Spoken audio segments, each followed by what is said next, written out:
At my wedding, I played a pornographic video, and all the guests stared at me in astonishment. On the screen is my fiancé, Ji Rushua, but the man she's intimate with isn't me. So, under the puzzled gazes of everyone, I held the microphone in one hand and dialed Ji Rushua's number with the other. She hung up the phone the first time, causing an uncontrollable commotion in the room. I heard a few young people scoffing quietly. I dialed the number again, with the volume turned up to the maximum. Finally, she answered. The microphone clearly amplified the sounds behind her, the roar of an engine, the howling of the wind, and the whole place exploded at the same time she was actually driving. Some immediately suspected I wasn't good enough for her because she was kind and beautiful, and that she might have run away from the wedding. Others rushed to clear my name, saying something might have happened in an accident, but everyone was waiting for me to explode. I calmly asked, "Where are you? Why did you leave?" An impatient voice came from her other end. "Fanny Ba, I have something urgent. The wedding banquet can be held another time." These words felt like a public slap in the face, delivered so casually. The guests were quite frustrated. They had come from all directions, only to hear my bride say, "We'll hold the wedding banquet on another day." She continued coldly, "It's a matter of life and death." I said I wouldn't hold the wedding banquet yet. She said life was important, but she never asked whether my life was considered fate. Hearing her dismissive attitude, I sneered, my voice like a stage being torn apart. "You think you can just change it like that? Look at these guests who have come from afar. Do you think they're just props?" The room fell silent instantly, no one daring to utter a sound. I continued to question them. "Look at the Fan family. This wedding banquet has been prepared for half a year, and you think you can just wipe it all out with a single word?" For the first time, I forced her into silence. I bit down hard on my last sentence, crushing the air in the room. "Rerun? With whom? The groom is still me." Upon hearing this, the entire room fell silent once more. Ji Rushua on the opposite side was also startled, wondering if this was really Fanny Ba. Her silence made me realize that she felt guilty and panicked. She suddenly yelled, "Fanny Ba? What nonsense are you spouting? What do you mean? Do you want to call off the engagement?" I tilted my head back and chuckled softly. "I'm afraid I'm not the kind of person who wants to call off the engagement." Through the loudspeakers at the wedding, I heard her merciless voice pounding on my head, saying she needed to go to the hospital for treatment, that I was making a scene, and that I should wait for her to come back before she explained. I stared into the microphone and sneered, the fire in my chest burning so fiercely it could set my wedding dress ablaze. "You're a doctor? You can really save people? Then tell me, who's lying in the hospital waiting for you to save their lives? What's wrong with him? Is he about to die? Why does he have to run away during our ceremony? Are you in such a hurry to leave me?" The entire room erupted in uproar, and whispers from the guests rained down on the stage. Even the Ji family was stunned. The aloof and cold Ji Rushua had actually abandoned her groom at their wedding and driven herself to the hospital. She gritted her teeth and gave him his name, "My assistant, Yi Fan." With a deafening roar, it was as if a bomb had been dropped. Countless people gasped in shock, and the murmurs instantly drowned out the wedding music. A male assistant? The good-looking kind? The one who's always by her side? A rich heiress having a male best friend? Is that even possible? Ji's face turned as black as the bottom of a pot. Ji Shengnan stood up angrily and ordered people to rush up and try to snatch my phone. But was the Fan family going to sit idly by? The butler and his men had already secured the stage, and no one dared to step over the edge. I looked up slightly at the chaotic guests, feeling only a desolate calm within me. Because I've seen this scene before. In my past life, this was the beginning of what crushed my destiny. I raised the microphone and pressed. "What happened now? Was it a cold this time? Or did you get bumped by an electric scooter? A mere assistant, and you managed to run away from your wedding, leaving your fiancé standing on stage like an idiot?" She was on the verge of tears on the other end of the phone, her car engine roaring. "The hospital said he was in a car accident. I have to go. He's my friend. Please don't do this." My sneer deepened. Friend? I knew this friend could destroy my family and kill me on the spot. If there were two people who ruined me in my previous life, the first was Ji Rushua, and the second was Yi Fan, this so-called gentle and harmless younger brother. But this time, I won't let them trample me into the mud again. Tonight is just the first cut. I asked, "So, in your heart, he's more important than me. Okay, then you choose me or Yi Fan.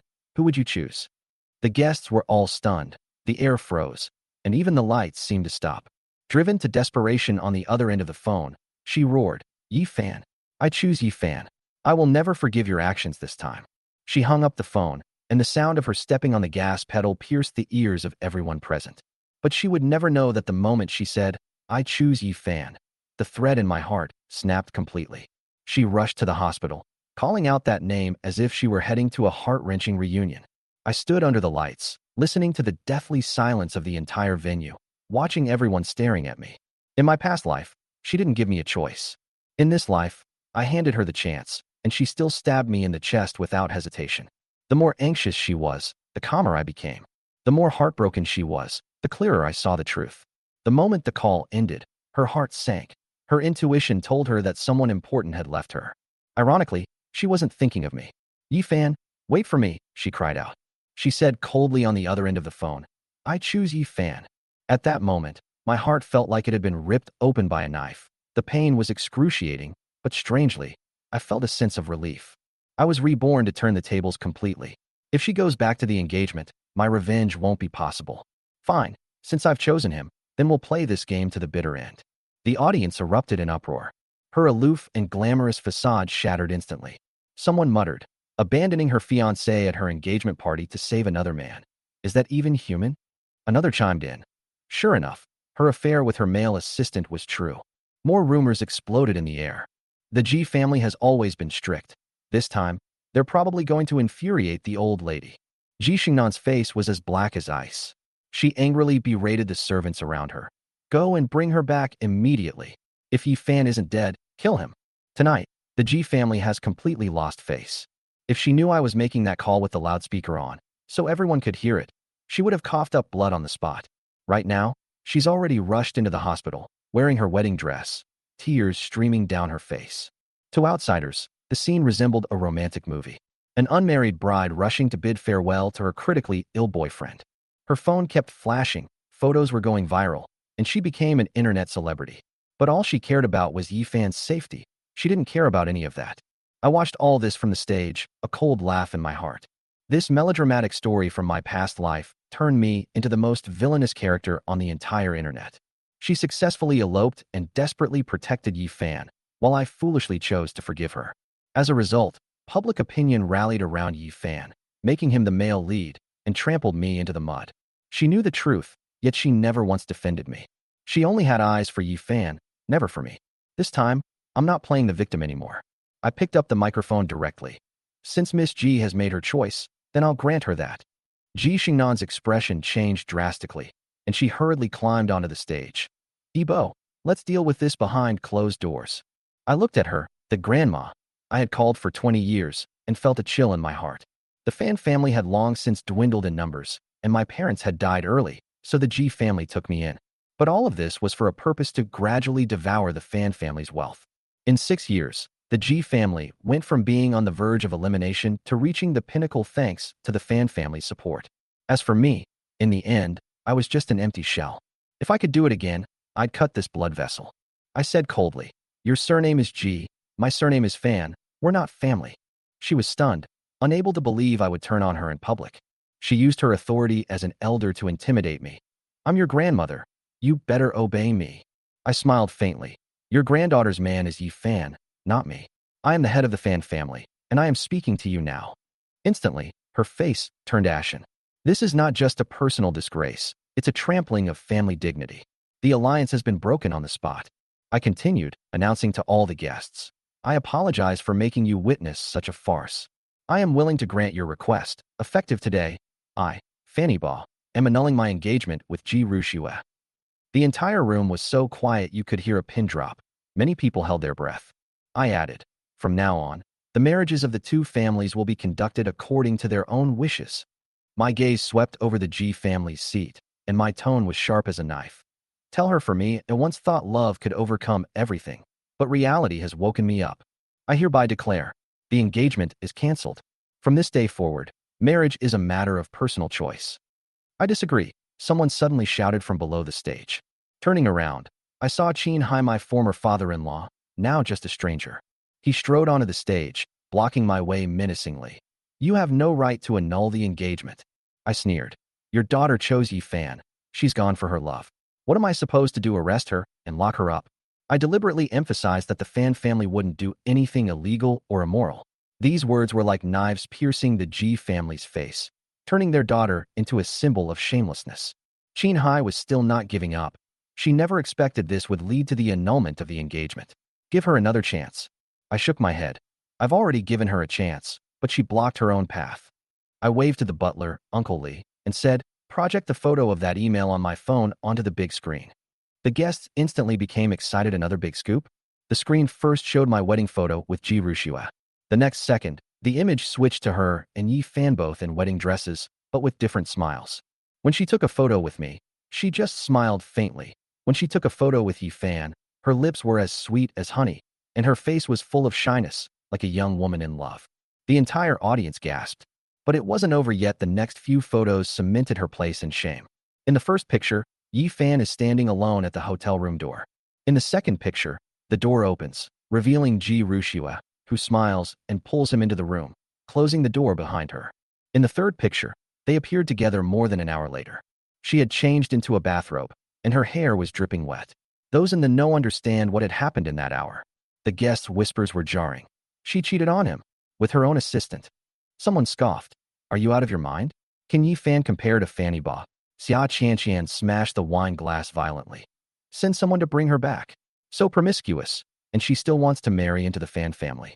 Dressed in a black evening gown, she walked aggressively toward the door. I shouted urgently, Sister, don't go. Don't be impulsive. She paused, turned around, and asked, What did you call me? I called out loud, Sister. Sister.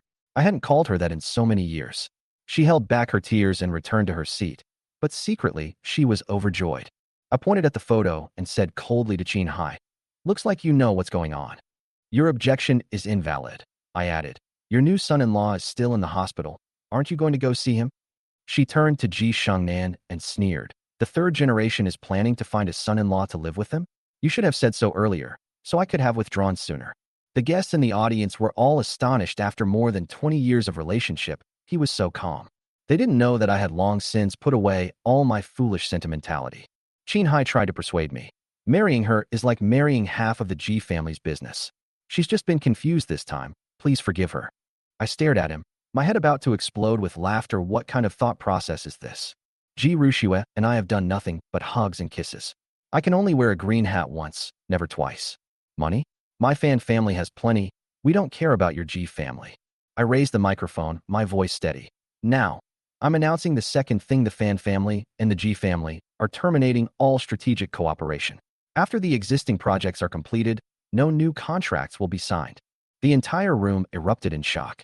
The Ji family members turned ashen-faced, while Xia Qianqian's lips curled into a cold smile. This ruthless decision was more lethal than canceling the engagement. I've waited many years for this show.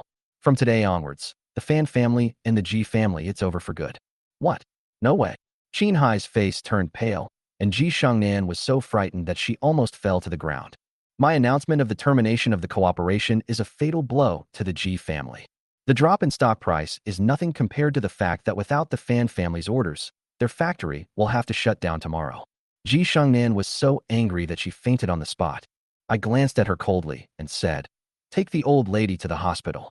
The entire Ji family left my manor looking disheveled.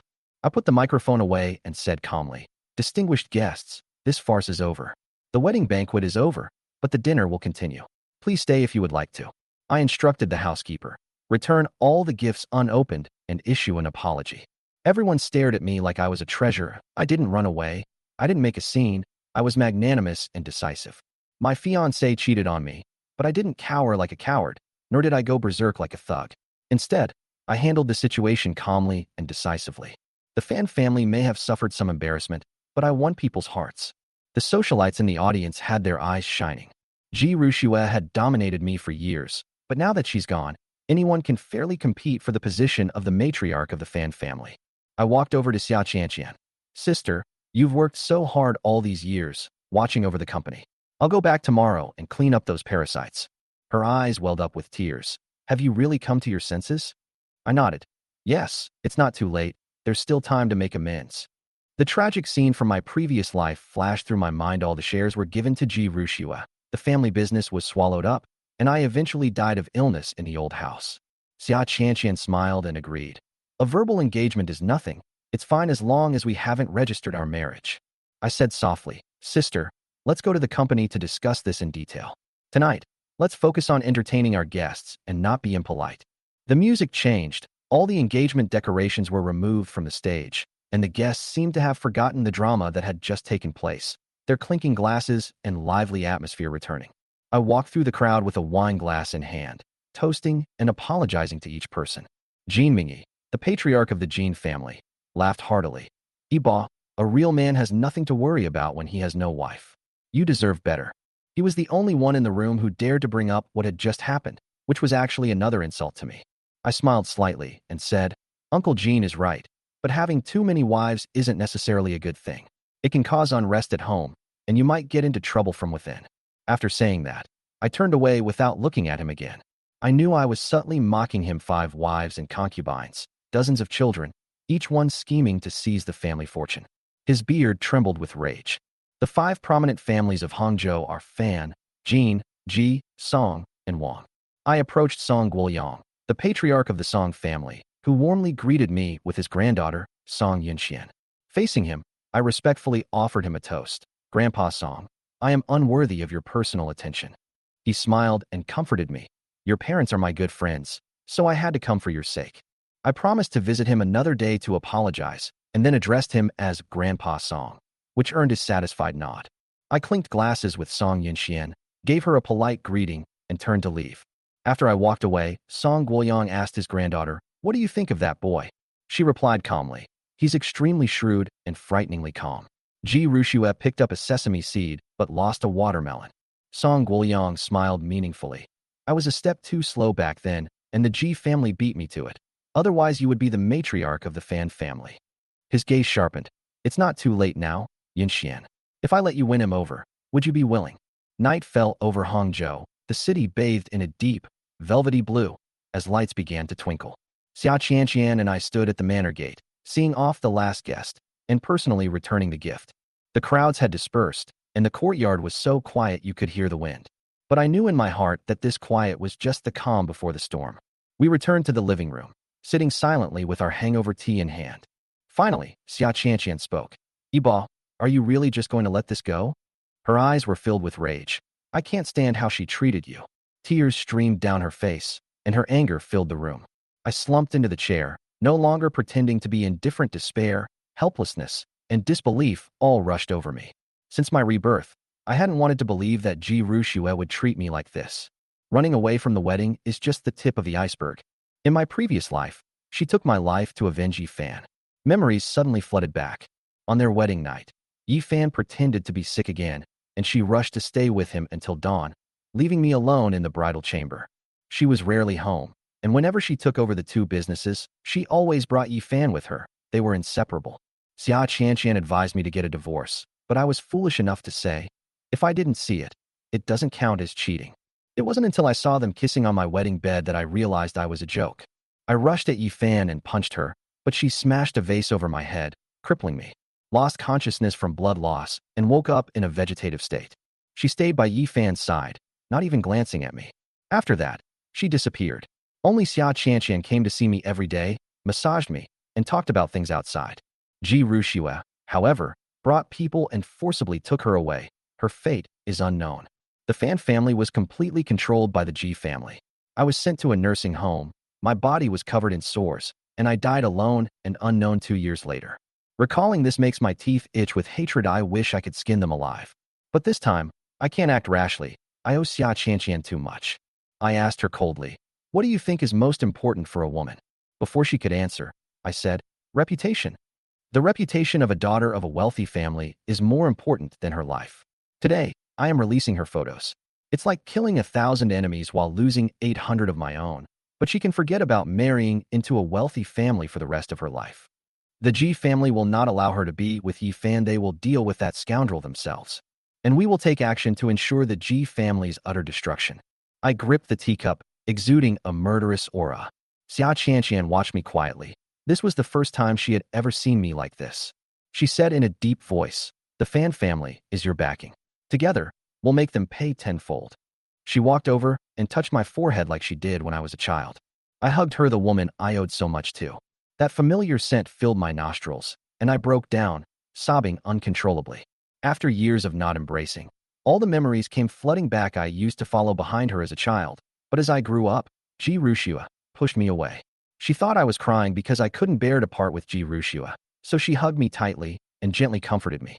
After crying, half of the resentment in my heart dissipated, and my eyes regained their sharpness. I let go of her. Sister, you should get some rest. There are still many things to deal with tomorrow. She pressed me. Where are you going? I replied coldly. The bridal chamber. I need to retrieve my parents' belongings. I can't leave them to her. She nodded and arranged for someone to see me off. Watching me walk out the door, she chuckled coldly in a low voice. The G family. Let's settle our accounts. Xia Qianqian is no mere ornament. At 22, she single-handedly built the Fan family empire. In my past life, if I hadn't indulged her, the G family would never have been able to swallow the Fan family, much less harm her. This time, we will make them pay the price with their entire clans. When I pushed open the door to the bridal chamber in Tianhai Pavilion, I didn't smell the scent of home, but rather a pungent sense of unfamiliarity. This place, which should have been Ji Rushue's and my haven for life, has long since become someone else's ambiguous haven. I originally wanted to go back to the Fan family's old house after the wedding, but she rejected it with a simple, I don't like it. They complained that the gardens in Jiangnan were too old-fashioned, and that the air was too spacious and lacked human warmth. The Ji family just happened to develop this villa area, and she insisted that I buy the penthouse villa number 1, priced at 150 million. Because of my initiative, the previously slow-selling properties suddenly became popular, and my wealthy friends rushed to buy houses here, wanting to be closer to me. The renovation cost 50 million, all according to her preferences. I even personally supervised the construction every day for the past 6 months, not allowing a single flaw. However, this house now belongs to Yi Fan. After I became a vegetable and paralyzed, she did not hesitate to send me back to the old house and give this wedding room to Yi Fan. I even suspected that they might have had an affair on the wedding bed that I had personally arranged. Xia Qianqian knew the truth and led a group of people to break into the place, where they beat Yi Fan into paralysis, which ultimately brought her own demise. Thinking about all this, my chest ached as if it were being stabbed with a knife, and I spat out a mouthful of blood onto the snow-white carpet, so glaring it was suffocating. This blood is not just from wounds, but from a broken heart. I collapsed onto the floor, and my consciousness went dark. At this moment, Ji Rushue was completely unaware that she had become the target of condemnation by the entire city of Hangzhou. She stayed by Yi Fan's side in the hospital while he was unconscious, holding his hands tightly with a look of heartache on her face. Yi Fan only had superficial injuries, but she cared for him for 2 hours as if he were her undying lover. She was unaware of everything that had happened at the Fan family's old house, nor had she seen the overwhelming revelations of the truth online. Initially, online opinion portrayed her as a model of love, with her wearing a wedding dress to the hospital. A lot of netizens are sending their blessings to them, saying that her beauty surpasses that of celebrities, and that this is true love. In Hangzhou, there was even a relay of blessings. Congratulations to Yi Fan on your speedy recovery, and may you have a long and happy marriage. However, a twist occurred. Those who witnessed the engagement party revealed the truth and posted the facts online one by one. In the photo, I stand alone on the wedding stage, my face filled with disappointment and despair. The large screen behind her prominently displayed an image of her walking out of Yi Fan's room in her pajamas. The logic is clear and the evidence is conclusive, enough to shut anyone up. All blessings instantly turned into curses. People in Hangzhou started digging up everything I had done for her fireworks all night long over the Qiantang River, a shower of rose petals. 18 helicopters showered flowers just to make her smile. They exclaimed in shock. How could she betray a man like that? Countless people angrily denounced her as heartless and venomous, withdrew all their blessings, and even announced her expulsion from Hangzhou. Meanwhile, she remained in the hospital room with her phone off, fantasizing that I would forgive her. She even planned to go back and apologize so I could propose again, with Yi Fan as my best man, and she would still marry me. She sees me as her knight in shining armor, so how could I possibly be angry with her? But she didn't know that she had already killed my heart with her own hands. The ward door was suddenly kicked open, startling her. She thought it was me coming to see her. Qin Hai entered, accompanied by several bodyguards, his expression stern. Your grandma fainted from anger. She's in the next room. Go check on her quickly, Qin Hai said calmly. She immediately let go of Yi Fan's hand, stood up and asked, why didn't you say so earlier? What's wrong with Fanny Bo? He even made grandma faint.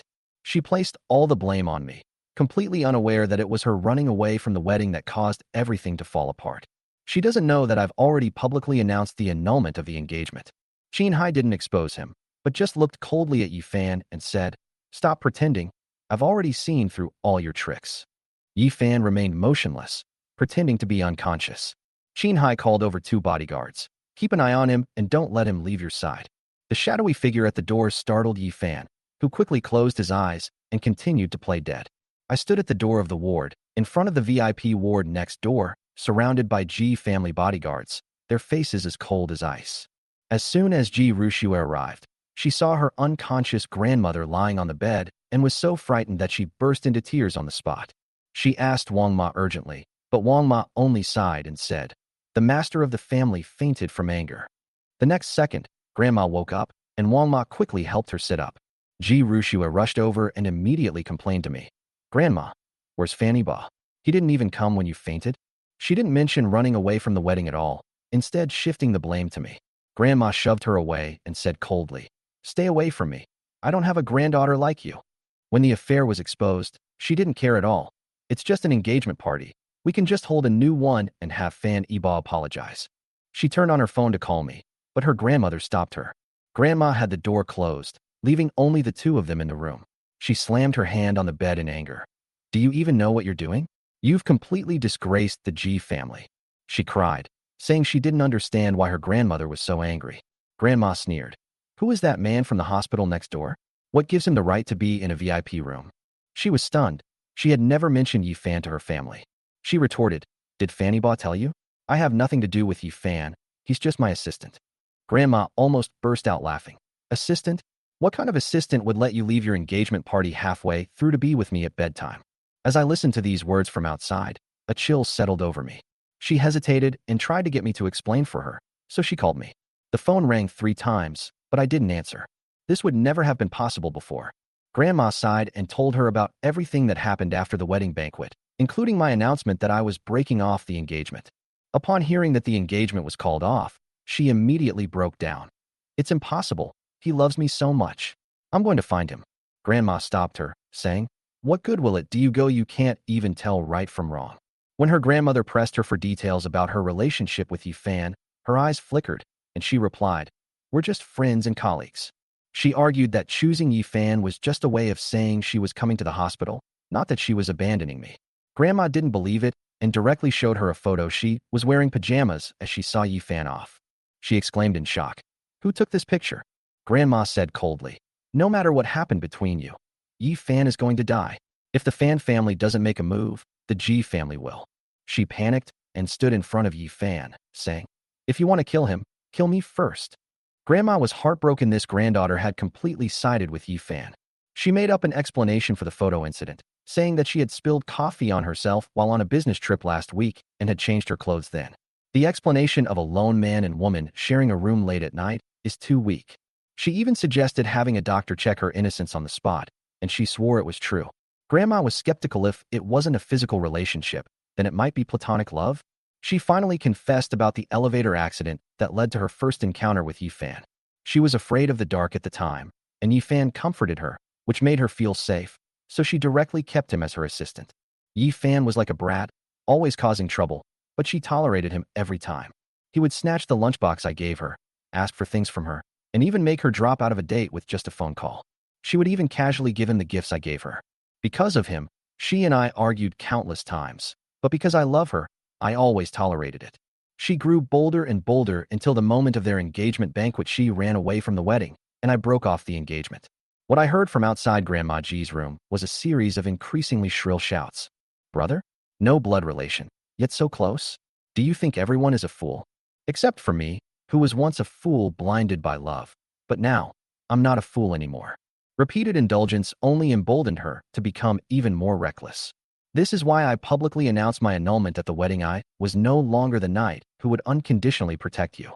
Inside the house, Grandma beat her chest and stamped her feet, her voice hoarse with tears. "What sins did the G family ancestors commit to give birth to a granddaughter like you?" And she could still blame me with a straight face. "Yi Fan is your brother-in-law. You got into a fight with your brother-in-law and made such a big fuss." Grandma's question immediately exposed her hypocrisy. "You and Yi Fan aren't related by blood. So why don't you keep your distance?" She stammered. "We're just siblings. There's no romantic relationship between us." I sneered inwardly. Even on the verge of death, they're still trying to justify themselves. Just then, there was a rapid knocking on the door, and Qin Hai rushed in, holding a tablet in his hands. "Mom, This has gone viral online, and public opinion is against us. What should we do? Grandma glanced at him and scolded him coldly. What's the panic? You're so spineless. Seeing how flustered this son-in-law of the G family was, and then looking at the contempt in Ji Rushua's eyes, I had only one word in my mind: rotten. Grandma took the tablet from her and opened it for a couple of seconds. Ji Rushua trembled all over, and Grandma fainted on the spot again. It turns out that more and more people online are sympathizing with me, and some have even revealed the dowry list that the Fan family gave to the G family. Cash: 8,888,888,888 yuan. 8 antique items from the Tang dynasty, of immeasurable value. He owns 8 properties, including an old villa in Jing'an, Shanghai, worth over 300 million yuan. Even more outrageous, an 8% stake in Eba Group is worth tens of billions. This dowry has broken the record for the highest wedding price in China, even scaring male netizens away from getting married. Female netizens, however, are shouting, G family, return the betrothal gifts quickly, or we'll sue Fanny Ba for you. Ji Rushua was thoroughly exposed online. They were seen feeding each other at restaurants, holding hands in hotels, and buying gifts for each other in shopping malls. Her relationship with Yi Fan was so intimate that it seemed like she was being kept. Who would believe in this so-called sibling relationship? Even biological siblings aren't this affectionate. Netizens not only condemned her, but also boycotted all of G's products, and even called for selling G's stock as soon as the market opened.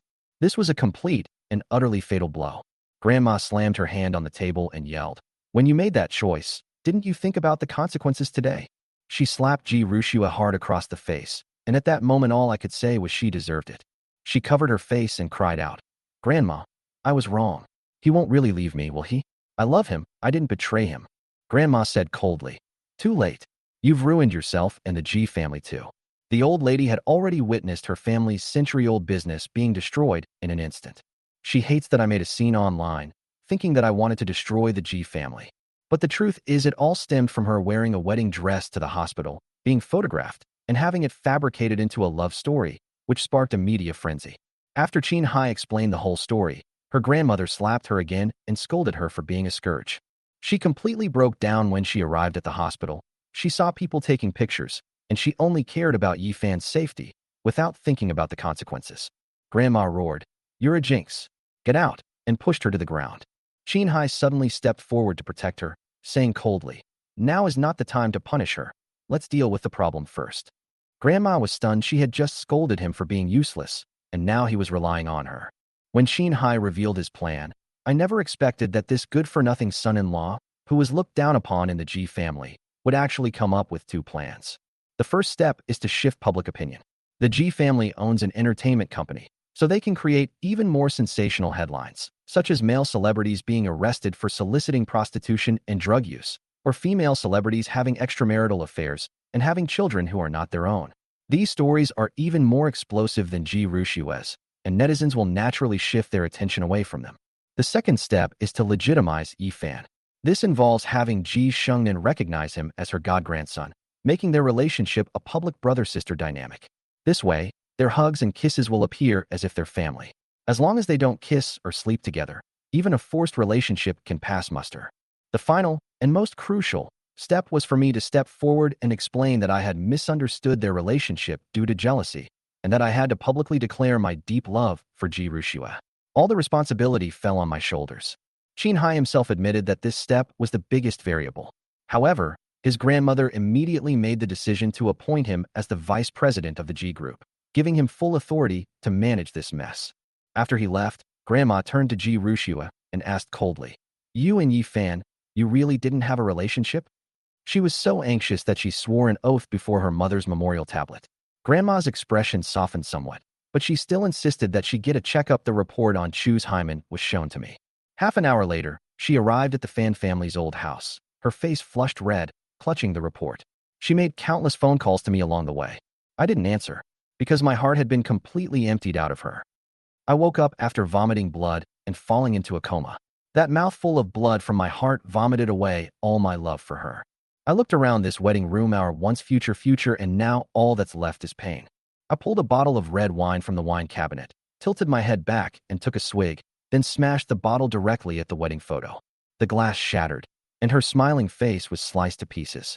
I opened another bottle of wine, went into the bedroom, and took out her wedding dress, a treasure I had personally flown to Europe to have custom made by a court master. The wine was spilled on the wedding dress, and with the flick of a lighter, the jewelry sparkled and turned to ashes. I threw the 2 photo frames into the fire and burned them both. My bodyguards rushed over to ask if I needed help, and I roared coldly, "Get out! No one dares to come in without my orders." After burning them, I asked someone to collect my belongings. Then, smash this place up. This bridal chamber is where I was rendered a vegetable, and it was also her and Yi Fan's love nest. The bodyguards hesitated, and I coldly pressed them. "Do you also want to betray me?" They were so frightened that they immediately attacked.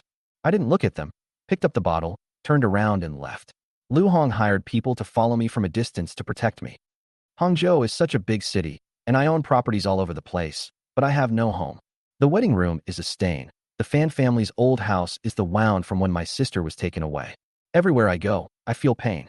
I'm like a stray dog, wandering the empty streets. Until the early hours of the morning, as the city lights gradually went out, I was tired from walking, my wine bottle was empty, and I saw a 5-star hotel. My bodyguard booked me a presidential suite, and I walked into the elevator alone. Alcohol makes me feel lightheaded. I feel like I could be blown away by a gust of wind. The elevator stopped on the 50th floor, and a woman stumbled in. She quickly closed the door, as if afraid someone was chasing her. I squinted and saw that she was not very old, like a recent college graduate. She was tall and slender, with a tight-fitting long dress that accentuated her curves. Her face was exquisite, and her skin was as smooth as jade. Her peach-colored face glowed with the effects of alcohol. Her long hair was slightly disheveled, and her fragrance mingled with the scent of wine, making one unable to resist taking a second look. Her beauty was no less than that of Ji Rushua, each with their own unique charm. I looked away, thinking I should get to my room and rest soon. But she swayed and lost her grip on the handrail, falling towards me. I instinctively reached out to steady it, and upon touching it, it felt as if I were embracing warm, smooth white jade. She nestled in my arms, murmuring, "Save me. Please save me." I noticed that her body temperature was too high, and abnormal red spots appeared on her snow-white skin. Before I could react, she looked up and suddenly kissed me, wrapping her arms tightly around my neck and pulling me down. I held her tightly, and as soon as the elevator reached the top floor, I carried her towards my room. I led the strange woman into the presidential suite, but she became even more impatient and started tearing at my clothes. "Miss you." I started to speak, but was interrupted by her panting. "Don't talk, kiss me." Those intoxicated eyes were so close, so beautiful they were captivating. Her skin was so white it glowed, and as smooth as a peeled egg. I almost lost my way, but then she suddenly whispered, "Please, save me." Her voice was clear and melodious, like a nightingale on a spring branch, instantly entering my heart. I was already drunk, and then I was flirted with like this, so I closed my eyes and succumbed. Flames burned inside the hotel, while on the other side, Ji Rushua was turned away at the Fan family's old residence. Uncle Lee told her that I had gone to the bridal chamber. She was overjoyed, thinking I was preparing a gift for our engagement. But she was half right. The gift was the wedding dress I burned myself. When she arrived, she saw several bodyguards smashing all the decorations with batons. She stormed in, yelling, "Stop! Get out!" The bodyguards looked at each other, unsure whether to listen to me or her. She forced them away, demanding to know who ordered the smashing and who burned the wedding dress and photo frame. The bodyguard honestly replied, "Yes, young master." She could no longer deceive herself. I really had to break up with her. She knelt on the ground, crying and shouting, "Why won't you even give me a chance to explain?" Then he saw the blood on the carpet and panicked instantly. "He's vomiting blood." In the presidential suite, I was completely exhausted after an hour of passionate lovemaking with that woman. She had clearly been drugged, and the effects weren't worn off. She instinctively clung to me. I gritted my teeth and persevered until she collapsed and breathed comfortably. I stared at the ceiling, so weak my legs were trembling, but I cursed coldly. "If I find out who drugged me, I'll kill him." After saying that, I went to sleep. In the early morning, the woman wakes up first. She is like a blooming white lotus, exuding purity and charm. But his eyes were quickly filled with humiliation and anger, and tears rolled down his cheeks. Her name is Lu Mingyao, a graduate of the Shanghai Academy of Traditional Opera, who has just signed a contract to enter the film and television industry. Last night, at the invitation of her senior classmate Lu Jie, she came to Hangzhou to perform, and he arranged for her to accompany the investors. She refused, but was forced to drink a glass of wine, and her body quickly went out of control. Originally destined to be used by her sugar daddy, She endured until he went into the bathroom before escaping from the room. Unexpectedly, it barged into my elevator and ended up in my hands. She recalled that last night, she had taken the initiative to hug my waist and tear my clothes. Looking at me, she blushed and whispered, "It's a good thing it's you." "Oh well, you're lucky." She put on my suit jacket, hesitated for a moment, placed the necklace on the bedside table, and left a note. "A fleeting affair, do not think about it." Then she gracefully turned back to look at me, remembered my appearance, and left. I didn't wake up until the sun was high in the sky, and she was no longer in the bed. Seeing the necklace and note on the bedside table, I held it in my hand, smelled it, and chuckled. "You think you can run away after sleeping with me? No way." Seeing the scratches on my body and the bloodstains on the sheets, my gaze was meaningful. He picked up the phone and called Lu Hong. "Someone broke into my room last night and found out all her information within an hour." He then said, "Find me a set of clothes and send them over." On the other end of the phone, Lu Hong was terrified. "Quickly check the surveillance footage and see who dared to enter the young master's room." I had just finished washing up when Lu Hong came to the door with clothes and investigation materials. While I was changing, I asked, "So fast, what did you find out?" Lu Hong said, "Young master, the woman last night was named Lu Mingyao, a college student at the Shanghai Academy of Traditional Opera. She came to Hangzhou for a performance yesterday and was drugged." I said coldly, "Where is he?"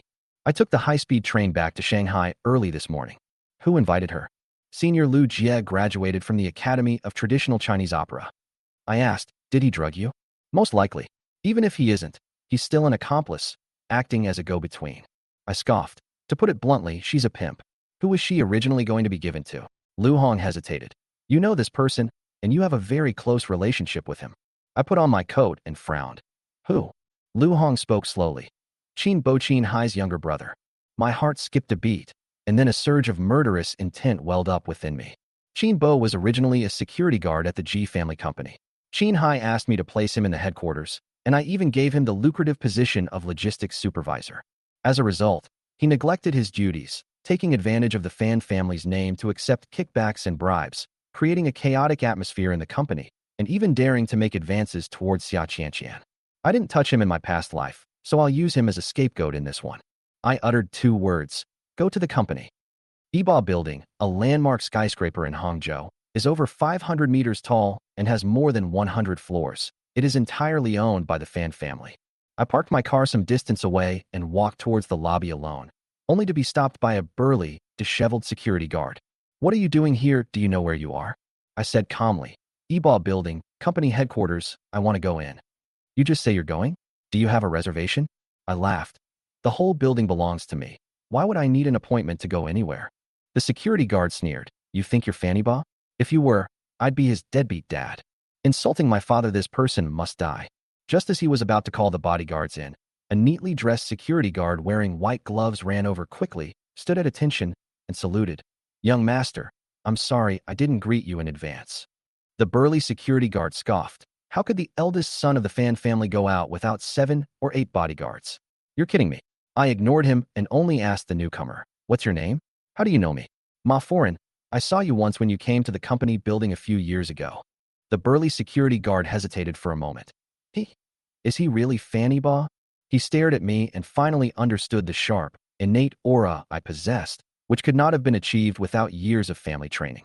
But he was still not afraid, and even lewdly put his arm around my neck and pulled my head down to his mouth.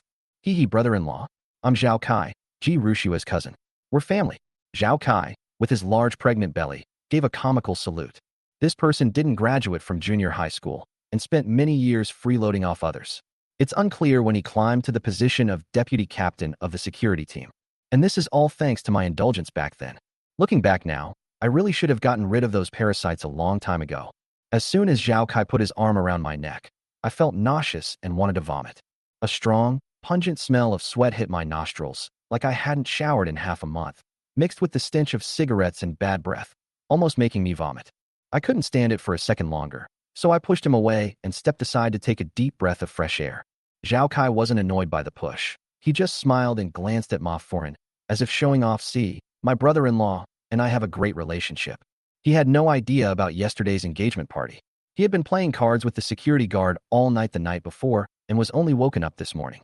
With a shameless grin, he actually said, "Hey, brother-in-law, I lost a lot of money playing cards last night." Could you lend me some?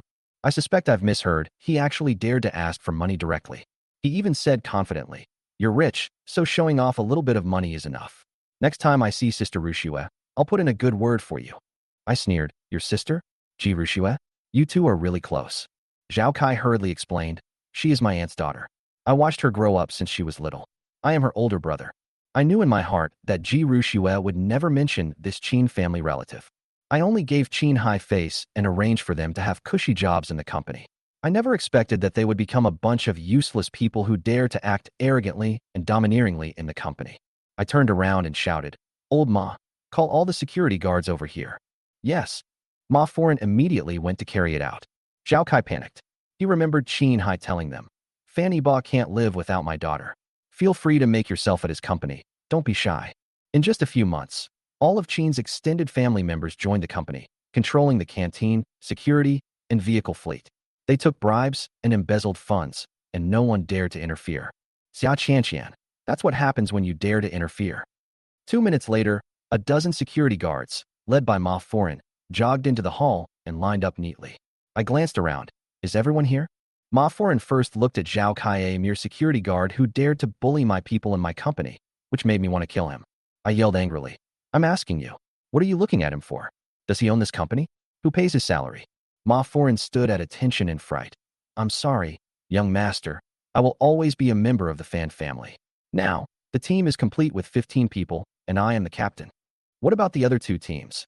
Before he finished speaking, a dozen or so people walked in through the door, scattered and invisible, like a group of defeated soldiers. These guys dressed like street thugs were actually my company's security guards. I felt utterly humiliated. If my father saw this scene, he would be furious again. After counting the number of people, more than 30 people were present, and about 10 people were still missing. I asked again, "Is everyone here?" Zhao Kai interrupted, "Oh, and a few relatives are sick and didn't come today." I said coldly, "Did I ask you? Get out of here." Zhao Kai finally chickened out and quietly retreated back into the crowd. I pointed at Ma Foreign. "Come here. To be honest, did the rest of you really ask for leave? Where are your leave slips? Show them to us." I stared at him and added, "Don't be afraid of them. Today I'm going to clean up the bad apples." Old Ma's words caught my eye. "Young master, the first team is composed of retired soldiers, while the other two teams are all relatives and friends of the Qin family. Most of the other 30 are good-for-nothings like Zhao Kai, who spend their days playing cards and never do any work." My eyes were practically spitting fire. "You want me to pay them to play around?" "There are also some people." Old Ma gritted his teeth and looked at Zhao Kai, "who have never even been to the company. They're just a bunch of old men who occupy positions and draw salaries without working." "They're actually drawing a salary without working." Old Ma went all out. "Young master, they treat the company like their own home, acting all high and mighty, driving away many old colleagues and replacing them all with their own people. Those who can stay either owe the Fan family a favor, or they were persuaded to stay by President Xia. I used to be the head of security, but they ousted me and Zhao Kai's father took over. He's hardly ever come to the company." My face grew even darker. This is the Fan Group headquarters, and the security is so bad. How can the employees and confidential materials be protected? Old Ma hesitated. "I have something else to say, but I'm not sure if I should." I immediately said, "Speak. You can curse me if you want." He choked up. "These people not only slack off, but also harass female employees and even extort benefits from customers." I felt a chill run down my spine. They even brought prostitutes from outside into the company lounge to commit atrocities, charged customers exorbitant parking fees, and wouldn't let them in if they didn't pay. These people have long been lawless.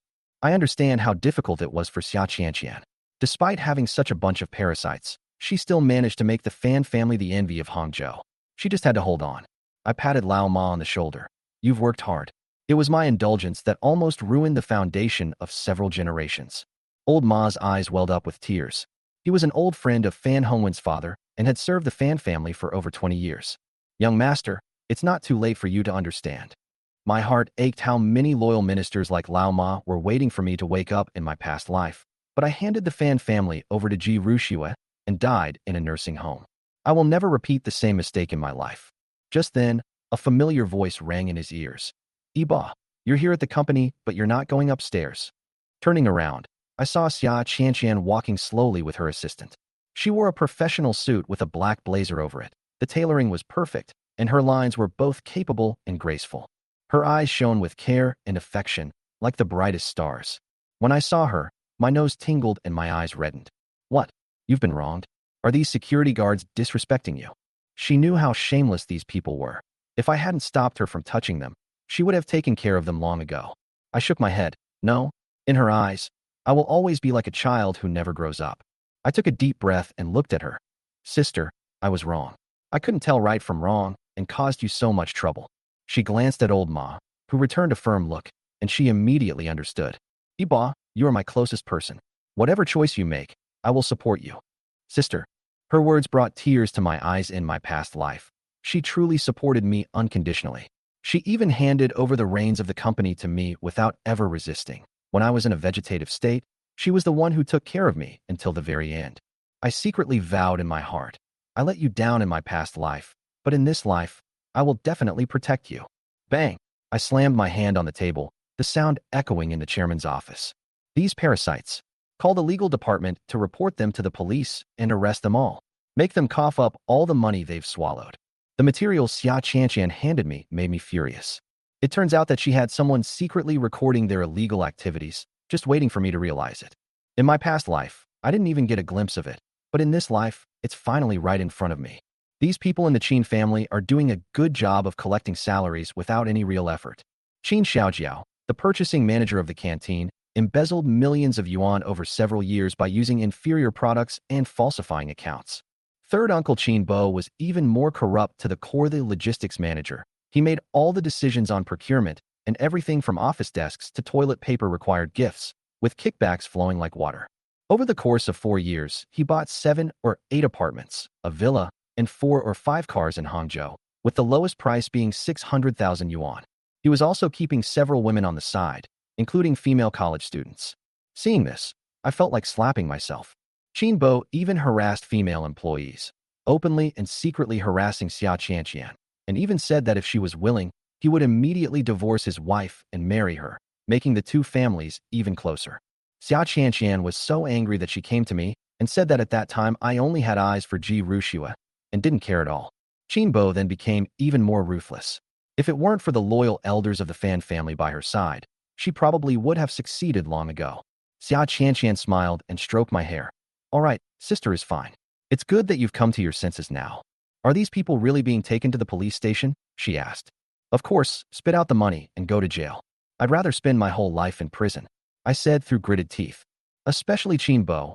I want him to regret being born into this world. She nodded. Okay, I'll arrange for someone to handle it. As soon as Xia Qianqian left, Wang Jin, the general manager of the legal department, knocked on the door and came in. Chairman, this is Wang Jin. You wanted to see me. Her voice was cold and her eyes were distant. I don't even remember when I offended her. Manager Wang, I would like you to help me draft an equity transfer agreement. She was stunned. Didn't Xia Qianqian say I was already awake? Why is she still transferring shares? They thought I was trying to appease Ji Rushua by increasing my shareholding to avoid upsetting her. What? 8% isn't enough. You want more? She was referring to the 80% of shares that were originally part of the betrothal gifts. She drafted that agreement, and while writing it, she called me a spendthrift. She and Xia Qianqian are best friends, and she knows how much Xia Qianqian suffers in order to keep the Fan family in check, while I give away the shares I worked so hard to earn to the Ji family for nothing. What 8%? I broke off the engagement with her. Why would I give her shares? I'm not the one she'll be marrying. I sneered. Wang Jin visibly breathed a sigh of relief after hearing this. She turned around, her face full of determination, her steps light and unhurried. Since I took over as chairman, this office has practically been left to gather dust. Today, I deliberately stood on the top floor of the Yiba building, looking down at the entire city of Hangzhou, as if it were a toy at my feet. This feeling of looking down on everyone made me understand the insane allure of power and wealth. This place was once my father's battlefield. He experienced both sorrow and joy here. But after my parents passed away, I spent all my time trying to please Ji Rushua, using busyness to fill the emptiness in my heart. Today, the chairman's office suddenly became lively. The receptionist's phone rang, saying that Qin Hai was here to see me. Qin Hai is quite shrewd. Last night, he shifted public attention to a major scandal in the entertainment industry. 3 top celebrities instantly collapsed. A husband and wife team went their separate ways, and a top South Korean celebrity was arrested for drug use and prostitution. This wave of public opinion effectively overshadowed the affair between Ji Rushua and Yi Fan. Even so, The G family stock still fell in the morning session, but they were afraid the matter would escalate further. So they wanted me to issue a statement saying that I had misunderstood Schwer and that we had reconciled. Originally, Schwer was supposed to come and apologize in person, but she disappeared after leaving last night. So the G family had to send Qin Hai instead. But as soon as Qin Hai got downstairs, he saw his younger brother, sister, nephews, nieces, and even his childhood friend being taken away in police cars by dozens of people being driven away in trucks. He panicked and ran over to stop them, asking what was going on. Qinbo cried and begged for help. Zhao Kai yelled that I was turning my back on you, and someone even threatened me not to marry Schwer. Their stories were remarkably consistent.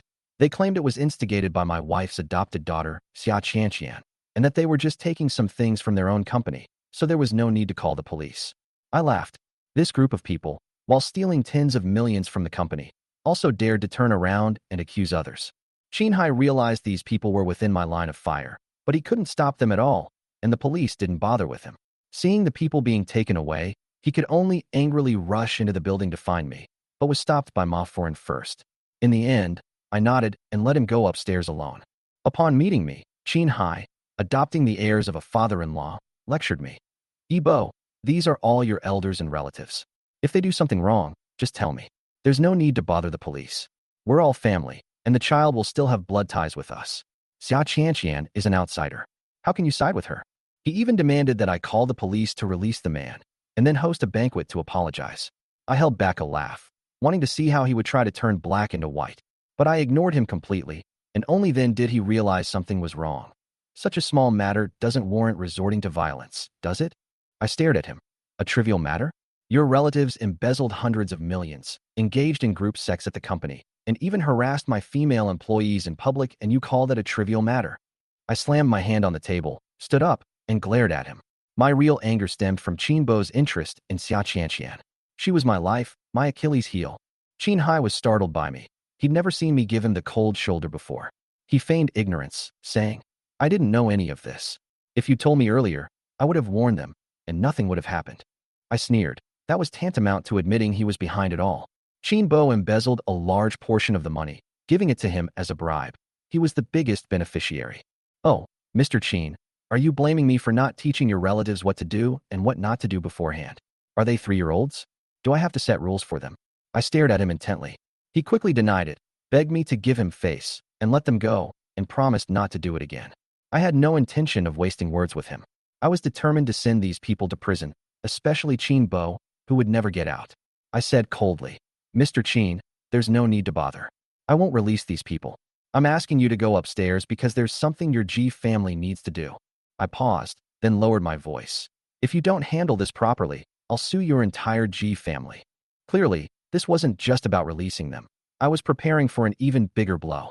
Qin Hai sensed the murderous intent, his face turning pale and then flushed. He had already cursed Schwer in his heart, blaming her for keeping a gigolo and causing such a huge trouble. But now, he couldn't even protect his own Qin family relatives, let alone put on airs in front of me.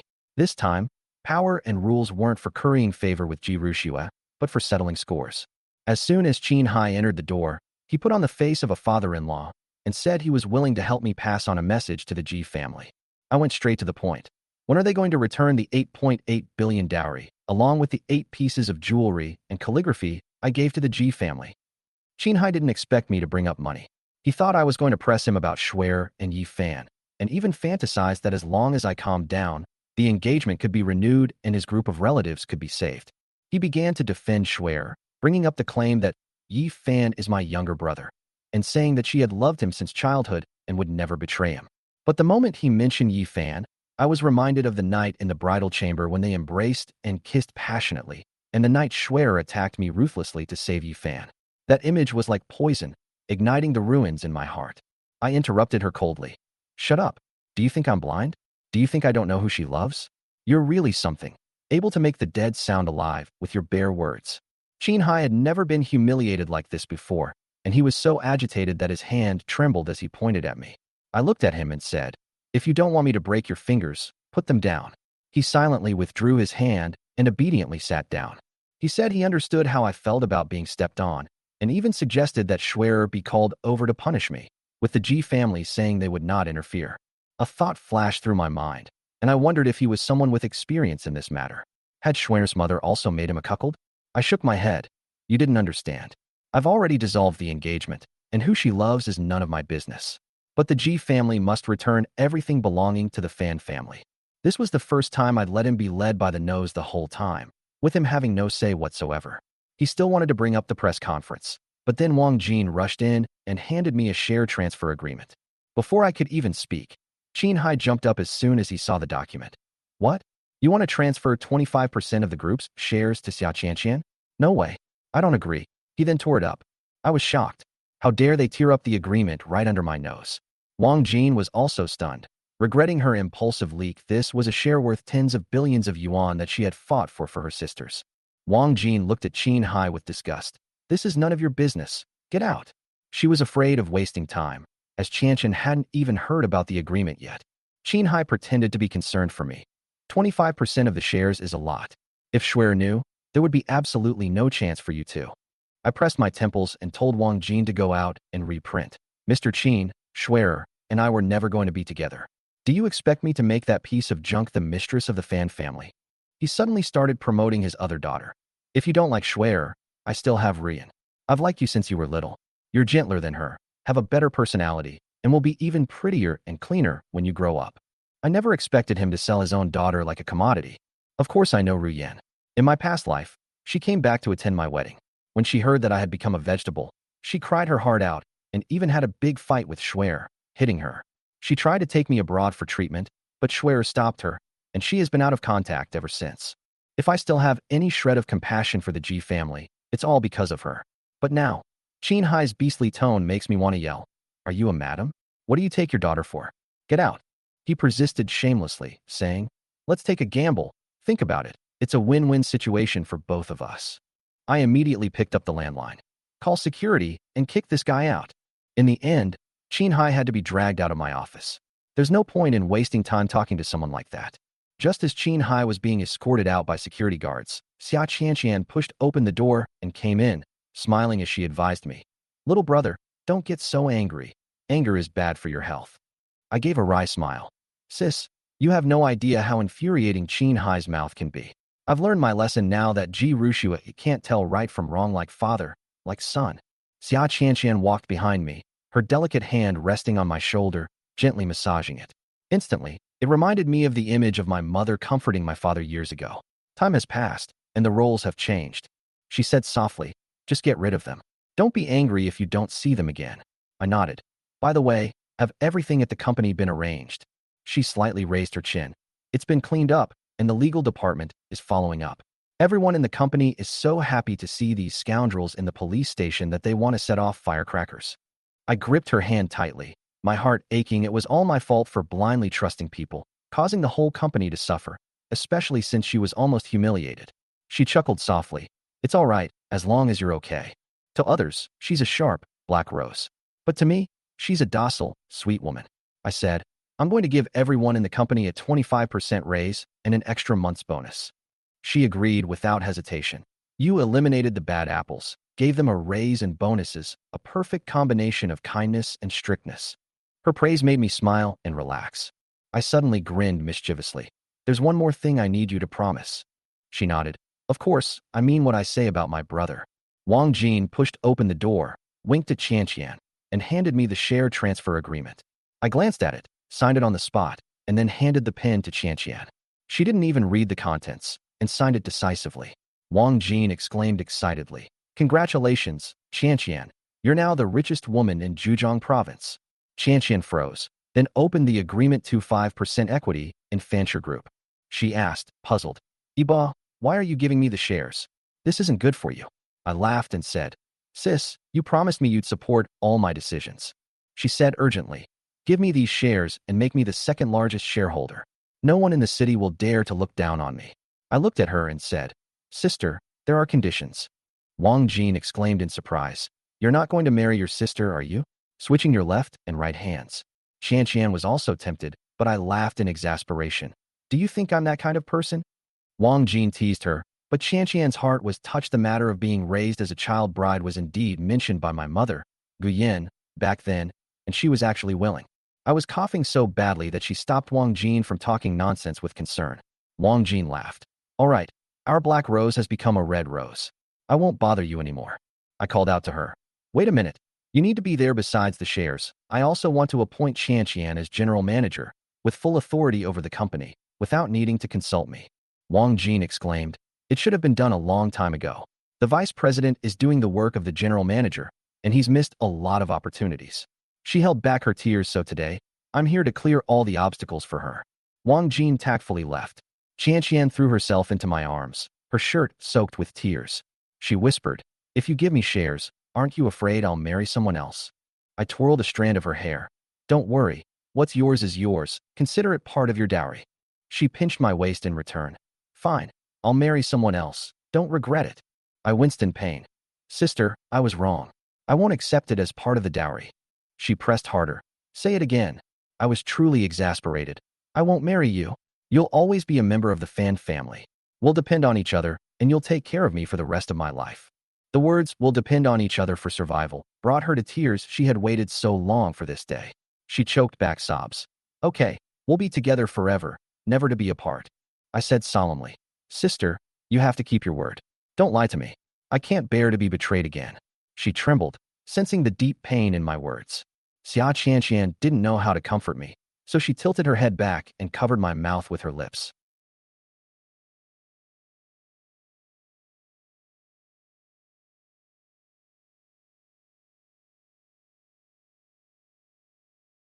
Chapter 19 Ji Rushue is trending on social media again for all the wrong reasons. Ji Rushue didn't know how she fell asleep. She didn't know how long she had cried last night. She personally cleaned the room, removing all the damaged items. Finally, she used her hands to tidy up the tattered wedding dress from the ashes. She held the wedding dress in her arms, weeping with regret. She cried until she fainted. When Ji Rushue woke up, it was already noon the next day. Just as she took out her phone to call Fanny Ba, Yi Fan called. On the other end of the phone, Yi Fan cried out, Sister Shue, please come to the hospital quickly. Someone is trying to kill me. After saying that, the phone was hung up. Ji Rushue, hey. Yi Fan, what happened? How are you? Talk to me. When Ji Rushue realized the other party had hung up, she grabbed her car keys and rushed out. She was still wearing that white engagement dress, once again putting Fan Iba out of her mind for Yi Fan. When Ji Rushue arrived at the hospital, Yi Fan was unharmed, but he was kneeling on the ground, swaying precariously. Sitting opposite Yi Fan was the old lady of the Ji family. Ji Rushue walked up to Ji Shengnan, feeling extremely distressed. She said urgently, Grandma, what are you doing? Why are you making things difficult for Yi Fan? He was in a car accident and hasn't recovered yet. Ji Shengnan looked at Ji Rushue as if she were an idiot. How could this granddaughter be so love-struck? Yi Fan didn't look like he had been in a car accident at all. The car that hit him was probably a bumper car.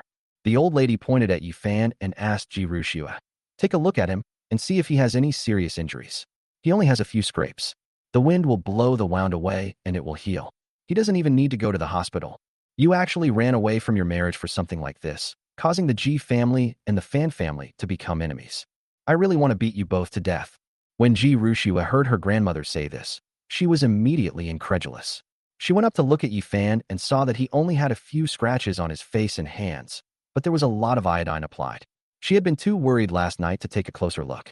Today the iodine solution is lighter in color, making the wound very obvious. Actually, there is no wound at all. The most serious part is just a small break in the skin. Ji Rushue instantly thought of the blood Fan Iba vomited in the wedding room. How disappointed, sad, and utterly despondent he must have been to vomit blood. Now, she rushed to save Yi Fan because of a phone call. She had originally planned to go and apologize to Fanny Ba. What is she doing? At this moment, she herself was doubting whether she had really fallen in love with someone else, and whether she loved Yi Fan instead of Fanny Ba. However, she quickly banished Yi Fan from her mind, because she felt no impulse, no romantic feelings, and no desire when she was with him. Therefore, her body told her that Fanny Ba was her man. However, Yi Fan still gave her a special feeling. Even though Yi Fan had lied to her this time and hurt her so badly, she still believed that Yi Fan had his reasons. She wouldn't allow her grandmother to hurt Yi Fan. Ji Rushue stepped forward and helped Yi Fan, whose knees were aching from kneeling, to his feet. She said to her grandmother, Grandma, I will naturally handle the matter with the Fan family. I will give you a satisfactory answer. Yi Fan is my man, and I will not allow anyone to hurt him. After she finished speaking, she helped Yifan walk out. At that moment, Qin Hai suddenly came in. He had just come from Eba Group and rushed back to the hospital when he saw Ji Rushue about to leave with Yifan. He looked at Ji Rushue with a hint of disgust in his eyes, but it was quickly replaced by an honest and simple expression. He said to Ji Rushue, "Fan Eba is really angry this time. You're still getting so close to this guy. You won't have any chance at all." Ji Rushue ignored Qin Hai, acting as if he didn't exist. They helped Yifan leave the ward. Qin Hai walked to Ji Xingnan's side and said with a guilty look, "Mom, I'm sorry. Things didn't go well with Fan Eba. This time he really wants to break off the engagement. Eba is even asking us to return the betrothal gifts." He then briefly told Ji Shengnan about what had happened at Eba Group, but he kept the Qin family's affairs a secret. Ji Shengnan seemed to have known this outcome all along, and she was not surprised. "I know you've done your best. You handled things very well online. The problems with the Fan family aren't your fault." Just before Ji Rushue arrived at the hospital, the Ji family had already issued a statement saying that Yifan was an adopted son of the Ji family and that he and Ji Rushue were siblings, but the two had a very close relationship. Then the Ji family hired a lot of online trolls to stir up trouble online. Apart from a few people who know the truth and are still persisting, some people have stopped paying attention to this matter. Eba has been a sensible child since he was little, and I really like him. What a pity. Let's return the betrothal gifts to the Fan family. Our Ji family's reputation is already ruined, and we can't leave behind a reputation for being greedy for betrothal gifts. Seeing Ji Xingnan's regret, Qin Hai said, "Mom, we don't only have Ji Rushue as our legitimate daughter. You've forgotten, we also have Ruyan." Ji Shengnan suddenly looked at Qin Hai, only then realizing that Qin Hai was incredibly quick-witted when dealing with this matter. He was completely different from his previous timid and honest self. Ji Shengnan seemed to be meeting Qin Hai for the first time. Ji Rushue helped Yifan out of the ward and then pushed him to the ground. "Tell me, why did you lie to me? Do you know how much trouble I've caused by coming to the hospital to save you? You're killing me." As Ji Rushue spoke, she was on the verge of tears. So many changes had occurred in just one day, all because of Yifan's lies. She endured so much all by herself. Fan Eba's annulment of the engagement destroyed years of relationship. The Ji family's reputation has been damaged, and the company is facing a huge crisis. Even worse, she was vilified online as a slut, a shameless bitch, and all sorts of other derogatory terms were leveled against her. But Yifan, the culprit, was well protected by her. "Sister Schwer, Yifan stammered, unable to speak, as if he had suffered a great injustice. Seeing him like this, Ji Rushue felt a pang of heartache, and her tone softened. "Why are you crying? I haven't even cried yet."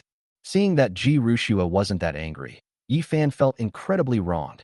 "Sister Schwer, I know you got engaged last night, but because Brother Eba doesn't like me, he didn't let me go. I got drunk at a bar and was hit by an electric scooter on my way home. A passerby called 120 for me and took me to the hospital. It was the nurse who called you. I didn't want to ruin your engagement party. I was just heartbroken and drank a few too many drinks. I didn't even know what happened when I woke up. How could you say I lied to you?" After Yifan explained, Ji Rushue thought about it and realized that it wasn't Yifan who called her last night. This proves that Yifan did not lie to her. The nurses couldn't contact Yifan's family. The only contact in their phone book was Ji Rushue, whose name was listed as her sister. So, the nurses called her and asked her to come to the hospital to sign some papers. Because Yifan is an orphan, his only friend in Hangzhou is Ji Rushue. Thinking about all this, Ji Rushue's resentment towards Yifan dissipated considerably. "All right, this isn't your fault. I misunderstood you. Once this is over, I'll bring Eba over to apologize to you, and we'll treat you to dinner," Ji Rushue imagined. Okay. I don't need Eba to apologize to me, as long as he's not angry with me." Yifan looked very happy, as if he admired Fan Eba and was looking forward to meeting him. Ji Rushue affectionately touched the scratches on Yifan's face. "I'm so glad you think that way. Go back and rest for a couple of days. Go back to work when you're healed." "Sis, I'm fine, just a minor injury. Where are you going now?" "I'll come with you. As your little assistant, I'll definitely follow you around like a second hand." "No need. I'm going home now to change my clothes, and then I'll go find Fan Eba. I need to explain things to him, and once he calms down, this matter will be over. Then I'll definitely go with you. I'll go and apologize to Eba in person so he won't misunderstand you. I'll help you explain things clearly and make you two reconcile." Ji Rushue thought about it and realized that it was indeed more convincing to bring Yifan along and let him explain in person than for her to do it alone. Ji Rushue nodded and said, "Okay, then come home with me. but wait in the car for a while I go upstairs to change my clothes. However, Yifan did not agree.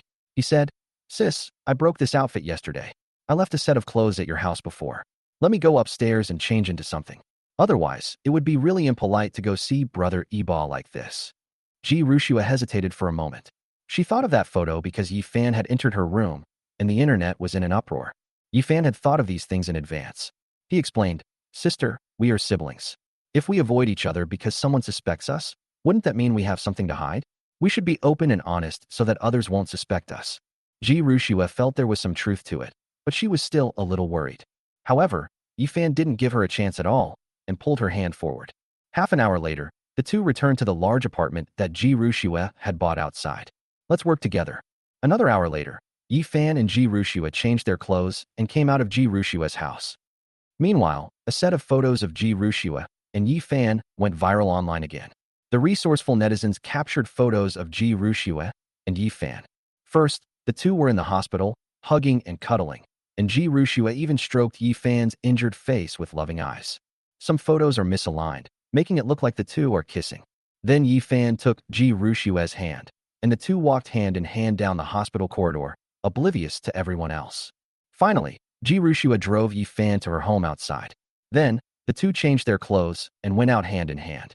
From a distance, Yifan and Ji Rushua actually looked somewhat alike, especially in their eyebrows and eyes, which were remarkably similar. If you didn't know the truth, they really would look like a brother and sister. They look like a couple who are as sweet as honey, not a sister and brother. It's just role-playing. There's no blood relation whatsoever. Who would believe a pure sibling relationship without any blood ties? The two are now living together, and all netizens feel like their intelligence has been thoroughly insulted. Oh dear, do you still need to whitewash this? Can't you just admit it openly? Anyway, Fanny Ba has already done everything he could. Could you two please lock yourselves up? Stop showing off. Showing off your love in public will only lead to a quick breakup.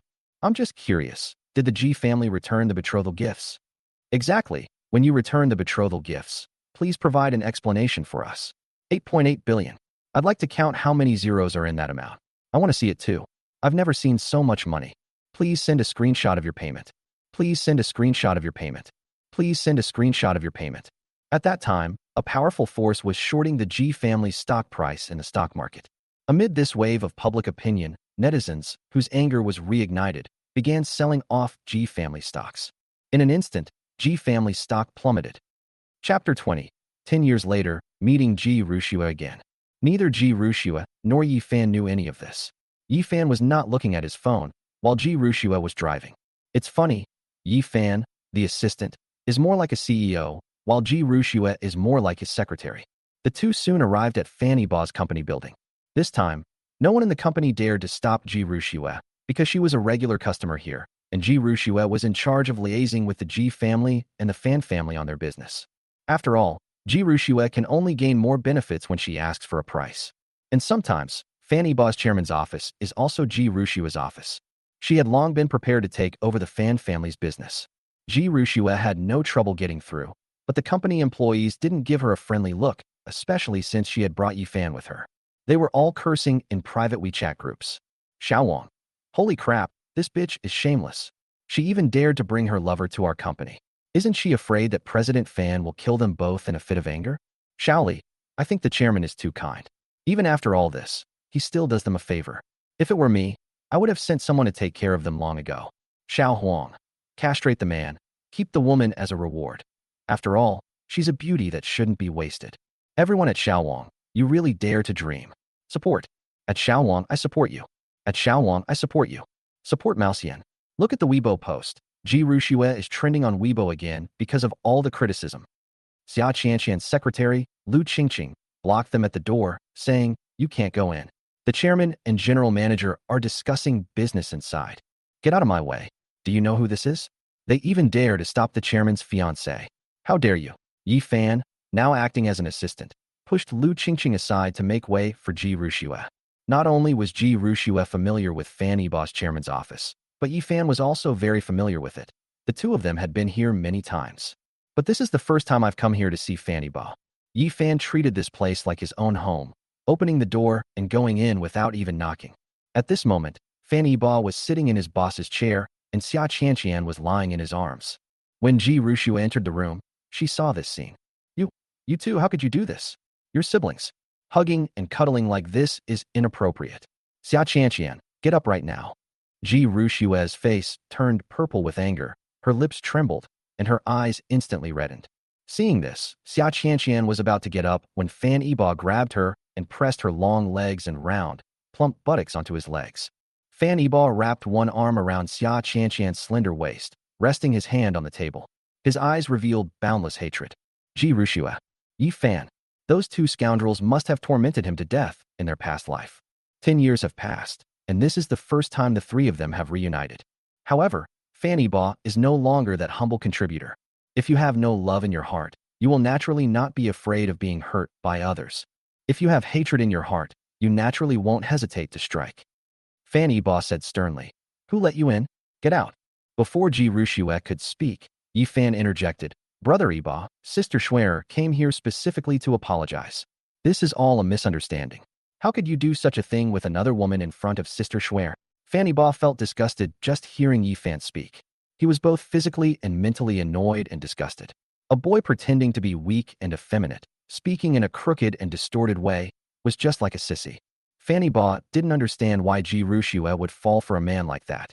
Could it be that a weak and easily bullied little boy is more likely to arouse her protective instincts? Indeed, Ji Rushue is 170 centimeters tall and over 175 centimeters with high heels. Yi Fan has some feminine features. Although he is handsome, he doesn't have a sunny and cheerful vibe. He has a more effeminate beauty. His height was just above the average for boys, and from a distance, he didn't even seem as tall as Ji Rushue. Ji Rushue is more like a domineering CEO, while Yi Fan is like a delicate little secretary. Fan Yiba said coldly with a stern face.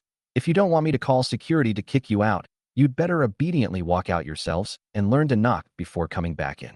At this point, Ji Rushue couldn't hold back anymore. She hadn't expected that Fan Yiba's personality would change so drastically overnight, and that he would actually dare to speak to her like that. She said aggrievedly, Fan Yiba, do you know what you're saying? How dare you make me leave? You should be the one letting her leave. Have you forgotten that you promised me you would keep your distance from Xia Qianqian? Xia Qianqian seemed a little scared, afraid that Fan Yiba would rekindle his feelings for Ji Rushue, and pushed her away. To save face for herself, she stood up on her own. However, Fan Yiba still held her firmly on his lap. Fan Yiba roared in fury. Get out! Yi Fan sensed something was wrong and quickly pulled Ji Rushue outside the door. At this moment, Xia Qianqian's secretary, Lu Qingqing, said apologetically, I'm sorry, Chairman and General Manager, I can stop them. Fan Yiba, this is the first and the last time. Go out and make it clear to the security team and the front desk that from now on, without my permission, Ji Rushue and her dog are not allowed to enter the building. Yes, Chairman. I'll pass the word down right away. Lu Qingqing turned and left, closing the door behind her. She glared at Ji Rushue and Yi Fan from the doorway, her eyes filled with contempt and hatred. In the end, it was only after Yi Fan knocked on the door and received permission that Ji Rushue entered the office. Back then, she could enter this room so casually, but now, she actually needs to knock and get permission. This huge change was hard for her to accept at first. After entering the room, Xia Qianqian was no longer sitting on Fan Yiba's lap. Instead, she stood obediently behind Fan Yiba, like a personal maid, massaging his shoulders. This scene pierced every nerve of Ji Rushue's body. This time, however, she wasn't so aggressive. She said gently, Yiba, I know I made a mistake last night, and I'm here to apologize.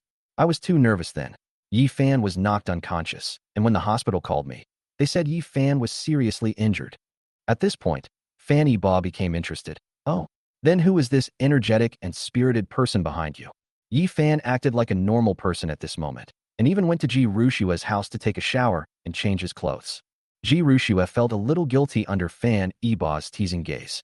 She felt as if Yi Fan was really seriously ill and lying in the hospital, rather than coming to the company with her. She regretted bringing Yi Fan along. Fan Yiba continued, I'm just wondering, are all the doctors at the central hospital quacks? Why would they call you saying you're seriously injured when nothing's wrong? Also, Yi Fan was knocked unconscious. So how did the hospital get your contact number? Ji Rushue couldn't answer at all. She had been so worried that she hadn't thought about these things in detail. Now, after being asked this question by Fan Yiba, Ji Rushue suddenly realized something. Yes. Yi Fan, you're perfectly fine. So why did the doctor call me saying you were seriously injured in the accident? Also, you were knocked unconscious. How did the doctor get my personal phone number? How could Yi Fan know any of this? He was only in charge of acting. He wasn't the one who arranged the phone calls. His eyes darted around, looking left and right. He hesitated for a long time before finally saying, I really was knocked unconscious. I guess it was after I got to the hospital. No, I remember now. When I was unconscious, I kept calling out Schwetter's name. I must have memorized your phone number and given it to the doctor, which is why the doctor called you. Yi Fan was almost impressed by his own intelligence. He had come up with such a perfect reason. Fanny Ba looked at Ji Rushua, this silly woman, who actually believed it and was deeply moved by Yi Fan's deep concern for her. Ji Rushua actually believed such a clumsy excuse. Xia Qianqian thought Yi Fan was fake the moment she saw him. If he were a woman, he would probably only be a third-rate green tea bitch. Xia Qianqian asked, It seems that Ji Rushua holds a very special place in your heart. Yi Fan nodded. That's right, Sister Schwer is my only family in this world. However, I really don't believe you can memorize her phone number. Can you demonstrate it for me right now? Let me see just how deep your relationship is. Ji Rushua already had a problem with Xia Qianqian. Seeing that Xia Qianqian didn't believe Yi Fan cared about her, she hurriedly said to Yi Fan, Quickly carry her on your back and let her see what true feelings are. Yi Fan was so frightened that he broke out in a cold sweat. Now he finally understood what it meant that one lie required countless lies to cover it up. He pretended to think, but couldn't come up with a single number for a long time, and sweat started to bead on his forehead. Chapter 21 You explained, but the misunderstanding only deepened. Xia Qianqian asked, What? Have you suddenly forgotten again? Ji Rushua couldn't stand Xia Qianqian's disdainful and sarcastic expression. She raised her eyebrows and said angrily, Why are you in such a hurry? Yi Fan was hit by a car yesterday. He's probably a little dazed for a moment. Just wait a little longer. Seeing Ji Rushua protecting Yi Fan like this, Fanny Ba felt a sharp pain in his chest, and even breathing hurt. However, he has already announced the annulment of their engagement. He made this clear to Ji Rushua today, and said that from now on, they will not be friends, but enemies. Ji Rushua protects Yi Fan, so of course he must protect Xia Qianqian. Fanny Ba glanced at Ji Rushua and Yi Fan with disdain and asked jokingly, How about I remind you? It starts with a 1. Yes, it's 1. Yi Fan seemed to remember, but after saying 1, he didn't know the numbers that followed. After hesitating for a long time, there was no further response. Now Ji Rushua understood that Yi Fan didn't remember her phone number at all, but she wouldn't let that slip in front of Xia Qianqian. She could only make up an excuse for Yi Fan. It's a side effect of being hit by a car. He hasn't fully recovered yet. Besides, who would remember other people's phone numbers these days? I can't even remember my own. Fanny Ba smiled calmly. Is that so? Why do I remember it so clearly? He said casually. 138, 38, 38. Identity number, XXXXX, 438. Fan Ba memorized Ji Rushua's phone number and ID number, and actually, he knew more than just that. Fanny Ba still remembers all of Ji Rushua's important dates, such as her birthday and menstrual cycle. He also remembers all of Ji Rushua's app and bank card account secrets. Whenever Ji Rushua forgets something, she doesn't need to recall it. She just needs to call Fanny Ba, and he can always tell her the accurate information immediately. Ji Rushua looked at Fanny Ba's nonchalant expression, completely unaware that Fanny Ba had memorized her phone number and ID number. If there weren't other people around, Ji Rushua would definitely have rushed up and given Fanny Ba a few hard kisses on the face. Ji Rushua was deeply moved. She knew that Fanny Ba still loved her, and he remembered everything about her clearly. Xia Qianqian was furious. See, it turns out that whether someone truly cares about another person or not, some things that are etched into their very bones can never be forgotten. Xia Qianqian's words had a double meaning. She slapped Ji Rushua and Yi Fan in the face, expressing her intense jealousy, which spread throughout the room. Fanny Ba understood perfectly well that he had dug his own grave. He wished he could slap himself twice, then bury himself in a handful of dirt. Sister, I was wrong. I don't know what happened. It was my body's memory, and I couldn't control it. I promise this is the last time, and it will never happen again. Fan Ba's attitude in admitting his mistake was extremely sincere. He almost wanted to kneel down. Don't give me that. I'll deal with you after the outsiders leave. Okay, sis, I'll do whatever you say, as long as you can calm down. Ji Rushua was furious. This icy snow lotus was about to turn into dried-up petals from anger. She watched Fanny Ba and Xia Qianqian flirting and teasing each other as if no one else was around, especially since Xia Qianqian actually called her an outsider, and Fanny Ba hadn't even refuted it. She stopped pretending to be virtuous and dignified, strode up to Xia Qianqian, and pulled her up. You lowly adopted daughter. How dare you seduce my fiancé? Get out of here right now. Smack. Fanny Ba. Unexpectedly, after Xia Qianqian was scolded by Ji Rushua, Fanny Ba stood up and slapped Ji Rushua hard. Ji Rushua was surprised to find that Xia Qianqian and Yi Fan were also stunned. They couldn't understand why Fanny Ba had changed so quickly. Was it really because of Ji Rushua's elopement? Little did they know that this slap contained the hatred of Fanny Ba from 2 lifetimes. Every time he thinks of his tragic past life, Ji Rushua's cold-bloodedness, ruthlessness, and betrayal, he feels utterly humiliated by her most selfless love. And that scoundrel Yi Fan actually desecrated the woman he loved most in his past life. If there weren't a reasonable reason, Fanny Ba would have loved to kill both Ji Rushua and Yi Fan. However, the consequences of taking action would be too severe. The Ji family would not let him off the hook, and the law would investigate to the end. There was no need for him to sacrifice himself. Looking at the bright 5-finger mark on Ji Rushua's fair and smooth face, Fanny Ba actually felt a little sorry for her. Decades of love still entangle Fanny Ba. Ji Rushua remains the woman he once loved most. Although she didn't love him and even betrayed him, Ji Rushua was so stunned by the beating that she forgot the pain. She had never been beaten in her life. Within the Ji family, she was the undisputed eldest princess. From childhood to adulthood, she had been well protected, and besides her family, Fanny Ba, her guardian knight, was her greatest support. And now, this most loyal knight has hit her for another woman. She couldn't believe it. Yi Fan thought Ji Rushua had been knocked unconscious, so he quickly went to her side and reached out to help her up. Shuer, are you all right? Ouch, Iba Ji, how could you hit me so hard? Your face is all swollen. It breaks my heart. Fan Iba's eyes flashed with a cold light. Yi Fan was truly testing his patience at every moment. But with this kind of despicable person, the more you pay attention to him, the more arrogant he becomes. If it weren't for Ji Rushua, Yi Fan would never have had the chance to meet and talk to Fanny Ba in his entire life. In Fanny Ba's view, he was like a maggot in a latrine, and even if he stepped on him to death, he would only dirty his own feet in the end. Fan Ba warned Ji Rushua. Ji Rushua, listen to me clearly.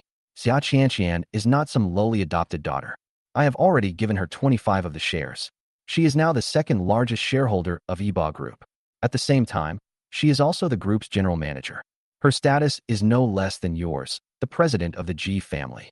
Fan Ba's words were like a knife, piercing deeply into her heart. Xia Qianqian didn't expect Fanny Ba to protect her like this, and she gazed at Fanny Ba with deep affection in her eyes. Ji Rushua took a long time to calm down. Fanny Ba, you actually hit me for her. You said you would always love and take care of me. Have you forgotten? Fanny Ba, I haven't forgotten my promise. You chose him over me. You abandoned our love. So what reason do you have to blame me? No, I didn't. I've always loved you. How could I abandon you? Ji Rushua felt utterly wronged. She believed that the person she truly loved was still Fanny Ba. You've misunderstood me. Yi Fan and I have absolutely no relationship. He's just my adopted brother. There's no way we could have a romantic relationship. Don't be misled by those photos online. They're deliberately trying to break us up.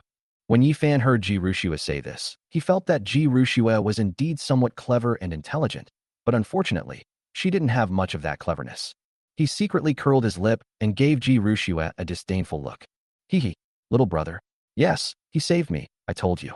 He's like a child. That's why I've been looking after him. You've misunderstood us. You need to apologize to us. Yi Fan suddenly said, Yeah, Iba, there's really nothing between Shuer and me. She only recognized me as her younger brother because she felt a little regretful that there were no boys in her family. Although we booked a room, we didn't do anything. I didn't secretly watch my sister take a shower. My feelings for Shuer are genuine. She got drunk, and I carried her home. She threw up all over me, but I didn't care. Yi Fan pointed to his clothes as he spoke. Oh, right. This outfit is the one I took off and changed into at my sister's house last time when I had too much to drink. I just wore it back to Shuer's house today. Brother Iba, don't overthink it. Ji Rushua stared blankly at Yi Fan. Is this how you explain it? Although what you said is true, why does it sound so contradictory? After Yi Fan finished speaking, he looked at Ji Rushua with deep affection, as if he were asking for praise. Sister, my explanation was right, wasn't it? It's all true. Ji Rushua really wanted to say, your explanation is correct, but please stop talking. It's getting a bit cuckolded to me. But she nodded as if possessed. Yes. Shuer, that's such a sweet way to address her. If it were before, Fanny Ba would probably have already thrown a punch. Now, Ji Rushua and Fanny Ba have no relationship anymore, and he can't control what others call her. Chapter 22. You are the most important person in my heart. Fanny Ba was amused by their conversation. He didn't know how he could do such a stupid thing, to love such a frivolous woman for so many years. Fanny Ba nodded and said with a smile, Ji Rushua, as you said, this guy is your younger brother. It's okay for you to be a little close to him. It's not a big deal. Ji Rushua thought Fan Yiba finally understood her relationship with Yi Fan. Yes, you finally understand. You and he are siblings, so why did you ask me not to meet Xia Qianqian in the first place? We are also siblings. And compared to your so-called sibling relationship, Xia Qianqian and I are siblings who are openly and honestly recognized by everyone. This is different. Xia Qianqian has ulterior motives towards you. She's after you as a person and the Fan family's wealth. Oh, do you have any evidence? Let me see it. Ji Rushua was speechless for a moment. Me? I just had a feeling. I don't have any evidence yet. Fanny Ba, what a feeling. What makes you think that Yi Fan, who's next to you, doesn't have any other thoughts about you? Doesn't he want you or your money? Yi Fan isn't that kind of person. Don't slander him. No matter what he thinks, I have no ulterior motives towards you. You are the most important person in my heart. Fanny Ba didn't know where Ji Rushua got such a thick skin to dare to say such things. Absolutely no ulterior motives? The most important person? Ji Rushua, of course. Ha ha ha. You would never have a heart to open the door for another man in the middle of the night, leaving a man and woman alone in a room together. You have no ulterior motives. You would take him to your house. You know, I have never been inside your house. But he just walked in and even washed up and stayed overnight. He is more like your man than I am. I am the most important person to you. You probably don't even believe that yourself. You know very well who the most important person in your heart is. At your engagement party, you abandoned your fiancé to go to the hospital and take care of someone who was perfectly fine. And you still dare to say I'm the most important person in your heart. At your birthday party, I carefully prepared a shower of roses for you, but you ignored it. You even knocked over the cake I made by hand because it blocked your way from seeing Yi Fan, who only had a common cold. Ji Rushua has done far too many things to hurt Fanny Ba because of Yi Fan. This is just the tip of the iceberg. Moreover, he can't talk about what happened in his past life. Fanny Ba paused and continued. What does it mean to be completely devoted? You told me to stop contacting Xia Qianqian with just one sentence, and I moved out of the old house overnight. I haven't seen her for years, and I don't even come to the company anymore. For your sake, I've kept myself pure and never spoken to strange women. I'm 25, and I've never even tasted a woman's touch. Fanny Ba selectively forgets his shameless behavior last night, and the passionate kiss with Xia Qianqian in the office just now. Who is the most important person? My passenger seat will always be reserved exclusively for you. I don't even have a female nanny at home. And what about you? You've taken Yi Fan all over your house. He's been to every private space you own. And me, your official boyfriend, haven't even stepped foot in your house yet. All because you said you wanted to maintain the mystery of your princess status. These were things that Fanny Ba knew. He believed that Ji Rushua and Yi Fan must have had even more intimate interactions, and that Yi Fan might have already slept with Ji Rushua. Ji Rushua didn't know how to refute Fanny Ba's words. She collapsed to the ground in despair and cried silently. Yi Fan sensed that Fanny Ba had misunderstood, so he suddenly said, Brother Iba, you've misunderstood. I didn't stay overnight that night. I was changing Shuer's clothes. Ji Rushua thought Yi Fan was going to explain something, but she didn't expect him to reveal an even bigger secret. Shut up, don't say anything more. Fanny Ba smiled knowingly. What? Isn't this too explicit? These are private matters that shouldn't be told to outsiders like us. Although Fan Yiba appears calm and collected now, his heart is bleeding inside. Ji Rushua didn't have time to think about why Yi Fan could always deliver the finishing blow so precisely. She knelt on the ground, grabbing Fan Yiba's trouser leg, and pleaded, Yiba, don't listen to his nonsense. I was drunk that day, and he took me home. I threw up all over myself, and he wanted to change my clothes, but I stopped him and kicked him out. You have to believe me. Nothing really happened between us. At this moment, Ji Rushua was nowhere to be seen as a cold and aloof goddess. Fanny Ba pulled his trouser leg back up. You don't need to explain. I don't care what happened between you two. From the moment you chose him and left the engagement party, it was already over between us. Our engagement is off. Please remember to return the betrothal gifts. I've already sent people to the Ji family to collect the 8.8 billion dowry. But you took those 8 treasures. I'm giving you 3 days to return them to me intact. Ji Rushua cried like a fairy who had been cast down to earth. tears streaming down her face. No, I don't agree. I love you. You can't do this. Fan Yibo looked disgusted. Where did you get the courage to say that I'm the one you love? Ji Rushua calmly said. Yibo, I have evidence. You believe me. Let them out, and I'll prove to you that I'm innocent. She does indeed have a trump card, which I thought I wouldn't need, but I didn't expect her to use it so soon. For an ice queen like her, using a report to prove her innocence would indeed be a trampling on her dignity. Fanny Baw did not agree to her request. You brought people, so you can go out if you want, but my sister is the person I trust the most, and she will not go out. No, they all need to get out. Seeing Ji Rushua's insistence, Xia Qianqian actually wanted to give Ji Rushua a chance. Give it a shot. She may really have some unspeakable difficulties. Why don't you listen to her? I have some things to do over there, so I'll go out first. She didn't wait for Fanny Baw's agreement. She simply glanced at Ji Rushua before leaving. Xia Qianqian left, but Yi Fan still wanted to linger in the office. Yi Fan said ingratiatingly, Sister Shui, I don't need to go out, right? Is there anything on your side that I don't know about? Fanny Baw was disgusted. Yi Fan always said ambiguous things, making people suspicious of him. Fanny Baw asked curiously, what do you mean by you know everything? What do you know? Ji Rushua didn't dare let Yi Fan speak anymore. Yi Fan, stop talking. These things have nothing to do with you. You should leave now. She kept giving Yi Fan meaningful glances, but Yi Fan pretended not to see them. Sis, how can you say this has nothing to do with me? I'm one of the victims too. Look what they've said about us online. Fanny Baw. Yes, he is the male lead in this matter. Yibo is the most sensible guy. I know everything about you and Yibo. Didn't you tell me everything? Fan Yibo glanced coldly at Ji Rushua, wondering if she had told Yi Fan those things. Speak. Continue. Yi Fan. Yibo, this is partly your fault. You're great in every way, but you're too clingy. You don't give Schwer any personal space at all. Sometimes your high-profile displays of affection make Schwer feel suffocated. No wonder she hesitated to marry you. Ji Rushua was terrified. She suspected that Yi Fan was deliberately making things difficult for her, always trying to sabotage her. Fanny Baw was surprised that Ji Rushua had said such a thing, especially to Yi Fan. Ji Rushua, I never expected you to think this way. Am I too clingy? Does my behavior suffocate you? Ha ha ha. I never thought that after all the scheming and risking my life, you wouldn't like it. You should have said so earlier. If you had said you didn't like me, I would have left you. It's not like I can't live without you. Fanny Baw recalled his trip to the snowy plains last year. He had gone to great lengths to fight against the severe cold for more than half a month, and he almost fell into an ice crevice. He also almost died from the cold invading his internal organs. He did all this because Ji Rushua said she wanted to see the real Tianshan snow lotus. Because of her one sentence, Fanny Baw personally went to the Tianshan snowfield. Now, Ji Rushua is actually saying she doesn't like it. Fanny Baw felt like his sincere feelings had been wasted. Yi Fan, get out. What nonsense are you spouting? Yibo, don't listen to his nonsense. What he said isn't true. I didn't say that. I never said that. Ji Rushua was driven to the brink of collapse by Yi Fan. She regretted it terribly, wondering why she had brought Yi Fan along. He was such a terrible teammate. She clung to Fanny Baw, pleading desperately. Today, Yi Fan ignored Ji Rushua's words and continued to add insult to injury. Sis, I'm the most honest person. I'm telling the truth. Last month was Yibo's birthday, but I was weak and got sick. You came to my house to take care of me, and although I was very happy, I didn't want to disturb your date with Yibo.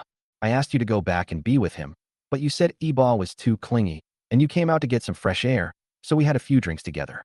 After only a few drinks, you started complaining about the gifts Yibo gave you, saying they were always too flashy and didn't fit your cool, aloof persona. Chapter 23 Incompetent Teammates. When it comes to excavation technology, you don't need to go to Shandong. Just look for Lanxiang Technical School. Yi Fan from Hangzhou is skilled, but he's definitely a terrible teammate. Ji Rushua's image has been completely destroyed in front of Fanny Baw. She didn't know whether Yi Fan was genuinely honest or cunning. Fanny Baw didn't expect Ji Rushua to lie to him again. Last month was my birthday, and we made plans for a candlelight dinner. I cooked a whole table of dishes and waited for you to come back for dinner. But then you told me you had to work overtime? So this is what you meant by working overtime? You were going to Yi Fan's house to work overtime and even drink together. Ha ha ha. Great, Ji Rushua. You've completely fooled me.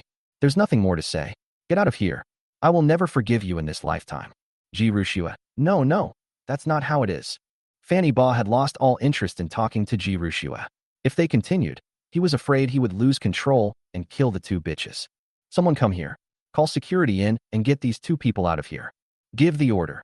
From this day forward, I do not wish to see any member of the G family again. Also, stop all ongoing projects with the G family. In the end, thanks to Yifan's terrible teammates' help, Ji Rushua still didn't reveal her trump card.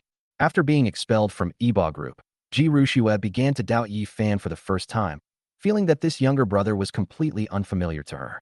Although Yifan is usually quite mischievous, he has never acted like that when it comes to serious matters. Yifan, I need an explanation. Why are you doing this to me? What good does it do you to break up with Fanny Ba? Ji Rushua reverted to her aloof goddess persona, her icy eyes fixed fiercely on Yifan. If he didn't give her a reasonable explanation today, she wouldn't let him off the hook, even if he was her favorite adopted younger brother. At this moment, Yifan remained calm. He looked at Ji Rushua with utmost seriousness and said in the gentlest tone, "Schwer, I can't pretend anymore. Yes, I did it on purpose." "What? Why did you hurt me?" Ji Rushua looked shocked. "Schwer, I love you, I like you. From the first moment I saw you, my heart followed you. I know this is wrong, and I'm trying to call my heart back, but no matter how much I try to convince myself, I can't let you go. I love you. I love you recklessly. I love you to the core." Ji Rushua was stunned by Yifan's sudden confession. She had always thought that Yifan, like her, regarded the other person as family. "I never expected Yifan wanted to make her his lover. So you ruined my relationship with Iba, and you deliberately caused trouble at my engagement party because you didn't want me and Fanny Ba to get engaged. All of this, your constant interruptions and distortion of the facts, were meant to make Fan Iba misunderstand our relationship." Yifan, having nothing left to lose, openly admitted, "That's right. Schwer, Fanny Ba is not a good match for you. I am the one who loves you the most." I don't know how Yifan dared to say such a thing. Fanny Ba is worth hundreds of billions, and he treats Ji Rushua like a precious gem. Yifan was able to establish himself in Hangzhou only because of Ji Rushua. Everything he ate, wore, and used was paid for by Ji Rushua. He only attended a diploma mill, majoring in nursing. Sending him to the Ji family as an intern was already giving him too much credit. Being exceptionally hired by Ji Rushua as her personal assistant has already offended many people. Yifan was met with a resounding slap. "Smack! You still dare to say you love me the most. You lied to me and said you memorized my phone number, but you can't even remember the first one. How dare you say you love me? Your love means spending my money, partying in bars every night, swiping my card to buy limited edition bags for the hostesses. Your love is using my account to splurge on beautiful women's virtual carnivals online. The most disgusting thing is that you even brought women to the house I gave you. After what you've done, you still dare to shamelessly claim you love me." Ji Rushua was not unaware of Yifan's actions. The reason she tolerated him was because she genuinely disliked him. She only treated him as a younger brother, which is why she felt confident in front of Fanny Ba. But right now, she really can't clear her name no matter what she does. The photos online, along with Yifan's self-disclosure, effectively nailed Ji Rushua to the death row. Yifan was surprised that Ji Rushua knew everything. He had always thought that Ji Rushua was just wearing the cloak of a cold goddess, but was actually a naive and foolish rich girl. A pretty, silly girl spoiled by Fanny Ba. Yifan looked bewildered. "You know everything, so why do you still let me stay by your side?" Ji Rushua replied without hesitation. "Because you look like me, and because I want a younger brother. Get out of here.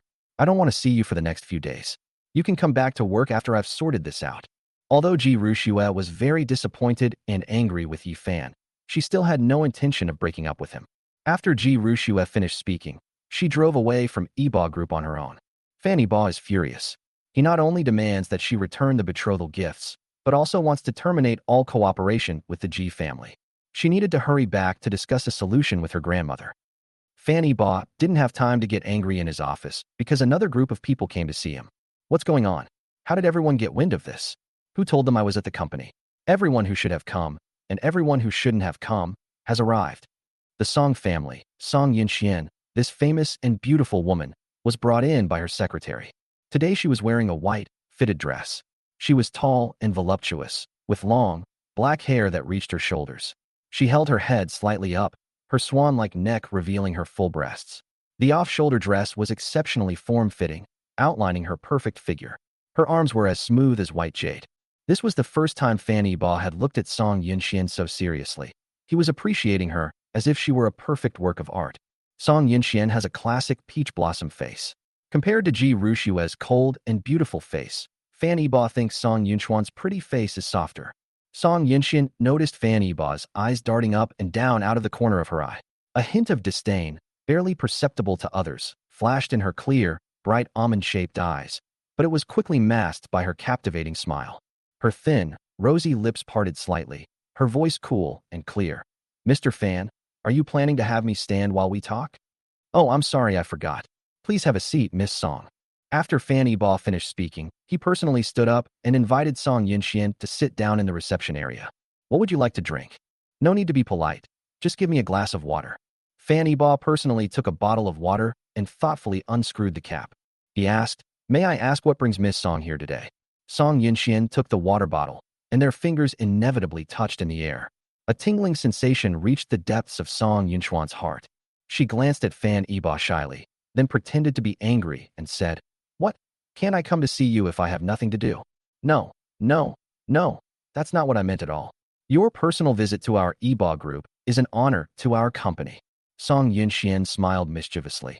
"Oh, it's just that the company welcomes me, but you don't." Fan Yiba was taken aback by the question. Cough, cough, cough." He choked on the water he had just drunk. Fortunately, the two were some distance apart, so the water didn't touch Song Yinxian. Sorry, I couldn't help it." "It's okay, I forgive you." Song Yinxian found Fan Yiba very funny. He's 24 or 25 years old, yet he still acts like a novice. Just a few words are enough to get him excited. Little did she know that in this life and the previous life, he had never flirted with any woman, and his love for Ji Rushua was a natural progression, simply an arranged marriage. Chapter 24, Municipal Building Demolition Plan. Song Yinxian said formally. Okay, I'm not kidding anymore. I have a mission this time." Fan Yiba stopped coughing. "Yes, please go ahead.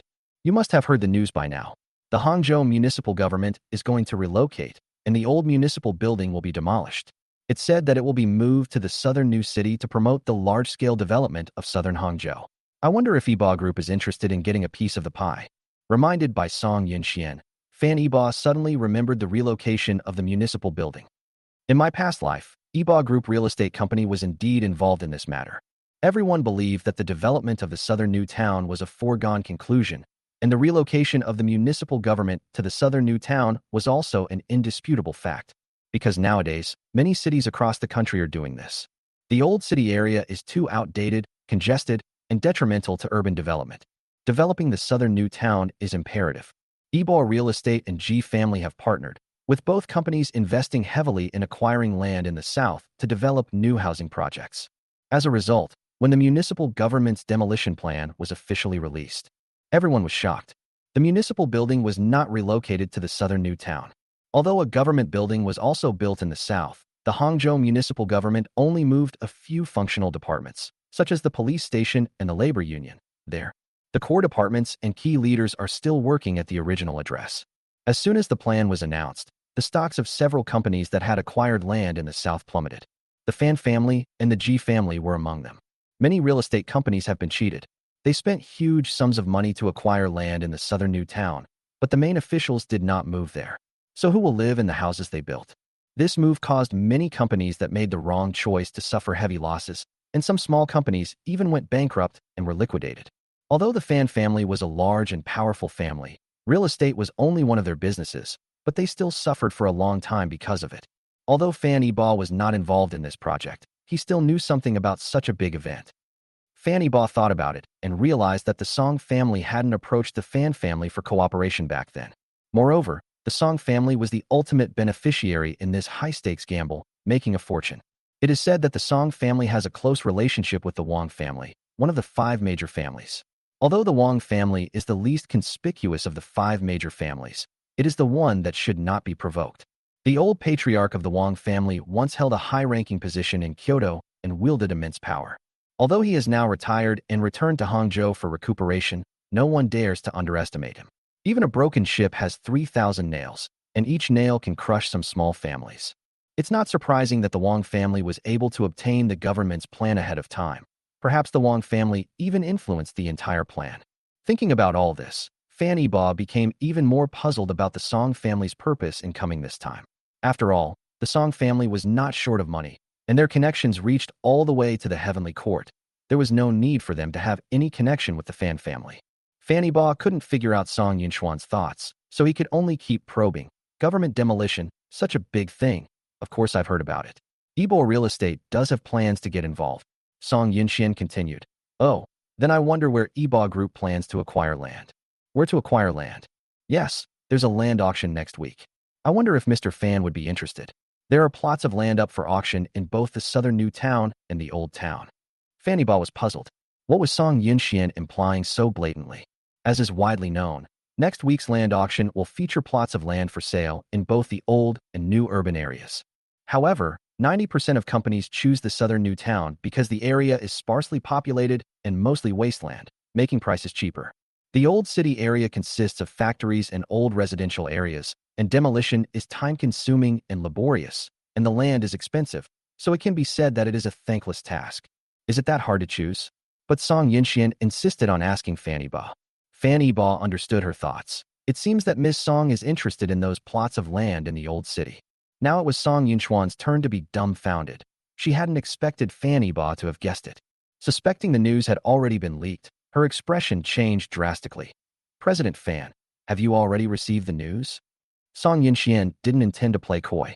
She asked directly, how did President Fan know that our Song family wanted to acquire land in the old city? Who told you? Only the heads of the Song and Wang families and she, the one who ultimately carried out the plan, knew about the Song and Wang families' plans. Everyone assumed that the Song family was also eyeing the land in the new city, since they had already sent people to inspect the site. Fanny Ba could only pretend to be stupid. The Song family really wants to buy land in the old city? I was just guessing. Who would tell me something like this? Song Yunxian clearly didn't believe it, but since Fanny Ba wouldn't say, she couldn't force him. She could only guess that the Fan family had powerful connections. After all, they were the most influential family in Hangzhou. Song Yunxian realized she had lost her composure, but she quickly regained her composure. Haha, I was just joking. Mr. Fan, please don't take it to heart. That's right, my Song family is planning to acquire land in the old city area. I wonder if the Fan family would be interested in getting a share. When presented with such lucrative food, why wouldn't one eat it? Wouldn't that be a waste? Regardless of any conspiracy the Song family may have, Fanny Ba, a reborn individual, knows the direction of development for the next 10 years. Fanny Ba agreed without hesitation. Perfect timing. Our company is also planning to acquire land in the old city. It would be perfect for the two companies to cooperate. Fanny Ba's straightforwardness and decisiveness surprised Song Yunxian even more. She thought to herself, isn't it said that Fan Ba has no interest in business and is obsessed with pleasing Ji Rushu every day? How come he is so difficult to deal with, so unassuming and unpredictable, that I have no idea what he's thinking? Song Yunxian hesitated. Her purpose in coming to the Fan family was indeed to seek cooperation. However, she wanted to use her key information to gain the initiative in the cooperation between the two families and seize the initiative. Unexpectedly, Fanny Ba completely deviated from the expected pattern and actually guessed the Song family's plan. Now, she couldn't use any of her subsequent moves. As a business prodigy, this was the first time in her life she had encountered such a situation. She felt frustrated, as if she were facing an old fox sitting in the room. Mr. Fan, can you tell me why you are willing to cooperate with the Song family? Don't you have confidence in the southern new city? To be honest, I don't have a high opinion of the southern new city. I'm a strange person, I never join in the fun. Even if I did, I'd just be a spectator. Nothing beats the satisfaction of setting up your own stage and performing your own show. Song Yunxian didn't expect Fanny Ba to think that way. Indeed, the southern new town looks very tempting, and real estate developers from Hangzhou and even other provinces are eyeing this piece of meat. Even if each person only takes one bite, how much profit can there be? No one bothered to steal this piece of rotten flesh from the old city. Little did others know that only the surface of the flesh was rotten. Its core was still fresh. If the demolition issue is handled properly, the profits from that large piece of land would be enough for the Fan and Song families to make for 5 years. No matter how Song Yunxian tried to get information out of him, Fanny Ba didn't tell her why he bought the land in the old city. On the contrary, Song Yunxian was tricked into revealing a lot of information, including her cooperation with the Wang family. Ultimately, the Fan, Song, and Wang families jointly invested in a new real estate company to develop the old city.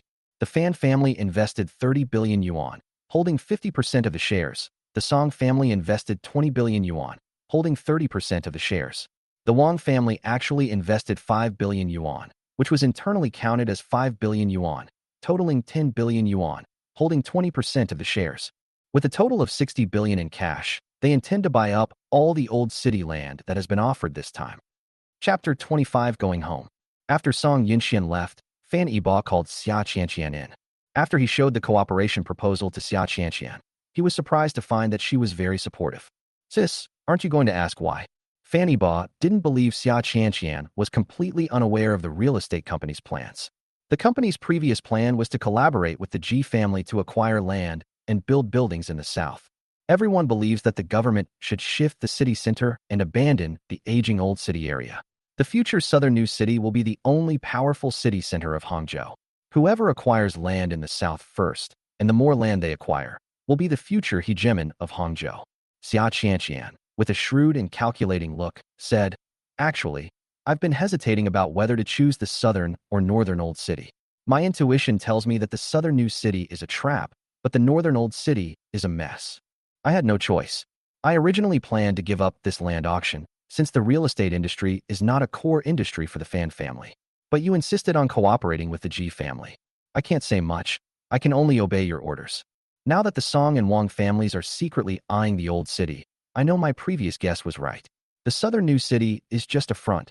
The government wants to get rid of the wasteland and use the money to renovate the old city." Fan Yiba was deeply impressed by Xia Qianqian's insight. She was indeed a business genius. No wonder her father entrusted the company to her management before he passed away. Fan Yiba couldn't even come close to her with such keen insight. Fan Yiba was praising Xia Qianqian, but unexpectedly, Xia Qianqian admired Fan Yiba even more. "Yiba, I never expected that someone who has never been involved in company affairs for so many years could spot the problem at a glance. This business talent truly lives up to your parents' genes." Fan Yiba felt somewhat ashamed. He had no business acumen whatsoever, relying entirely on his prophetic abilities. However, to keep the secret, he could only accept the identity of this business genius with tears in his eyes. "Ahem, not at all. I just feel that everyone's companies are located in the old city, and their work and consumption habits are all here. Hangzhou is also a major tourist city.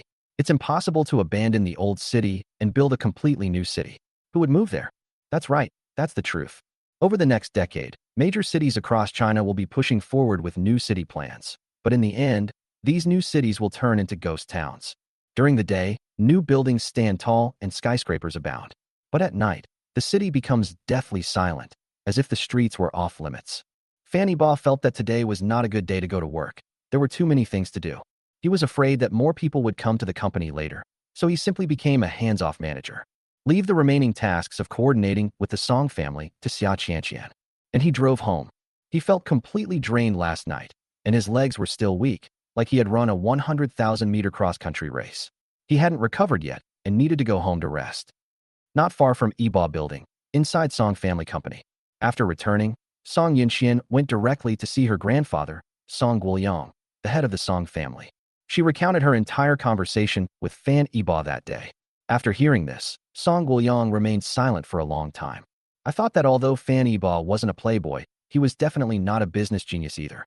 I didn't expect that I still underestimated Fan Hongwen's genes. Fan Yiba was blinded by love before, but now that he is sobered up, we will have another strong competitor in the business world. Xianxian, whether we are friends or enemies with the Fan family depends entirely on your fate. Don't worry, Grandpa. Although today was a bit of an accident, Fan Yiba and I have finally taken the first step. With your granddaughter's looks, I believe it won't be long before Fan Yiba falls head over heels for me." Song Yinxian was very confident. When she left Yiba Group, Fan Yiba personally saw her off. At the door, she had already obtained Fan Yiba's private phone number, and they had both changed how they addressed each other. From now on, she would call him Yiba, and he would call her Yinxian. This is a historic step before Ji Ruxue. Fan Yiba never gives his private phone number to other women. She's not like Ji Ruxue, a pretty face that's wasted on brains, losing a golden opportunity like Fan Yiba. It turns out that yesterday at the engagement banquet, Fan Yiba announced the annulment of the engagement. The Song family grandfather and grandson were eyeing Fan Yiba. With the help of the Fan family, the Ji family has almost surpassed the Song family in recent years. Now, the Fan family and the Ji family have turned against each other. This is a golden opportunity. As long as Song Yinxian and Fan Yiba get together, their Song family will be the next Ji family, and their rise to prominence will be just around the corner. Song Guoyang laughed heartily, but he still reminded her, "Granddaughter, I certainly believe that your beauty is among the best in Hangzhou. But don't follow Ji Rushua's example. Once you've chosen Fanny Ba, you must be devoted to him. My Song family cannot bear the stain of impurity. Song Yunchuan's eyes flickered slightly, but she quickly nodded and said seriously, Grandpa, don't worry. I know what's important. For the sake of the Song family, I will take down Fan Ba as soon as possible. Good granddaughter, Grandpa would never harm you. Fanny Ba is a good man. Even if not for the Song family, for your own sake, he is someone you can entrust your life to. Upon hearing her grandfather's words, Song Yunxian immediately pictured Fan Ba in her mind. Handsome, intelligent, courageous, and devoted in love. If Fan Ba could forget Ji Rushua, he would indeed be the best husband. Since Fan Ba announced his single status, many families share the same idea as the Song family. They just weren't as quick as the Song family, who could use projects with profits of tens of billions as stepping stones.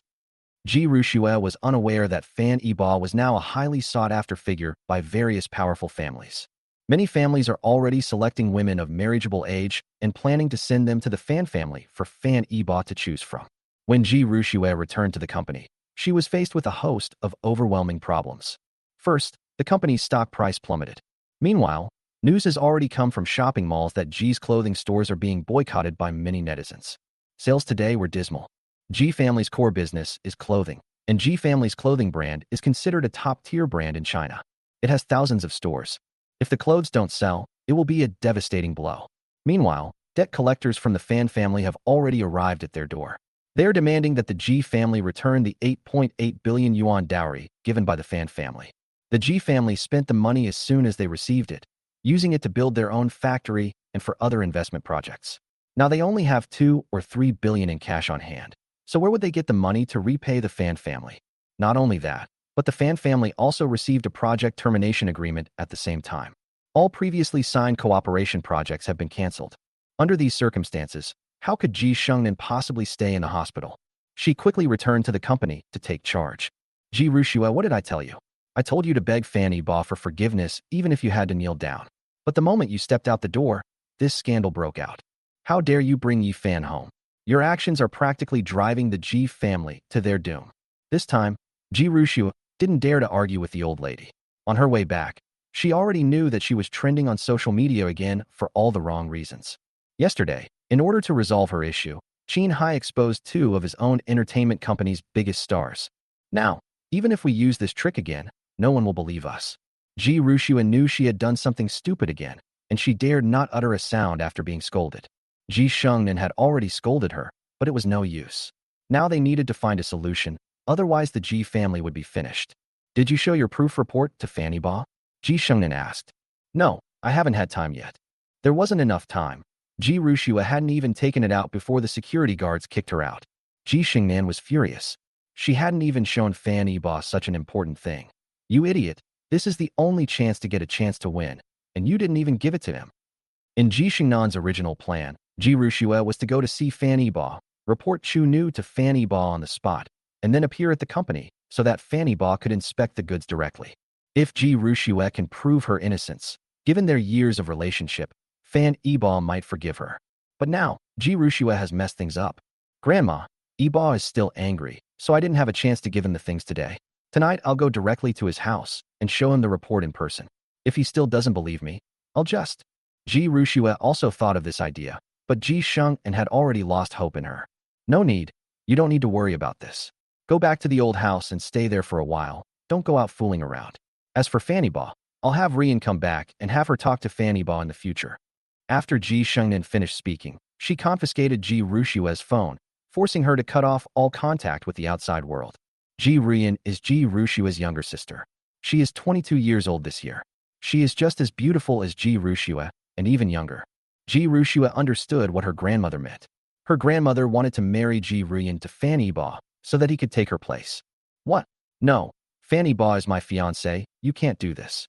Ji Shengnan didn't tolerate her. You still have the nerve to say that you're the one who lost Fanny Ba. You're involved with a man in an ambiguous relationship. What makes you think Fanny Ba would tolerate such humiliation? And another thing, why did you bring Yi Fan to see Fanny Ba today? What's wrong with your brain? Did you think they would get along peacefully, with 2 men sharing 1 wife? To be two-timing someone, and to do it so outrageously, is something even I couldn't tolerate. I'm already incredibly grateful that Fanny Ba didn't kill you on the spot. Ji Rushua was stunned. as if struck by lightning, when she never expected her own grandmother to look at her like that. Her soul trembled. Chapter 26. Heading to Shanghai. Fanny Baugh returned home and went straight to bed. At this point, he realized even more the importance of having a strong physique. Fanny Baugh's home is neither an old house nor a wedding room. It's a large apartment on the same floor as Ji Rushue's in the same complex. It's right upstairs from Ji Rushue's house. It's no wonder that Ji Rushue felt Fanny Baugh was too clingy. Fanny Baugh slept until the moon and stars were sparse. He slept from afternoon until evening before feeling much better. I'm so hungry. That's when he realized he hadn't eaten all day. He went to the kitchen and quickly prepared some food to appease his internal organs. Before I could even take 2 bites, I was startled by a quacking sound from a duck. Looking down, I saw it was a pet duck. Fool, you're not dead? No, you're dead. Fortunately, the ducks couldn't understand human speech and didn't argue with him. I'm sorry, I caused you to suffer along with me in my past life. Fan Ebaugh bent down, hugged the rice jar to his chest, and gave it a good rub. Fan Gang is Fan Ebaugh's pet duck, a culled duck he has raised for several years. Pure white, it was a gift from his parents before they passed away. Fan Ebaugh has always treated this duck like his son. After his parents passed away, this culled duck kept him company through many difficult nights. Culled ducks only live for about 10 years, and this duck is already an old man. In his past life, Yifan had seen the rice jar once. Later, when he was sick, he told Ji Rushue that he wanted to eat old duck soup. Other ducks won't do. We have to have this culled duck. Finally, Ji Rushue secretly took the rice jar away from Fan Ebaugh and cooked it to nourish Yifan. When Fan Ebaugh arrived, only a duck carcass remained in the rice bowl. The past is too painful to recall. It only brings tears to my eyes. In this lifetime, Fan Ebaugh will never let anyone hurt anything he cares about again. He wanted to put an end to the rice jar's life. Having just woken up, Fanny Nan was no longer sleepy. He sat on the living room sofa with his rice bowl in his arms, contemplating life. The old duck seemed unable to stay up all night. It lay in Fanny Baugh's arms, nodding sleepily. Look at this. It's so cute it's melting Fanny Baugh's heart. I don't know how Ji Rushue could bring herself to kill such an adorable duck. The gods and Buddhas have given me this opportunity. It would be a waste to use it only for revenge. I will lead the Fan family to continue climbing higher until we reach the pinnacle of the world. I will serve my country and restore the glory of all nations paying tribute to us. On this ordinary, uneventful night, Fan Ebaugh made a grand vow. The next morning, Fan Ebaugh, who had fully recovered, headed to Shanghai with several bodyguards. This trip to Shanghai is crucial to his first step in leading the Fan family to rise to prominence. Moreover, there's a stunningly beautiful school beauty in Shanghai waiting for her to rescue her.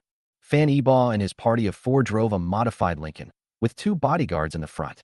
With bodyguard Captain Lu Hong by his side, Fan Ebaugh, having nothing else to do, wanted to ask Lu Hong if he had any tips on how to improve one's health. After all, the feeling of being completely exhausted is unpleasant. He no longer wanted to be a pushover. Lu Hong, I've heard you're quite skilled. Do you possess some kind of martial art? Young master, I don't have any kung fu skills. I'm just a retired soldier who spent a few years in the army. Lu Hong was a bit modest. This retired soldier was no ordinary man. He was a champion of several consecutive military competitions and had even served as a bodyguard for a high-ranking official. He was someone Fan Hongwen had worked hard to recruit. He had previously been Fan Hongwen's bodyguard. When Fan Hongwen was in the car accident, he happened to be on vacation and not by his side. Otherwise, Fan Hongwen might not have been killed. Lu Hong stayed with the Fan family mainly out of guilt. If he hadn't asked for leave at that time, the old patriarch might not have gotten into trouble. Fan Ebaugh was a little disappointed. Oh, is that so? Although Lu Hong didn't know why Fan Ebaugh asked that, he didn't want to disappoint him. Young master, do you want to exercise? Yeah, I've been feeling a bit weak lately, and I'd like to find a way to exercise. Feeling powerless? Lu Hong glanced at Fan Ebaugh cautiously. How old is he? So young, and already saying he feels powerless. Lu Hong recalled how Fan Ebaugh had to lean against the wall to leave the hotel yesterday, and he was a little worried about the quality of the 3rd generation of the Fan family. Young master, you could ask Uncle Lee about this. He's the only one among us who possesses martial arts techniques. Perhaps he can help you solve the problem. Uncle Lee. In his past life, Uncle Lee was driven away by him. Just because Uncle Lee spoke ill of Ji Rushue in front of him, he kicked Uncle Lee out. Unexpectedly, Uncle Lee was actually a hidden master. He had already made up his mind. After returning home this time, he would move to the Fan family's old house and learn kung fu from Uncle Lee, but he wanted to strengthen his body. In the future, he may have to face more than one person.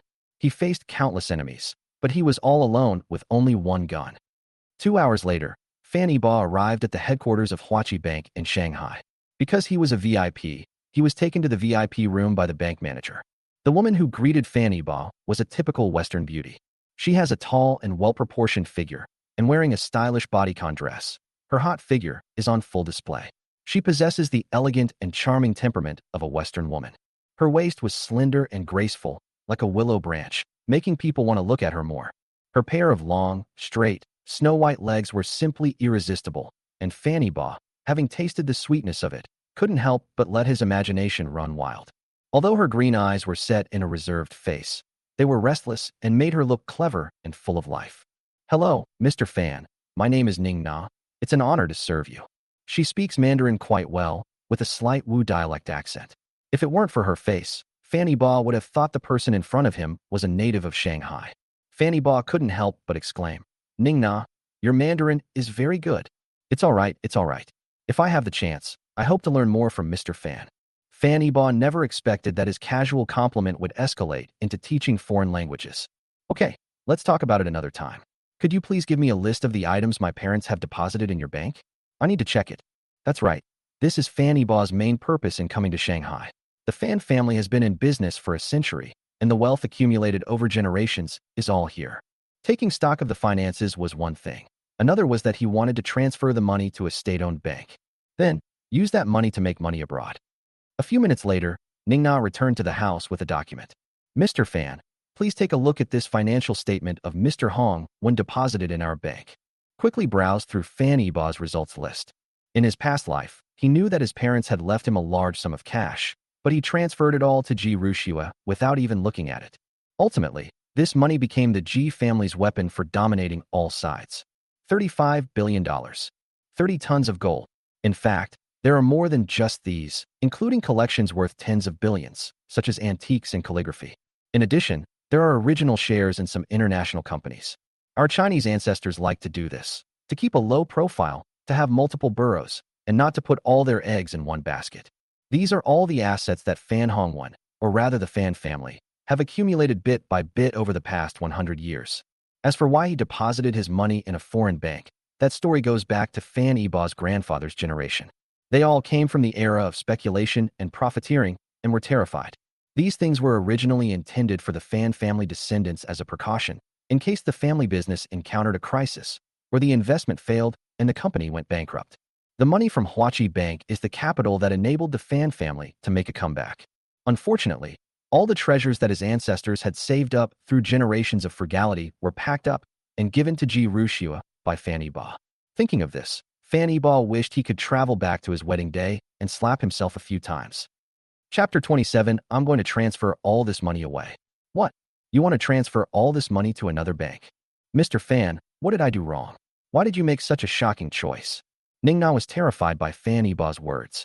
She had just received him, and now he was trying to transfer the money away. What could Fan Yibo say? Could he tell this beautiful woman that her bank was about to withdraw from the Chinese market and ultimately face bankruptcy? Once the world's largest financial empire, Huachi Bank was a behemoth encompassing banking, insurance, securities, trust, and other global financial holding groups with assets reaching $2 trillion. It will eventually fade into obscurity.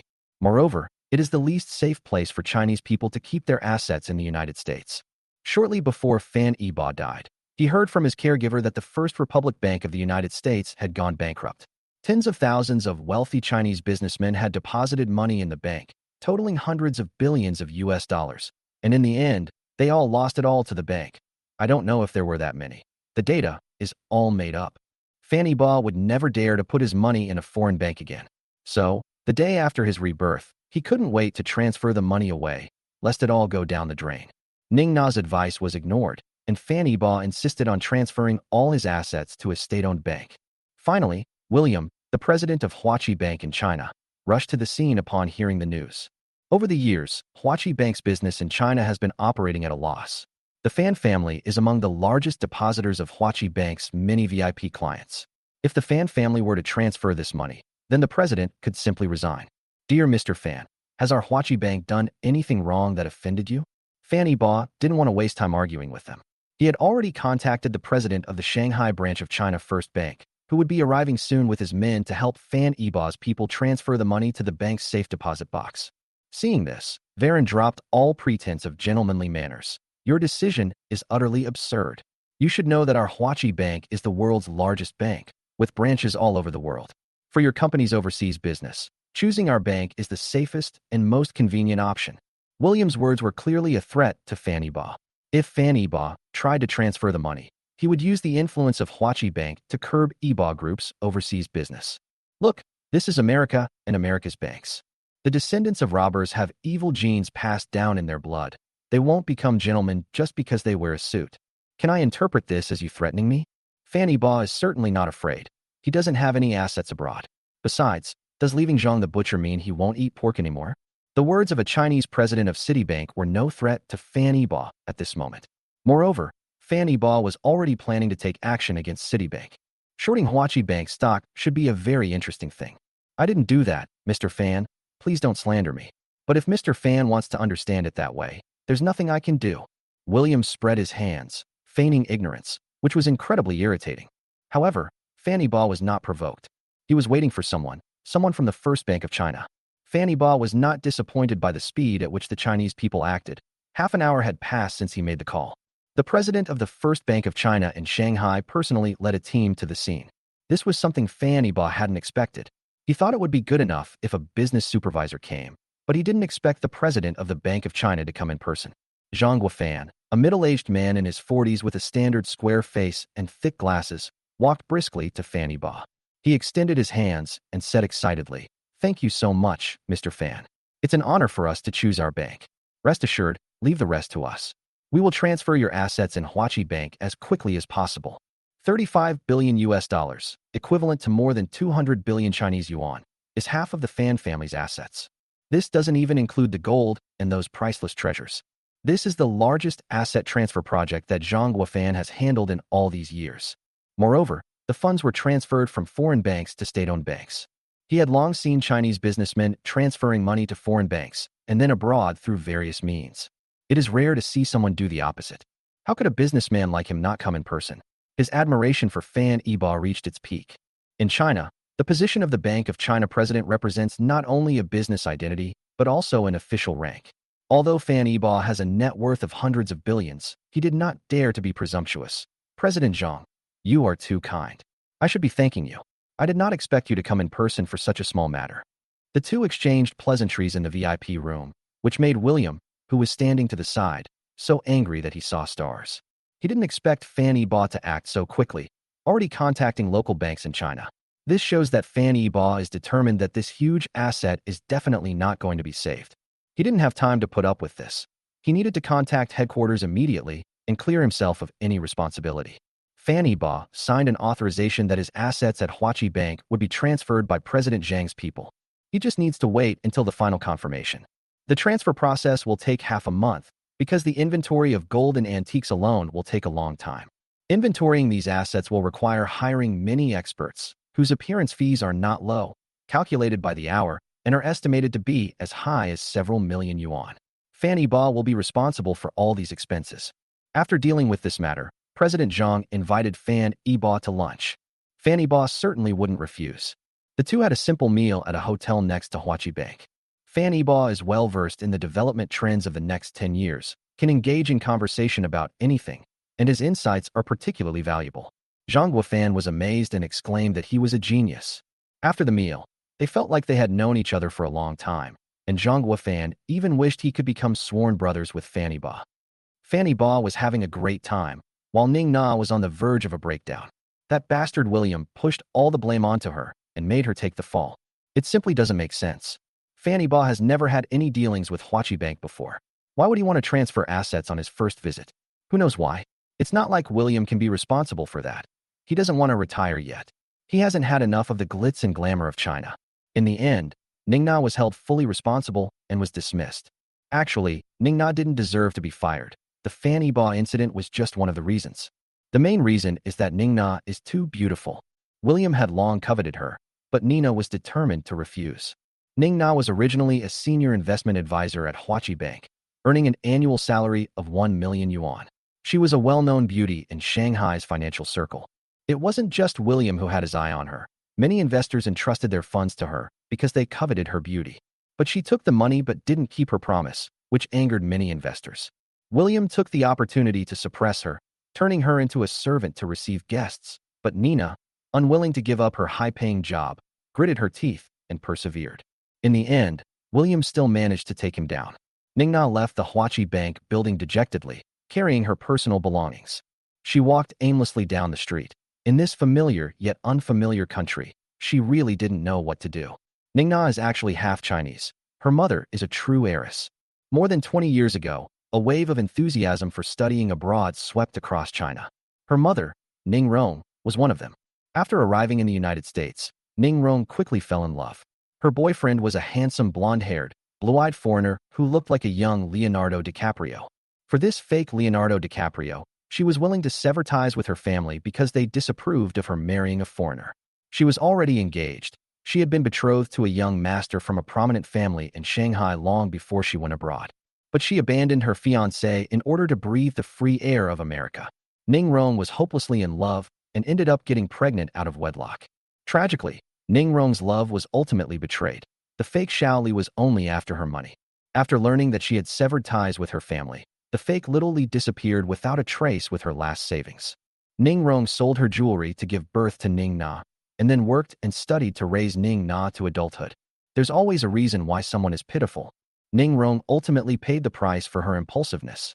Ning Rong, who is now retired, has the greatest wish to return to China, seek forgiveness from her family, and offer incense at her parents' graves. Her parents didn't inform Ning Rong to return to China to mourn when they were dying. They were utterly disappointed. To fulfill her mother's dream, Ning Na returned to China alone after graduation. Ning Na had visited the Ning family many times, but unfortunately, because of her Western appearance, she had never even been able to enter the Ning family's gate. She stayed in Shanghai because she wanted to make a name for herself, impress the Ning family, and eventually get them to accept her and her mother. Chapter 28, You Have to Take Responsibility for Me. Ning Na walked dejectedly down the street, clutching a cardboard box. Suddenly, she saw Fan Yibo, the culprit who had caused her to lose her job, who had just finished eating and parted ways with Zhang Guofan. She threw the cardboard box away, not wanting anything else, and ran to Fan Yibo's car in her high heels, blocking his way. Stop! You can't leave. You have to take responsibility for me. Ning Na stood in front of the car with her arms outstretched and shouted. Everyone on the street heard her. The people around were stunned. What's going on? Is this some kind of irresponsible act after the fact? Such a beautiful woman. She looks like an elf from Western mythology, with fair and radiant skin and incredibly long, gorgeous legs. Countless LSPs are screaming in their hearts. If it were me, I would endure it even if I were pregnant. Some elderly people, having nothing better to do, started pointing fingers at Fan Yibo, accusing him of starting something and then abandoning it. These rich people are really despicable. They just throw away such a beautiful girl like that. Exactly. It's all the fault of those good-for-nothing rich kids. They play around with every girl they see and then don't take responsibility. My grandson is over 30 and still single. If I could introduce this girl to him, that would be wonderful. You wish. They have luxury cars and bodyguards all around them. What does your grandson have besides that fat body? My grandson has a sincere heart. Money is just an external thing to him. What do you know? Exactly. All the pretty girls these days have been brainwashed by rich people's money and become spoiled. It's all the fault of these rich people. Let's go? Let's go up there and curse him to death. As they were talking, several elderly people walked towards Fan Yibo. Seeing this, Fan Yibo dared not stay. He grabbed Ning Na's delicate hand, and the two quickly climbed into the car. Drive quickly, Fan Yibo urged. Lu Hong was puzzled. Was the young master too timid? Young master, there are only a few old men. What are you afraid of? We can protect you. Fan Yibo looked at him like he was an idiot. Brother Hong, people in the underworld say that women and children are the worst to mess with, but I think we should add another one. The elderly. Look at these old men and women. You can't scold them. You can't hit them. Do you really think you can reason with them? If you anger them, they might just lie on the ground and sue you until you're bankrupt. An Audi becomes an Alto, a BMW becomes a Baojun. Lu Hong immediately thought of the news story about whether or not to help an elderly person who had been knocked down. The car quickly left the main street. Fan Yibo looked at the foreign beauty beside him. Although she was really pretty, her heart was too wicked. He was just transferring his money to a different bank, and she actually tried to falsely accuse him of indecent assault. Fortunately, he wasn't the only one in the VIP room. Ms. Ning, is this really necessary? You don't need to work this hard for a job. Ning Na rolled her eyes at him, her disdainful expression carrying a captivating charm. Fanny Ba felt a jolt in his heart. She said, "Work?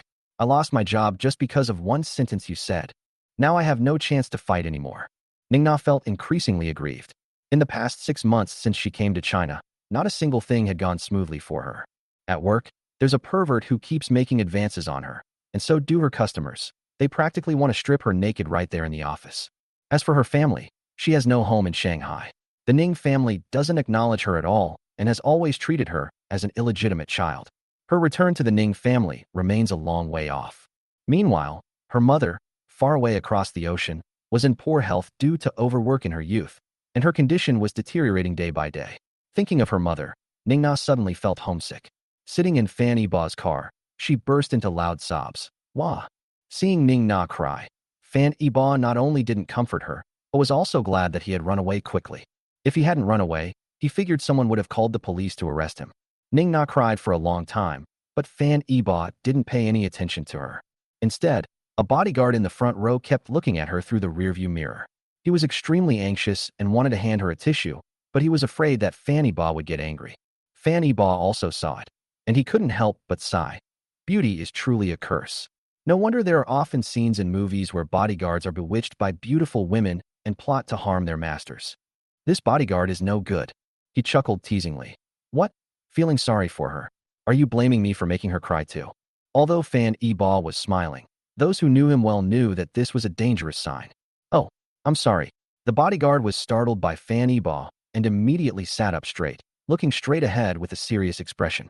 Compared to beautiful women, he knew his job was more important. After all, the beautiful women weren't his, but his job was.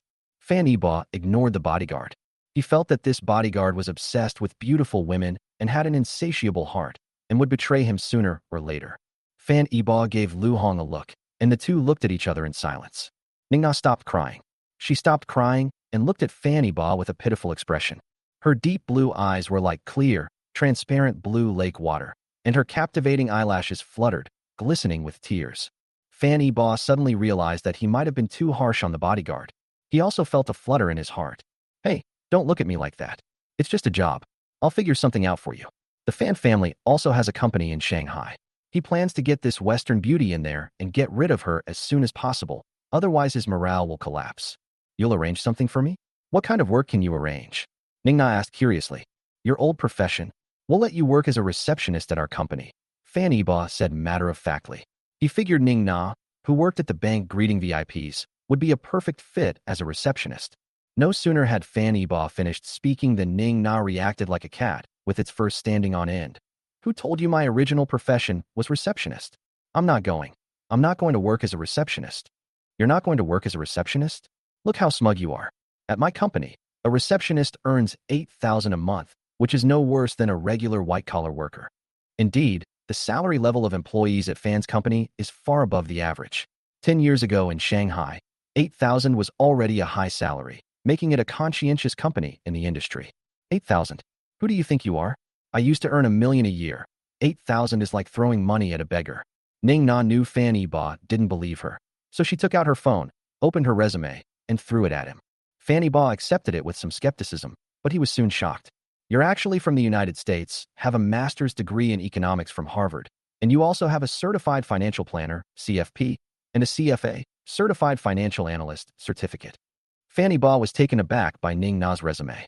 These certificates are extremely sought after in China. Even 10 years from now, there will be very few people nationwide who possess them. Moreover, Ning Na is so young, obtaining these certificates in her early 20s. Financial professionals with dual certifications earn an average annual salary exceeding $150,000. In that sense, Ning Na's claim of $1 million annual salary wasn't a lie. Someone as young and beautiful as you, and a senior financial professional, how could you be assigned to the VIP room as a regular receptionist? Are you blind at Huachi Bank? Fanny Ba found it unbelievable. If he had such talent, he would be treating her like royalty. How could he possibly let her go? That's like being blind. Nina was furious at the thought of William. William's wife and children are in the United States, yet he actually wants to settle down in China and have Nina become his mistress. You've managed hundreds of millions of yuan? and achieved an annualized return of up to 25%. Fan Yiba asked in great surprise. Ningna spoke with great pride. This was her original profession. Of course. What? You don't believe I have the ability? Although she is young and has only been working for a few years, she has been exposed to the financial market since childhood and has an exceptionally broad perspective. Unfortunately, her beauty backfired. Although she brought high profits to her clients and the bank, many people mistakenly believe that she obtained business information by exchanging her body, and that the high profits were all obtained by selling her body. Because Western culture is generally very open about sex, many people assume that she is also very open-minded. In fact, her mother, based on her own experience, was very strict with her upbringing, forbidding her from dating while studying and from living together before marriage. Because of her father, whom she had never met, Ningna had always been unfriendly to men, and one could even say she hated men. Looking at Ningna's resume, Fan Yiba suddenly had a good idea. Okay, I'll take responsibility for you. Chapter 29: The Pledge of Allegiance. An hour later, at the Four Seasons Hotel on the Bund in Shanghai, Fan Yiba summoned Su Mingjiang, the person in charge of the Fan family's company in Shanghai. Mr. Su, let me introduce you. This is Ms. Ningna. From now on, she will be in charge of our company's strategic investment department. Her position is tentatively set as vice president, with an annual salary of 1.5 million yuan plus commission. She will report directly to me. Fan Yiba introduced Ning Na to Su Mingjiang and announced her job assignment. Su Mingjiang was slightly attracted by Ning Na's beauty, but he quickly looked away. He dared not look at the young master's woman too much. It would be fatal. After so many years as a leader, he still lacks this much discernment? He might as well resign as soon as possible. Su Mingjiang first greeted Ning Na politely, not daring to extend his hand, but he quickly realized that the company did not have any strategic investment department. He asked blankly, "Young master, our company doesn't have this department?" Fan Yiba said calmly, "It wasn't there before, but it appeared after Miss Ningna arrived." "Oh, okay. I'll arrange the office area and equip it with office supplies as soon as I get back." Su Mingjiang remarked. Young master Fan is still as domineering as ever. His womanizing skills are truly superb. To win a smile from a beauty, he's opened a new business unit.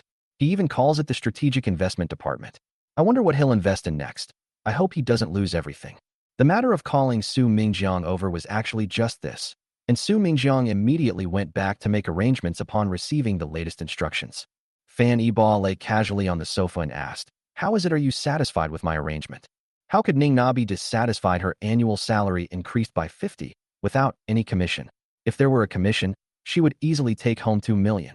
She is now the company's vice president, a far cry from her previous position as a junior senior investment advisor. Satisfied? Of course I'm satisfied. But what specific tasks do I need to be responsible for? With such high pay, Ning Na couldn't wait to start working. From now on, you will be mainly responsible for the company's investment and financial management business, which means taking money to speculate in stocks, futures, government bonds, and other financial activities. These are your old professions, and I believe no one is more familiar with them than you. However, this high salary of mine isn't so easy to obtain. You'll have to give me a pledge of loyalty first. At this point, Fan Yiba glanced at the time and realized that they were running out of time. He quickly got up and took off his clothes. Ning Na was still trying to understand what the Pledge of Allegiance meant when she saw Fan Yiba take off his coat. 3 words flashed through her mind instantly: unspoken rules. Unexpectedly, after going around in circles, Fan Yiba still ended up being attracted to her body. Ning Na felt a sense of despair. Was there no one who simply appreciated her talent? Being beautiful is a cardinal sin. If she ultimately can't escape it, Ning Na doesn't think giving her body to Fan Yiba is something unacceptable. However, she needed to negotiate a good price for herself. Thinking of this, Ning Na also got up and took off her long dress. When Fan Yiba turned around, she saw Ning Na standing in front of him wearing a tight-fitting inner layer. Her devilish figure, alluring posture, and elfin face made Fan Yiba's mind race and his blood boil. His nose itched and a spurt of blood shot out. He rushed into the bathroom as if his life depended on it and quickly closed the door. "What are you doing? Put your clothes on quickly, or we'll have even more trouble explaining ourselves if someone comes in." Fan Yiba's angry voice came from the bathroom. Ning Na clutched her chest, bewildered, and stood dumbfounded in the living room. What does he mean? Isn't this what a pledge of allegiance means? Then why is he taking off his clothes? Ning Na was completely baffled, but of course she was happy to accept the fact that she didn't have to sacrifice herself. She quickly picked up the clothes from the ground and put them on. As she dressed, Ning Na felt a little sad and blushed. She said angrily, I was almost naked, and he ran away. Is he even a man? Fan Yiba took a cold shower in the bathroom and only dared to come out after his desire subsided. Fan Yiba changed into a simple casual outfit and took off his $1 million watch. He sat properly on the sofa, his eyes fixed straight ahead. Ningna, sitting opposite him, looked shy and timid, her face full of embarrassment. The two of them understood each other without saying a word and kept quiet about the misunderstanding. Ahem. Well, a pledge of allegiance means you have to prove your abilities. I'll give you an investment authority of 1 billion yuan in a bit. I need to see returns within 1 month. If the returns are higher than 15%, the investment department will set up a new company, and I'll make you the general manager. Before Fan Yiba could finish speaking, Ningna declared, if it doesn't reach 15%, you don't need to say anything more. I'll just pack my bags and leave. Fan Yiba asked in shock, are you sure? 15%, that's 150 million, and I'm only giving you 1 month. Ningna patted her full, firm breasts. I'm sure. I will definitely do it. However, if I do, you have to give me 10 as commission. Fan Yiba laughed and said, I'll give you 20 and keep adding to the investment. You know, I just transferred 35 billion US dollars from Huachi Bank, and I plan to put all of that money into the stock market. That's right. Fan Yiba intends to use this money to dominate the international financial market. That much money would just get moldy if left in a bank. He possesses the memories of the next 10 years. With the help of a professional trader, multiplying his capital several times over would be a piece of cake. And this 1 billion is the touchstone. Ningna was quite shocked by Fan Yiba's extravagant spending. Such a large sum of money, 20 of the profit, must be a lot of money. Buying the Ning family wouldn't be a problem then. Although the Ning family is a large family, they don't have much money, at most 10 billion. As long as she gives it her all, surpassing the Ning family's net worth in the future is not a dream. Her mother can then return to China in style. In her excitement, she pounced on Fan Yiba and kissed his face several times with her rosy lips. Fan Yiba was startled. 3 days later, he was almost pushed over again. Ningna's hot body pressed down on Fan Yiba. Her 2 towering breasts were huge, and her waist was as slender as a willow leaf. He felt he would have to take a cold shower soon. Ningna recovered quickly, blushing, and returned to her seat. Boss, don't worry, I'll work hard. Just wait for me to prove my loyalty, and I guarantee I'll let you marry several boss ladies. Cough, cough, cough. Fan Yiba was so frightened by Ningna's outrageous words that he coughed violently. To be honest, he already has 2 women, Lu Mingyao, who pushed him down and ran away, and Xia Qianqian, whom he owes too much from his past life. Just now, he almost took Ningna as his concubine. Fan Yiba felt that after breaking off his engagement with Ji Rushua, his luck with women exploded. Fearing things might go wrong, Fan Yiba quickly sent Ningna to the Shanghai company to report for duty and prepare for the establishment of a new business department. He disguised himself and went to a bar near the Bund, where Lu Mingyao was. Chapter 30. Can I sing a song? A touch of sorrow, a hint of grief, sunset and dusk. The sky was dyed crimson by the setting sun, and the peach-colored clouds were reflected on the river, making the Huangpu River look as if it were on fire. Brilliant Night 1998 is a quiet bar located in an alleyway on the Bund. There weren't many people in the bar at this time. Only a few tables were sparsely occupied. Coming to a bar at this time definitely makes you a loyal bar fan. Upon entering the bar, a mixture of various aromas of alcohol, smoke, and wooden furniture hits you, creating an atmosphere that feels both familiar and mysterious. The bar's decor is a blend of retro and modern styles. Dark red leather sofas are scattered throughout the space, their soft texture seemingly whispering tales of the past.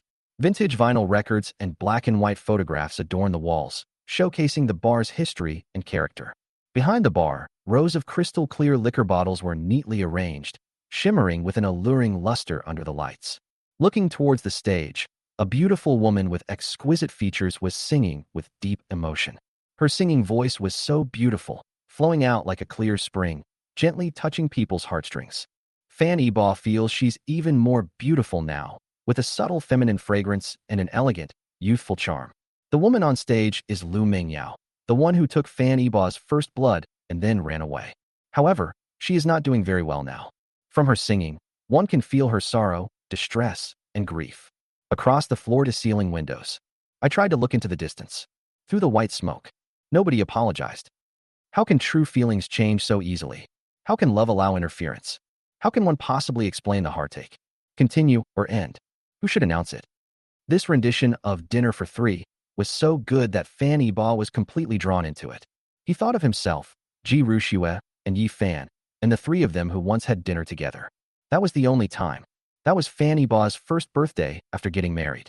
He prepared dinner at home and waited for Ji Rushue to come home. But even as night deepened, there was still no sign of Ji Rushue. I can't get through on the phone either. It wasn't until the bodyguards investigated that they learned Ji Rushue was having a candlelight dinner with Yi Fan. Enraged, he drove straight at them. He witnessed Ji Rushue and Yi Fan feeding each other steaks. Ji Rushue's beaming smile was something Fan Yiba hadn't seen in many years. It seems that Ji Rushue has never smiled at Fan Yiba since that engagement party. Fan Yiba heard a shattering sound. It was the sound of his heart breaking. Ji Rushue saw him, and her eyes flashed with unease and guilt, but she quickly suppressed it with anger because Fan Yiba's arrival had disturbed her dinner with Yi Fan. From that day on, Fan Yiba stopped trying to please Ji Rushue. He wanted to take back control of the company, but it was too late. Xia Qianqian was kicked out of the company by him, and she lost her power. The Ji family has completely taken control of the entire Fan family. He is now only the nominal chairman, without any real power or shares. On their wedding day, Fan Yiba handed over all his shares and the Fan family's savings to Ji Rushue as proof of his fidelity and love. Unfortunately, he entrusted himself to the wrong person. Ji Rushue had no interest in him. When Lu Mingyao finished her song, enthusiastic applause erupted from the audience. It seems that, like Fan Yiba, there are many people who share a common story and resonate with him. Lu Mingyao, dressed in a floral dress, looked like a dancing fairy. She bowed and thanked everyone, saying, "Thank you. I've sung several songs, and I'm a little tired. I wonder if anyone in the audience would like to come up and give it a try." Her voice was still beautiful, stirring Fan Yiba's heartstrings. Unfortunately, no one responded, creating an awkward silence. As if by some strange twist of fate, Fan Yiba actually stood up, looked at the stage, and said loudly, "Can I sing a song?" Lu Mingyao turned her gaze to Fan Yiba. When that face appeared before her again, she was shocked. She thought she would never regret meeting him again, but unexpectedly, on only the third day, that man came to her door. She couldn't help but ask herself, was this fate? Before Lu Mingyao could answer, Fan Yiba went straight up to the stage, picked up the microphone, and asked for a guitar. He sat down next to Lu Mingyao. "Hello everyone. I have a song I'd like to sing for you. Please forgive me if I don't sing it well." After saying that, Fan Yiba began to pluck the strings of the guitar. As soon as the prelude began, an inexplicable sense of sorrow and anger infected everyone. Before singing, Fan Yiba's mind was filled with Ji Rushue, their vows of eternal love, and their sweet past. He had given away his entire fortune and shown his heart to Ji Rushue. But Ji Rushue trampled on his love, crushed his dignity, and ruthlessly ravaged it. He sang, "To squander love recklessly. My heart is broken. What else is there to worry about? Whatever you want. You can take them all. If you think freedom equals happiness, love is the result of weakness. Why bother caring about others? How to see it, how to say it. Too many excuses, too many reasons. For love, I also betrayed everyone. If you want to leave me, stop being timid and hesitant. Too many excuses, too many reasons. Don't ask me how I get through sad times anymore. Perhaps I will live a good life, or perhaps I will disappear without a trace." In his relationship with Ji Rushue, he was indeed too weak and indecisive. He always thought that pleasing and devoting himself to her would win her back, but cruel reality dealt Fan Yiba a heavy blow. Fan Yiba betrayed everyone, his family, his career, his relatives, and everyone's expectations. He disregarded all of this and focused solely on pleasing Ji Rushue. But Ji Rushue still left him, turning around and taking all his resources to Yi Fan's arms. Fan Yiba paused slightly before continuing to sing. "What do you care about? If you think freedom is happiness, love is the result of weakness, why bother caring about others? How to see it, how to say it. Too many excuses, too many reasons. For love, I also betrayed everyone. If you want to leave me, stop being timid and hesitant. Too many excuses, too many reasons. Don't ask me how I get through sad times anymore.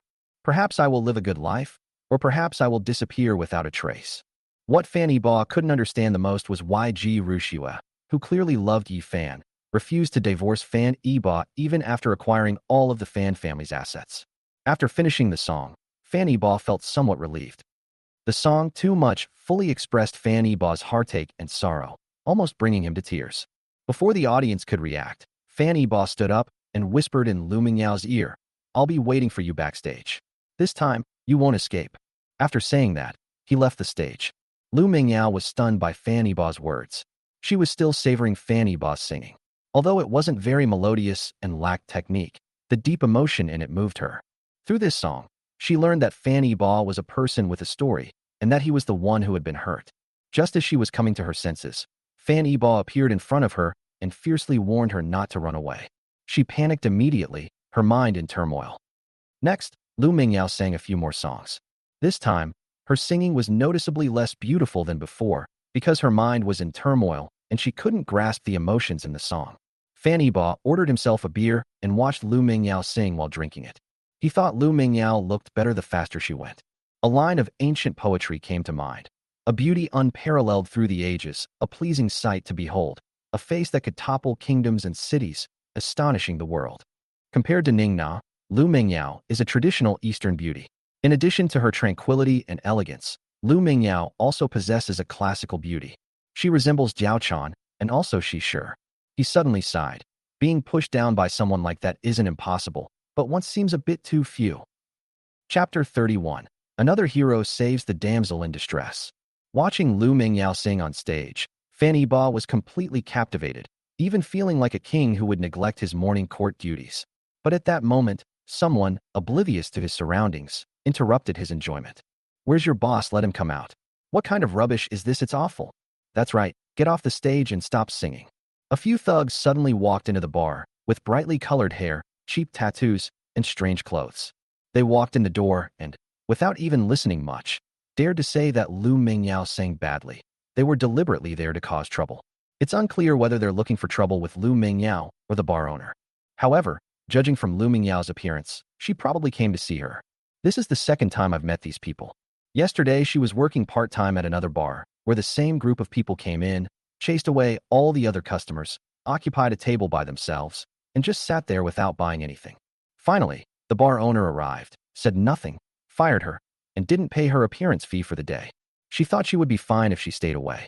Unexpectedly, the group followed her again. "Turn off the music, it's awful.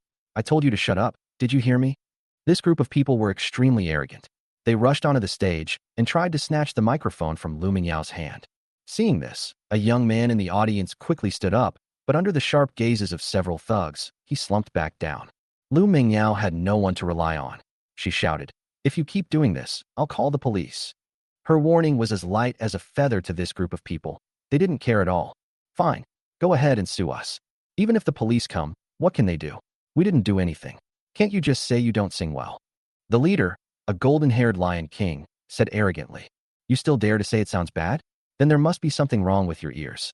I advise you to go see an ENT specialist as soon as possible, lest you actually become deaf and have tinnitus."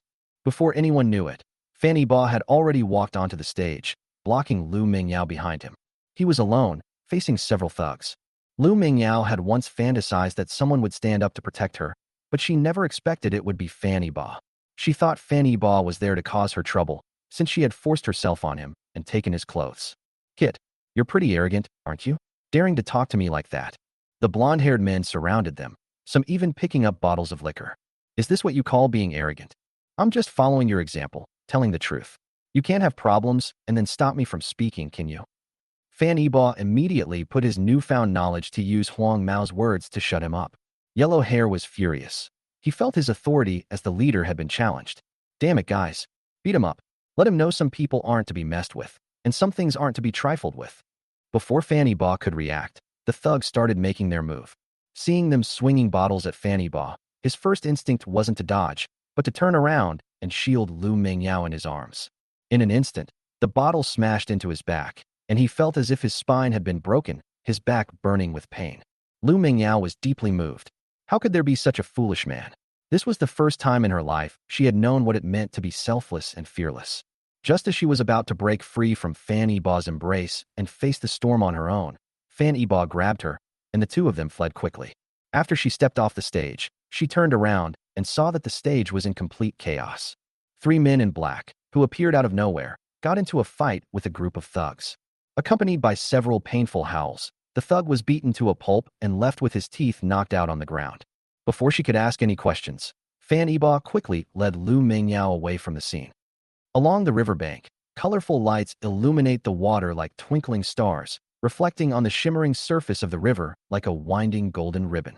Fan Yibo led Lu Mingyao to escape to the riverbank. The two sat on a bench by the river, admiring the bustling city across the river. The skyscrapers in the distance soared into the clouds, their silhouettes standing out prominently against the night sky. Although the two have been completely honest with each other, they are like strangers because Lu Mingyao still doesn't know Fan Yibo's name. Seeing Fan Yibo enduring the pain and covered in sweat, she felt incredibly guilty. She asked with concern, "How are you? Are you all right? Shall we go to the hospital?" Honestly, that bottle really hurt. For a split second, Fan Yibo was afraid he might be killed. He had finally been reborn, and his ambitions hadn't even been realized yet. He really didn't want to die like that. Fortunately, these thugs were somewhat restrained and didn't hit Fan Yibo in the head like Ji Rushua did. Otherwise, Fan Yibo would be in the hospital again right now. "It's all right. I can bear this little bit of pain." Fan Yibo didn't want to embarrass himself in front of Lu Mingyao. He wanted to prove that he could do it and wasn't that weak. But looking at Lu Mingyao, he couldn't help but think of the incredibly absurd night before last, when he was almost completely drained and his legs went weak. It seems he's really weak. I'll go back and train with Uncle Lee. I'm determined to turn the tables. Lu Mingyao didn't know if Fan Yibo was lying to her, but she was really in pain. She ran all the way in high heels and even twisted her ankle while running away. Because of the adrenaline rush, she didn't feel any pain until she calmed down and realized that her ankle was starting to swell and turn red. Waves of excruciating pain shot through her bones, causing her to furrow her brows involuntarily, and a thin layer of sweat appeared on her fair forehead. Fan Yibo noticed that something was wrong with Lu Mingyao, and then he saw that her feet were red and swollen. He asked with great concern, "Why didn't you tell me you were injured sooner? Did I pull you too fast just now?" Fan Yibo felt incredibly guilty because he wanted to look cool. Adhere to the principle of being high profile in work, but low profile in personal conduct. He didn't want Lu Mingyao to know that he had several bodyguards with him. So, after signaling Lu Hong and the others to make a move, he left the scene with Lu Mingyao. They thought this would be a perfect ending, but unexpectedly, Lu Mingyao got injured instead.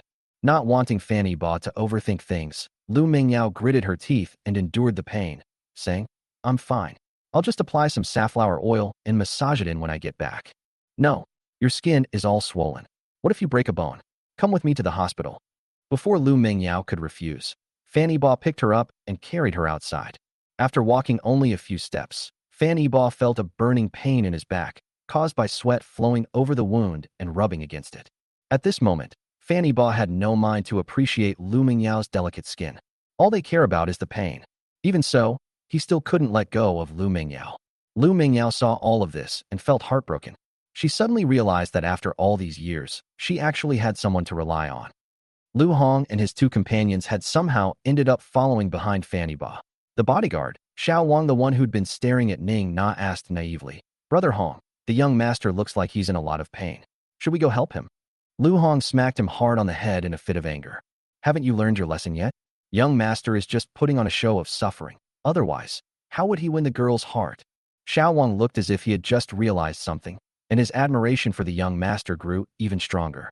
Little did they know, Fan Yibo was truly at his breaking point, relying entirely on his manly spirit to keep going. Finally, they reached the roadside and hailed a taxi together to go to the hospital. Chapter 32, Lu Mingyao's Past. The two went to the hospital and spent more than an hour there. After confirming that neither of them had suffered any serious injuries, they took a taxi home. Lu Mingyao rented a house in Shanlin Town, Pudong. This is an old, dilapidated apartment from the 1980s. The apartment is very small, only 35 square meters, with one bedroom, one living room, and one bathroom.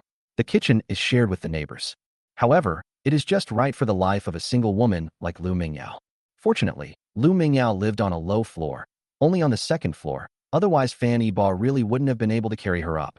Lu Mingyao's room was very tidy, with items arranged neatly and the floor spotless. Fan Yibo placed Lu Mingyao on the sofa, then turned and opened the shoe cabinet.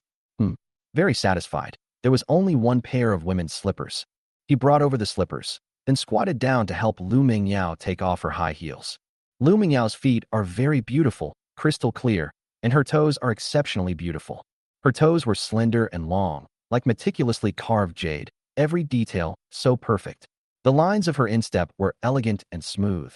Her skin is white as jade, delicate and lustrous, as if water would overflow with the slightest touch.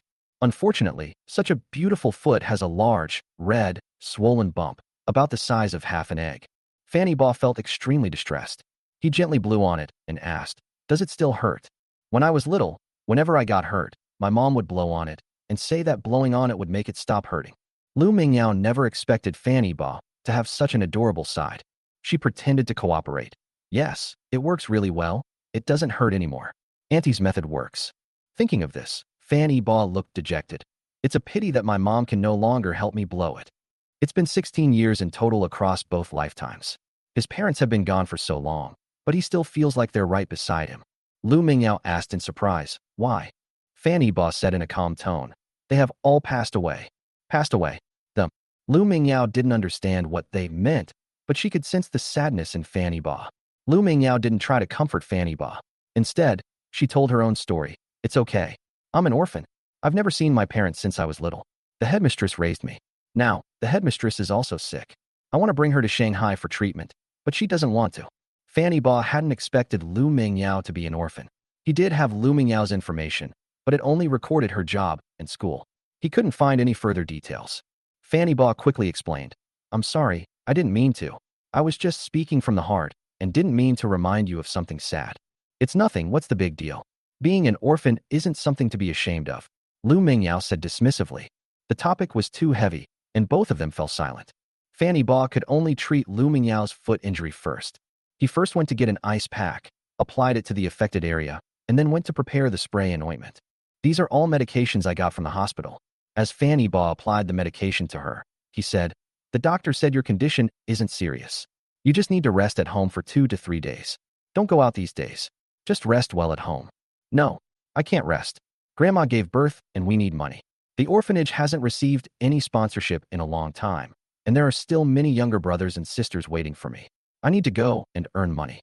Lu Mingyao shook her head and said firmly. Fanny Baugh was speechless for a moment. He was about to say to Lu Mingyao, "I have money.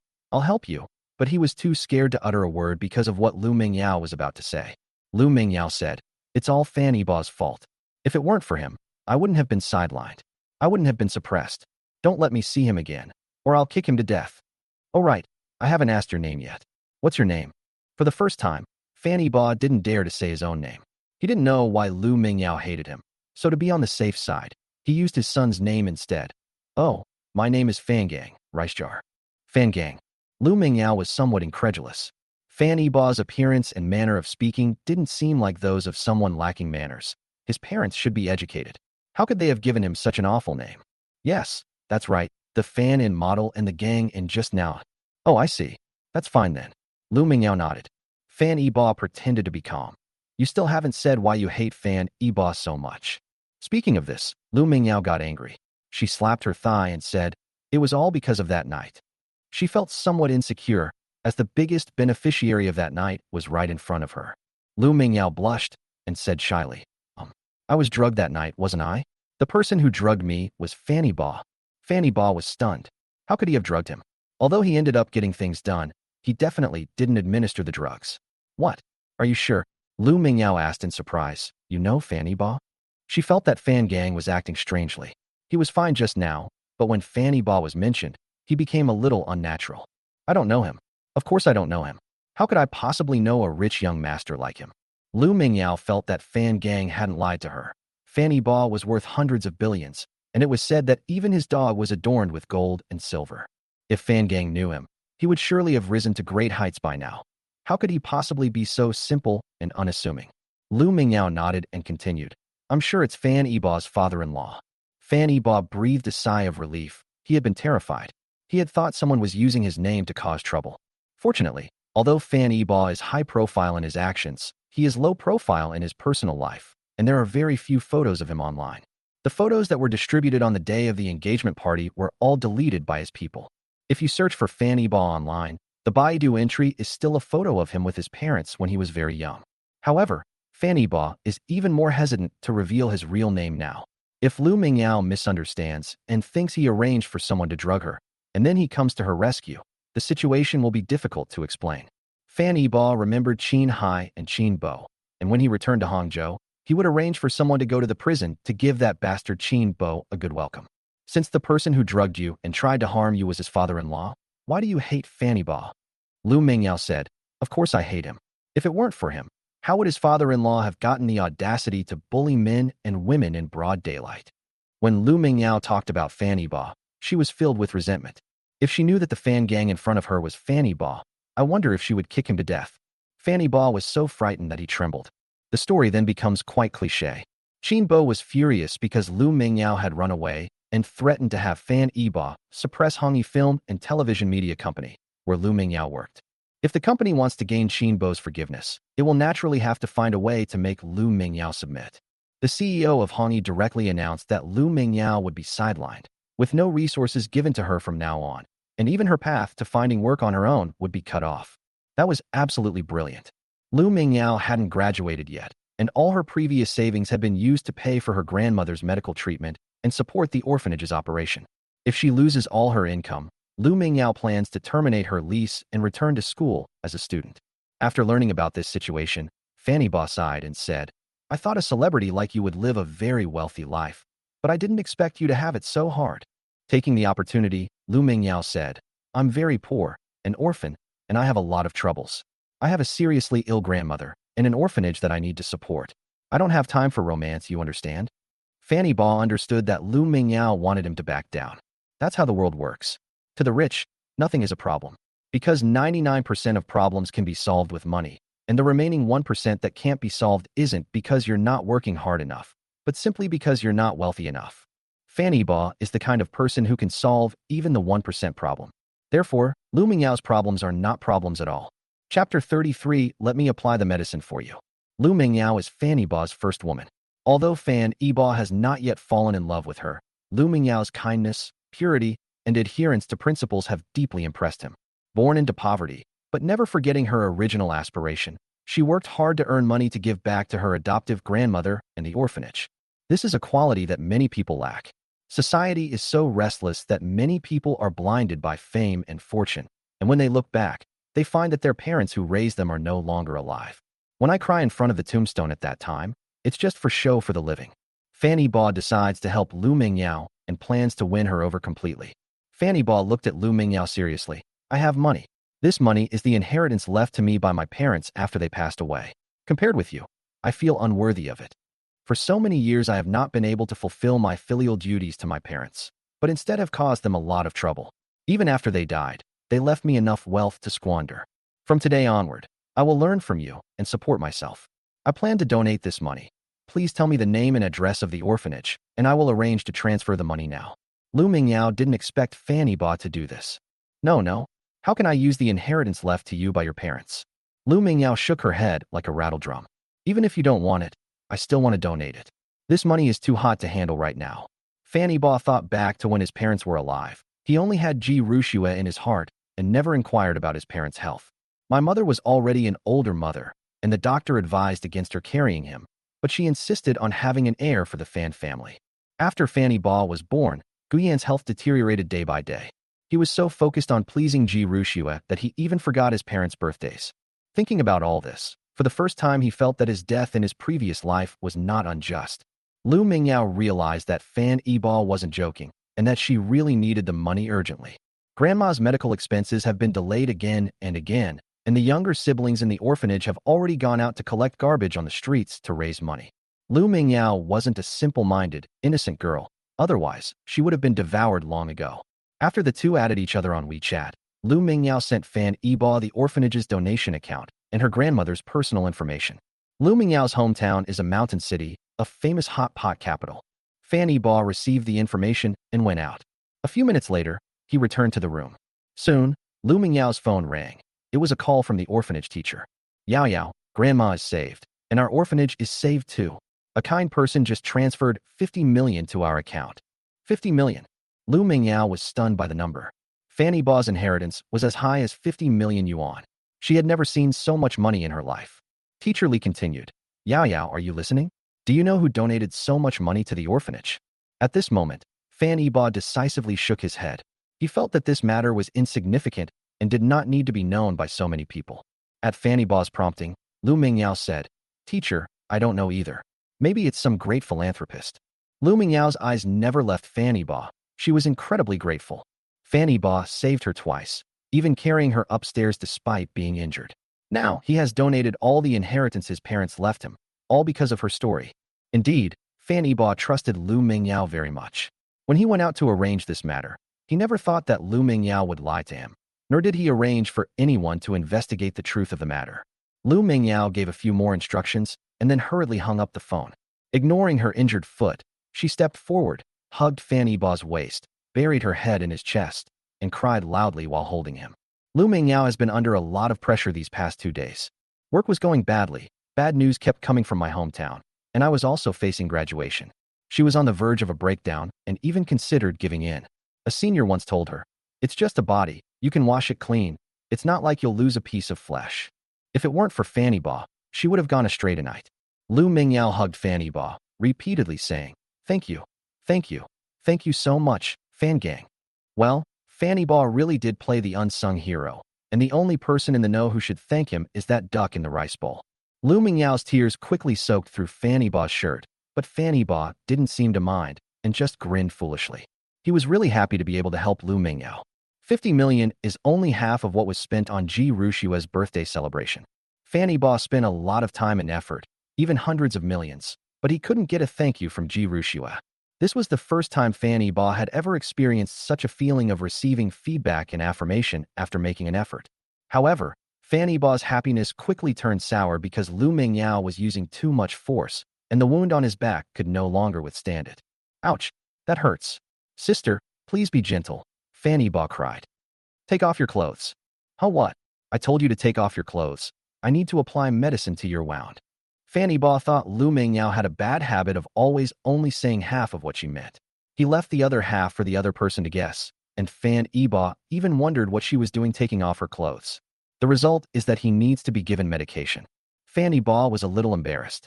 He rarely went shirtless in front of girls, and he had never taken his shirt off in front of Ji Rushua. Such wealthy young masters are truly rare.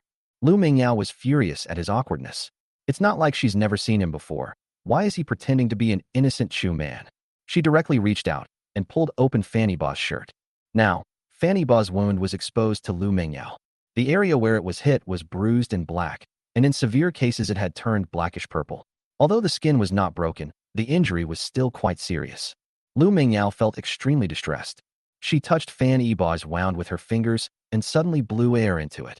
A tingling sensation ran down his back, and Fan Yibo jolted awake. "Do you remember what I said?" Fan Yibo asked. "Okay, let me blow on it for you. Does it still hurt?" "It doesn't hurt anymore." Lu Mingyao applied the ointment to Fan Yibo's back and suddenly noticed that in addition to the wound, there were many scratch marks on Fan Yibo's back caused by fingernails. In an instant, Lu Mingyao realized something. She looked at her fingers and immediately understood that these were the marks she had made. Her face instantly turned as red as an apple, a breathtaking sight, but unfortunately Fan Yibo couldn't see it. By the time Lu Mingyao finished applying the medicine to Fan Yibo, it was already late at night, and she was exhausted after a long day. Seeing that she was extremely sleepy, Fan Yibo asked, "How about I carry you to bed?" Lu Mingyao thought he wanted to sleep with her, and immediately buried her head in her chest in embarrassment. "No, no, don't misunderstand. I was just worried about your mobility. I put you on the bed and left. I didn't mean to." Fan Yibo waved his hands to explain. "Lu Mingyao, I didn't misunderstand. It's so late. Don't leave, just sleep on the sofa." Her voice was very soft, like the buzzing of a mosquito. If the room hadn't been so quiet, Fan Yibo would never have been able to hear what she was saying. Fan Yibo carried Lu Mingyao into the house and thoughtfully prepared a glass of warm water for her. He returned to the living room, lay down on the sofa, and fell asleep fully clothed, quickly drifting off to sleep. Inside the room, Lu Mingyao couldn't fall asleep for a long time. Today's events felt like a dream to her. "I thought we'd never meet again in this lifetime, but I never expected to run into Fan Gang so soon." He helped her out of trouble once again, and even saved her grandmother and the orphanage. She couldn't sleep and kept thinking about Fan Gang, thinking about that night.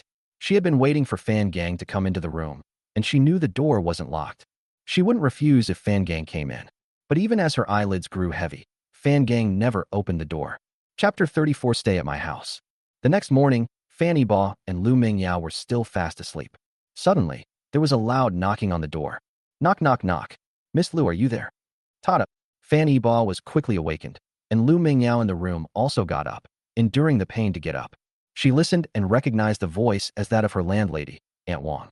It's nothing. It's just our landlady, Aunt Wang. But why is she here so early? Lu Mingyao had only rented this house for a short time, and she didn't know any rent. Logically speaking, Aunt Wang shouldn't be bothering her. She asked Aunt Wang for permission to come in, puzzled. Aunt Wang was a little surprised to see another person suddenly appear in the room. Aunt Wang looked a little embarrassed. Fanny Ba felt that this matter was not so simple. Sure enough, Aunt Wang said, Xiao Lu, I really have no choice. My son wants to study abroad, but the tuition is not enough, so I have to sell this house. The buyer has already paid the money and wants me to hand over the house. She paused for a moment, then continued, Xiao Lu, could you help Annie move out today? Lu Mingyao couldn't understand. Aunt Wang, the house is yours, and I have no right to interfere if you want to sell it. But you want us to move out today? Isn't that too difficult? Generally speaking, even if a house is to be sold, the landlord should discuss it with the tenant a month in advance. These details are written into the rental agreement. Aunt Wang's actions show absolutely no consideration for Lu Mingyao. Well, Xiaolu, let me tell you the truth. I'm in a difficult situation. You've offended some people, and they're threatening me with my son's study abroad spot. I have no choice. If you don't move out today, my son won't be able to study abroad. Please, just do me a favor and help me. After Aunt Wang finished speaking, she kept bowing and begging for mercy from Lu Mingyao.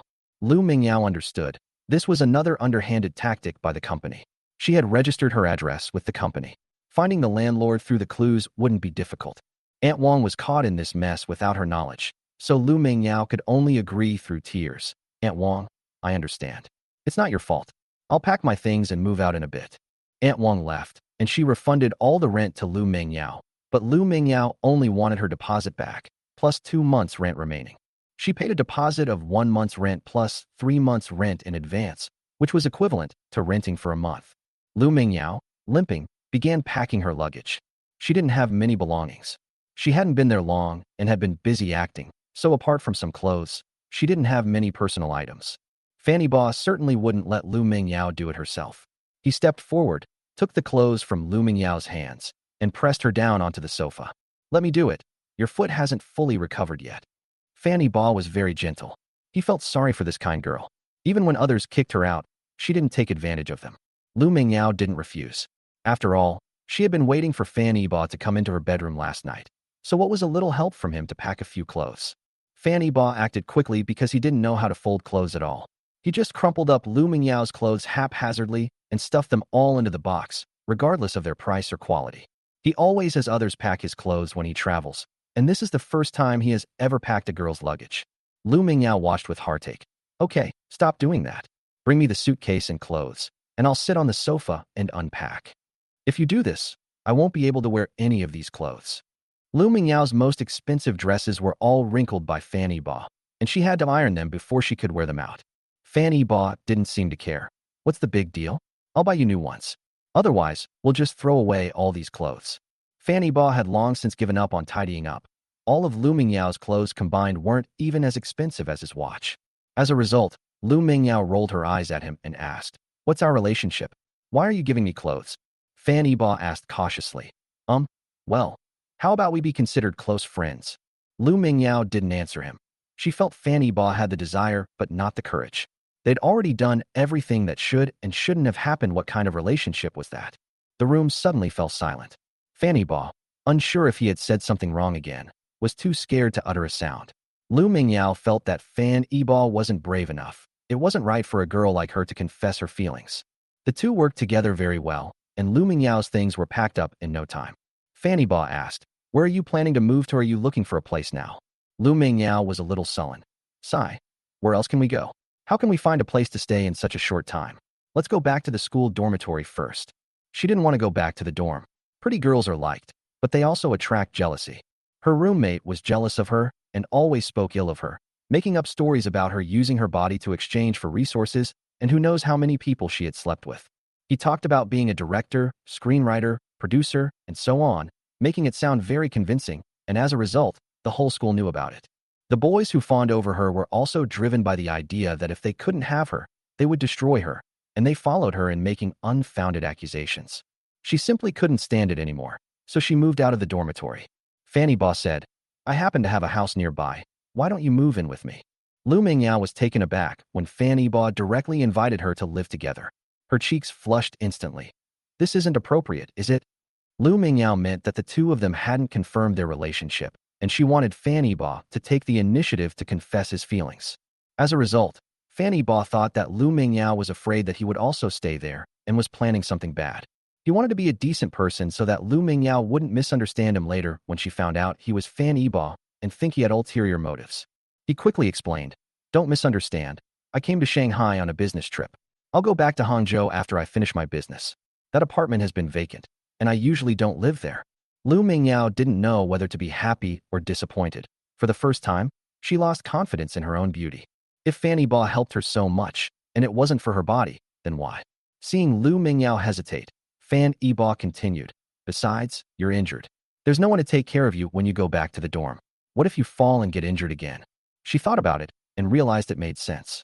The beds in the dorm were bunk beds with desks underneath, and she couldn't even climb onto the bed now. Besides, she didn't get along with her roommates, and no one would help her with washing up or bringing her food. What could she do if she went back? Lu Mingyao did not refuse. "Okay then, I'll go to your place, but I'll pay you the rent since I'm renting it. Let's talk about that later. I'll go downstairs and buy some breakfast first. You go wash up, and we'll go after we eat." Fanny Ba finished speaking and went out.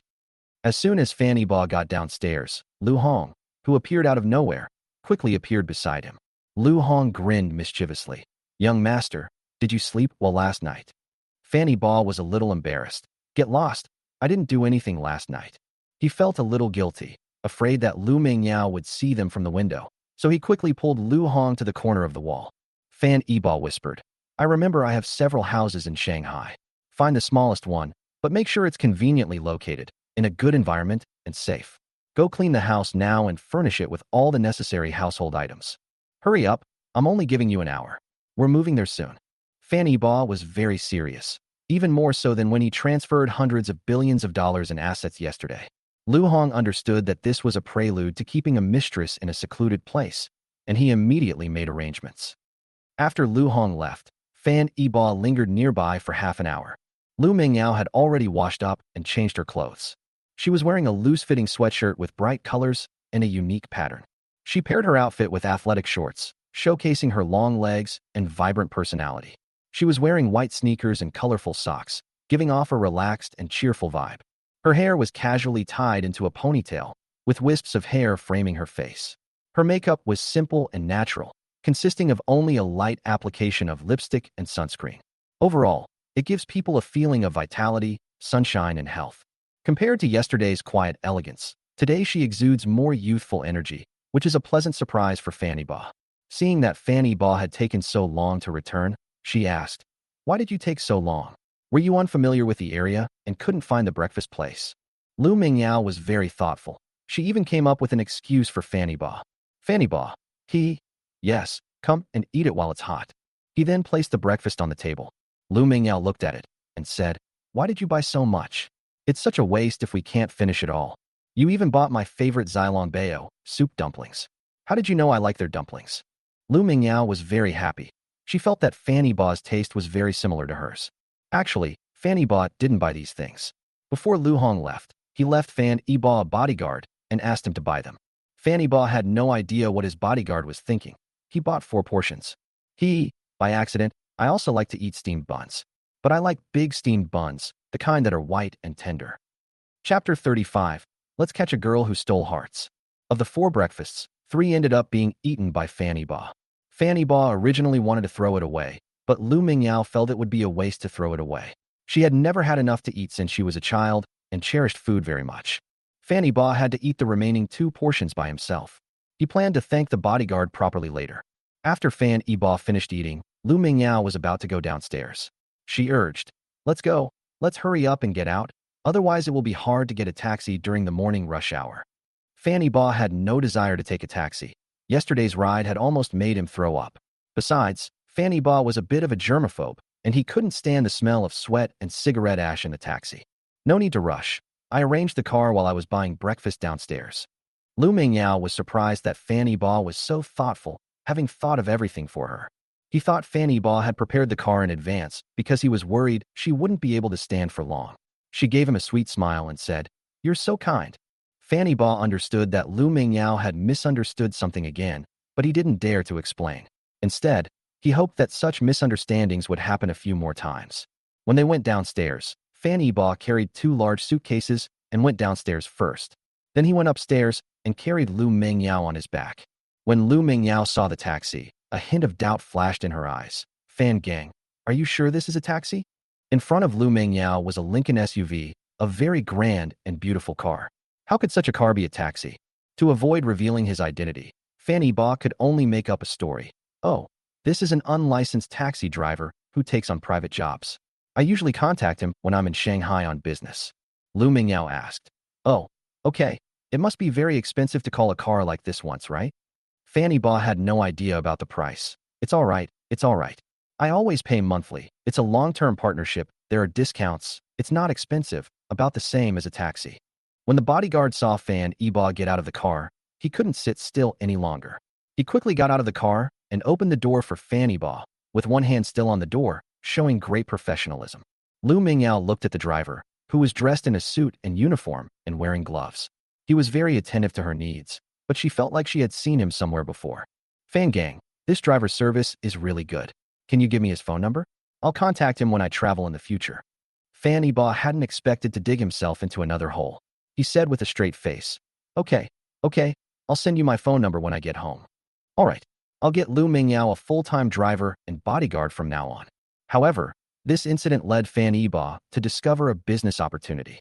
10 years from now, you won't need to wait for a taxi. You can simply call a ride-hailing service on your phone and wait downstairs. In the future ride-hailing market, the leading companies will be large conglomerates worth hundreds of billions of yuan, with annual revenues of tens of billions. Currently, the ride-hailing market is still in its early stages and remains largely untapped. This is the perfect opportunity for Fan Yiba to seize market share. He plans to initiate the ride-hailing project upon returning to Hangzhou and entrust it to Xia Qianqian to implement. Half an hour later, the car arrived at Qianzhong Mansion in Suhui District, the smallest of Fan Yiba's many properties in Shanghai. Lu Mingyao saw the gate of the residential complex from the car, and she knew that she might not be able to afford the rent. Logically speaking, she should at least be considered a third-tier celebrity now, with an income no less than that of a typical executive, yet she has donated all her savings to the orphanage. The money she had was the rent that the landlord had refunded to her that morning, but it was only a little over 2,000 yuan, probably not enough to pay for a month's rent here. She can only hope that Fan Yiba's house isn't too big, otherwise she really can't afford the rent. Lu Mingyao guessed correctly. She really couldn't afford the rent. This apartment is a prime riverfront property, located on the top floor of the complex. It's over 180 square meters, with 3 bedrooms and 2 living rooms. Even the smallest bedroom is larger than Lu Mingyao's previous apartment. Lu Mingyao felt a little uneasy after entering the residential area, as she had never lived in such a nice house before. Actually, Fan Yiba isn't much better than her, because he himself had never been to this place. When he came to Shanghai before, he either stayed in hotels or went to the old villas and gardens in Jing'an. This apartment wasn't purchased, it was developed by their company. After the handover, the company reserved this apartment, which had the best layout and environment, for him. It's just sitting there to appreciate and value. It's not really of any use. I never expected to need it now. Fan Yiba had no idea how Lu Hong and his men were doing with the cleanup. He was secretly anxious, hoping that things wouldn't go wrong. Life is always like this. One should never be complacent or overconfident. Sometimes what you fear most is exactly what happens. Fan Yiba helped Lu Mingyao, and the driver helped push the suitcase as the 3 of them got on the elevator. When Fan Yiba got out of the elevator, he saw Lu Hong blocking the elevator entrance, covered in sweat. Fortunately, Lu Hong was clever and pretended not to know Fan Yiba. However, when Lu Mingyao looked at Lu Hong, she felt like she had seen him somewhere before, but she just couldn't remember where.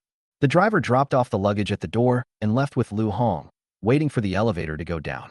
Lu Mingyao muttered, "How strange. I feel like I've seen these 2 people somewhere before." Fan Yiba was startled. He was almost dumbfounded. He thought Lu Mingyao hadn't seen them when Lu Hong and his group made their move yesterday, but he hadn't expected Lu Mingyao to remember them. At this point, Fan Yiba was already considering whether he should replace his bodyguards. I wonder if Lu Hong would cry his eyes out if he knew what he was thinking. He almost broke his legs from running around cleaning Fan Yiba's room and buying daily necessities. As a result, Fan Yiba wanted to replace them. After Fan Yiba opened the door, he carried Lu Mingyao inside. Stepping into the room, the first thing that catches the eye is the thick, soft, fluffy carpet. It's like a pure cloud gently floating under your feet. bringing a sense of comforting warmth. Under the light, the carpet's pile shimmers slightly, exuding an understated luxury. On one side of the room is a huge floor-to-ceiling window. It's like a giant painting, taking in the entire river view. Looking into the distance, the river shimmers, as if the whole universe has been contained within this room. Sunlight streamed in through the windows, illuminating the entire room and filling it with warmth and vitality. The room's layout is simple yet sophisticated, with every detail revealing the designer's ingenuity. The furniture features smooth, elegant lines, perfectly complementing the carpet and floor-to-ceiling windows. Several modern art paintings hung on the wall, adding an artistic touch to the room. In front of the floor-to-ceiling window, there is a comfortable recliner and a small coffee table. Lu Mingyao had only seen rooms like this in TV dramas, but none of them were as nice as Fanny Ba's apartment. The scenery on the river is so beautiful. Fanny Ba noticed that she really enjoyed looking at the river view, so he carried her to a recliner and let her lie down comfortably to enjoy the view. Lu Mingyao discovered that Fanny Ba really understood her. There were some things she didn't need to say. Fanny Ba would naturally think them out for her. She couldn't help but think that if she married Fanny Ba, had 2 more children, and lived in this room, a simple and peaceful life would be just fine. But she didn't know much about Fanny Ba. She only knew that he was from Hangzhou, but she didn't know what he was doing on his business trip or when he would be going back. Thinking about this, she suddenly felt afraid of being separated from Fanny Ba. She asked with a hint of disappointment, "Fan Gang, when are you going back to Hangzhou? Will you come to Shanghai again?" This time, Fanny Ba understood the lingering affection and reluctance in her words. "Fanny Ba, I'm not in a hurry to go back. There are still some things to take care of in Shanghai." "What's wrong?" "A girl stole my heart, and I've come to take her away." "So, did you catch him?" "I caught her, but she still tried to run away, so I had to lock her up." "How did you know she was still trying to run away?" "Humph, you big fool." Lu Mingyao didn't know if this counted as a confession, but her heart was melting.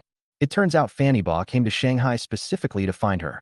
His arrival brightened up Lu Mingyao's entire world. Chapter 36: Peaceful Years. Lu Hong was indeed a very considerate bodyguard. Within an hour, he had cleaned the entire room spotless.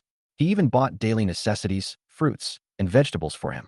Because Lu Mingyao's leg injury hadn't healed, she had difficulty moving around.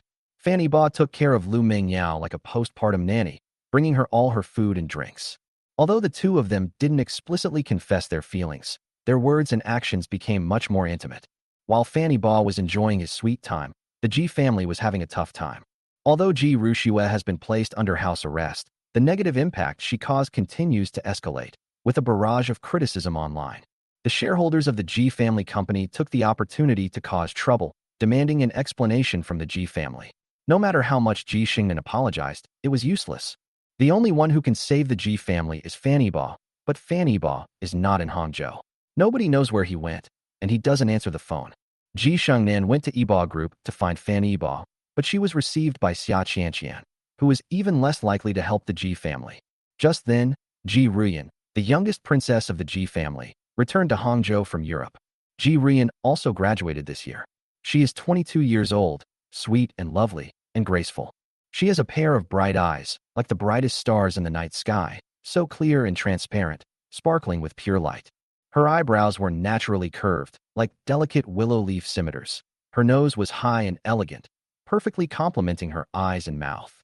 Her lips were rosy and luscious, like tempting red cherries, making one yearn to kiss them. Her hair was jet black and glossy, cascading down like a waterfall, shimmering with a subtle sheen. When she gently raised her head, the strands of hair swayed in the wind, like a black sprite dancing. With a tall and slender figure, standing at a perfect height of 168 centimeters, she resembles a graceful willow tree, elegant and upright. Ji Shangnan was very satisfied after meeting Ji Ruyan. Both of the Ji family's daughters were exceptionally beautiful, 1 in a million. She was confident in Ji Ruyan. As long as she could meet Fanny Ba, she was sure she could win Ji Ruyan over, given their years of relationship and Ji Ruyan's beauty. Now, all we have to do is wait for Fanny Ba to appear. As soon as Ji Ruyan got off the plane, she went to see Ji Rushue. The moment the two sisters met, Ji Ruyan slapped Ji Rushue hard across the face. "How dare you treat him like this? If you didn't want him, you should have told me sooner." "I want him." Ji Rushue was stunned by the beating. She had been on the verge of a breakdown for the past few days, with everyone cursing her. She was suspended from her job, couldn't contact Fanny Ba, and had no news of Yi Fan. Every day felt like an eternity for her, and she spent her days locked up at home in a daze. My younger sister, whom I hadn't seen for a long time, was beaten the moment we met. Enraged, she retorted, "Why should I give it to you? Let me tell you, Ji Ruyan, you can never replace me. I'd rather die than let go." Ji Ruyan looked at her coldly, her eyes filled with regret. If only she hadn't gone abroad in the first place. She had handed Fan Yiba over so easily, thinking that Ji Rushue and Fan Yiba would be a loving couple for life. As a result, Ji Rushue betrayed Fan Yiba and did such a shameful thing. After receiving the news, she rushed back. She was going to find Fan Yiba to comfort him. Ji Ruyan couldn't wait to leave. Ji Rushue was confined to her home, and all she could do was shout behind Ji Ruyan, "He's your brother-in-law, Ji Ruyan. You can't love him." Not only the Ji family, but the Song family is also looking for Fan Yiba. The cooperation plan between the Song and Fan families had just begun, and Song Yinxian wanted to take the opportunity to meet with Fan Yiba more often. But Fan Yiba suddenly disappeared, and Xia Qianqian became the person in charge on the Fan family's side. This infuriated Song Yinxian. Shanghai, Riverview apartment. As dusk settles, the river view outside the window is dazzling with lights, the water shimmering and reflecting the city's neon lights. This scenery is breathtaking. Wearing an apron, Fan Yiba walked up to Lu Mingyao and asked softly, "What would you like to eat tonight?" Lu Mingyao nestled in the recliner, looking as exquisite as a porcelain doll. She asked, "Can you cook?" "Yes." "Then cook whatever you like. I'm not picky, just don't put scallions in the dishes." She avoids scallions because she doesn't like their texture. "Okay, got it. Dinner will be served in half an hour."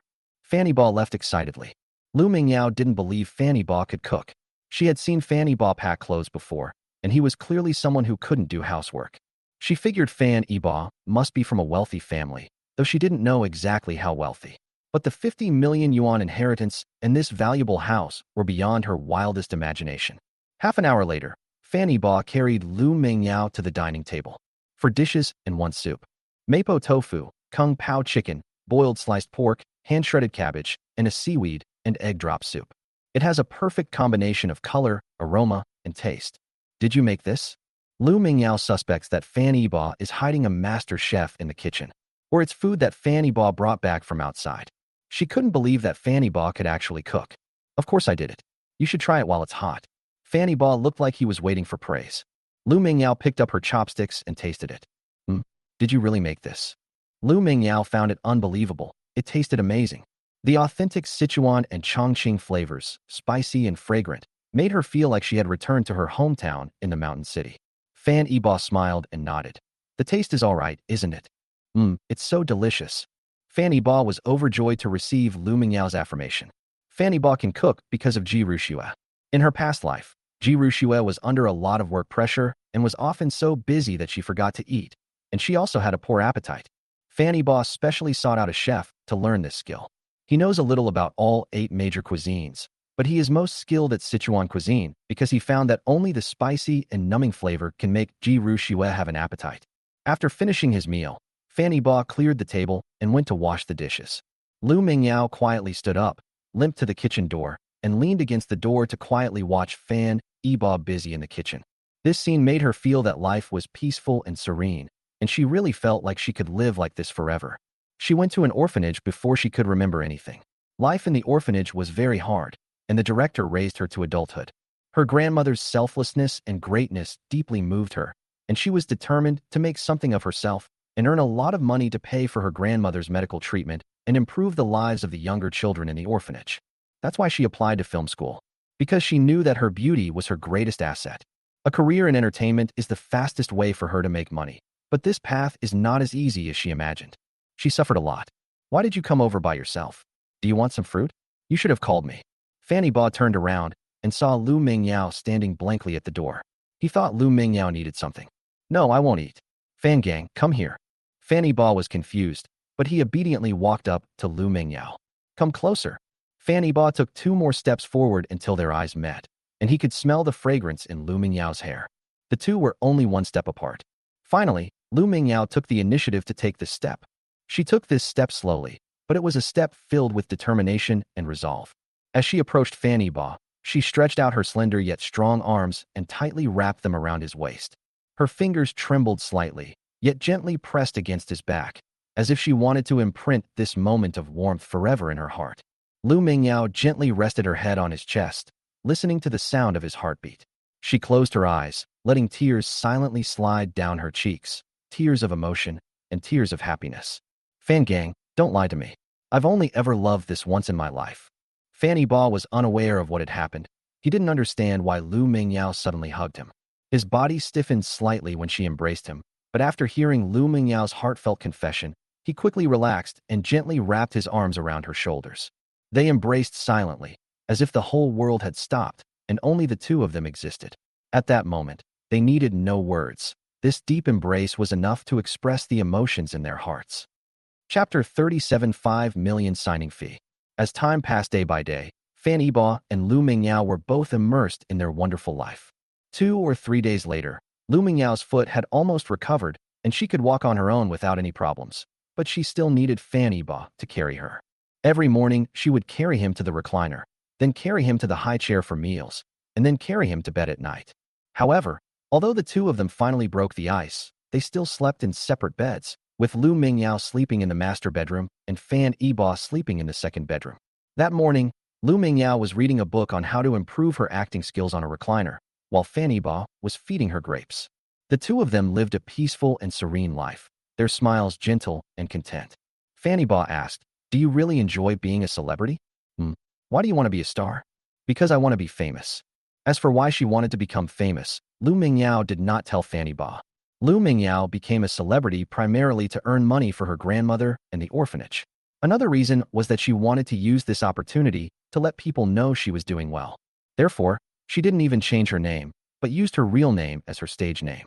Fan Yibo said with a smile, "I believe your dream will come true." Lu Mingyao had already given up hope of Fan Yibo's support. Now the company has sidelined her, and she signed a 5-year contract with a penalty of tens of millions. She has realized that she has failed before she even got started. However, she still smiled and thanked Fan Yibo. "Thank you, Fan Gang." Now that she has Fan Yibo, she feels her life is complete, and she doesn't care if she is sidelined. Thinking about spending her future with Fan Yibo, she smiled sweetly and beautifully. Fan Yibo exclaimed sincerely, "Mingyao, you are so beautiful, so pretty." Lu Mingyao, "Fan Gang, you're not bad either." One of them was strikingly handsome, and the other was breathtakingly beautiful. Fan Yibo, "I think our future children will definitely be very beautiful." Lu Mingyao, "Who told you we'd have a girl? What if it's a boy?" Fan Yibo, "Then let's have two, a boy and a girl. That'll be just right." Lu Mingyao, "You wish. Right now, you're only allowed to have one child." Fan Yibo wanted to tell Lu Mingyao that the country would soon allow 2 children per family, and besides, it was just a fine. He could afford to pay it no matter how many children he had. Lu Mingyao suddenly thought of something funny, and she couldn't stop laughing. "By the way, if it's a boy, we'll name him Fan Tong. If it's a girl, we'll name her Fan Tuan. They match your name perfectly." After saying that, she laughed even more arrogantly. "Haha. Fine. You dare to make fun of my name? Let's see how I deal with you." Fan Yibo immediately started fighting, and the two of them got into a brawl in the living room. Suddenly, Lu Mingyao's phone rang. "Why would the company call me?" Lu Mingyao picked up her phone, but dared not answer. She was afraid that the company would come up with some new scheme to harm her. "It's okay, answer it. What if it's a good thing?" Fan Yibo comforted him from the side. Encouraged by Fan Yibo, Lu Mingyao answered the phone. The person on the other end of the phone greeted her first. "Hello, is this Ms. Lu? I am the general manager of Hongi Film and Television Company. My surname is Chen Dongsheng." The person on the other end of the phone was a stranger. Lu Mingyao had never heard of him before. But this phone number was indeed an internal company number, the landline in the general manager's office, and Lu Mingyao had the number saved. Lu Mingyao asked in confusion, "Isn't the company's general manager surnamed Wang?" Lu Mingyao had met the general manager before. He was a fat man with a big head and ears and a sly smile on his face. He was definitely not this Mr. Chun. "You mean Wang Chong from before? He's been arrested for breaking the law. I'm General Manager Ren, and I'm aware of the unfair treatment you've suffered in our company. I'm calling you today to discuss renewing the contract. We're planning to offer you a Class A contract with a signing fee of 5 million for 3 years. What do you think?" Lu Mingyao never dreamed that such a good thing would actually happen to her. It was like a dream. But she was also afraid that it was a scam, that they were luring her to the company and then plotting something bad. "If it's convenient for you, we can send someone to your home to talk." Lu Mingyao hesitated. She was afraid. Fan Yibo said from the side, "It's okay. Let them come over. The security in this community is very strict. They won't dare to do anything reckless." Finally, Lu Mingyao told President Chun her home address. Half an hour later, there was a knock on the door. The CEO of Hongyi Media, accompanied by two ladies, personally visited the company. After Chen Dongsheng entered, he respectfully tried to shake hands with Fanny Ba, but Fanny Ba stopped him with a look. After receiving the signal, he quickly greeted Lu Mingyao. "Hello, Miss Lu. You are indeed a great beauty, just as your name suggests."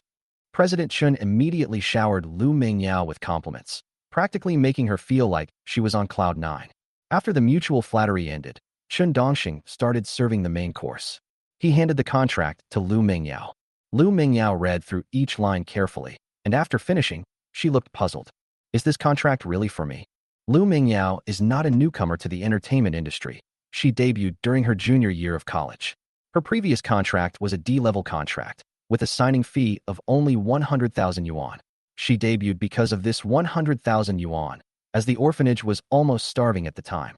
Now, the company is still the same company, only the boss has changed, and she's been given an A-level contract, which is considered a contract for a top-tier celebrity. A signing fee of 5 million, the opportunity to star in 2 film and television dramas every year, plus advertising revenue sharing, etc.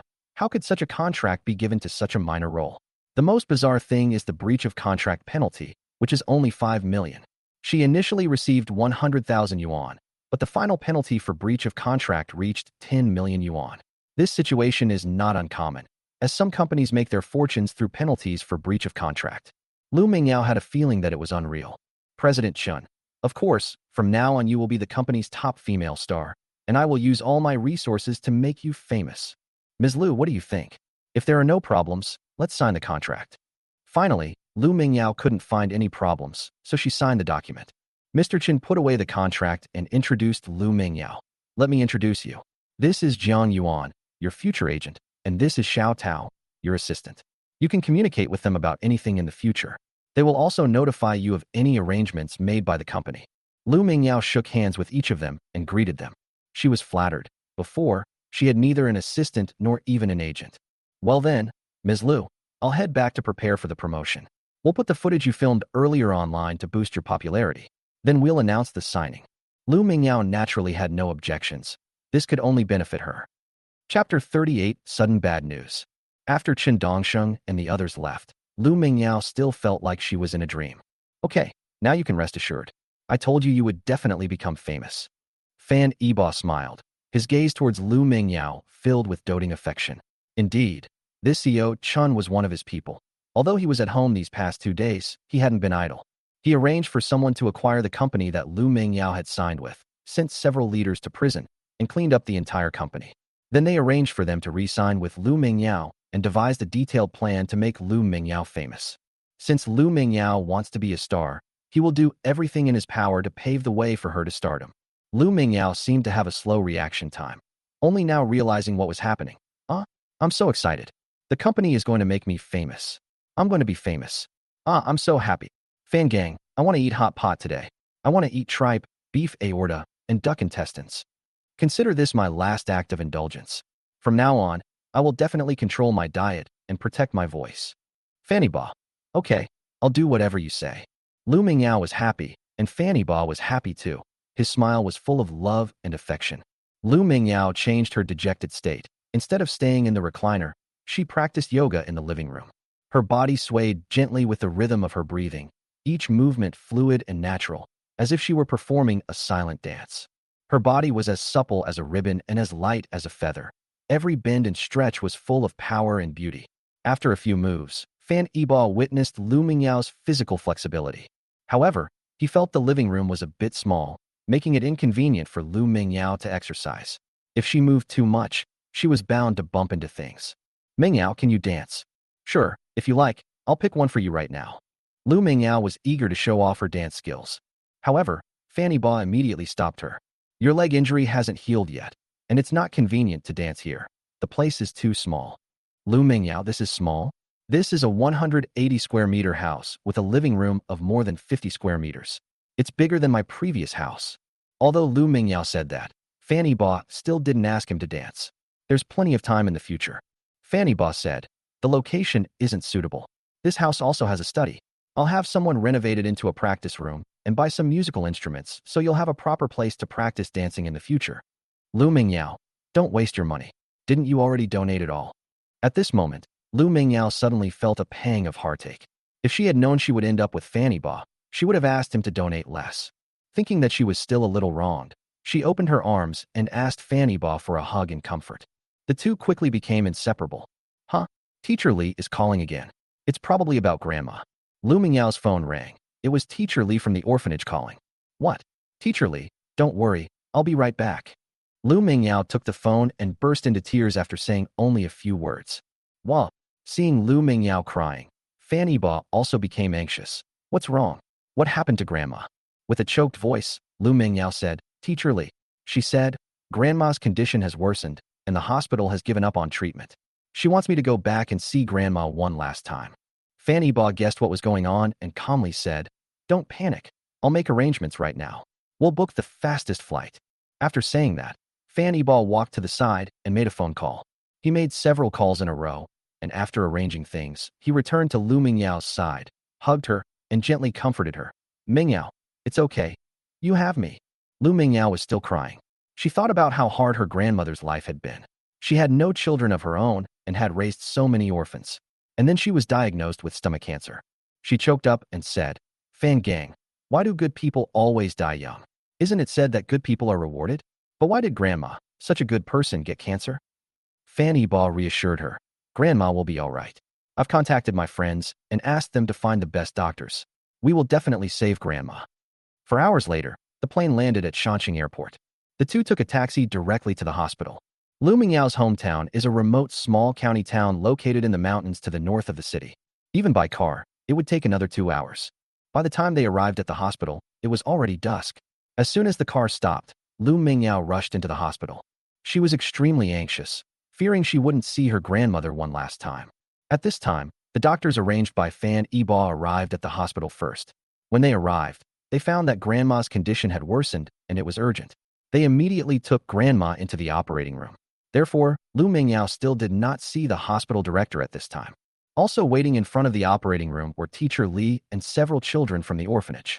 When Fanny Ba arrived, he saw Lu Mingyao holding several children and crying bitterly. Teacher Li, her eyes also red with tears, said, Oh, what a mess. Someone finally donated such a large sum of money to the orphanage, and we were just looking forward to better days. But then the director. Teacher Li couldn't continue speaking, so she turned around and silently cried in front of the wall. Fan Yiba felt bad as he listened, hoping that the doctor they had invited was highly skilled and could bring the patient back to life. Fan Yiba didn't bother Lu Mingyao and the others. He found a corner to make a phone call, preparing to change hospitals. Because the hospital in this small county town is inadequate in terms of hygiene and medical equipment, he plans to arrange for his grandmother to be transferred to a hospital in the mountain city after her surgery and recovery. After he made the contact, Lu Mingyao appeared behind him.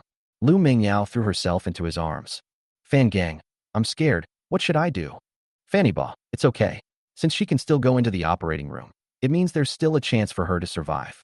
We should trust Grandma and the doctors. Yes, Grandma is so strong, she'll definitely be all right. At this moment, Teacher Li also came over. She saw Lu Mingyao hugging a strange man, and then curiously glanced at Fanny Ba. Fanny Ba felt like he was being scrutinized by his mother-in-law, and he was very uncomfortable, so he quickly let go of Lu Mingyao. Teacher Li's full name is Li Huachan. She is over 50 years old and has been helping with cooking and cleaning at the orphanage. Lu Mingyao then noticed Teacher Li and immediately blushed. Teacher Li, let me introduce you. This is my friend, Fan Gang. Fan Gang, she is the Teacher Li I've been talking about. Perhaps because she knew someone there, Lu Mingyao felt embarrassed and didn't introduce Fan Yiba as her boyfriend. Although Fan Yiba was a little unhappy, he didn't show it, assuming that Lu Mingyao was just too shy. Teacher Li, with a gossipy look on her face, said, I know. Boyfriend, right? The young man is really handsome, and he's quite a good match for our Yao Yao. When the director comes out, take him to see her. She's always been worried about you. Now that you've found your place, she can leave in peace. Everyone fell silent again when the headmistress was mentioned. Chapter 39. Someone is envious of the 50 million donation. This surgery took a long time. The hospital director has been inside for an hour and hasn't come out yet. Teacher Li told the children to go home first. She, Fanny Ba, and Lu Mingyao were all waiting outside the door. At this moment, Teacher Li suddenly said, Yao Yao, do you remember what I told you a few days ago about someone donating 50 million yuan to our orphanage? Lu Mingyao glanced at Fan Yiba beside her, her eyes filled with gratitude. Yes, I remember. What's wrong, Teacher Li? Teacher Li looked unwell and sighed deeply. Sigh. I don't know what happened, but the whole county knows that our orphanage received 50 million yuan, and now many people are asking us for that money. When they saw that we wouldn't hand it over, they had the bank freeze our accounts. The dean was so angry about this that he collapsed. Right now, we have money but we can't use it, and the children are almost out of food. Yao Yao, do you have any money left? Buy some food for the children first, otherwise they will have to go out to collect recyclables again tomorrow. Upon hearing this, Lu Mingyao's fair face turned purple with anger. How could they do this? This money was donated to us. Why should they take it? Is there no law anymore? Fanny Ball frowned deeply. 50 million was nothing to him, but he absolutely could not allow someone to covet it. Teacher Li continued, Oh, who says otherwise? Our orphanage isn't public. It was established by the director herself. For so many years, the orphanage has been running entirely on her own money. Many times we were on the verge of collapse and went to the county for help, but they made excuses and did nothing, not allocating a single penny.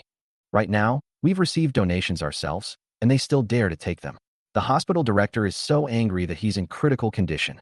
Lu Mingyao was so angry that she trembled all over. She suddenly stood up and wanted to rush out.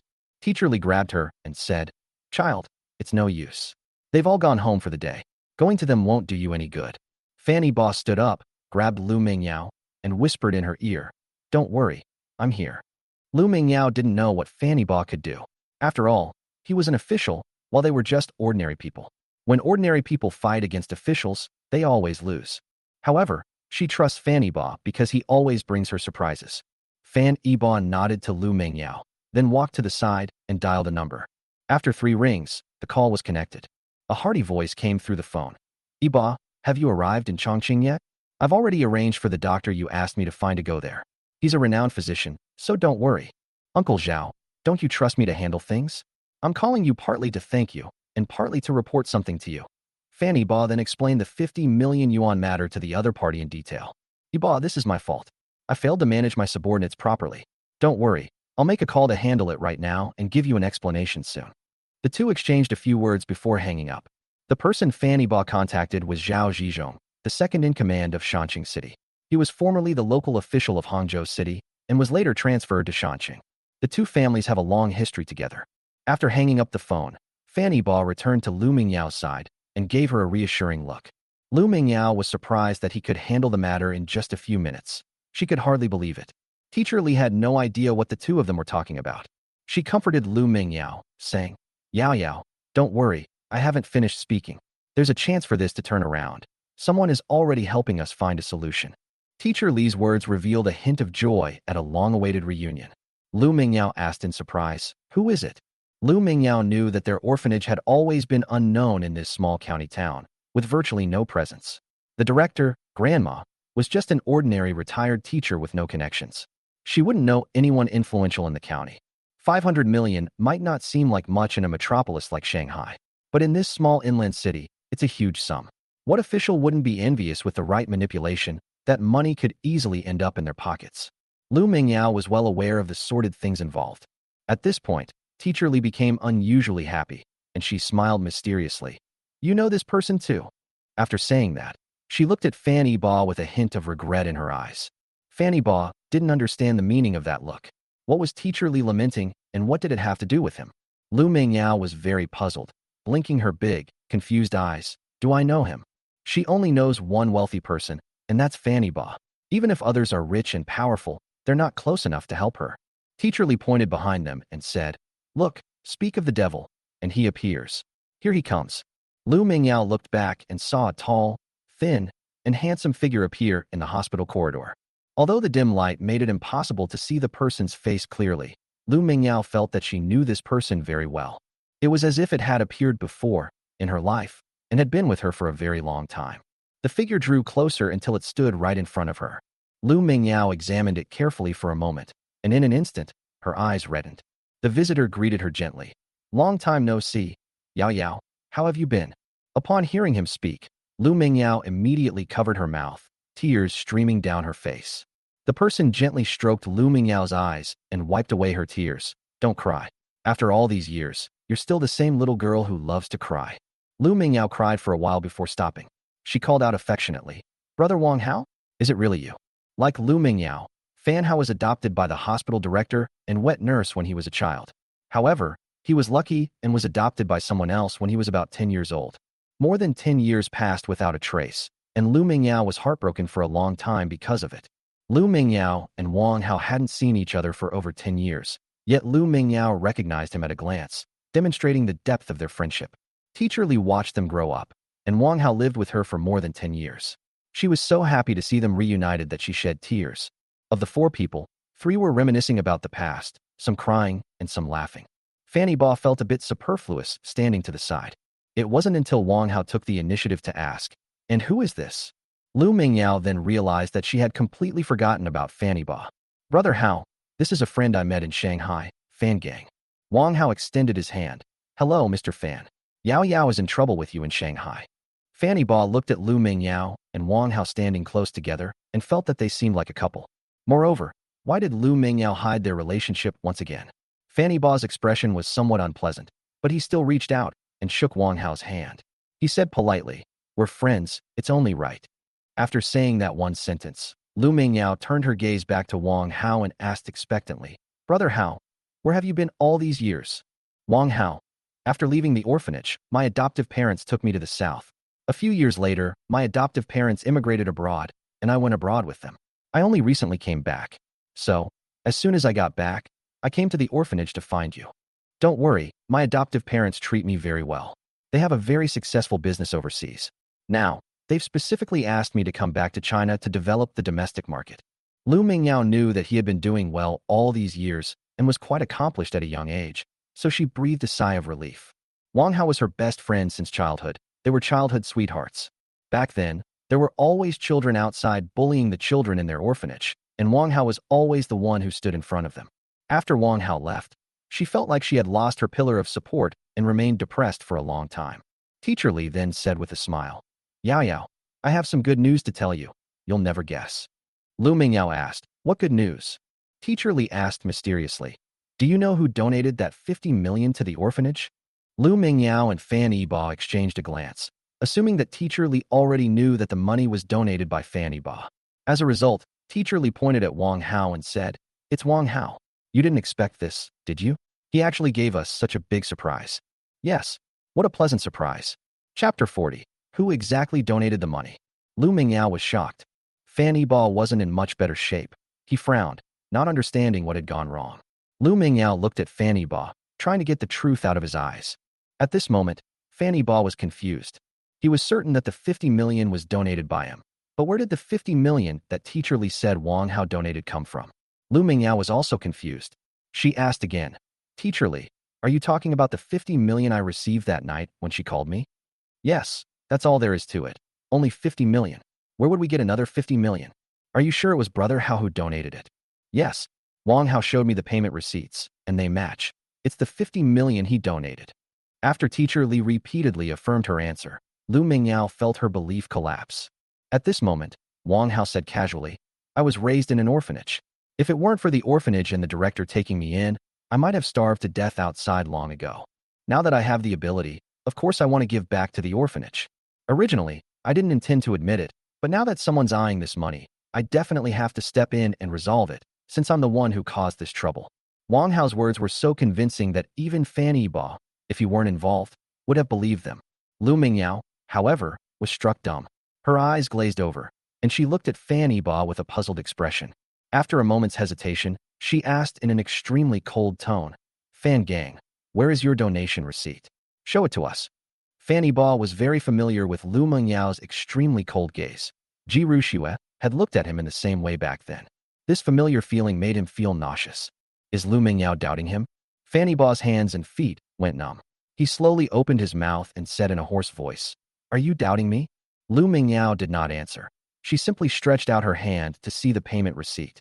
When Lu Mingyao saw that he couldn't produce proof of payment for a long time, her faith finally crumbled. She was extremely disappointed. To be honest, I really had my doubts. What bank could transfer 50 million so quickly in the middle of the night? But I always thought you were telling the truth. The inheritance from your deceased parents, the claim that you felt unworthy of it. It's all nonsense. Why did you lie to me? The money was clearly donated by Brother Hao. Does that mean you can forever monopolize his reputation just because he's not returning to China? Every word Lu Mingyao said was like a sharp knife, deeply piercing Fanny Ba. He was so heartbroken he could hardly breathe. He had just managed to come to terms with Ji Rushue's betrayal, and now he had been stabbed by Lu Mingyao. Fanny Ba tried one last desperate attempt, asking again, "If I produce evidence, will you believe me?" Teacher Li and Wang Hao then realized that Fan Gang had told Lu Mingyao that the 50 million yuan was a donation from him. Teacher Li was the first to lose her temper. "So you were lying to Yao Yao? How could you be so shameless? It was clearly our Hauer who donated the money. He spent the whole day dealing with the government and the bank. How could you lie about something like this? Get out of here and never bother Yao Yao again." After Teacher Li finished speaking, she pushed Fanny Ba. Fanny Ba remained motionless, waiting for Lu Mingyao's answer. Wang Hao stepped forward and put his arm around Lu Mingyao's shoulder, comforting her. "Yao Yao, it's better to see through this kind of person as soon as possible. I've seen many people like this abroad. This is called fake charity. They clearly didn't donate any money, but in the end, they still stood on the thank you stage and accepted everyone's praise with a clear conscience." Lu Mingyao believed Wang Hao's words without a doubt. Wang Hao was her older brother, and the two had known each other since childhood. Besides, he came from an orphanage, so he had no reason to fraudulently claim the donation. Lu Mingyao's silence was like a death sentence for Fanny Ba. He really wanted to produce the evidence of the donation, but what good was it? Without seeing any evidence, Lu Mingyao believed Wang Hao without hesitation. This shows that Wang Hao is more important to Lu Mingyao. Moreover, Fanny Ba had already lied to Lu Mingyao. He concealed his true identity while dating her, so in the end, he was the one who was wrong. Fanny Ba felt utterly hopeless. It seemed like he had ruined his own life. He felt a surge of irritation, and at that moment, Teacher Li also lost her patience and abruptly pushed Fanny Ba away. Fanny Ba instinctively raised his hand to stop him, but ended up pushing Li Laosher to the ground. He was about to help Teacher Li up when he heard Lu Mingyao's furious rebuke. "Fan Gang, how dare you?" Smack. Fanny Ba was slapped hard. It was Lu Mingyao who made the call. Fanny Ba was somewhat surprised, and Lu Mingyao was also at a loss, not knowing why she hit Fanny Ba. She really wanted to go up to Fanny Ba and apologize, but her legs felt like they were made of lead, and she couldn't move no matter what she tried. Heh, good for me, I deserved it. I shouldn't have been so arrogant. I could have solved it with money, but I insisted on using my emotions. Fanny Ba's heart is broken, for the second time. He left the hospital dejectedly, just like at the engagement party that day, and wandered aimlessly down the street. In the hospital, Lu Mingyao cried her eyes out ever since Fanny Ba left. Her reason told her that Fanny Ba hadn't lied to her. The money was a donation from him. But the facts are clear. Fanny Ba really can't produce any evidence. But why did she see the grievance in Fanny Ba's eyes? That expression was definitely not an act, because she is an actress, and she can tell what is real and what is fake. She was torn between two conflicting thoughts. Fanny Ba and Wang Hao stood on her right, and she was still hesitating about who to believe. Teacher Li said, "All right, Yao Yao, don't cry. It's good that we recognize this kind of person sooner rather than later. He's gone now and won't bother you again." Wang Hao then said, "Yao Yao, I'm back. From now on, I'll be by your side to protect you, so you don't have to be afraid anymore." Lu Mingyao looked up at Wang Hao blankly, wanting to ask again, "Did you really donate the money?" But she didn't have the courage to speak. A moment later, the operating room door opened. The headmistress was wheeled out by a nurse. Lu Mingyao and the others immediately surrounded them. The doctor said, "The surgery was very successful. The cancer cells in the patient's body were completely removed. However, whether there are any remaining cancer cells requires further observation." "Thank you. Thank you so much, doctor." The doctor waved his hand. "No need to thank me. I should be thanking you all. We never imagined your family had such connections, managing to bring in such a renowned doctor from Shanxing City to perform the surgery, giving us this opportunity to learn. We are incredibly fortunate." After thanking him repeatedly, the doctor left with a satisfied expression. Grandma was moved to the special care ward, where she was the only patient. Teacher Li said, "Ah Hao, you're really amazing. You solved so many problems for us right away. It must have cost a lot of money to invite this miracle doctor over, right?" Lu Mingyao asked, "Brother Hao, did you also invite this miracle doctor?" Wang Hao didn't answer, so Teacher Li spoke for him. "That's right, Wang Hao brought all the people here." Actually, the miracle doctor asked for directions and ended up asking Wang Hao, who then led the way. It turned out they were all there to see the hospital director. and Teacher Li mistakenly thought Wang Hao had invited the miracle doctor. Wang Hao didn't explain, taking it as tacit agreement. Lu Mingyao was even more disappointed. She never expected that Fanny Ba would lie to her about even this. Teacher Li asked, "By the way, how's that 50 million yuan thing going?" Mentioning this, Wang Hao looked troubled. "This is a bit complicated. The other party has a huge appetite. They want this much." As Wang Hao spoke, he held up 4 fingers. "They want 4 million. Lu Mingyao felt relieved. Fortunately, their appetite wasn't too big, and she could accept 4 million. However, Wang Hao shook his head and continued. "No, they want 40 million. What?" Lu Mingyao and Teacher Li were both stunned. Of the 50 million, they were going to take 40 million. This is blatant robbery. Chapter 41. Take Me Home. Wang Hao said, "Sigh, there's nothing we can do. That's just how society is.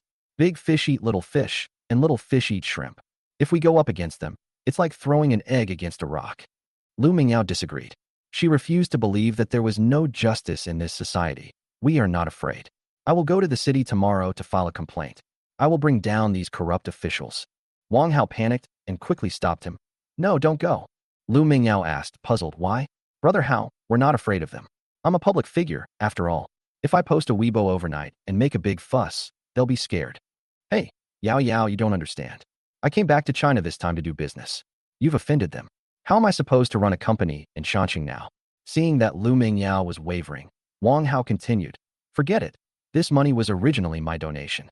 I can just donate some more to the orphanage later." Since Lu Mingyao heard what he, the person involved, had said, she naturally didn't dare to sue. Lu Mingyao nodded helplessly. "That's the only way then. But 10 million is already a lot. It'll be enough to cover the orphanage's expenses for a long time. Brother Hao, you don't need to give any more. You just returned to China, and the company isn't profitable yet. Let's talk about it when you've made some money." Wang Hao naturally agreed, but he was still sullen. Lu Mingyao asked curiously, "What's wrong, Brother Hao? Do they have any other requests?" "Yes, I entrusted a friend to handle this matter. You know, those corrupt officials would never show up for something like this. My client made a request."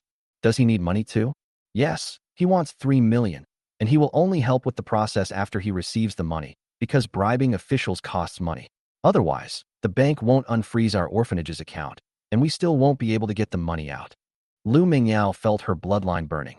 These people were really pushing their luck. 3 million? Where would we get 3 million? Wang Hao abruptly said, "Didn't you just sign a contract? A signing fee of 5 million. Lu Mingyao asked in astonishment. "Brother Hao, how did you know?" Didn't your company release an announcement about this?" "I just saw it." Lu Mingyao was so worried about her grandmother that she didn't even look at her phone.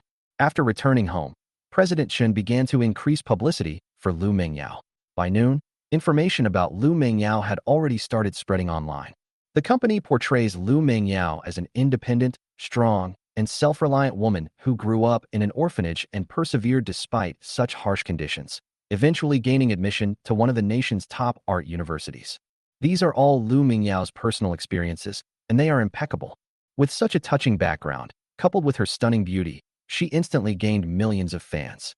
Netizens have given Lu Mingyao positive reviews, and many are moved by her hard work and resilience. Lu Mingyao wasn't sure if the company had transferred the 5 million yuan signing fee to her, and she wasn't interested in checking at the moment. "I don't know if the company has transferred the money. I'll ask tomorrow, and if it's in the account, I'll transfer 3 million to you." Upon hearing that there was hope, Wang Hao's eyes lit up, and his expression became much more relaxed. He quickly nodded.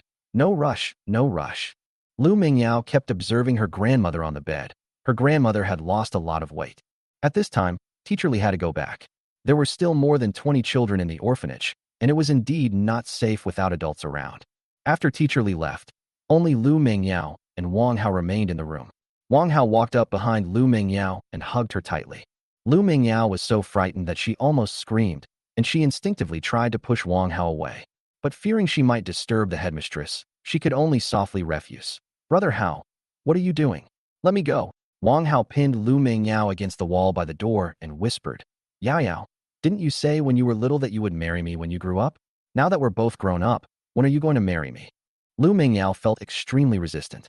She had said those words before, but they were just things she said when she was a few years old. Everyone has played those games, like house.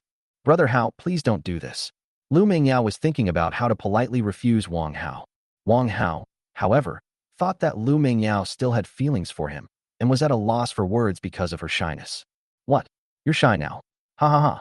I know, you became a star for me, didn't you? Indeed, Lu Mingyao chose to debut and become famous because she wanted Wang Hao to know that she was doing well. This was also the agreement they made when they parted ways back then.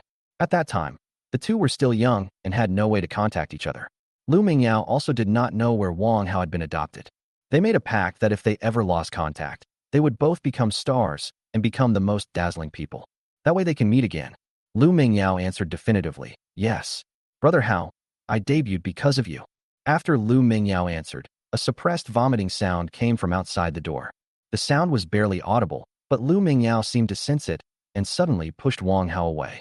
He quickly opened the door, looked around, but there was no one in sight. Lu Mingyao wasn't sure if she was hallucinating, but she definitely heard someone making a sound at the door. Strange, I clearly heard someone at the door. Wang Hao followed him out and looked around, saying, Where's anyone? You're just too nervous. Don't scare yourself. You've ruined the atmosphere. After saying that, he closed the door again. Unbeknownst to anyone, Fan Yiba was sitting on the floor in a dejected and helpless manner in the stairwell at the corner of the ward. He tried his best to suppress his breathing, not wanting anyone to notice his vulnerability at that moment. Moonlight filtered through the sparse clouds, falling on Fan Yiba and illuminating his pale, distorted face. His eyes were tightly closed, his brows furrowed, as if he were enduring the heaviest pain in the world. Suddenly, a trickle of bright red blood spilled from the corner of his mouth, sliding down silently and appearing particularly glaring in the moonlight. He heard it all. Lu Mingyao and Wang Hao are childhood sweethearts. They have had feelings for each other since they were young and have agreed to get married. Lu Mingyao debuted for Wang Hao. What a great love story. No wonder Lu Mingyao refused to acknowledge their relationship after returning to her hometown. That must be the real reason. Fan Yiba originally intended to leave Chongqing and return to Hangzhou, but he wanted to give himself a chance. He didn't want Lu Mingyao to misunderstand him like this. He came back to find Lu Mingyao and wanted to tell her that the money was his donation. Because he is Fan Yiba, not Fan Gang, he dares not admit his identity. As for whether Lu Mingyao would forgive him in the end, he had already stopped thinking about it. He didn't want to leave with regrets. But as soon as he reached the door, he saw Lu Mingyao and Wang Hao hugging each other through the window. The scene seemed familiar, and he was once again deeply shocked. He thought Lu Mingyao would refuse, but Lu Mingyao acquiesced. It wasn't until he overheard their conversation that he realized he was the clown. He almost became the next Yi fan. Fan Yiba didn't know what was supporting him, but he staggered out of the hospital. Lu Hong was waiting for him at the hospital gate in his car. After getting into the car, Fan Yiba said, Take me to the orphanage. Lu Hong, Young master, it's so late, let's go tomorrow. No, let's go now. 10 minutes later, Fan Yiba arrived at the orphanage, a secluded little courtyard with a 3-story building and a not-so-large yard. Fan Yiba walked alone to the iron gate. He stood outside the iron gate, looking inward with a forlorn expression. Did they grow up here? Lu Hong asked. Young master, who are you talking about? Miss Lu. Fan Yiba didn't answer. He just stared blankly at the door for a long time. An hour later, after being persuaded by Lu Hong, Fan Yiba returned to his car. Fan Yiba, old Lu, take me home. And so, Fan Yiba returned to Hangzhou overnight. They came as a couple, but will return alone. Chapter 42, You Didn't Hire the Doctor. At the hospital, Lu Mingyao was in a bad mood. She didn't know where the emotion came from, but she kicked Wang Hao out of the ward. At this moment, she sat on the cot, staring blankly at her phone. Fan Yiba's phone number was prominently displayed on the phone screen, and Lu Mingyao had saved it as rice jar. He lied to me, so why should I call him first? Lu Mingyao was still angry. She didn't understand why Fan Yiba had lied to her. Even if he had no money and didn't donate to the orphanage, she wouldn't look down on him. What she cares about isn't money, but trust. What Lu Mingyao couldn't understand was that Fan Yiba didn't seem like a con man. He was clearly very rich, and that house by the river was worth a fortune, at least tens of millions. Isn't that house his too? Or is it actually a rented house? Thinking of this, Lu Mingyao became even angrier. Just how many things has he lied to me about? Finally, Lu Mingyao went to sleep, still angry. The next morning, Wang Hao and Teacher Li arrived at the hospital early with breakfast. Wang Hao brought Lu Mingyao her favorite tofu pudding. He presented the breakfast to Lu Mingyao like a precious treasure. Here, Yao Yao, try it. The place we loved when we were kids closed down, so I went to another one. See how it tastes. Does it taste like it did when we were kids? Lu Mingyao didn't fall asleep until 2 or 3 a.m. last night, and her mental state wasn't good. In addition, She really had no appetite. However, not wanting to disappoint Wang Hao, she reluctantly accepted the tofu pudding and ate a few bites. To be honest, the taste was just so, but she still pretended it was delicious. It tastes good. Thank you, Brother Hao. Seeing that Lu Mingyao was satisfied, Wang Hao was happy. Teacher Li carefully observed the dean, who was still unconscious. I noticed that her complexion was much better than yesterday, which means the surgery was very successful. Teacher Li held Wang Hao's hand and said gratefully, "Hao, thank goodness you came back in time. The doctor you invited is indeed highly skilled, and the dean seems to be recovering quite well. His life has finally been saved. We all have to thank you." Wang Hao, please don't say that. The dean is like my own grandmother. Without her, I wouldn't be where I am today. This is all I should do. Lu Mingyao looked at Wang Hao with gratitude. At this moment, she felt that Wang Hao was exceptionally great, still the big brother who always protected them when they were little. Wang Hao was beaming with pride from the praise, especially the way Lu Mingyao looked at him. He felt his heart melt and his whole being swelled up with pride. He never imagined that the little black girl who used to cry so much would grow up to be so beautiful. If I had known, I would never have gone into hiding all these years. If I spend more time with Lu Mingyao, I might have already won her over. But it's not too late now. Judging from this, Lu Mingyao will be his sooner or later. A nurse's voice came from outside the door. Family member, is now a convenient time for the doctor's rounds? Lu Mingyao quickly welcomed the group of doctors inside. Among the crowd was a thin, middle-aged male doctor wearing glasses. When Wang Hao saw him, his gaze darted away, and he suddenly took a few steps back, moving closer to the door. The doctor went over to check on Grandma's condition, recorded some data from the instruments, and then turned to say, "The recovery is going well, but we can't guarantee whether the cancer cells have metastasized yet. Further observation is needed. However, the medical conditions here are not great. My suggestion is to wait until the elderly person is stable before transferring them to another hospital. The city has already made arrangements and can accept patients at any time. Once we get there, we'll conduct further examinations and treatments, and completely removing the cancer cells won't be a problem." Hearing the doctor say that, Lu Mingyao felt relieved. She stepped forward, took the doctor's hand, and quickly expressed her gratitude. Teacher Li also said from the side, "Thank you, doctor. I really don't know how to repay you." As she spoke, she bowed to the doctor. The doctor dared not accept the thanks. He quickly helped Teacher Li up and said, "You don't need to thank me. I was just doing this for someone else. If you want to thank someone, you should thank him." The doctor's surname is Zhong. He received instructions yesterday afternoon and rushed to the county hospital. As soon as he arrived at the hospital, he began emergency treatment and worked nonstop in the operating room for 4 hours before finally bringing the hospital director's grandmother's condition under control. Given his status, it would be difficult for an ordinary person to get him to come, but since the call came from the second-in-command of the municipal party committee, Teacher Li thought Dr. Zhong wanted her to thank Wang Hao, so she pulled Wang Hao in front of the doctor. "Hao, once the dean recovers, I will definitely have her invite you and Dr. Zhong to a simple meal. If you hadn't invited Dr. Zhong, the old dean probably would have passed away last night." At this point, Teacher Li couldn't help but shed tears. But Wang Hao's expression was very strange at this moment, and his palms were sweating. Lu Mingyao was puzzled. What was Wang Hao panicking about? At this moment, Dr. Zhong suddenly asked, "Why did you invite him to dinner with me? I wasn't invited by him." What? What? Teacher Li and Lu Mingyao were stunned. The miracle doctor wasn't invited by Wang Hao.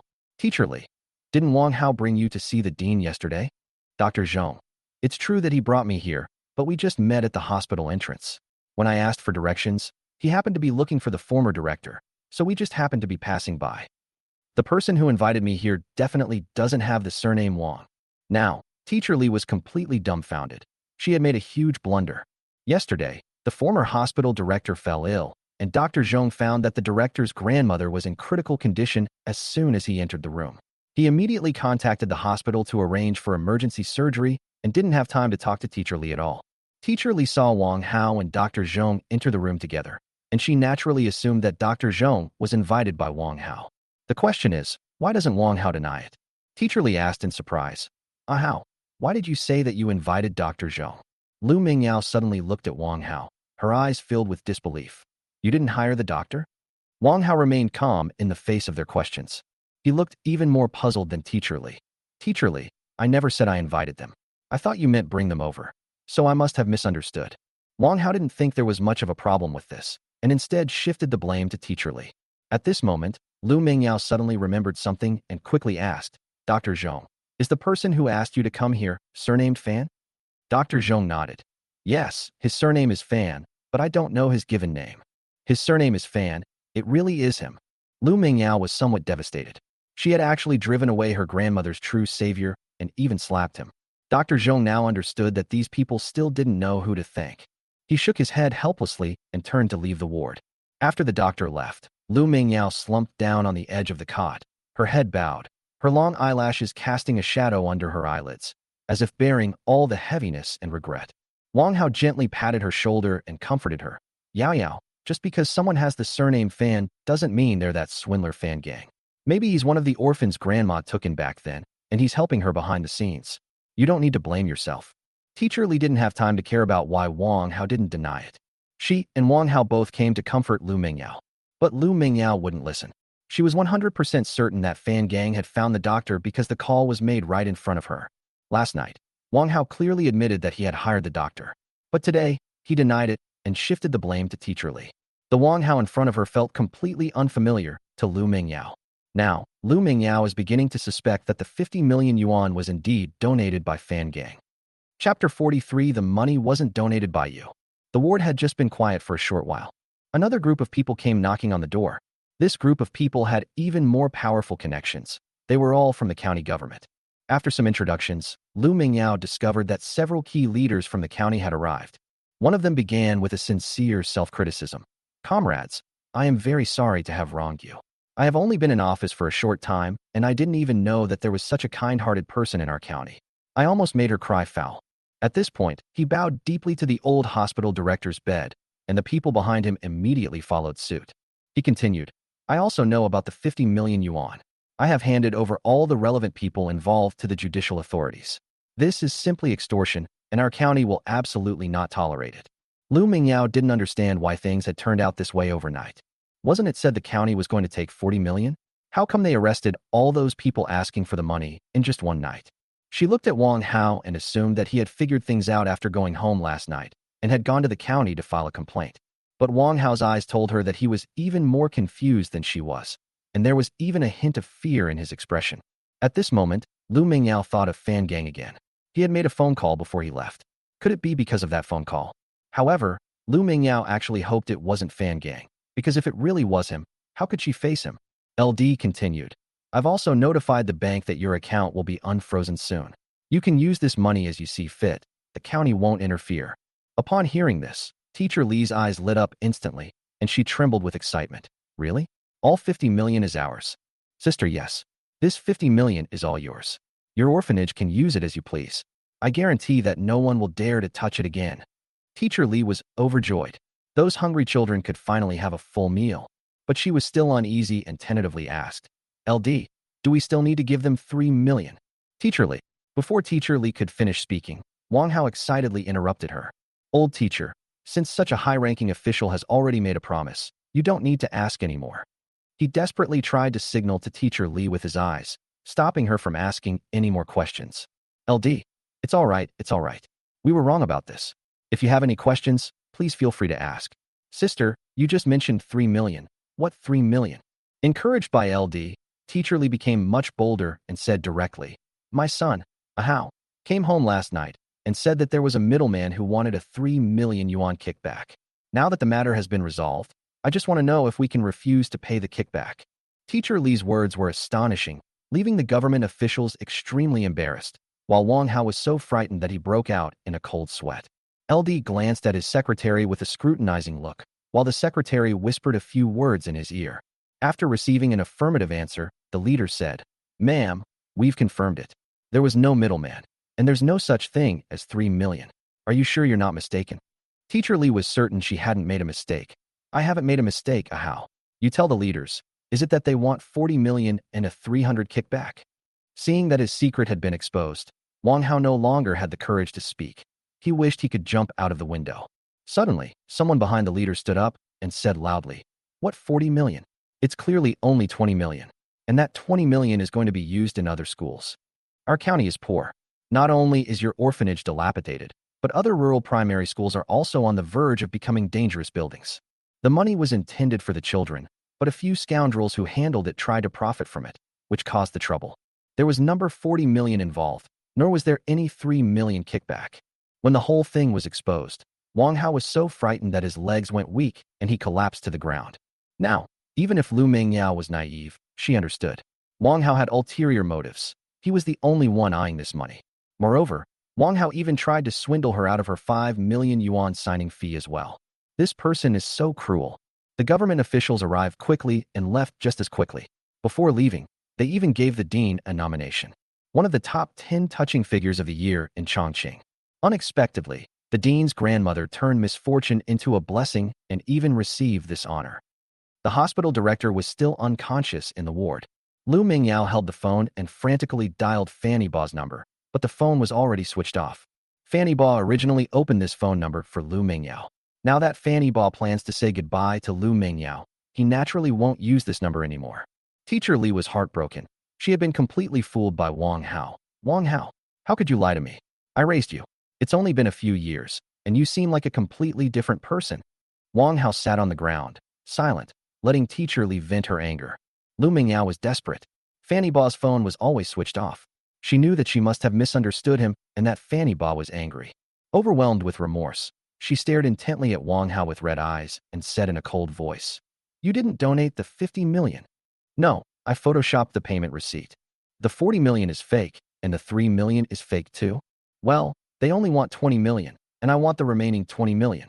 I know you signed a 5 million contract, so I."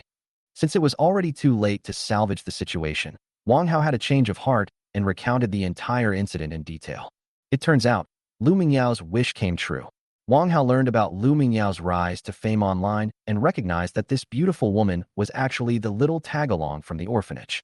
When he learned that Lu Mingyao had 5 million, he started to think. In fact, he never went abroad. All his experiences were fabricated.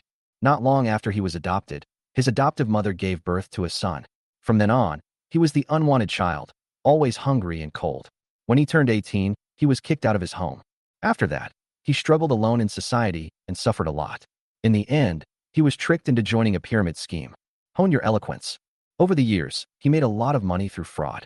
But instead of donating it to an orphanage, he gambled it all away. He was so eager to find Lu Mingyao because he was heavily in debt from gambling. Originally, he wanted to get Lu Mingyao's contact information through the orphanage, but when he arrived at the orphanage, he learned about the 50 million yuan. Just then, the dean collapsed. Teacher Li, who was completely ignorant of social etiquette, volunteered to step forward and resolve the situation. They were also hoping to make a quick buck. Smack! Lu Mingyao slapped Wang Hao hard across the face. "This slap is for Fan Gang. You made me misunderstand him. You deserve to die." Lu Mingyao broke down. Fanny Ba had helped her so much, and she still didn't believe him. She even misunderstood him. She wanted to hit him. How heartbroken Fan Ba must be. Lu Mingyao asked incredulously. "Wang Hao, how did you become like this? Didn't you say you wanted to be a hero when you grew up?" Wang Hao looked dejected. "Hero? Huh, I wish I were one. But I'm just unlucky. What can I do? I thought I could live a normal life after leaving the orphanage. But who knew that even if I had a home, it wouldn't be your final destination? I regret it. If I had known, I would have stayed in the orphanage. Maybe I could have gone to university and achieved something like you." At this point, Wang Hao suddenly erupted, his face turning frighteningly dark. "It's all your fault. Lu Mingyao, you're the one who caused me to be adopted. They originally wanted you. You should be living my life. I'm the one who got into university. If I hadn't been adopted, this 50 million would be mine." As he spoke, he got up from the ground and walked towards Lu Mingyao with bared teeth and claws. Lu Mingyao was terrified. She never expected Wang Hao to target her, and she never expected him to blame her for his failure. Teacher Li stood protectively in front of Lu Mingyao, shouting loudly outside, "Don't come any closer. Help! Someone come quick." Ultimately, Wang Hao was arrested by the police, and his previous fraudulent activities were also uncovered. He may face many years in prison. Not long after Wang Hao was arrested, the dean's grandmother woke up. Lu Mingyao threw herself into her grandmother's arms, crying helplessly. She missed out on a man who could have loved her for life because of a con man. Chapter 44: Fanny Ba's changes. Fanny Ba's return to Hangzhou did not cause a great stir, because apart from a very few individuals, everyone was kept in the dark. These past few days, Fanny Ba has been staying home and rarely goes out, going back and forth between his company and home. After returning to the company, he proposed 2 projects: ride-hailing, shared bikes. Everyone feels that Fan Ba has changed. He, who never interfered with the company's development, took the initiative to propose new business and personally led the team. He, who was always polite, became moody and would often lose his temper over trivial matters. Didn't I say that drivers' personal information needs to be verified before they can join the platform?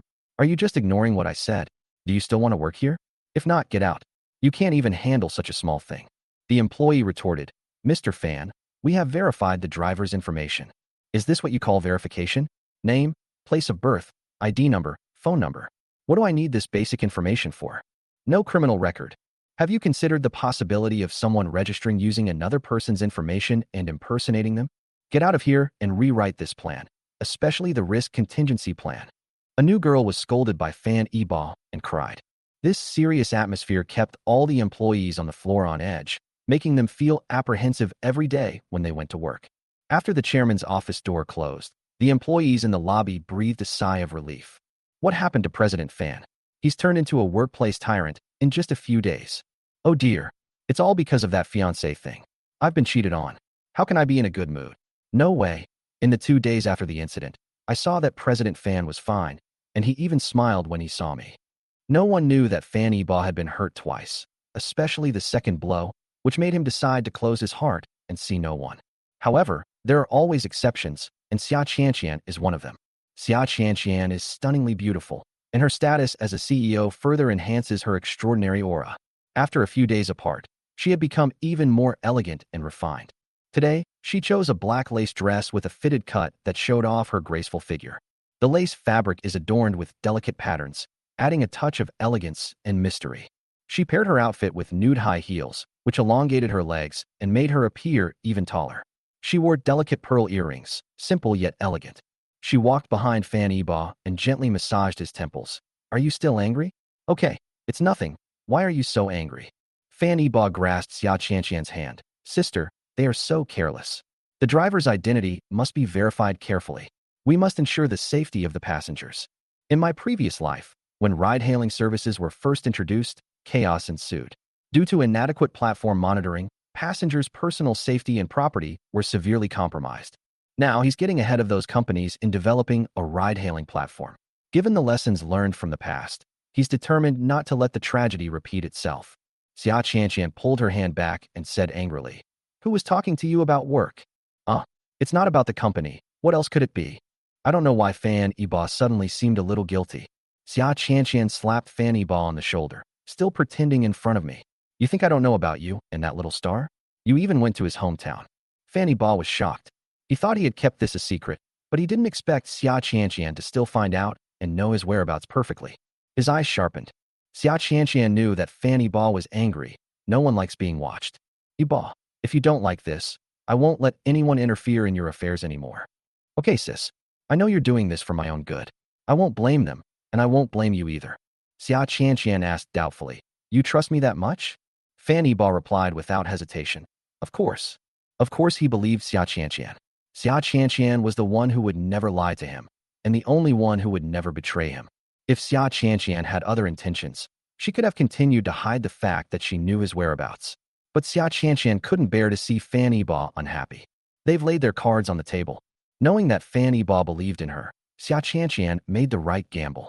If Xia Qianqian wants to become the matriarch of the Fan family, Fan Eba will not refuse. After all, Xia Qianqian was considered his child bride when she was young. If Xia Qianqian wants to rise in status, why is she so tolerant? Doesn't she love him either? Or is her love just familial affection, not romantic love? Fan Eba is confused. Xia Qianqian. To be honest, I feel uncomfortable. But we're not engaged, and we haven't defined our relationship. You have the right to choose. What I want to tell you is that no matter what harm you suffer outside, I will always be your last harbor, and I will always wait for you to return. Xia Qianqian's heartfelt confession made Fan Eba feel ashamed and embarrassed. He bowed his head and admitted his mistake like a child who had done something wrong. Because of the heartbreak he suffered outside, he returned to the company and threw a tantrum, becoming extremely angry and unpredictable. In the end, he even had Xia Qianqian come to comfort him. Fan Eba felt that he was a complete scumbag. He couldn't help but think that if Ji Rushua found out about this, the whole building would probably explode. Not only would Fan Eba be in trouble, but Lu Mingyao would also get hurt. It's not that Ji Rushua has a bad temper, because every woman is like that. Unless that woman is just greedy for money and doesn't love you at all. Fanny Ba was certain that Xia Qianqian had feelings for him, and that he was the most important person in her heart. Xia Qianqian calmed Fanny Ba down and then left the office. Her secretary, Lu Qingqing, whispered in her ear, "President Xia, should we find someone to teach that Lu Mingyao a lesson?" That's right, Lu Qingqing also knew about this. In fact, she was the first to know because Fanny Ba's whereabouts were first reported to her, and she relayed it to Xia Qianqian. Xia Qianqian paused, her gaze turning slightly cold.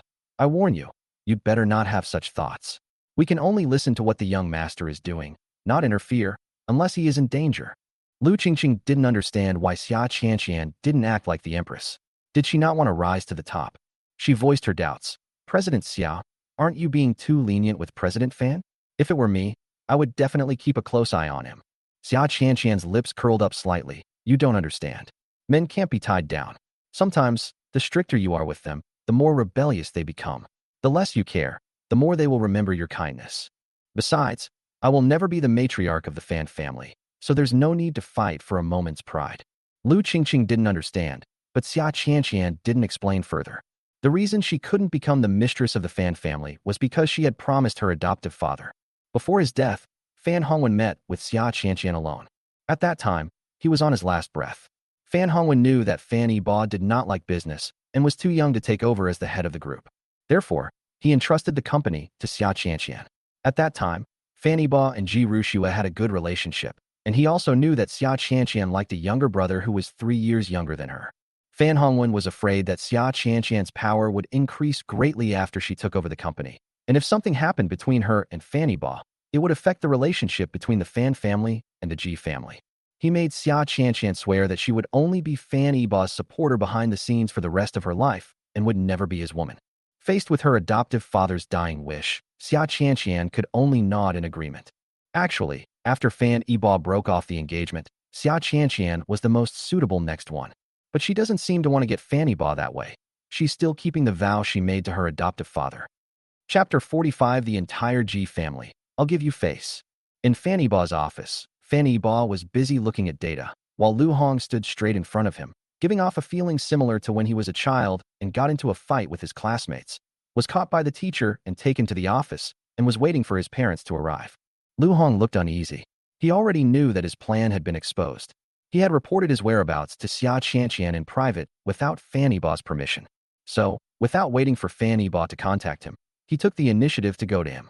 But Fanny Ba neither listened to his explanation nor got angry, leaving him at a loss for what to do.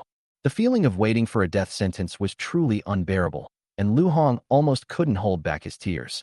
The secretary suddenly knocked on the door and came in. "Mr. Fan," the front desk called, and said that a Miss Ji is looking for you. Fanny Ba was already annoyed. Thinking it was Ji Rushua, he directly refused, saying, "Ji Rushua dares to come? I won't see her. Tell her to leave." The secretary hesitated, unsure whether to speak, but she still asked, "Mr. Fan, the young lady downstairs said her name is Ji Rian." Fan Ba paused in his writing, then quickly said, "Quick, bring her up." Then he glanced at Lu Hong and immediately found him an eyesore. "What are you still doing here? If you have nothing better to do, go and clean the car." Upon hearing Fanny Ba's words, Lu Hong smiled, knowing that Fanny Ba had forgiven him. Keeping his job was a blessing, especially since jobs were so hard to find these days. Moreover, being a bodyguard for the Fan family was known for its high salary. A bodyguard captain like him earned $1 million annual salary, comparable to that of an ordinary company CEO. "All right, young master, I'll go wash the car right now." Right away. He turned to leave, but was stopped before he could even open the door. "Be smarter next time. You need to know what you should and shouldn't say." "Yes, young master."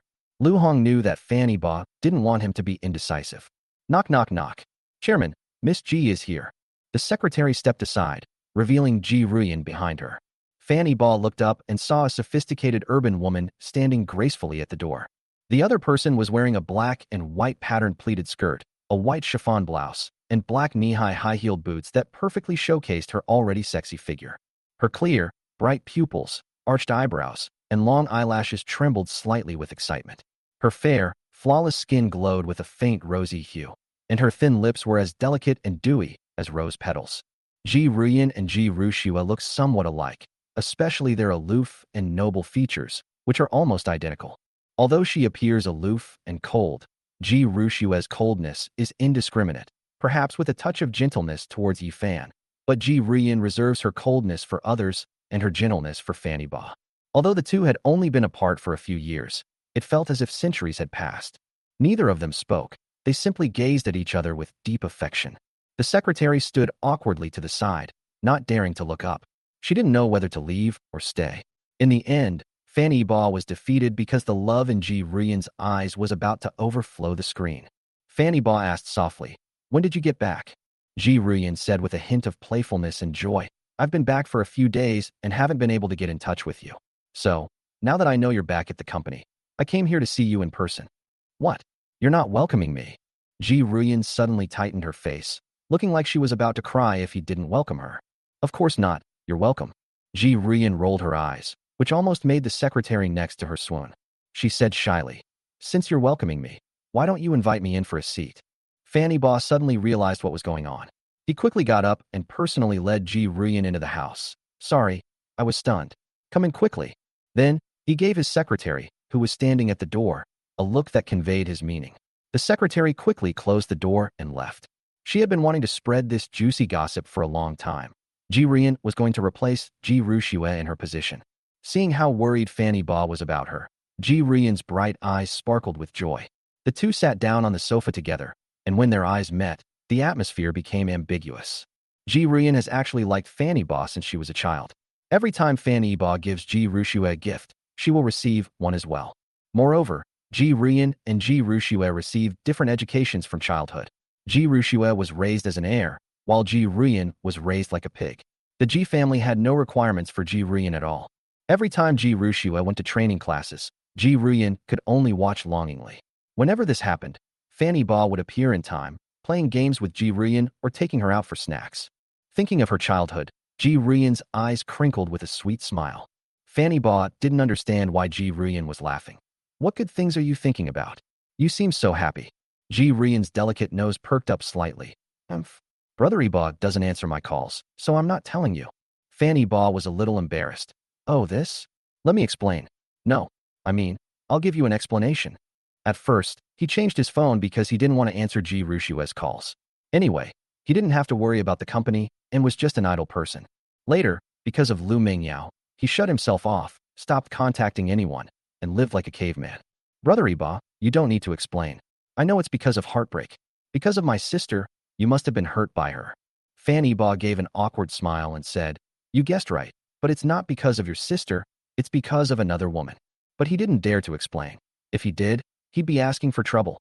"It's all right, Rian, I've moved on."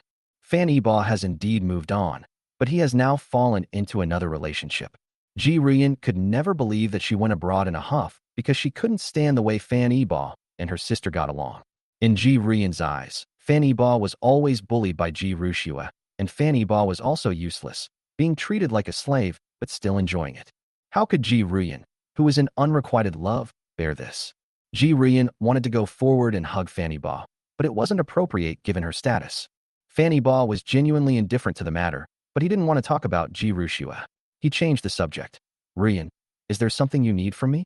Only after Fanny Ba reminded her did Ji Rian realize that she still had important matters to attend to.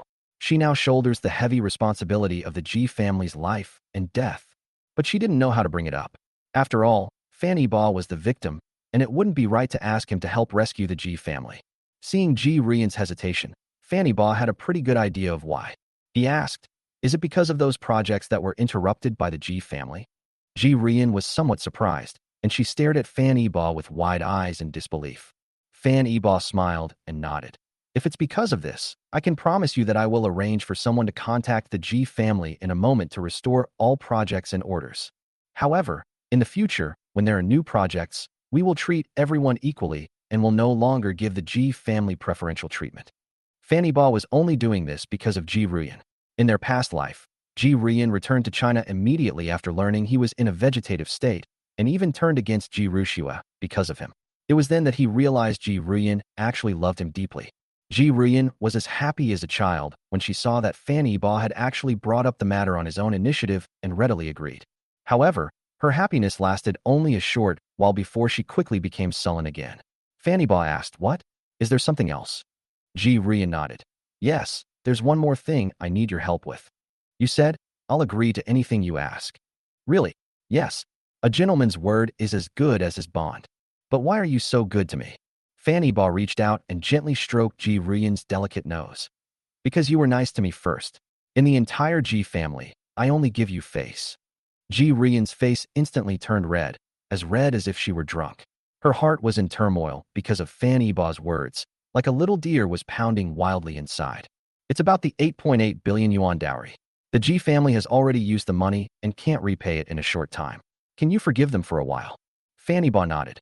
Money is easy to discuss. I can agree to that. But so much money doesn't grow on trees. How about this? You go back and tell your grandmother to use the Ji family's assets as collateral. If the money isn't repaid on time, these assets will be used to offset the debt. What do you think of this idea? Will it put you in a difficult position? Ji Ruyan shook her head vigorously.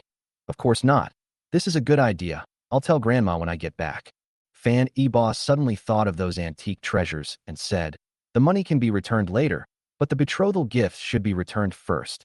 The betrothal gifts were not only quite valuable, but one of them was his mother Gu Yan's dowry, which was to be passed down to her daughter-in-law. Now that Ji Rushue has lost this identity, these betrothal gifts should be returned. Yes, that's for sure. I'll ask my sister for it when I get back. Once these two things were agreed upon, Ji Ruyan's smile returned. Ji Ruyan and Fan Eba chatted for a long time, and finally had lunch together before reluctantly leaving. Chapter 46, Ji Rushue fainted from anger. Ji Ruyan's arrival has once again made Fan Eba and the Ji family the center of gossip. Many people speculated that Ji Ruyan would replace Ji Rushue and marry into the Fan family. This rumor spread rapidly under the manipulation of the Ji family. Some people believed it and went back to currying favor with him. Ji Ruyan brought the good news home to the Ji family villa. The entire Ji family breathed a sigh of relief, but Ji Shangnan was still somewhat dissatisfied. Fan Eba has indeed changed. He only has 8 billion yuan, and he still needs me to use my assets as collateral. Does he not trust my character? Ji Ruyan naturally had to speak up for Fan Eba. Grandma, you should be content. This money originally belonged to them. Once we have the funds, we can just pay it back. Ji Shangnan was still not satisfied. Did I ask you to come over so you could return the money? I want you to win over Fanny Ba. As long as you become his fiancé, you won't have to return the money. Ji Ruyan was so angry that she couldn't speak. She had just returned to the country and met Fanny Ba once. How could they possibly be talking about marriage? And then there's Grandma's greedy face. All that concern for her marriage is a lie. Her real intention is to protect this huge sum of money. Before she could even retort, Ji Rushue rushed down from upstairs. Ji Rushue has been confined to her home for several days and is still unable to leave the house. The main reason is that netizens this year have amazing memories. Even after so long, they still remember her, and there are always people paying attention to the aftermath of her annulment. Ji Shangnan really didn't dare let her go out. If she met with Yi Fan and was photographed again, she would probably be criticized and trend on social media again. She had been following Fan Eba's news these past few days, but unfortunately her phone was confiscated. She finally managed to borrow the nanny's phone, but Fan Eba wouldn't answer the phone at all, which made her so angry that she almost smashed the phone. She had been eavesdropping upstairs and knew that Fan Eba was willing to meet Ji Ruyan and that he agreed to help the Ji family overcome their difficulties because of Ji Ruyan. She was insanely jealous. She couldn't hold back any longer when her grandmother was about to marry her younger sister to Fan Eba. Ji Rushue said angrily, Fan Eba is mine. You can't let him marry anyone else, not even my sister. I said it. Ji Ruyan wasn't going to let her get away with it. Sister, it's not like you can just say no now. Even if it wasn't me, someone else would have married Brother Eba. As for you, you made your own choice, so don't regret it if you miss the opportunity, lest others look down on you. The two sisters are about to fight again.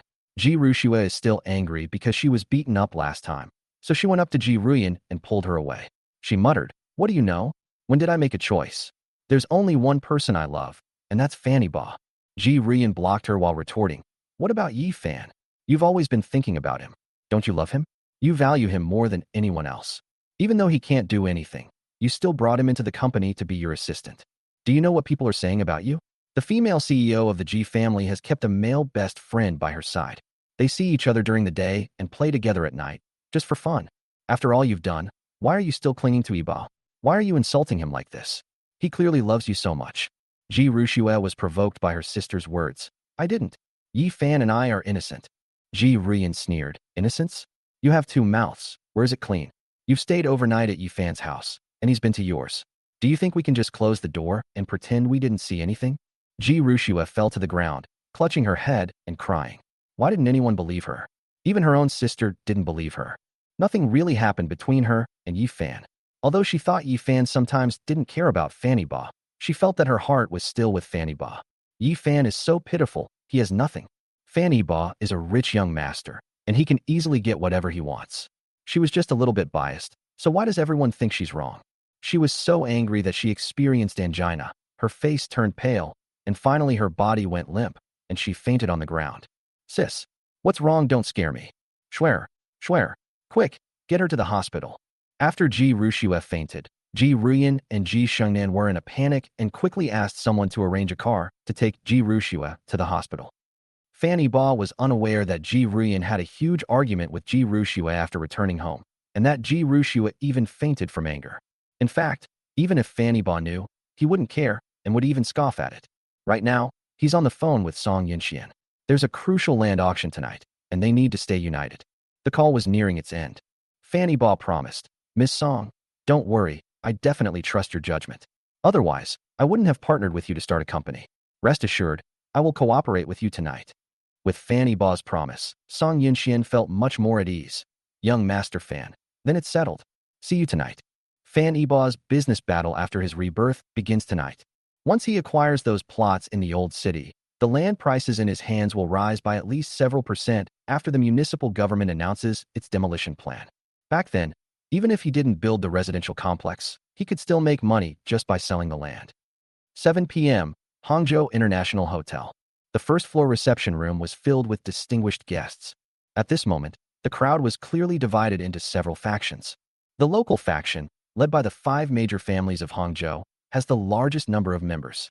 Then there are the external forces, which are further divided into several teams. Hangzhou, as the capital city of Zhejiang Province and a new first-tier city in China, is a leading metropolis.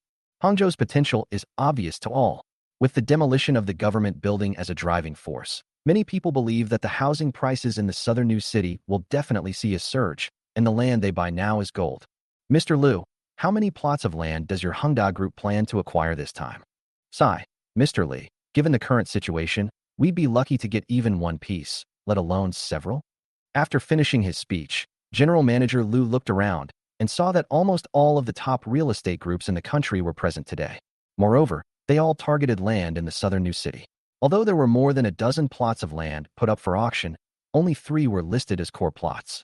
These 3 plots of land are located right next to the soon-to-be-completed government building, and according to the municipal plan, top-tier primary and secondary schools, large shopping malls, and other supporting facilities will also be built nearby. This was Fanny Ba's first time attending such an auction. Before coming, he even asked Xia Qianqian to give him a crash course on the relevant procedures. Although he is a newcomer to the industry, he is full of confidence in this auction because he knows the development trend of the next 10 years. Soon, Song Yinxian entered the venue with her assistant, accompanied by a representative from the Wang family. After seeing Fanny Ba, Song Yinxian quickly came over. She introduced, President Fan, this is Wang Min from the Wang family, and she is also the vice president of our newly established company. Fanny Ba greeted him politely. Hello, Mr. Wang. Wang Min didn't seem to like Fanny Ba much. He nodded indifferently and then walked away.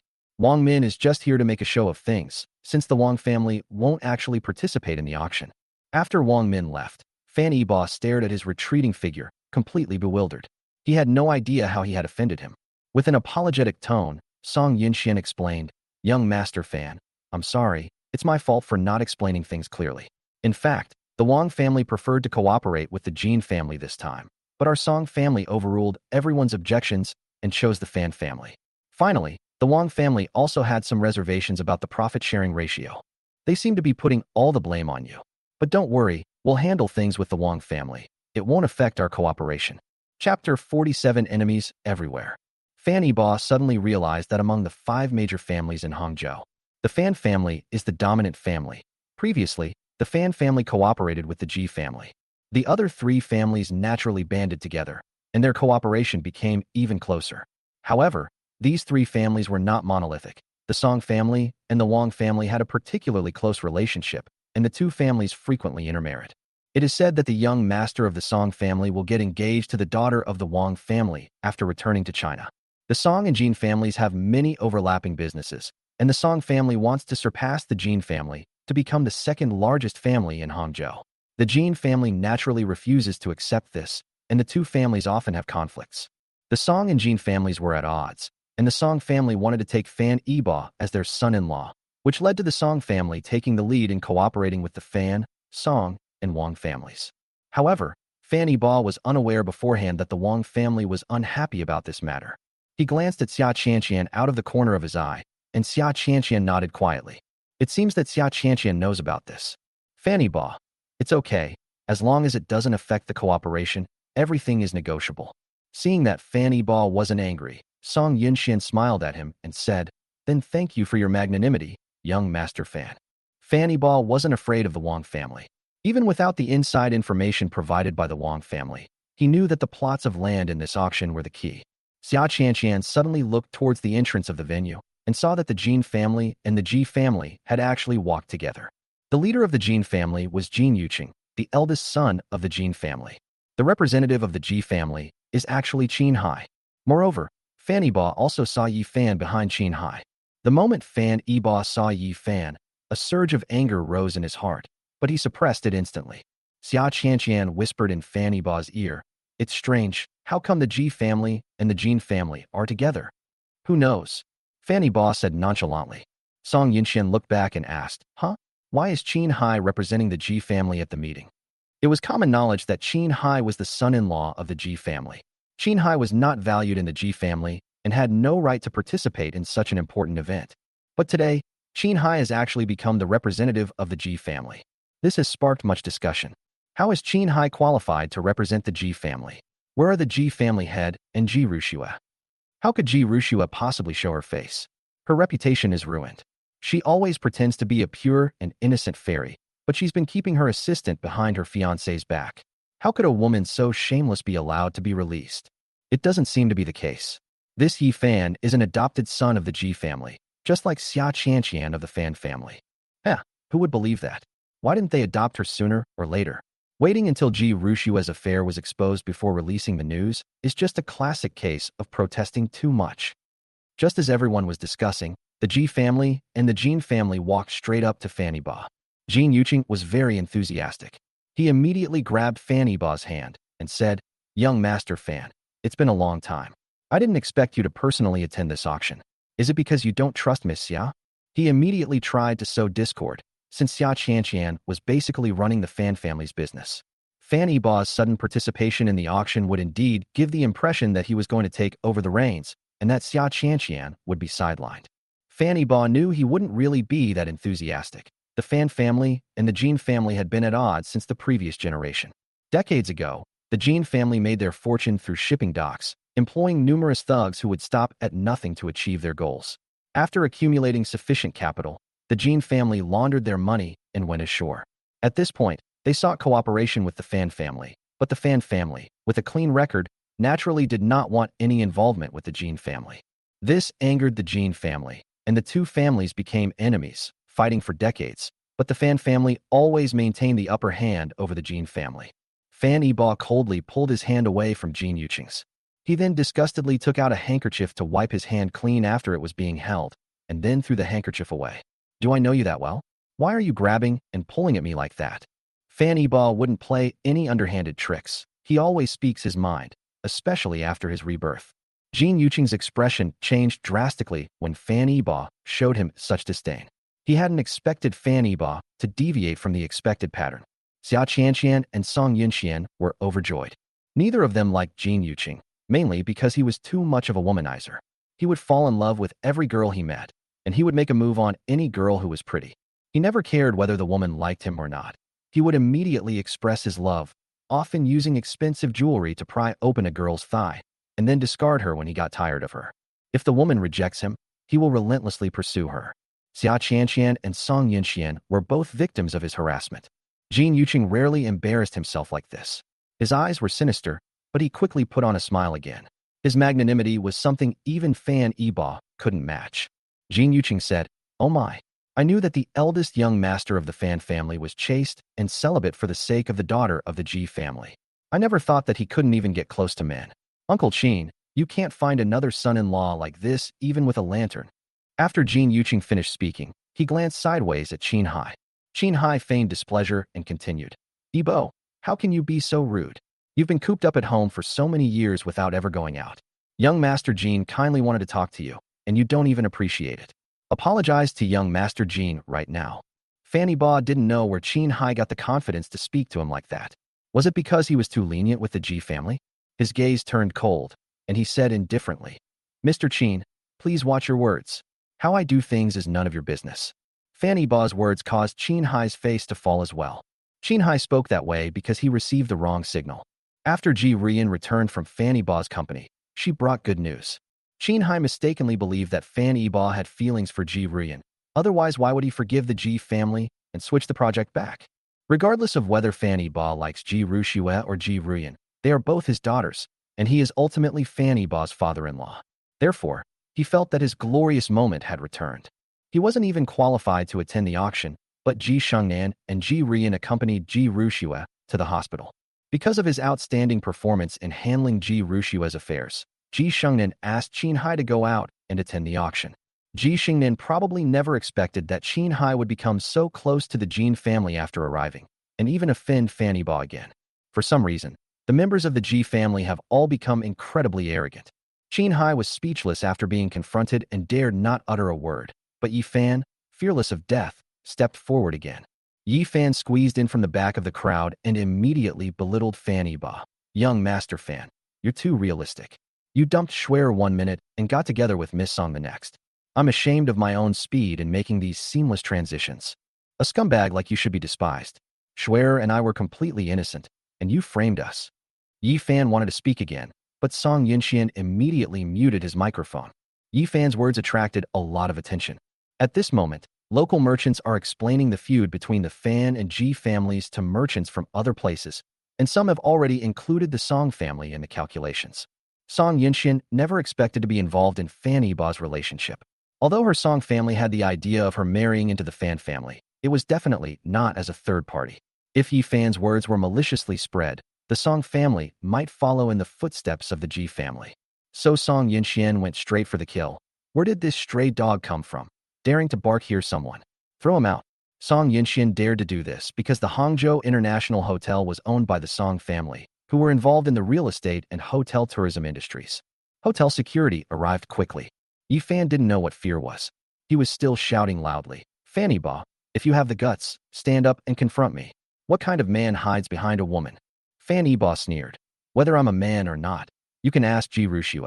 Why bother asking me here? Besides, everyone here is here to buy land. We're not in the mood to listen to your love life. You're jumping around like a monkey. Didn't the Ji family teach you manners when you were adopted?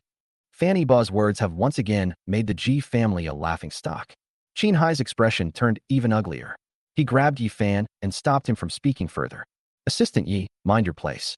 If you want to stay here, shut up. Yi Fan was silenced by Qin Hai's reprimand, and he indeed became much more obedient.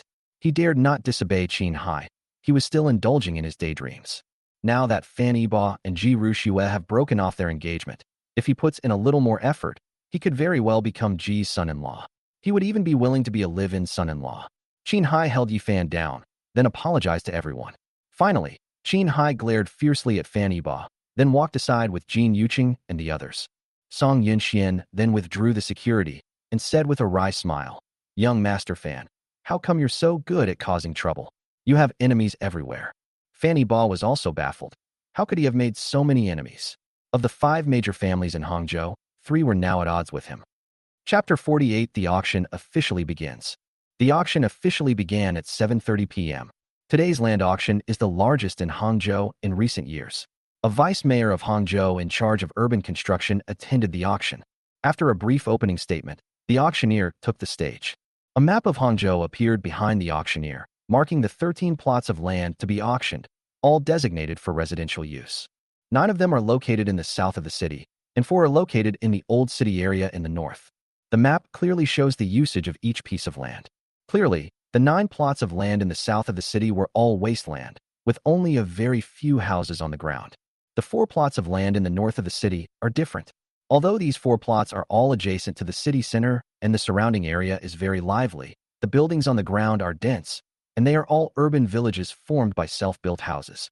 These urban villages, with their densely packed buildings, narrow alleys, messy streets, and dimly lit rooms, stand in stark contrast to the modern and clean cityscape surrounding them. Looking at the land in the north of the city, someone sighed. These 4 plots of land are surrounded by a bustling area, and if residential buildings were built on them, sales would definitely be good. It's a pity we have to bear the demolition costs. Hey, the demolition compensation isn't the scary part. The scary part is the holdouts. If someone obstructs the demolition and the construction period is prolonged, that's when our losses will be huge. That's right. The real estate industry is booming across the country right now, and housing prices are rising every day. If there's no wasteland to be acquired, who will bother to tackle the tough issue of urban villages? Not only do real estate developers think this way, but the vice mayor who was seated was also worried that the 4 plots of land in the north of the city might ultimately fail to sell at auction. He chatted with other leaders from urban construction units, asking, Director Wong, is there a safety net plan for these 4 plots of land in the north of the city? Director Wong cleared his throat and solemnly replied, Mayor, please rest assured, we have already contacted several companies. Even if no one makes a bid in the end, our municipal construction company will bid for it ourselves. The deputy mayor nodded, as long as the bids didn't go unsold. He was there to watch the spectacle, not to laugh at the spectacle. By this time, the auctioneer had finished the pre-auction briefing, and the auction for the first plot of land in the south of the city officially began. This plot of land has an area of 60,000 square meters, a starting price of 2 billion yuan, and requires that the total above-ground building area not exceed 130,000 square meters, with each bid increment not less than 10 million yuan. Among the land parcels offered for sale, this one is considered medium-sized. However, the competition was fierce from the very beginning. A host of real estate companies rushed to submit their offers. Soon, the price was raised to 2.5 billion, at which point many companies gave up. Only the Jin family, a local force in Hangzhou, and a few national real estate developers remain in the competition. In the end, the land was acquired by the Kim family for 2.65 billion. Next, the second plot of land was put up for auction. The land area was 80,000 square meters, with a starting price of 2.5 billion yuan, and the total above-ground building area was required to be no more than 170,000 square meters. The competition for this plot of land intensified after it became available. Ultimately, Wanda Group won the bid for 3.2 billion yuan. The third is Hengda Group. The fourth is Furuan Real Estate. The first 4 plots of land were all located in the south of the city, and the competition was fierce. Apart from the Jin family winning the first plot, no local real estate company in Hangzhou won a single bid after that, and all of them were acquired by real estate tycoons from other places. During this period, Fan Yibao's family did not make any bids, while the Song family made a few pretentious bids. Finally, the fifth piece of land appeared, a village in the northern part of the city. This is the main event that Fan Yibao and his team are really looking forward to. The auctioneer provided detailed information about the plot. The fifth plot of land covers an area of approximately 120,000 square meters and involves the relocation of nearly 500 original villagers, more than 300 non-villagers, the relocation of approximately 10,000 residents, and the demolition of more than 800 buildings. This data alone has already made many real estate developers shake their heads. Who will want to take on this project? It's simply a thankless task. The project also requires the winning bidder to bear all demolition costs. How long will it take to demolish 800 houses? How much will it cost? Why don't I just buy the wasteland and build houses? Only a fool would bid on this. Anyone who wants it can have it. But I, Greenbeard, won't be making a bid. The auctioneer was embarrassed, as these kinds of urban village projects are usually directly handed over to state-owned real estate developers. I never expected it to be put up for auction this time. However, he is highly professional, and he remained enthusiastic despite the lack of audience response. Distinguished guests, the fifth plot of land, starting price 2.5 billion, bidding begins. As expected, the audience was unusually quiet. More than 10 seconds passed, and still no one made a bid. It's definitely going to fail to sell. Nobody will bid on a project like this. All real estate developers are predicting a downer. But the tables turned quickly. In the corner, a small real estate developer made the first offer. 2.5 billion for 10 million. Immediately afterwards, 2 more real estate developers submitted offers. These are all little-known small companies. It's uncertain whether they can even come up with that much money. Jin Yuqing seemed to have seen through everything. It's all a setup. In the end, a state-owned enterprise will definitely win the bid. This is just a formality. Many people think this way. Some people are already getting impatient. Just announce it already. Move on to the next project. Exactly. Stop acting and hurry up. We can't wait any longer. The vice mayor was furious, his face darkening. These real estate companies only know how to eat the fat, refusing to touch even the smallest scraps. They've made a fortune, but they won't contribute a single penny to Hangzhou. Just as the city construction leaders were signaling to the state-owned assets department to submit a bid, another real estate company offered $2.55 billion.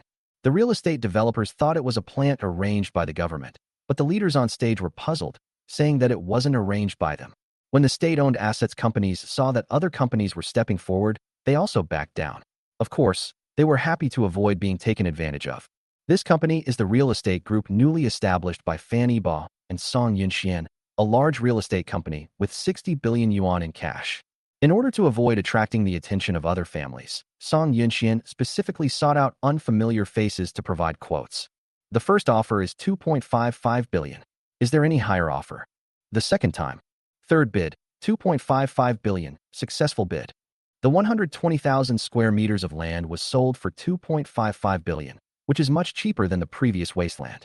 Although this is an urban village and the demolition work is very complicated, once residential buildings and shopping malls are built here, and it becomes integrated with the bustling city center of Hangzhou, the housing prices will skyrocket.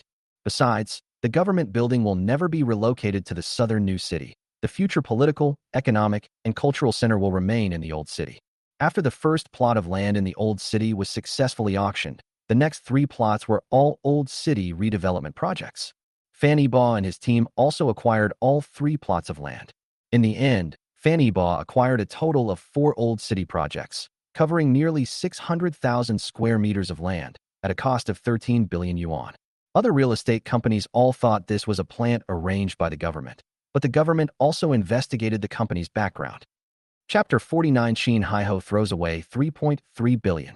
An hour had passed, and this was already the 11th piece of land. To avoid arousing suspicion, Fan Yiba also placed a bid, but each time he made a bid, the Jin family would raise the price accordingly. The Jin family's intentions are clear. They want to fight Fan Yi. They've already acquired 1 piece of land. Acquiring another would be a huge profit. And what the Jin family most wants is for the Fan family to be annoyed by Fan Yi and end up failing to acquire land, or acquiring it at a high price. The price was quickly driven up to 3 billion, and there were many participants. Fan Yiba just made his bid. 3.1 billion. Kim Ok-sung immediately followed up with an offer. 3.15 billion. A plot of land of 70,000 square meters, with a starting bid of 2.5 billion. A bid of 3 billion is already considered very high, but there's still a profit margin. But once it reaches 3.2 billion, the profit margin becomes very thin. At this moment, Fan Yiba hesitated, but he still raised his paddle and bid. 3.2 billion.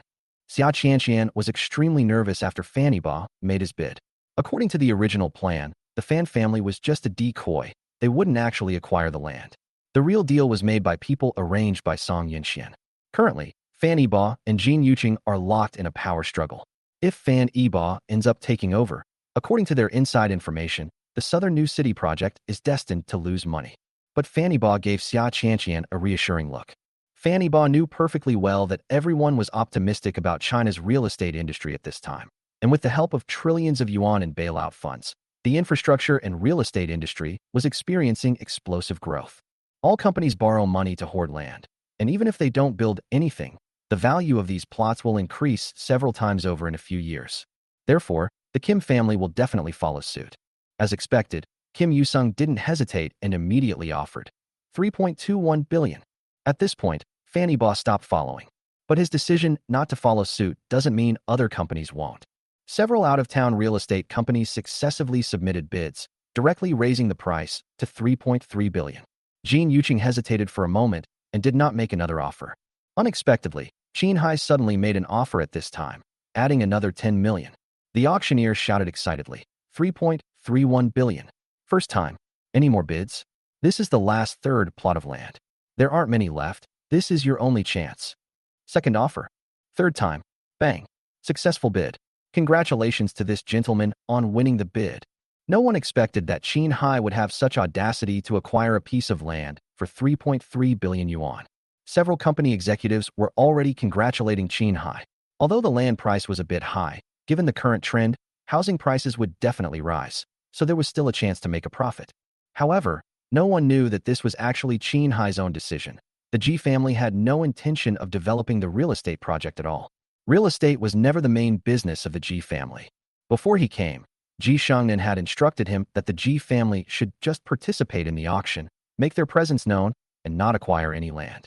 The Ji family was truly short of money. Even if they acquired land, they wouldn't have the funds to develop it. Even if you managed to get the bid, forget about getting a bank loan.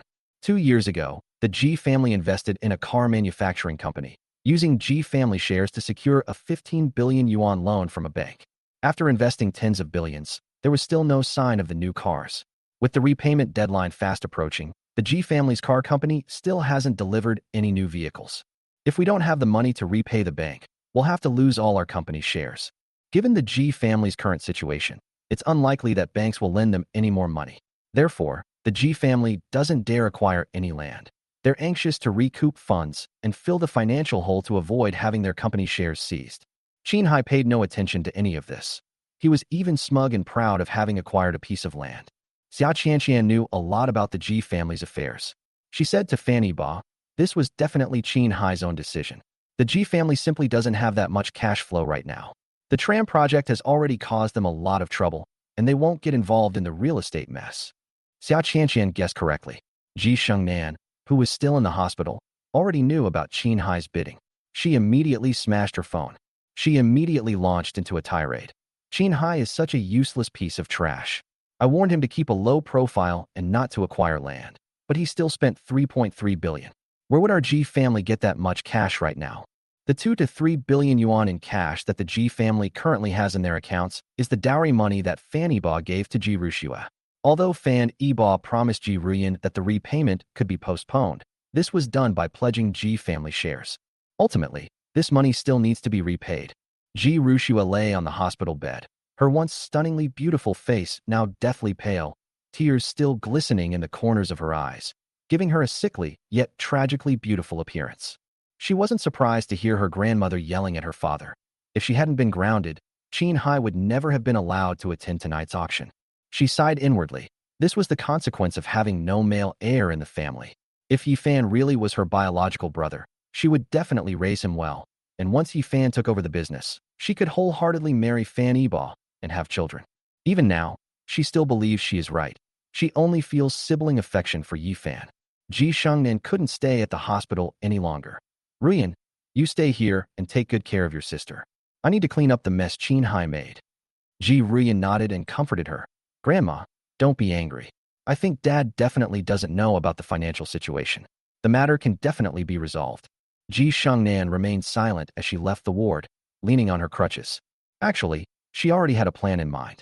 Originally, she didn't intend to buy land and build a house, but since she had already bid, even if it was just for the sake of the Ji family name, she would sell everything she owned to pay the remaining amount. Besides, there's Fanny Ba, right? If Ji Rushua doesn't work out, there's Ji Ruyan. There's bound to be one that Fanny Ba likes. After Ji Shengnan left, neither of the sisters spoke. It's quite funny to think about it. 2 daughters of the prestigious Ji family would actually turn against each other for a man. A short while later, Ji Ruyan received a call from an old classmate, and she turned and went out. Shortly after Ji Ruyan left, Ji Rushua quickly got out of bed, put on her clothes, and hurriedly left the ward. Inside Hangzhou International, the auction was nearing its end. After the auctioneer finished explaining the details of the last plot of land, a group of real estate developers in the audience went on a bidding war. The last plot of land, with a total area of nearly 200,000 square meters, is the largest piece of land in this auction. The starting bid is a staggering 6.5 billion. The asking price has already reached 7.4 billion, and it's still climbing. This is a price that would deter many real estate companies. However, many companies still scrambled to submit bids. Holding such a large piece of land in their hands, they could wait for the price to rise and then resell it for billions of dollars. Fanny Ba looked calmly at these crazy real estate developers. Many of them would go bankrupt a few years later. Some ran away, some were caught. Few people have a good ending. In the end, the land was acquired by Hengda Group for 7.6 billion yuan. Land costs typically account for 40% to 50% of the total cost, meaning that at least 8 billion yuan is needed to fully develop this residential area. Fanny Ba began to understand why Hengdao was the first to collapse. They were frantically acquiring land, then taking out loans and pre-selling projects. Many projects started simultaneously without any regard for the order of commencement, effectively destroying themselves. The land auction ended at 8 p.m. All 13 plots of land were successfully auctioned off, generating over 40 billion yuan in revenue. Many people thought that this money would be spent on the southern new town to create a livable new urban area. Only Fan Yiba knew that the government had no such intention. Most of the money was spent in the northern part of the city. As a major tourist city, Hangzhou has many scenic spots and historical sites in the north, and the new government had long planned to use this money to renovate the old city and provide tourists with a better experience. This is also one of the reasons why the southern new town never really took off. After the auction, Fan Yiba met up with Xia Qianqian and Song Yinxian. They booked a private room at Hangzhou International Hotel, which was nearby. Song Yinxian raised her glass in celebration. Come on, cheers to our first step towards victory. The successful acquisition of 4 plots of land in the old city area today is a good start for their future plans. Fan Yiba smiled slightly, raised his glass and gently clinked it with hers, but he wasn't as optimistic as Song Yinxian. Don't be too happy yet. We've got the land and we don't lack funds. But demolition is a troublesome matter. If we encounter holdouts, our construction period will be delayed. Song Yinxian didn't care at all. It's okay. With the Wang family's connections in the government, the demolition will be handled by people in the government, which will make things much easier. With the government involved, most problems can be solved. But the real problems are those that even the government can't handle. Seeing that Song Yinxian was in high spirits, he didn't want to dampen her enthusiasm. After chatting for a while, Song Yinxian took the initiative to invite you, saying, "Young Master Fan, I wonder if you are free tomorrow night? My grandfather would like to meet you and is hosting a banquet at home and would like to invite you to have a casual meal." Since Grandpa Song had invited him, Fan Yiba naturally agreed, saying, "Even if I don't have time, I will make time for it. I've wanted to visit for a long time, and I'll be there on time tomorrow night." Chapter 50. Ji Ruxue delivers herself to the door. Inside the car, Fan Yiba and Xia Qianqian sat in the back seat. Xia Qianqian didn't seem very interested, so Fan Yiba asked in surprise, "Sis, what's wrong? You've been looking sullen ever since we got in the car." Xia Qianqian gently touched her forehead, and Fan Yiba, thinking she was tired, offered to massage her temples. When the warm fingers touched Xia Qianqian's fair and smooth skin, Fan Yiba felt her body tremble noticeably. While massaging her, Fan Yiba asked, "Sis, are you too tired? Why don't you take a break for a while?" Xia Qianqian is really exhausted. She's basically the one handling everything in this huge company. Fan Yiba is just a hands-off manager. Xia Qianqian rolled her eyes, but still enjoyed Fan Yiba's service. She leaned lazily against Fan Yiba's chest and said softly, "I can handle things at the company. You don't need to worry. I'm worried about your marriage now." "My marriage? What's there to worry about? I'm not in a hurry. Besides, I have you with me now, sister, so I don't want to get married. Or, why don't you just marry me?" Fan Yiba asked, half-jokingly, that if Xia Qianqian really agreed, he planned to get their marriage certificate tomorrow. Rather than be hurt by others again, he would rather marry Xia Qianqian, who loves him deeply. Unfortunately, Xia Qianqian loved him, but didn't want to marry him. She felt she wasn't good enough for him. She shook her head and said, "I don't want to marry you. You womanizer." "Me? A womanizing playboy? Sister, how could you accuse me like this? I've never been unfaithful." Xia Qianqian slapped his hand away and sat up straight. "You're not a womanizer? Ji Rian came to see you today, didn't she? The two of you were all lovey-dovey in the office for half the day, and you even went out for dinner together at noon. Don't think I don't know." Fan Yiba protested. "Sis, what kind of nonsense is this? How could I possibly be involved with Ji Rian? I'd have to call Ji Ruxue's sister and Yi Fan brother-in-law from now on. Just thinking about it makes me sick. You don't like her? Then why did you resume cooperation with the Ji family and extend the time for returning the 8.8 billion yuan dowry?" Xia Qianqian gets angry just thinking about it. Fan Yiba changes his mind constantly, which has a huge impact on the company. Many projects have already had their staff withdrawn, but with just a word from Fan Yiba, those people are reassigned. In the afternoon, she received many complaints from project team members. Fan Yiba couldn't explain this. Did he tell Xia Qianqian that it was because Ji Rian had helped him when he was in a vegetative state in his previous life? He could only try to get close to Xia Qianqian with a grin, but she always chased him away. "Don't try that on me. I won't fall for your charm. You'd better save your energy for your Miss Song. Fanny Ba paused. Miss Song? Song Yinxian. Sis, how can you be jealous of her too? I have absolutely no relationship with her, and we don't even communicate privately. You can rest assured about that. I'm not the kind of person who falls in love with every girl I meet. Xia Qianqian playfully punched Fanny Ba, saying shyly, who said I was jealous? The vinegar smell is so strong, it could make a whole plate of Westlake vinegar fish. And you still say you're not jealous? I'm telling you, Song Yinxian and I have absolutely no romantic relationship. Xia Qianqian seized on the loophole in his words. If that's the case, then you and Ji Ruyan have a relationship. When Ji Ruyan was mentioned, Fan Yiba became mute again. Xia Qianqian ignored him and said to herself, Song Jiaming clearly has feelings for you. The old man who sees you tomorrow is definitely planning to marry his granddaughter to you. You should keep an eye on things.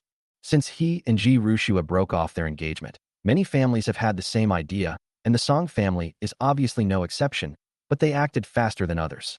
After dropping Xia Qianqian off at the Fan family's old house, Fan Yiba drove home himself. He has grown accustomed to his own house compared to his old house. Fan Yiba sensed something was wrong as soon as he entered the house. There was a pair of white high heels at the door. Many of the decorations inside had been moved, and his pet ducks hadn't even come out to greet him. Judging from the situation, Fan Yiba could roughly guess who had come in. He recognized those high heels. They were the ones he'd given Ji Rushua a while back, top-tier luxury items costing hundreds of thousands. She'd worn those same shoes to her engagement party when she met Yi Fan. He never expected her to wear them here today. Sure enough, the bedroom door opened, and Ji Rushua slowly walked out of the room carrying a rice bowl. She was wearing only a white shirt, which only covered her upper thighs, leaving Ji Rushua's fair and slender legs exposed to the air. Those thighs were fair and long, without a single flaw, perfectly embodying the meaning of slender legs and fair skin. Ji Rushua's outfit, combined with her stunningly beautiful appearance, makes her incredibly charming and alluring. Having already tasted the sweetness of love between men and women, Fan Yiba was almost seduced into losing his composure. Fortunately, as Ji Rushua's past deeds came to mind, Fan Yiba's anger instantly suppressed his desires. He asked in a cold voice, Who let you in? Get out. You're not welcome here. Ji Rushua was surprised that Fan Yiba could hold back. She put down the duck in her arms and reached up to unbutton her shirt. I know you won't believe anything I say now, so I'll prove my innocence with facts. As soon as she unbuttoned the first button, Fan Yiba rushed up to her, grabbed her hand, and scolded, Don't pollute my eyes. Change your clothes back right now and get out of here. Fan Yiba's tone was full of disdain. The man who once had eyes only for Ji Rushua is gone forever. At this point, all the courage that Ji Rushua had finally mustered vanished. She hadn't expected that even after going to such lengths, Fan Yiba still wouldn't believe her and wouldn't even touch her. Why? Why won't you even give me a chance to prove my innocence? After Ji Rushua finished speaking, she broke down completely, and tears streamed down her face. She's cried countless times these past few days and looks quite haggard. Just a few days ago, she was a cool and glamorous female CEO, but now she looks like a resentful woman who's been abandoned. Fan Yiba felt a pang of sympathy for him. He desperately wanted to hold Ji Rushua in his arms and comfort her. After all, she was the woman he had loved for decades. But the thought of Ji Rushua turning him into a vegetable to save Yi Fan and betraying him made Fan Yiba want to kill her. Go away. Don't come back. Whether you're innocent or not is none of my business. How can you do this to Yi Fan? Fan Yiba's words were like a knife to Ji Rushua's heart. She clung to Fan Yiba in anguish, pleading, Yiba, don't do this. I love you. I've only ever loved you.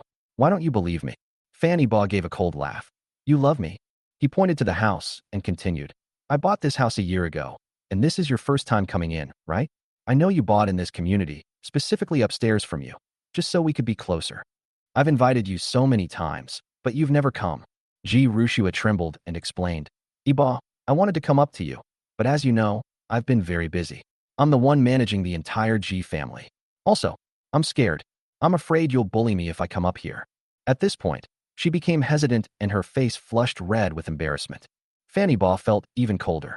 He had the idea of taking Ji Rushua's body before marriage, but Ji Rushua had been refusing him.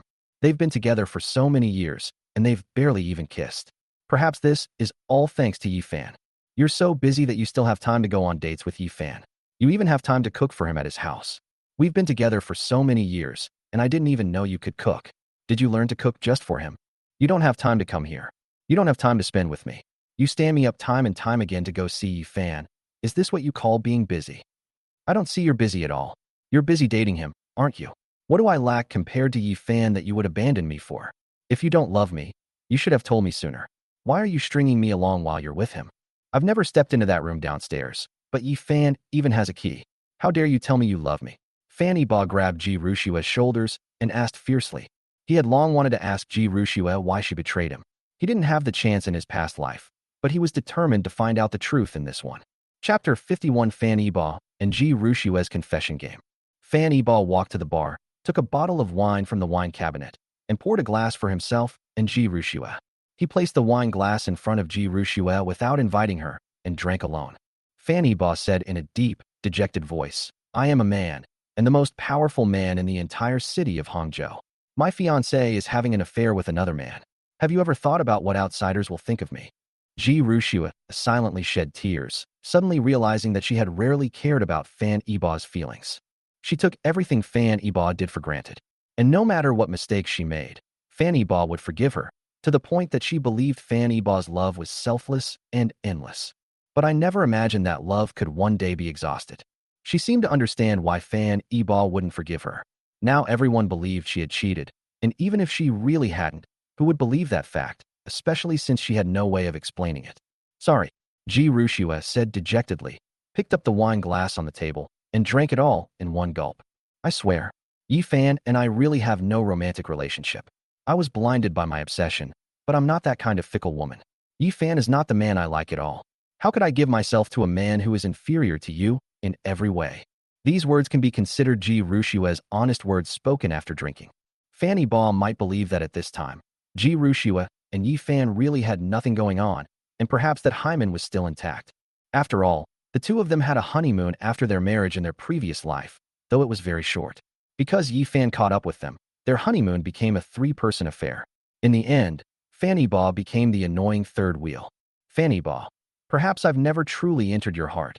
Otherwise, why would you use the pretense of family ties to flirt with a man? Ji Rushua.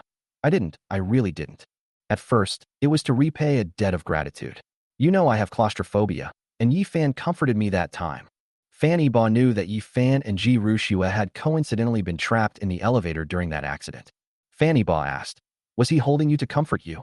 Yes. At this point, Ji Rushua no longer hid anything. You mind these things? No. If it's just about saving you, I would never mind. I can't watch you die just because I don't want another man to touch you. To be honest, Fan Yiba isn't the kind of person who would be that petty. But I feel he has ulterior motives. Have you ever considered whether he deliberately approached you? Ji Rushua instinctively defended Yi Fan. No. Yi Fan is just a little mischievous. He's really innocent. You'll know once you get to know him. Sometimes he speaks without thinking, just like a child. Fan Yiba was speechless. He could see the importance Yi Fan held in Ji Rushua's heart, and he felt ashamed of himself. He filled his glass again and drank it down in one gulp. Cough, cough, cough. Fan Yiba choked. Ji Rushua quickly patted his back. Don't drink so fast. Tonight, whatever you want to ask or do, I'll do as you please. Ji Rushua knew this was her last chance. If she still couldn't win Fan Yiba's heart tonight, from now on, there would be no possibility for them to be together again. After calming down, Fan Yiba slowly asked, you say you love me, so why do you always choose Yi Fan without hesitation when faced with a choice between two people? You two aren't related by blood. Have you ever thought about developing feelings for each other over time? Ji Rushua shook her head vigorously. No, I really treat him like a younger brother, and I would never fall in love with him. As for why I chose Yi Fan, I can't explain it either. It's like there's a voice in my head guiding me to take this step. Fan Yiba, of course, didn't believe such an explanation. You dare to guarantee it? Does Yi Fan dare to guarantee it? Who would believe that a man and a woman with no blood relation could have a pure sibling relationship, especially a beauty like you? Doesn't Yi Fan have any impulses? Fan Yiba's words made Ji Rushua recall the past, and she realized that Fan Yiba was right. Yi Fan had acted very strangely on several occasions. She remembered one time when Yi Fan said he was sick. She quit her job and went to Yi Fan's house to visit him. As a result, Yi Fan was actually pinned down on the sofa. If she hadn't firmly refused, she probably would have been completely taken advantage of by Yi Fan that time. Fan Yiba saw the flicker in Ji Rushua's eyes, even a hint of fear. He knew he was right. Yi Fan had definitely attacked Ji Rushua, yet she had forgiven him. Hee hee, looks like I was right. Something did happen between you and Yi Fan. Ji Rushua snapped out of her daze and hurriedly explained. No, nothing happened between us. He wanted to sleep with me, but I refused. Nothing happened between us. Fanny Ba asked questions very quickly, giving Ji Rushua no time to think. He wants to sleep with you. Did he even ask you that you're already this close enough to discuss whether or not to sleep together? No, we didn't get to that point. He pushed me down. Oh, so he was guilty of attempted rape. Why didn't you call the police? You agreed to it, but you changed your mind halfway through. No, I never thought that way. He pushed me onto the sofa, and I pushed him away and yelled at him. He apologized, looking ashamed. Before she knew it, Fanny Ba had managed to coax out Ji Rushua's innermost thoughts. He tried to force himself on you, but you forgave him after just one apology, huh? Fanny Ba recalled how he had simply asked Ji Rushua if they could take things further, only to be severely reprimanded and ignored for a whole month. Fanny Ba looked even more dejected. Sure enough, it's obvious whether someone loves me or not. Ji Rushua also thought of that incident. Her mind felt like it was exploding, and she clutched her head and screamed in anguish. She didn't understand what was wrong, or why she would treat Fanny Ba like that. Even though he was her fiancé, she was always hurting him. She became more tolerant of Yifan. After this conversation, Ji Rushua couldn't understand her own heart anymore. Her subconscious told her that she loved Fanny Ba, but everything she did was hurting him. It seems she really has fallen in love with Yifan. Fanny Ba said, "You can leave now. It seems we've already made things clear." Ji Rushua looked at Fanny Ba blankly. This time, she didn't make a scene. There are some things she can't understand anymore. She needs to find time to ask herself honestly what's going on. Ji Rushua changed her clothes and returned to the living room, feeling extremely reluctant to leave the house. This is her first time coming in, and perhaps her last. There should have been traces of her here, but no matter how hard I searched, I couldn't find any of her. The thought that tonight would be the end for her and Fanny Ba filled her with unbearable pain, making it hard to breathe. In a trembling voice, she asked, "Iba, could you please not reject my calls anymore? Can we still be friends?" Fanny Ba was also upset. Although he hated Ji Rushua, he loved her too. "Fine, but you have to return the 8 betrothal gifts I gave you." Those 8 betrothal gifts were nothing in themselves, but one of them was my mother's heirloom. Ji Rushua knew it was the imperial purple jade bracelet. This bracelet was incredibly valuable, the most expensive item among all the betrothal gifts. Carved entirely of purple jade, it was a top-grade chalcedony, a rare and priceless treasure. Given that these were Gu Yan's belongings, Fanny Ba was determined to take them back. They were a symbol of the matriarch of the Fan family. Ji Rushua was well aware of all this. She was excited for many days when she received the purple jade bracelet, but she never expected that she would have to return it. She nodded with a wry smile. "The bracelet is downstairs. I'll go get it for you now." Fanny Ba looked at Ji Rushua, who seemed dazed. She had also drunk quite a bit tonight. "No need for that trouble. I'll go down with you to get it," Fanny Ba said. "Good." Chapter 52, The Vanished Dowry. After going downstairs, Ji Rushua opened the door and went in first. Fanny Ba stood at the door, motionless. Ji Rushua, "Come in." Fanny Ba, "No, thank you. I'll wait for you at the door. That's how it was before, and that's how it will be in the future." These words instantly broke Ji Rushua's defenses. She covered her mouth and ran into the house crying. She couldn't help but ask herself, what had she done? What kind of fiancé was she? How could she turn her fiancé away and bring another man into the house? Now, she had to bear the bitter consequences alone. Ji Rushua felt that the 8 betrothal gifts were too hot to handle, so she quickly took them out of the safe. How could there not be? She searched and searched in the safe, but she was still missing one thing. The purple jade bracelet that Fanny Ba had repeatedly emphasized. She searched the house for a long time, but still found nothing. How could this be? I remember it was definitely inside the house. I didn't take it out. Of the 8 betrothal gifts, only this one is missing, so it wasn't stolen. Fanny Ba heard the noise at the door. What's wrong? Ji Rushua didn't know how to explain it to him, but she couldn't escape it. She forced herself to come out and said, "Iba, I didn't mean to, but I just can't find that bracelet." "How could that be? Did you take him to the Ji family?" "No, I was just worried it wouldn't be safe to leave the betrothal gifts at the Ji family's house. That's why I brought them home. It's impossible for me to take them back." Ji Rushua shook her head. She was extremely anxious. This was Fanny Ba's last request, and she couldn't even fulfill it. "Think carefully. Could it be somewhere else in the house?" Fanny Ba said softly without urging her. "I've looked everywhere, but I still can't find it." Ji Rushua felt extremely guilty. At this moment, Fanny Ba suddenly thought of someone and tentatively asked, "After you brought back the betrothal gifts, Did you tell anyone else about them or show them to anyone else? A thunderbolt struck Ji Rushua's mind. No, it can't be him. That's right. Only Yi Fan knew about this. Not long after she received the betrothal gifts, Yi Fan received the news and went to find Ji Rushua, wanting to see these precious ancient treasures. Ji Rushua agreed without hesitation and brought Yi Fan into her home that very day. Who are you talking about? Fan Yiba knew it was Yi Fan, but he didn't say it directly. Ji Rushua looked up, not daring to meet Fan Yiba's eyes. Nobody. I was just making things up. Give me a day, and I'll definitely find the bracelet. Okay, I'll head back now. Fan Yiba agreed and left with the other 7 betrothal gifts. Ji Rushua reluctantly saw her off to the elevator and only turned around after the elevator doors closed. After returning to her room, Ji Rushua quickly grabbed her spare phone and called Yi Fan. No one answered the first call, and Ji Rushua assumed it was because it was an unknown number and Yi Fan wasn't answering. Ji Rushua was not giving up and called again. This time the call was answered. But it wasn't Yi Fan on the other end of the phone. It was a woman's voice, complaining impatiently. Who is it? Why are you making so much noise in the middle of the night? Ji Rushua was stunned. Why was a woman answering the phone so late? Didn't Yi Fan have no relatives or friends in Hangzhou? Who are you? Why aren't you saying anything? Ugh, so annoying. Yi Fan, get up and answer the phone. Look who this is. Yi Fan seemed to have fallen asleep, but the woman called him several times before he woke up. Yi Fan mumbled and asked, hello? Who are you? His voice sounded very tired, as if his sage state after a great battle had been interrupted, and there was some dissatisfaction in his tone. Ji Rushua didn't speak. She didn't know what to say. She and Yi Fan had no relationship to begin with, so it was none of her business if Yi Fan really did find other women. But her heart ached terribly, a piercing, excruciating pain. She was ruined and disgraced because of Yi Fan, and even broke off her engagement with Fan Yiba. Everything is gone, all because of Yi Fan, yet he's now holding another woman in his arms.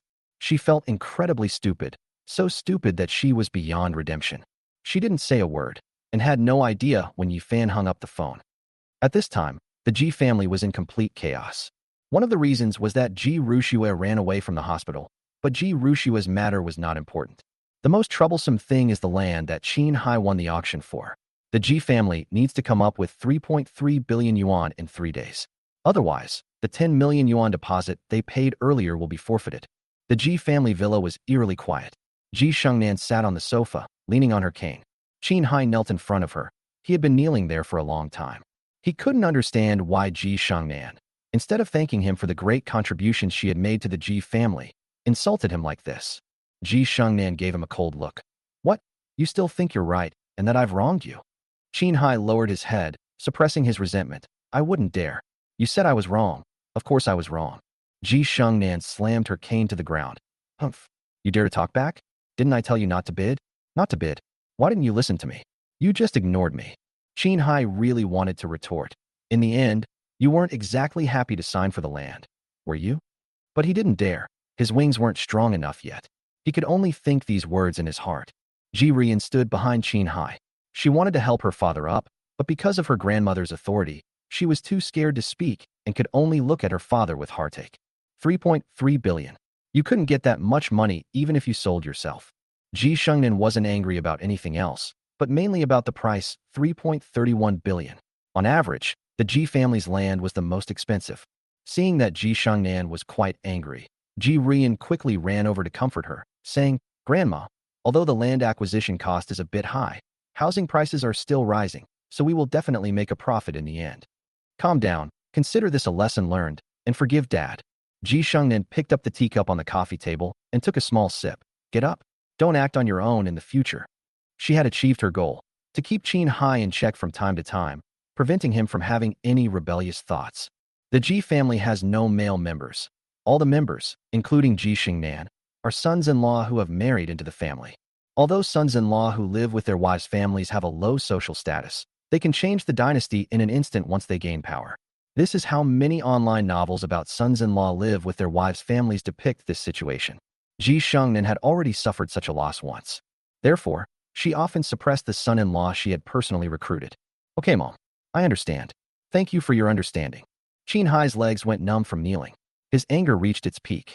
He was over 50 years old, yet he was being forced to kneel like a child. Especially in front of his own daughter, his dignity as a man has been completely trampled. However, He was quite patient, and Qin Hai remained calm. Mom, if there's nothing else, I'll head back now. Qin Hai did not live in the Ji family villa. Ji Shangnan would only let him come back when there was something to do. Otherwise, he lived outside. Ji Shangnan looked disgusted and said, "You'd better leave now. Dad, let me see you off." Ji Rian quickly helped Qin Hai up and helped him leave the living room. Outside, Ji Rian asked with concern, "Dad, how are you? Are you feeling any better? Don't blame Grandma for punishing you. She was only doing it for your own good." "For my own good? Maybe so." Qin Hai's face was gloomy and full of resentment. Ji Rian wanted to say a few more words, but Qin Hai didn't give her the chance. "I'm fine now. You should go back inside quickly. If you're late, your grandma will worry again." "All right then, you should go back and get some rest." Ji Rian shook her head helplessly and turned to go back into the house. Qin Hai walked to the villa's gate, lit a cigarette, and stared blankly at the house, his eyes filled with endless hatred. "You old hag, you just wait, you're next." Chapter 53. Ji Rushua has also been reborn. It was already 2 or 3 in the morning, and Ji Rushua still hadn't slept. Her eyes were bloodshot, and she had cried all her tears. She felt like the whole world had abandoned her. Fan Yiba disliked her, but Yifan had no feelings for her at all. She couldn't understand why she would hurt Fan Yiba because of Yifan, and in the end lose the man who only had eyes for her. Now, it's too late to say anything. In just over a year, because of Yifan's appearance, she was ruined and disgraced, but Yifan remained carefree and fooled around with other women. She was so glad she used her backup phone to call Yifan today, otherwise she would never have known that Yifan had this side to him. "Yifan, why did you have to appear in my life? It's all your fault. You ruined my life." "No, I'm not feeling well, and I absolutely won't let you have an easy time either." Ji Rushua picked up her car keys and went straight to Yifan's house. "Yifan, open the door." "Yifan." Unfortunately, she came up empty-handed. She knocked on Yifan's door for several minutes, but no one answered. That bastard. Ji Rushua had nowhere to vent her anger, and she couldn't just call Yifan to ask where he was. If she asked directly, Yifan would definitely deny it. Catching both of them in the act, but only finding Yifan, would be completely useless. She squatted helplessly in the corner and cried. Half an hour later, Ji Rushua drove to the bridal chamber.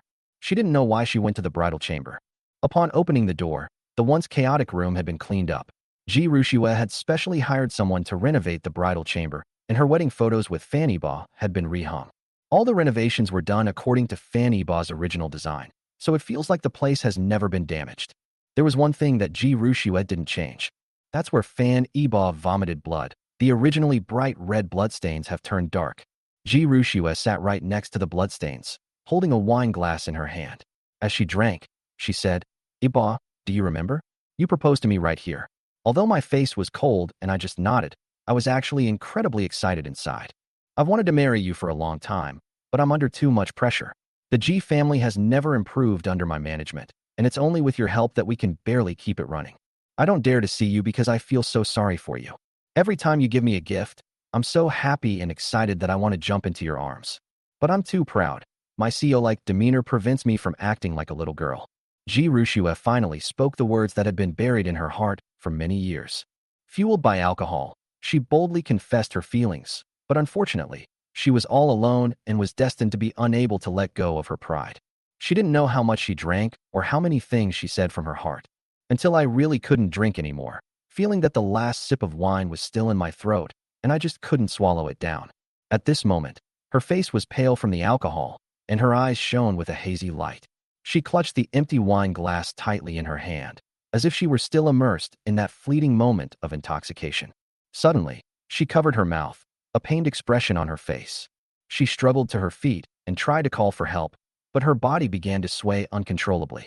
Her face grew even paler, cold sweat beaded on her forehead, and her hands clutched helplessly at her chest.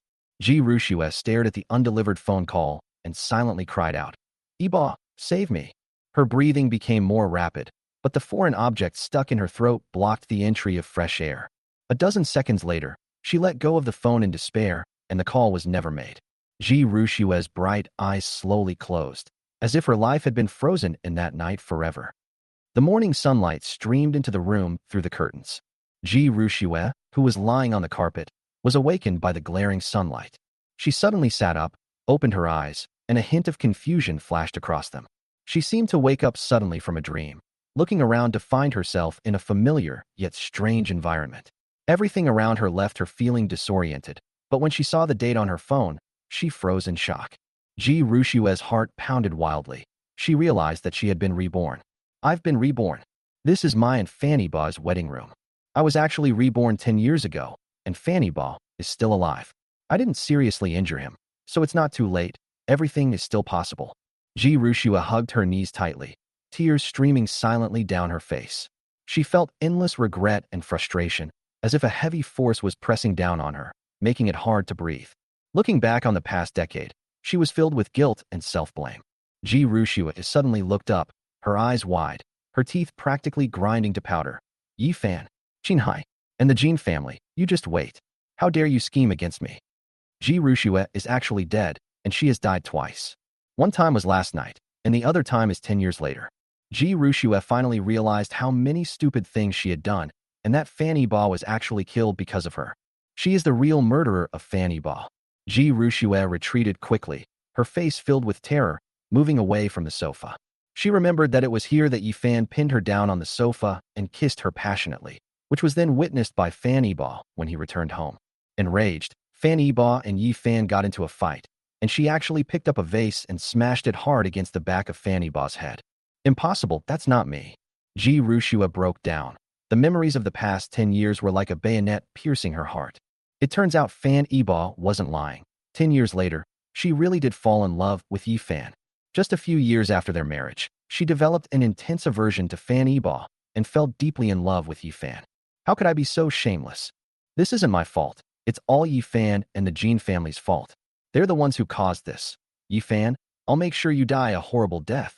And you actually lied to me. Ji Rushua was so angry that she bit her lip until it bled. Bright red blood flowed from the corner of her mouth, but she was completely unaware of the pain. In Ji Rushua's memory, after Yi Fan was beaten into a vegetative state by Xia Qianqian, the powerful Ji Rushua grabbed Xia Qianqian and broke both of her legs in front of Yi Fan. Finally, Xia Qianqian was given to the bodyguard as a reward. Unwilling to submit, Xia Qianqian committed suicide in her final moments. Ji Rushua vented her anger on Fan Ba, driving away the caregivers who were assigned to look after him, leaving Fan Ba to fend for himself. She took Yi Fan overseas, spending countless sums of money, and finally cured him. When she returned to China, she discovered that Fan Ba was still alive and was being carefully taken care of by the old butler of the Fan family. Finally, as the mistress of the Fan family, she drove away the old housekeeper and sent Fan Ba to a nursing home. From then on, she and Yi Fan lived in the Fan family's old house. Fan Ba gave everything, but no one cared, and he died of illness in a nursing home. Ji Rushua and Yi Fan have taken away their billions in assets. Chapter 54, Ji Rushua's Nightmare.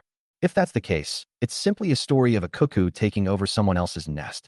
Yi Fan and Ji Rushua will live happily ever after. But things are not that simple. Not long after Fanny Ba's death, Ji Rushua and Yi Fan had just received their marriage certificate. The couple's marriage has just been announced. Yi Fan suddenly turned hostile. Ji Rushua was actually imprisoned by Yi Fan. Imprisoned along with her were her mother, Ji Huanyu, who had been dead for over 10 years, and her younger sister, Ji Ruyan, who lived overseas. Apart from the grandmother who had already died of illness, Ji Xingnan, the entire Ji family was wiped out.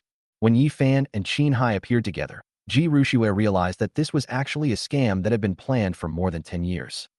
10 years later, in the secret room, Ji Rushua and Ji Ruyan, the two sisters, hugged their mother and wept bitterly. Ji Huanyu had already become mentally impaired at this point. Like a walking corpse, Ji Rushua loudly questioned Qin Hai. Qin Hai, you are our father. How could you treat us like this? Qin Hai laughed wildly. I'm your father? Who told you that? Ji Rushua was stunned by Qin Hai's question. Ji Ruyan cried and said, Sister, don't ask him anymore. He's a beast. Ji Rushua asked, puzzled. Sister, what are you doing here? It turns out that after Ji Ruyan fell out with Ji Rushua because of Fanny Ba, Ji Rushua sent her back to Europe. The sisters' relationship plummeted, and Ji Rushua thought her sister had gone abroad. Actually, there was no such thing. She was tricked by Qin Hai into coming here halfway and ended up as a slave, becoming Qin Hai's plaything. Ji Rushua was devastated when she found out. You are our father. How could you do this to us? Qin Hai said disdainfully. I don't have stupid daughters like you. What? Ji Rushua looked at him in disbelief. Until Ji Ruyan told her. Sister, he's not our father at all. No wonder you've never been close to us, sisters. It turns out you're not our father at all. Ji Rushua suddenly realized. Ever since she could remember, Qin Hai had disliked her, especially after her younger sister was born. She thought it was because both she and her sister were daughters. She knew the Ji family desperately wanted a son. Qin Hai had been heavily criticized by Ji Shangnan for not bringing a male heir to the Ji family, but Qin Hai was the biggest victim.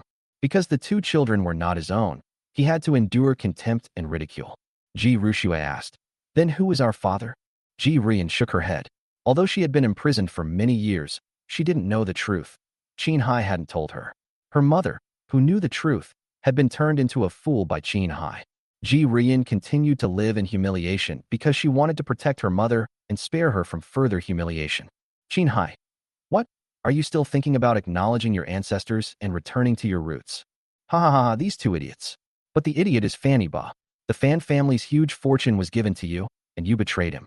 You and that bitch mother are both bastards. You have a man who loves you, but you insist on going to find some other man. Yi Fan said with dissatisfaction. You can scold her. Why do you have to drag me into it? Fine, I brought her to you. Do whatever you want with her, but Mr. Jean asked me to remind you that none of these three women can be left alive. They must die. If people find out that we've taken advantage of the extinction of the Ji and Fan families, none of us will have a good outcome. After finishing his sentence, Yi Fan left the secret room without looking back, not even glancing at Ji Rushua. At this moment, Ji Rushua finally realized that it was all a scam. Yi Fan was deliberately sent to her side by the Jin family. All of Yi Fan's actions were an act, just to win her heart. Although Yi Fan is a college student, he also has another identity, a male escort at a nightclub. Driven by money, Yi Fan started working as a steel wool scrubber at a young age. He honed his skills in pleasing wealthy women in nightclubs, developing specific plans to win them over for different types of women. Yi Fan has a gentle and beautiful appearance and is very handsome. He is exactly the kind of cute puppy that older women like. The Jin family found Yi Fan and also won over Qin Hai, who harbored resentment. They arranged for Ji Rushua and Fanny Ba to get married, and then had Yi Fan interfere in their marriage. When Ji Rushua obtained all of the Fan family's assets, they originally planned to kill Fanny Ba, but Fanny Ba had many bodyguards around him, so they couldn't bring themselves to do it. No one expected that Ji Rushua would kill Fan Ba herself in the end. Although the process became a bit longer, the ending was more perfect. Because Ji Rushua not only forced Xia Qianqian to her death, but also drove away the most powerful figure in the Fan family, the butler Uncle Li. Qin Hai died. When Qin Hai was tearing her clothes, Ji Huanyu suddenly went mad and stabbed Qin Hai to death with a torture device. Ji Huanyu was driven mad by Qin Hai. More than 10 years ago, Ji Huanyu was captured by Qin Hai and brought here. The person who died in the car accident was actually a stand-in arranged by Qin Hai. Due to the severity of the accident, the person was completely burned. No one expected it to be a deliberate accident. With Qin Hai dead, Ji Huanyu relaxed completely, and she suddenly regained her senses. She held her two daughters' hands and said in a weak voice, Rushua, Rian, it's all my fault. It's all my fault. She revealed the backgrounds of Ji Rian and her sister, including their grudges with Qin Hai.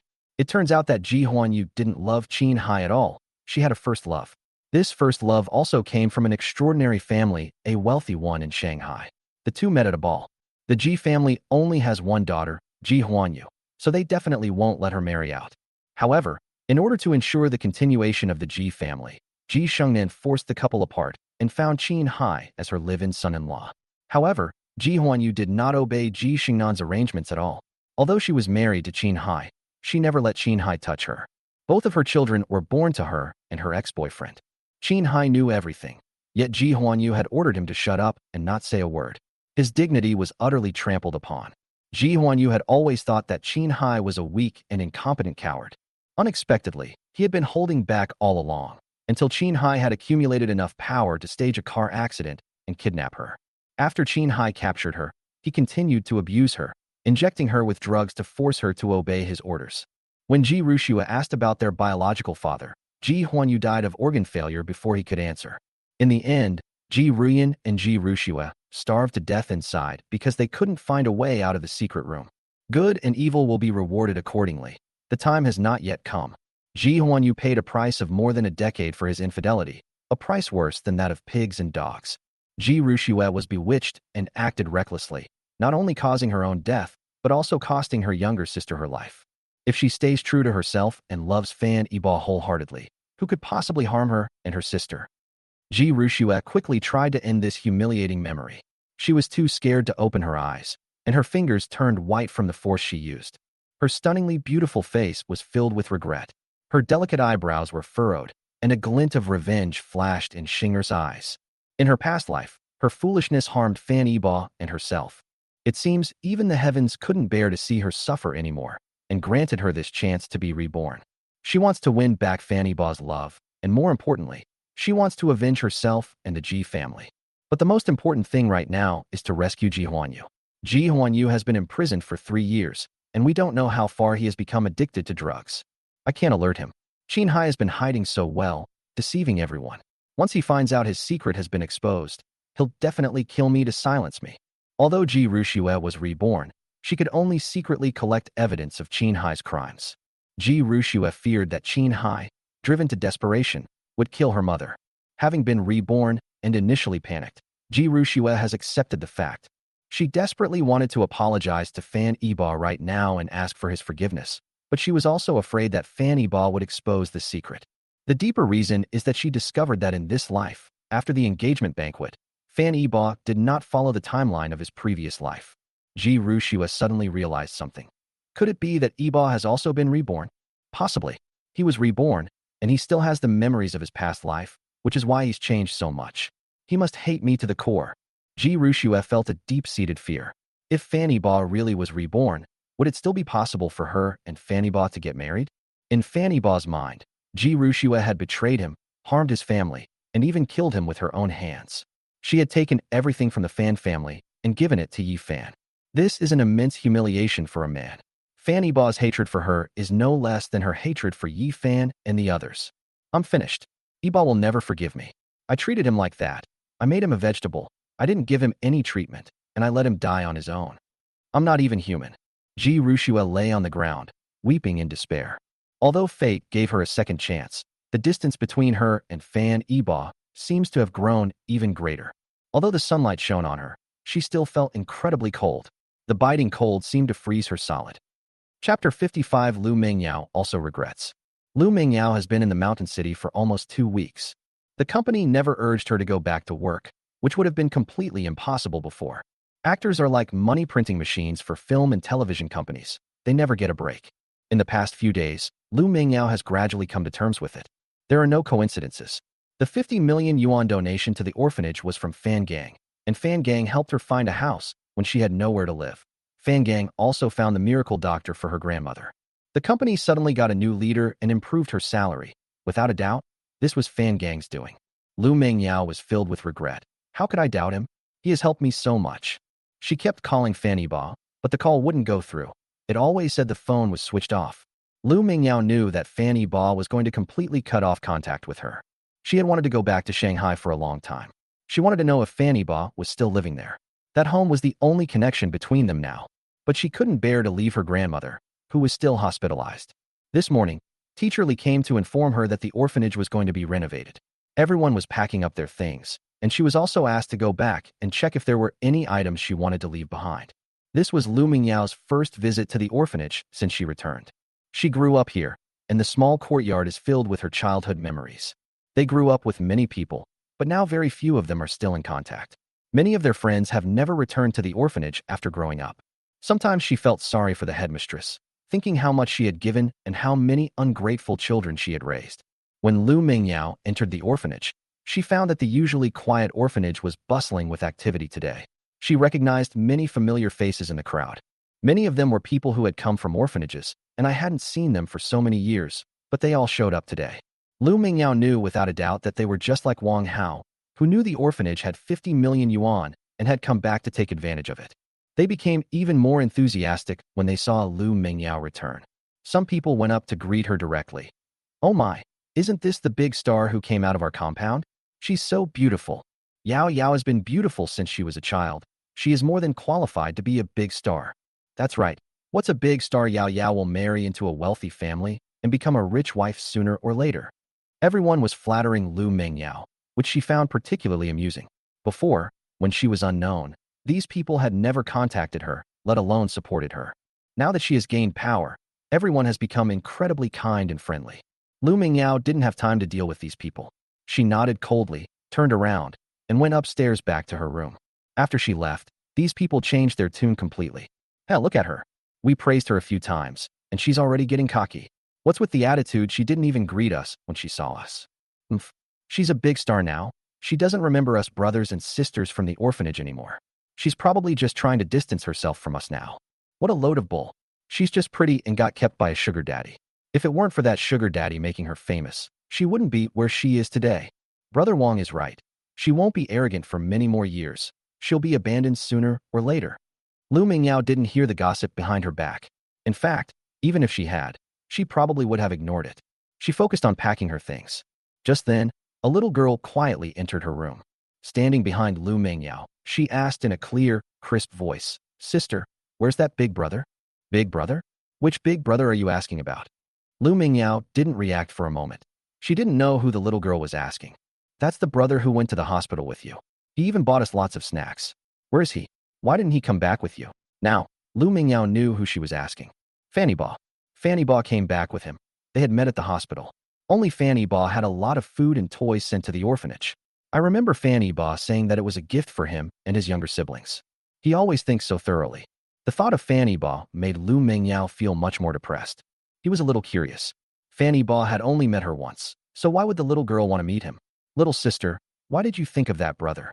The little girl said earnestly, because a few nights ago, I saw him standing alone at the entrance of the orphanage for a long time. Lu Mingyao exclaimed in surprise. What? He came to the orphanage all by himself. The little girl continued. Yes. Sister Yao Yao, didn't you know? He stood at the door for a long time, but he looked very unhappy, and he almost fainted in the end. I was just about to go find him when he was taken away. Sister Yao Yao, are you listening to me? Knowing this, Lu Mingyao felt as if her soul had been stabbed. She seemed to see Fan Yiba standing alone at the door, looking at the orphanage with a face full of despair. Lu Mingyao remembered that she had invited Fan Yiba to the orphanage to visit the place where she grew up. But she broke her promise in the end, but Fan Yiba didn't forget and came alone. Lu Mingyao said, choking back tears, Yes, I'm listening. Little sister, could you please go out for a bit? I'm not feeling well and need to rest. Okay, then you should get some rest, sister. The little girl reluctantly left Lu Mingyao's room. The moment the door closed, Lu Mingyao could no longer hold back. She collapsed onto the bed, weeping with regret. Fan Gang, come back. I really know I was wrong. I shouldn't have questioned you. You've done so much for me, and I still hurt you like this. Lu Mingyao couldn't imagine how disappointed Fan Yiba must have been at that time. He had given so much and traveled thousands of miles to return to the mountain city with her. Instead of treating him well, she made him go back with injuries all over his body. No, I have to find him. I must find him and apologize to him in person. Even if I have to kneel before him, I will beg for his forgiveness. Once Lu Mingyao made up her mind, she was already preparing to return to Shanghai. Currently, there are no problems at the orphanage, and the director has been sent to the city to receive the best treatment. After giving her some instructions, she returned to Shanghai with peace of mind. Lu Mingyao returned to her riverside apartment in Shanghai. She opened the door with a mix of trepidation and anticipation, only to be met with endless silence. Tears streamed down her face again. Are you really going to be so heartless? You won't even leave me the last chance. The once warm and cozy home is now empty except for Lu Mingyao. But when she saw that the original study had been transformed into a dance studio, one wall had been turned into a mirror, and the room was filled with expensive musical instruments, her heart was so moved that it melted. Am I worth this treatment? I clearly hurt you, yet you remember every single promise you made. She only mentioned it briefly, but Fanny Ba took it to heart. When she hurt Fanny Ba in Shansheng, he had someone renovate the place into a dance studio and even prepared musical instruments for her. Tears welled up in Lu Mingyao's eyes, not from sadness, but from the happiness of being deeply moved. A sweet smile touched her lips, a testament to her unwavering love. Lu Mingyao recalled the sweet days she spent with Fanny Ba here. Every day, Fanny Ba would carry her to the recliner in front of the French windows and take meticulous care of her. Lu Mingyao could still recall Fan Yiba's busy figure in the kitchen. But all of this is like a flower in water, easily broken at the slightest touch. Fan Gang, I miss you so much. Can you come back? Lu Mingyao leaned helplessly against the kitchen door and pleaded. At that moment, she suddenly remembered the company's new boss, Chen Dongshen. He definitely knows Fan Gang. I'll ask him for his phone number. Chapter 56. The young master asked me to tell you that everything is up to fate. Lu Mingyao couldn't wait to call Chen Dongsheng. Hello, Mr. Chun. This is Lu Mingyao. Chen Dongsheng. Oh, Miss Lu, have you finished your business in Shanxing? Chen Dongsheng's tone lacked the enthusiasm he had shown when they first met, and he spoke in a businesslike manner. Lu Mingyao calmed herself down and said, Mr. Chun, I'd like to ask you about something. Chen Dongsheng didn't even listen to what she said before directly refusing. Ms. Lu, if there's anything you need, just contact your agent. She'll take care of it for you. Lu Mingyao believes that Chen Dongsheng's change of heart must mean he has learned something. She cut to the chase. Mr. Chun, do you know Fan Gang? I need to see him. Could you please give me his contact information? Miss Lu, I don't know this Fan Gang you mentioned. If there's nothing else, let's leave it at that. Chen Dongsheng was about to hang up after he finished speaking. But Lu Mingyao pressed on. You're lying. How could you not know him? I clearly introduced him to you a few days ago, and you even met. Mr. Chun, I beg you, please give me his phone number. I really need to speak with him in person to explain things. At this point, Chen Dongsheng realized he had been exposed. He didn't actually know Fan Gang. He only knew Fanny Ba. Chen Dongsheng was a vice president of the Shanghai branch of the Fan Group. 2 weeks ago, he received instructions from the branch office manager, acquire a little-known brokerage firm, and then become its general manager. His only task was to serve Lu Mingyao well and spare no effort to make her famous. Having spent decades navigating the corporate world, Chen Dongsheng instantly understood that Lu Mingyao had been chosen by a major investor. This company was essentially set up just for Lu Mingyao. When he went to Lu Mingyao's house to sign the contract and saw Fanny Ba, his standards were still too low. Lu Mingyao didn't just find a sugar daddy, she found a gold mine. She was actually kept as a mistress by the young master of the Fan family after he hid his identity. Being beautiful really does have its advantages. He was determined to serve Lu Mingyao well, hoping that she might eventually become his wife and marry into the Fan family, achieving great success. As long as Lu Mingyao remembered his past help, a little guidance would be enough to make his rise to prominence a reality. Unfortunately, not long after, he received news that the young master and Lu Mingyao had a falling out, and he had no idea what had happened. However, he understood that Lu Mingyao's esteemed position might be in jeopardy. However, he had not received any instructions to sideline Lu Mingyao until Lu Mingyao called him. Chen Dongsheng decided to take a gamble. He wanted to help Lu Mingyao. Miss Lu, to tell you the truth, I do know young master Fan, but his name isn't Fan Gang. Lu Mingyao had just breathed a sigh of relief when she frowned again. He's not called Fan Gang? Then who is he, President Chen? I beg you, please tell me. Well, I really don't dare to tell you this. I don't have young master Fan's phone number either, but I can ask around and see if he'd be willing to contact you. Lu Mingyao was overjoyed and quickly thanked him. Thank you, Mr. Chun. Don't thank me yet. This matter may not go as you wish. From what I understand, the young master's temperament has changed drastically since he returned from the mountain city. He's become irritable and easily angered. He's definitely still angry. Undeterred, Lu Mingyao replied resolutely, It's all right. Please tell him that even if he wanted my life, I would give it to him. All right. Chen Dongsheng immediately called his former superior, Su Mingjiang, the general manager of the Shanghai company. Chen Dongsheng was trained by Su Mingjiang. Otherwise, he wouldn't have given such a good opportunity to Chen Dongsheng. Therefore, Su Mingjiang was willing to help, and he contacted Fanny Ba directly. Unfortunately, the final result was not satisfactory. Upon receiving the latest instructions, Chen Dongsheng contacted Lu Mingyao. Lu Mingyao, I'm very sorry, but the young master does not wish to see you. An hour of tense waiting, and this is the result. Lu Mingyao was heartbroken. She looked like she had lost her soul. Okay, thank you. Lu Mingyao's soul was shattered. She was like a walking corpse, not knowing what she could still do. Chen Dongsheng continued. Miss Lu, please don't be sad. I still have something to say. The young master asked me to tell you. Let things take their course. Lu Mingyao's eyes regained some of their sparkle. What? She didn't understand what Fanny Ba meant. Miss Lu, I think you still have a chance. To be honest, you are one of the few pure and beautiful actresses I have ever seen. With your looks, you are more than capable of winning over our young master's heart. But beautiful faces will eventually age, and besides, our young master is never short of stunning beauties. If you want to win back the young master's heart, you must add weight to your own proposition. Chen Dongsheng misunderstands the relationship between Lu Mingyao and Fanny Ba. He still believes that Lu Mingyao is one of Fanny Ba's mistresses, but that she has fallen out of favor for some reason. Lu Mingyao understood what Chen Dongsheng meant, but she was now even more curious about Fanny Ba's identity. You call him young master. Can you tell him his real identity? Well, Chen Dongxing hesitated. Mr. Chun, Don't worry, even if I knew who he was, I would never bother him, Lu Mingyao vowed over the phone. Chen Dongxing simply couldn't believe that anyone wouldn't be tempted by a super single aristocrat with assets worth hundreds of billions. However, Chen Dongxing still told Lu Mingyao. Upon learning Fan Yiba's true identity, Lu Mingyao was stunned. The Fan family of Hangzhou? Fan Yiba. Yes. You should know that a while ago, there was that fiancée who abandoned her husband that caused such a stir in Hangzhou.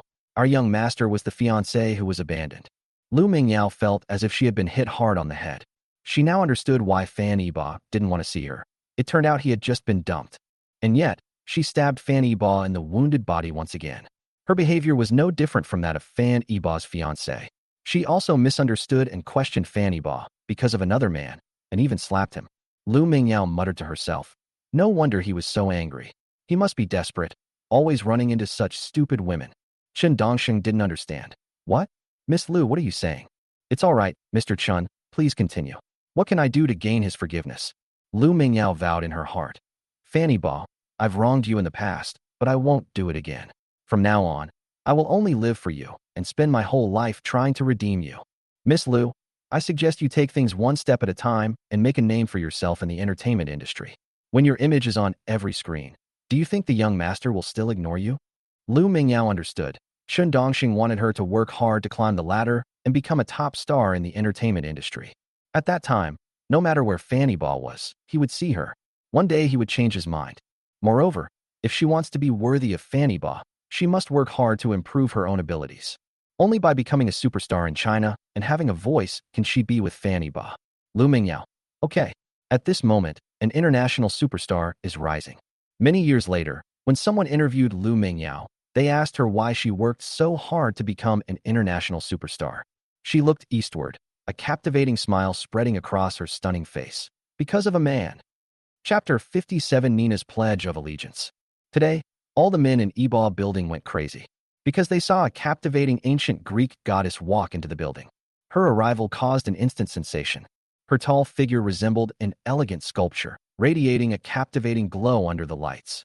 Her long, golden hair cascaded down like a waterfall, swaying gently in the wind, each strand seemingly whispering a mysterious tale from a distant land. Her face was exquisitely beautiful, with a high nose bridge, rosy lips, and a slightly upturned smile. Her skin was as white as jade, as if gently caressed by moonlight, radiating a faint glow. Her attire was even more eye-catching. A long red dress burned like flames, and the hem swayed gently with her steps, like a blooming flower. When she stepped into the crowd, everything around her seemed to pale in comparison. Her appearance was like a visual feast, leaving everyone in awe. People around her were immediately drawn to her exotic beauty. Their reactions varied, but they were all filled with amazement and admiration. The men stopped in their tracks, their gazes involuntarily drawn to her, their eyes filled with admiration and adoration. The women mostly wore expressions of envy and admiration, but even more so, they felt a sense of inferiority and jealousy. When she knocked on the chairman's office door, the men heard the sound of their hearts breaking. Why are all the pretty girls here looking for the chairman? Exactly. A few days ago, there was the Ji family's daughter, and then there was the eldest daughter of the Song family, and now there's this Greek goddess. Our chairman is so lucky with women. Can't he share some with us? Hee, you've forgotten one. Our goddess CEO, Xia Qianqian. No way. I'm going to challenge the chairman to a duel. Why do all the goddesses belong to him? Fan Yiba, of course, had no idea that things had already turned upside down outside. Lately, he's been so busy that he's almost forgotten about Ningna. When Ningna came looking for him, he remembered the little chess piece he had laid out in Shanghai. Fan Yiba glanced at the time, frowned, and asked, Miss Ningna, it hasn't even been a month yet. Why did you come looking for me? 2 weeks ago, Fan Yiba asked Ningna to set up a strategic investment department and gave her 1 billion yuan to invest, with a target return of 15% within a month. Only half a month has passed, and Fan Yiba doesn't know why Ningna has come to Hangzhou. Ningna sat opposite Fan Yiba with her legs crossed, her pair of long, slender, snow-white legs swaying in front of him, almost causing Fan Yiba to have a nosebleed. He couldn't help but steal glances at Ningna's hot figure and her Greek goddess-like face, his mind filled with countless random thoughts. Ningna looked very smug, as if to say, you should praise me now. She didn't care at all about Fan Yiba's lecherous gaze, or perhaps she was already used to men looking at her like that. Noticing his own unease, Fanny Ba quickly cleared his mind of the lewd thoughts and sat up straight. Ning Na, just tell me. What is it? Ning Na opened her luscious lips and exclaimed excitedly. Boss, I did it. Fanny Ba asked, puzzled, what? A testament to my loyalty. I achieved a 15% investment return in just half a month. How about that? Am I an investment genius? Praise me. Western expressions are direct and straightforward, never euphemistic. If it were a Chinese person, they would only say to their leader, Boss, under your brilliant command, our team successfully completed the mission. This is all thanks to you. Fanny Ba was surprised that Ning Na actually did it. 15% of 1 billion is 150 million, and she did it in just half a month. Ning Na proved her ability with facts. Now, Fanny Ba was completely at ease in trusting Ning Na with his future career in financial stock investment. Fanny Ba stood up, personally made Ning Na a cup of coffee, and presented it to her with both hands. You truly are a great general. Very good. I'll honor my promise of your 20% commission. When money was mentioned, Ning Na became a little nervous. Boss, you're not going to back out, are you? 20% of 150 million is 30 million. Earning 30 million in half a month was something Ning Na dared not even dream of, and she also guessed that Fanny Ba would back out. After all, every boss is a skinflint, adept at exploiting their employees. Making him pay is worse than making him lose his own flesh. However, she was already mentally prepared. She would be satisfied as long as Fanny Ba gave her 10% commission. Who knew that Fanny Ba would give her a huge surprise? What are you worried about? I won't go back on my word. I want to tell you that your commission is going up from 20 to 30. This golden egg came so suddenly that Ning Na was stunned. It had increased by 10%, reaching 45 million. She could buy a large apartment by the river in Shanghai, and then bring her mother back to live with her. Ah, boss, I love you so much. Ning Na suddenly screamed like a madwoman and pounced on Fanny Ba. Ning Na's long, slender, snow-white legs were tightly wrapped around Fanny Ba's waist. She kissed Fanny Ba's cheek without regard for her image. 45 million. I'm going to be rich. Fanny Ba was stunned by Ning Na's actions, and he instinctively used his large hands to support Ning Na's round and plump buttocks. Just as the two were embracing tightly, the office door was suddenly pushed open. Chairman, are you all right? Fanny Ba's secretary rushed in, and upon seeing the two people's posture inside, she clearly misunderstood. The secretary covered her blushing face and quickly closed the door. I'm sorry. Chairman, I didn't see anything. Please continue. Fanny Ba was stunned. Continue what? How do we continue? The secretary was drawn in by Ning Na's shouts. She initially thought something had happened inside, but it turned out the chairman had just lost his temper and was about to make a move on his goddess right there in his office. Won't I get fired for disturbing the chairman's enjoyment? The secretary looked miserable, putting on an innocent expression. Get down right now. Interrupted by his secretary, Fan Ba finally came to his senses. He patted Ning Na's bottom, telling her to loosen her legs. Ning Na was startled awake when Fan Ba's hand landed.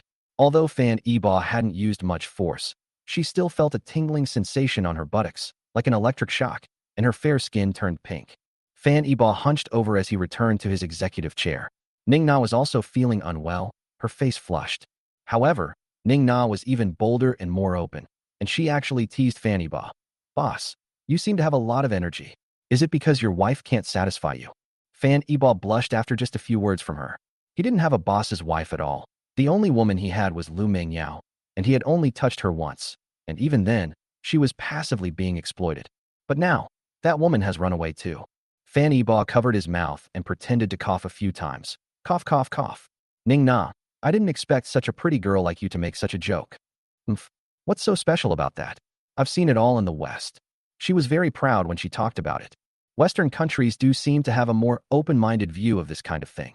Oh, so you're very experienced? When will you share some of your experience with me? Fanny Ba couldn't help but tease. Now it was Ning Na's turn to feel bad. She really had no experience. She was in her 20s and didn't even have a boyfriend. But she wouldn't tell the truth. She pretended to know a lot. No problem, boss. When do you have time? I'll personally teach you step by step. You Chinese have a saying about learning English, right? I'll find a private place and teach you English properly. Fanny Ba was completely defeated. He no longer dared to fight Ning Na. It was just asking for trouble, and he felt even worse. All right, enough joking. Now that you've proven yourself, I'll tell you the next step of the plan.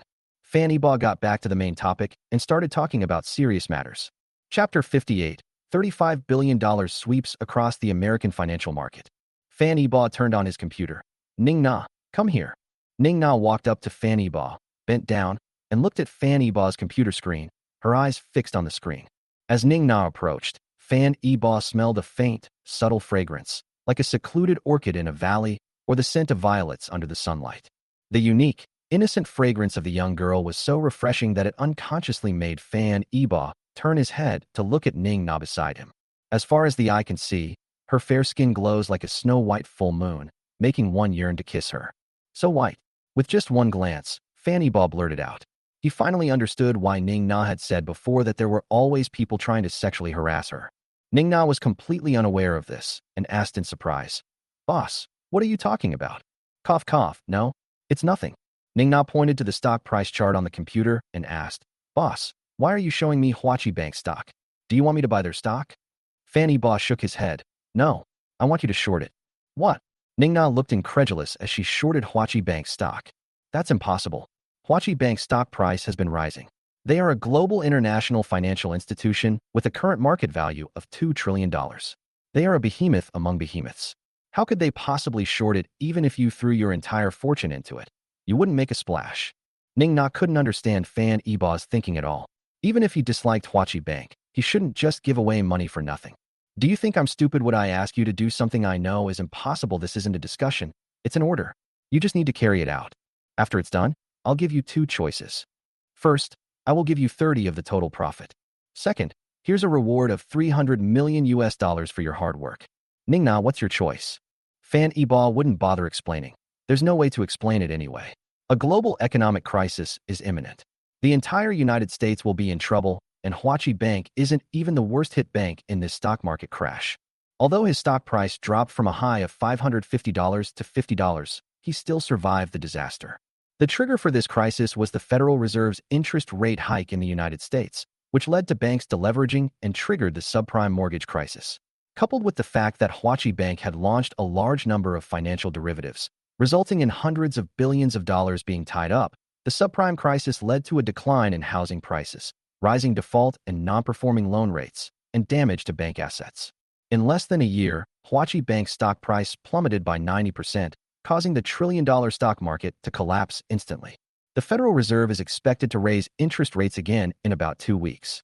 Fan Yiba needs to prepare within the next 2 weeks. I will allocate $5 billion. You take it to the United States and find an organization to short-sell Huachi Bank stock. I don't care about the process, I only care about the result. Ning Na was stunned by Fan Yiba's extravagant gesture. "What? $5 billion?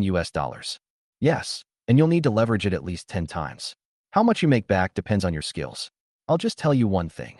Huachi Bank stock will drop from its current price of $550 per share to below $100 per share in just 6 months." Fan Yiba didn't dare tell her that the actual price would drop to $50 per share, because no one would believe it. "I don't need you to buy at $100 per share directly.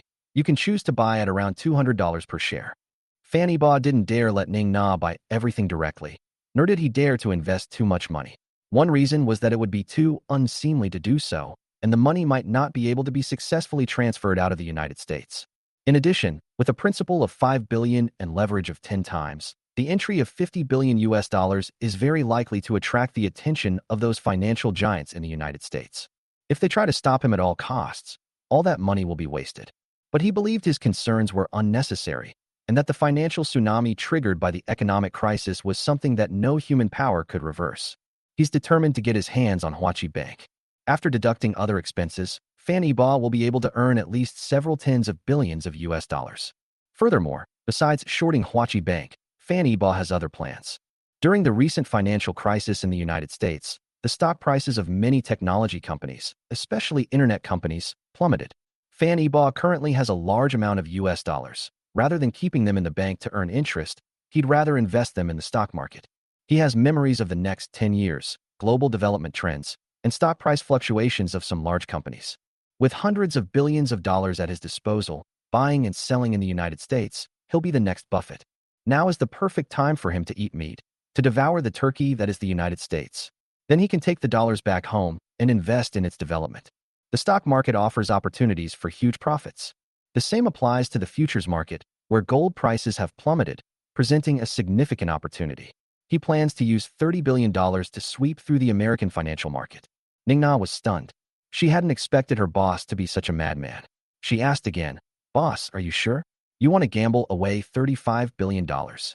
Yes, I am absolutely certain that, not only this $35 billion, but if there is further upside potential, I will invest more." Ningna nodded blankly, still a little dazed. The previous offer of 1 billion Chinese yuan and a 30% commission had already driven her crazy. She's actually gambling away $35 billion. Even a 10% return would net her $3.5 billion, and a 30% commission would be over $1 billion. What if the return exceeds 10%? Everyone has dreams. Without dreams, what's the point of being just a salted fish? Ningna's adventurous spirit was activated, and she became full of energy and vitality. She shouted, "Boss, I'll do it. Come on." Fanny Baw coughed violently in fright. Cough, cough, cough. This isn't called doing it. No, it can also be called doing it. Oh well, whatever, let's do it. Fanny Baw originally wanted to correct Ning Na's choice of words, but after thinking about it, he realized that Ning Na hadn't actually used them incorrectly. Fanny Baw breathed a sigh of relief upon learning that Ning Na had agreed to go to the United States to manage the project. He continued, "You still haven't told me your choice?" Fanny Baw was curious whether Ning Na would choose to take the money directly or take a share of the final profits. If Ning Na is willing to go on a gamble, her net worth after returning from the United States will likely surpass that of the Ning family in Shanghai. The Ning family has been facing numerous troubles lately, including a shortage of funds. If they knew that Ning Na had transformed into a financial tycoon, wouldn't they be begging her to acknowledge her ancestry, and Ning Na's mother would finally be able to return to her long-lost home? That's right. Fanny Baw has thoroughly investigated Ning Na's background, including her personal abilities. From her studies to her work, Ning Na's achievements are not to be underestimated. They are comparable to her looks, both being top-tier globally. Fanny Baw also had people investigate Ning Na's character and family background, and even sent someone to the United States. After all, he was handing over $30 billion to Ning Na to manage, and if she wanted to harm Fanny Baw, the money would disappear from Fanny Baw's account without anyone noticing. Ning Na had no idea that Fanny Baw had thoroughly investigated her privacy, leaving her with absolutely no privacy whatsoever in front of him. Chapter 59. The Song family attends a banquet. Nina left soon after, heading to the United States with a staggering $35 billion. In the end, Ning Na chose the first option. The 30 commission was too tempting. What if Fanny Baw guessed correctly? Even if she loses, she won't lose anything. In addition, Fanny Baw arranged a luxurious team of 50 people for her, half of whom were bodyguards, serving both protection and supervision. Once the time is right, all investments will be remotely directed by Fanny Baw, and Ning Na will only need to follow instructions. As dusk approached and the night was still warm, Fanny Baw arrived at the Song family home with the gifts Xia Qianqian had carefully prepared. As soon as he got out of the car, he saw the Song family patriarch, Song Guoyang, personally greeting him at the gate. Fanny Baw was flattered and hurriedly stepped forward to greet him. "Grandpa Song, why did you come out in person? It's windy outside, please come inside." After he finished speaking, he went to help Song Guoyang up. Song Guoyang, leaning on his cane, laughed heartily. He took Fanny Baw's hand and said warmly, "After all these years, this is your first visit. Of course, I must prepare the most proper etiquette. Otherwise, when I'm gone in a few years, won't your parents blame me for not treating you well?" Standing to the side, Song Yunxian scolded him angrily. "Grandpa, you'll definitely live to be 100. Spit it out." Today, Song Yunxian was dressed very casually, not flashy, but exuding an undeniable beauty. She wore an elegant dress, the hem of which swayed gently like willow branches swaying in the early spring breeze. The dress was a soft, gentle color, like a peach blossom bud, both understated and full of life. Its light, cloud-like fabric clung to her figure, accentuating her graceful curves. Her hair was casually draped over her shoulders, flowing like a black waterfall. Her face was exquisitely beautiful, without any makeup, yet she was still stunningly gorgeous. Although Song Yunchuan's figure is not as tall as Xia Qianqian and Ning Na, who are both over 170 centimeters, her height of 165 centimeters further accentuates the delicate beauty of a woman from Jiangnan. Haha. Good, good. I'm sure I'll live to be 100. I want to watch your children grow up. Song Guoyang doted on Song Yunxian and listened to her every word. Fanny Baw looked on with great envy. He had no grandparents since he was a child, and his parents passed away when he had just come of age. Although he was left with a vast fortune, he rarely felt the warmth of family. Later, he married into the Ji family and frequently went to their home for meals. hoping to receive some care from his relatives. But he felt mostly indifference in the Ji family. Ji Shengnan had an ingrained obsession with profit. Ji Rushue was even colder than ice. No matter how he tried to comfort her, he couldn't melt her heart, which was encased in icy coldness. Along with it, his sincere heart was frozen into ice crystals. In this environment, the Ji family's atmosphere was very serious and cold, a stark contrast to the Song family, which was like heaven and hell. Fan Yiba was somewhat looking forward to staying in the Song family. Fan Yiba offered, "Grandpa, let me help you into the house." Fan Yiba and Song Yunxian each held one of Song Guoyang's arms. Their cooperation was seamless, like a newlywed couple. Song Guoyang looked on with great satisfaction, and the smile on his face never stopped. Upon entering the house, Fan Yiba opened the gift he had brought. "Grandpa Song, I brought you a famous painting. Would you like to take a look first?" To everyone's surprise, Song Guoyang wasn't interested at all. He pointed to another bag behind Fan Yiba and said, "Wait, I'm not some cultured person, just a roughneck. That bag behind you looks familiar. Let me see it." Fan Yiba hesitated for a moment, then secretly glanced at Song Yunxian. Song Guoyang got a little anxious. "Why are you looking at her? You two aren't even together yet. She can't control you. Hurry up and give it to me." "Grandpa, what nonsense are you talking about again? I'm not talking to you anymore. You two chat. I'm going to check if the food is ready." Song Yunxian blushed, embarrassed, and at a loss for what to do. She glared at Fan Yiba and then left the living room. After Song Yunxian left, Fan Yiba carefully took the contents of the bag out. "Grandpa Song, I know you like this, but please don't drink too much." Fan Yiba repeatedly reminded Song Guoyang to give his consent before handing him the gift. This is a gift that Fan Yiba personally selected at his old family home. A bottle of Zweiking liquor that was sealed 60 years ago. It was a batch of liquor that Fan Yiba's grandfather drank when his father was born, and it has been stored in the wine cellar for over 60 years. Right now, it's probably impossible to find this kind of Zweiking liquor anywhere in China.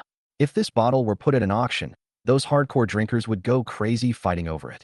Song Guoyang took the bottle, stroking it with obvious affection, and gazing longingly at the exquisite liquor inside. "Haha, you actually knew I liked this?" The packaging looked familiar. It really is Zweiking. 3 springs of bamboo leaf wine. A tune on the Kunku opera zither. Your dad, that naughty boy, kept lying to me that the wine was all gone. You're so filial. I've been craving this for so many years. I'll drink it today. I can't wait a moment longer. Although Zweiking isn't a top-tier liquor, it was a favorite of Mr. Song. Especially since this bottle had been aged for 60 years, its flavor must be incredibly rich and creamy. At the dinner table, there was a table full of dishes, but only Fan Yiba and 2 others sat down to eat. The Song family was not very large. Song Yunxuan's father died of illness some years ago, and her mother became a nun. She also has a younger brother who is studying abroad and rarely returns to China. It said he started his own business abroad during his university years and is doing quite well. The atmosphere at the table was a bit strange. Song Guoyang stared longingly at Song Yunxian because Song Yunxian had snatched the bamboo leaf green tea. Song Yunxian was staring at Fan Yinan with murderous intent, which scared Fan Yiba so much that he dared not touch his chopsticks. The situation remained deadlocked until Song Yunxian finally backed down. "Grandpa, you can't drink alcohol anymore. I can only pour you a penny." "No, fill the glass." The cup wasn't big, and it only contained 3 qian, a unit of weight, of wine. After some haggling, Song Yunxian poured him half a cup.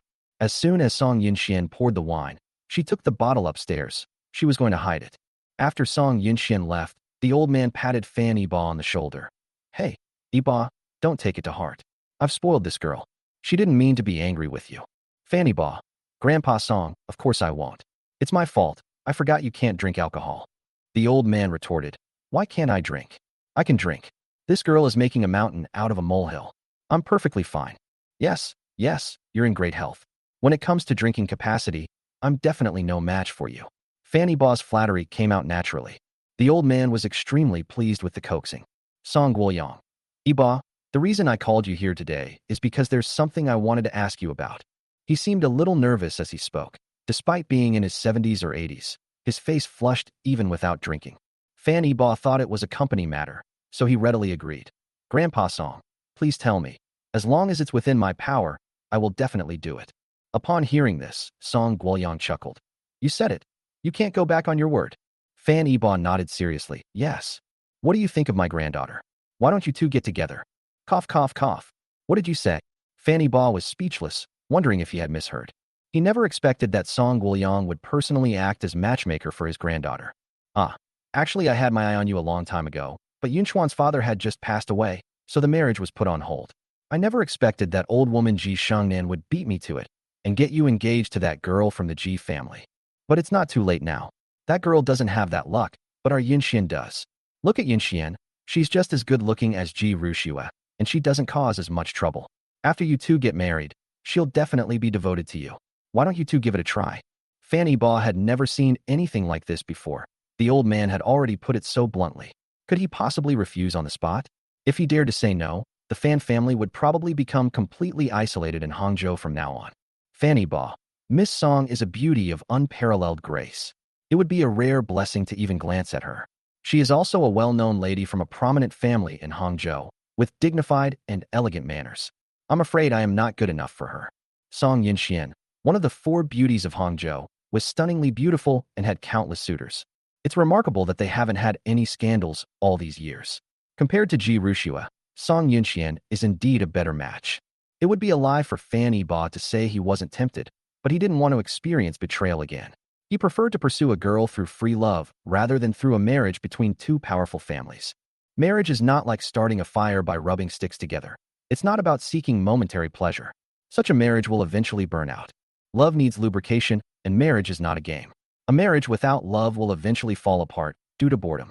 Chapter 60. I'm willing to give it a try. Unbeknownst to Fanny Ba, Song Yinxian had already come downstairs and was standing right behind him when he spoke. Song Yinxian felt quite pleased with Fanny Ba's unadorned praise. Although she didn't have much contact with Fanny Ba, the wealthy young ladies in the industry all talked about this devoted man from the Fan family. Everyone saw Fanny Ba's love for Ji Rushua. No one could match Fanny Ba's dedication. It's a pity that Ji Rushua would betray Fanny Ba. It's surprising. Song Yinxian never imagined that a dignified young master from a wealthy family in Hangzhou would be cuckolded. On the day of the engagement banquet, despite such humiliation, Fanny Ba was able to remain calm and composed. He not only generously forgave Ji Rushua, but also refrained from retaliating against the Ji family. Men might look down on Fanny Ba, thinking he's too cowardly and lacks any backbone. But Song Yinxian admired this man from the bottom of her heart. He dared to love and hate, and would never let things linger. Although the two did not spark a romantic relationship, and Song Yinxian was forced by her grandfather to get to know Fanny Ba, she was not actually opposed to dating him. When Song Guoyang saw Song Yinxian coming downstairs, he said, "Ba, don't underestimate yourself. I think you and Yinxian are a good match, and Yinxian is willing to. If you don't believe me, ask her." Song Guoyang gestured for Fan Ba to look back. At this point, Song Yinxian could no longer pretend she couldn't hear. She hurried back to the dining table, grabbed the old man's arm, and said in a coquettish tone, "Grandpa, you haven't even had a drink yet. Why are you already talking nonsense?" Song Yinchuan's pretty face showed a mix of shyness and annoyance, making her both cute and mischievous. "Ha ha ha, Grandpa is just in a hurry. If you two are allowed to develop freely, when will I ever be able to hold my great-grandson?" Neither of them expected the old man to have such a broad perspective. The marriage arrangements weren't even finalized yet, and he was already talking about having children. Song Guoyang, Yinxian, Ba has already made his stance clear. He's taken a liking to you. So what about you? Are you willing? Give Grandpa a straight answer. Song Yunchuan's face turned even redder, and her crystal-clear earlobes became a deep crimson, as bright and beautiful as the sunset. Seeing that his granddaughter was just shy and didn't answer, the old man urged, "Tell me quickly, are you willing?" Song Yinxian really wanted to ask which side this grandfather was from. Why was he in such a hurry to marry her off? Left with no other choice, Song Yinxian could only lower her head and say, I'm willing to give it a try." "Ha ha ha, give it a shot, how about it? I told you she was willing. Then your marriage is settled. We'll hold the engagement banquet another day, and you two can get your marriage certificate in a few days." Song Guoyang was afraid that things might change if he delayed, and he wished that Song Yinxian and Fanny Ba could have their wedding night tonight. Turn raw rice into cooked rice. Fanny Ba could tell that Song Yinxian was actually hesitant. There were no feelings between them. She was also forced into it. "Grandpa Song, I think we shouldn't rush into this engagement. After all, I just broke off my engagement with the Ji family, and now I'm going to marry into your Song family. People will definitely misunderstand if word gets out. My Fan family doesn't care, since I'm all alone. I'm afraid that some people who don't know the truth will attack the Song family and damage Miss Song's reputation." Fanny Ba explained his concerns in detail. Song Guoyang stroked his beard and thought seriously. You're right. It's my fault for being too impatient. This matter really can't be rushed.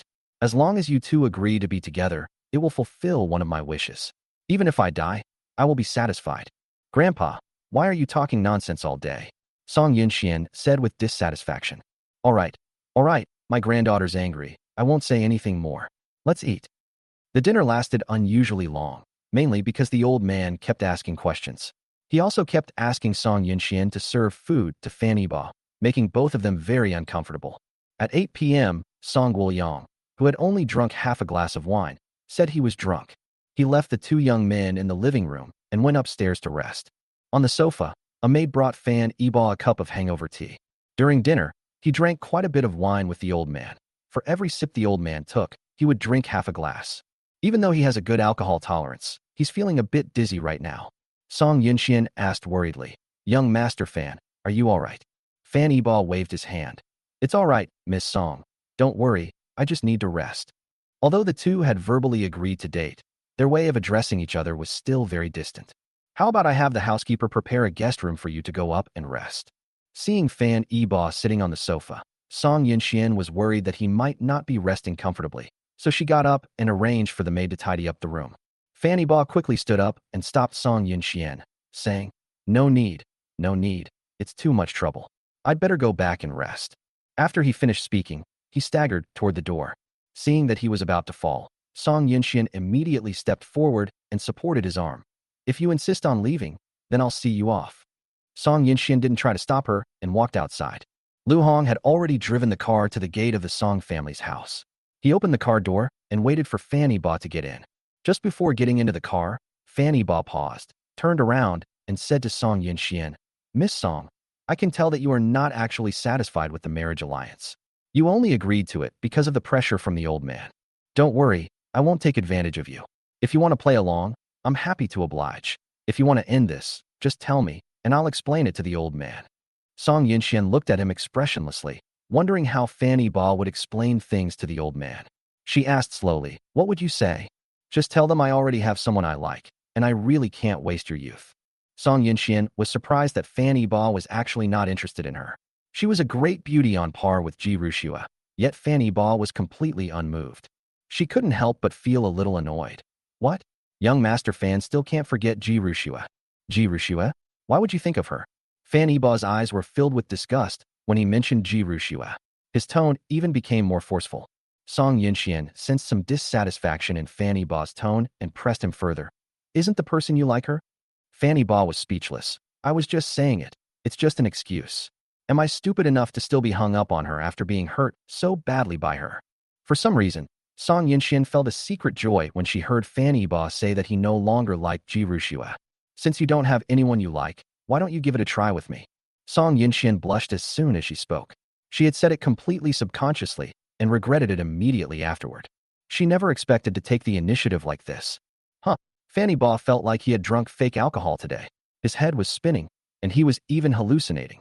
Just now, was Song Yunxian planning to actually date him? He asked again, still in disbelief. Miss Song, what did you just say? I didn't hear you clearly. Could you say it again? Song Yunxian didn't have the courage to say it again. She stared at Fan Yiba with her doe eyes, suppressing the pounding in her heart, and ran into the house with a shy expression.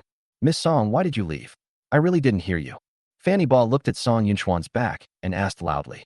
Song Yunxian ultimately didn't say the same thing again, but she expressed it in a different way. Idiot, didn't you listen to me? Pick me up from get off work tomorrow. Fan Yiba stood there dumbfounded, Song Yunxuan's clear words reaching his ears, and this time he heard them clearly. Chapter 61 Fan Yiba is your perfect match. Just forget about him. The night was deep and quiet, with a bright moon and few stars. Outside the Song family gate, Fan Yiba didn't come to his senses until Song Yunxuan's graceful figure disappeared into the depths of the garden. He looked at Lu Hong beside him blankly and asked, Old Lu, am I sure I'm not mistaken? Miss Song wants to date me. Lu Hong said definitively, Yes, young master. You're not mistaken. I think Miss Song has taken a liking to you. Even though Lu Hong confirmed it for him, Fan Yiba was still a little surprised. You should know that this is Song Yunxian, one of the most beautiful women in Hangzhou, a goddess that many people dream of. Who would have thought she would take the initiative to go on a date with Fan Yiba? He had assumed that Song Yinxian had only agreed to please the old man, and he was already prepared for the two of them to put on an act. Fan Yiba showed no excitement at winning the heart of his beloved. He's been having a lot of romantic luck lately, but he's also facing a lot of troubles along the way, a double whammy. After getting into the car, he simply said, "I hope it's not another love triangle disaster." After saying that, he looked out the car window with a dejected expression.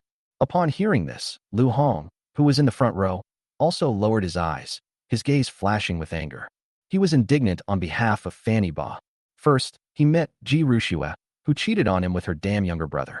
Then Lu Mingyao appeared, and because of his white moonlight, she hurt him once again. These two incidents have severely hurt Fanny Ba's feelings. He gets angry just thinking about it. If he were Fanny Ba, he doesn't know how he would deal with these two women. Hopefully, Miss Song will be more normal this time.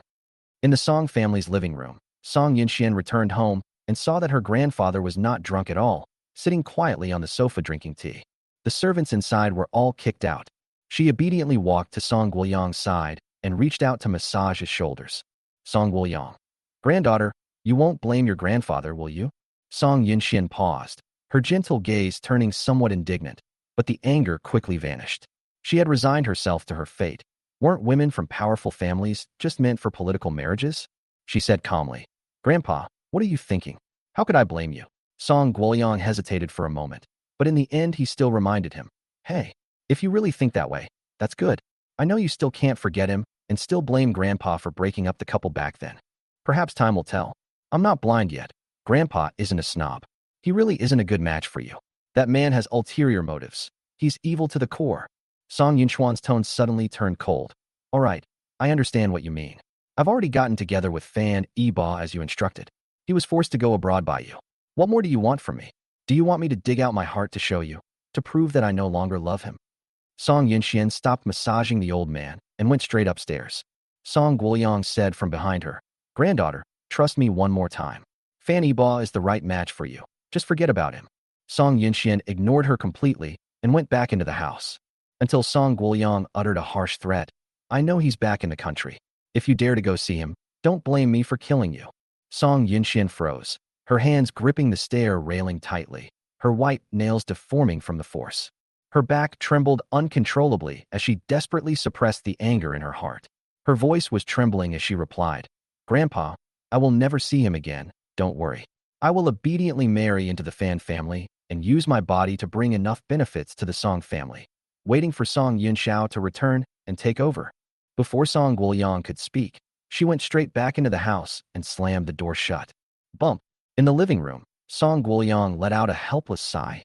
After returning to her room, Song Yinxian took out a photo album from the drawer, hugged it tightly to her chest, and tears streamed down her cheeks, dripping onto the album.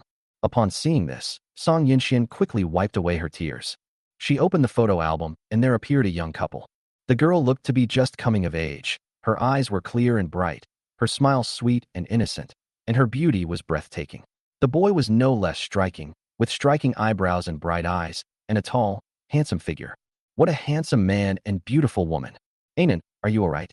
Song Yinxian gently stroked the boy's cheek with her fingers, her eyes filled with endless longing. Anan was Song Yunchuan's boyfriend during college, and also her first love. Xiaonan is his full name. The two were classmates, and Xiaonan pursued Song Yinxian for 3 whole years. The whole school knows that Xiaonan has always loved Song Yinxian.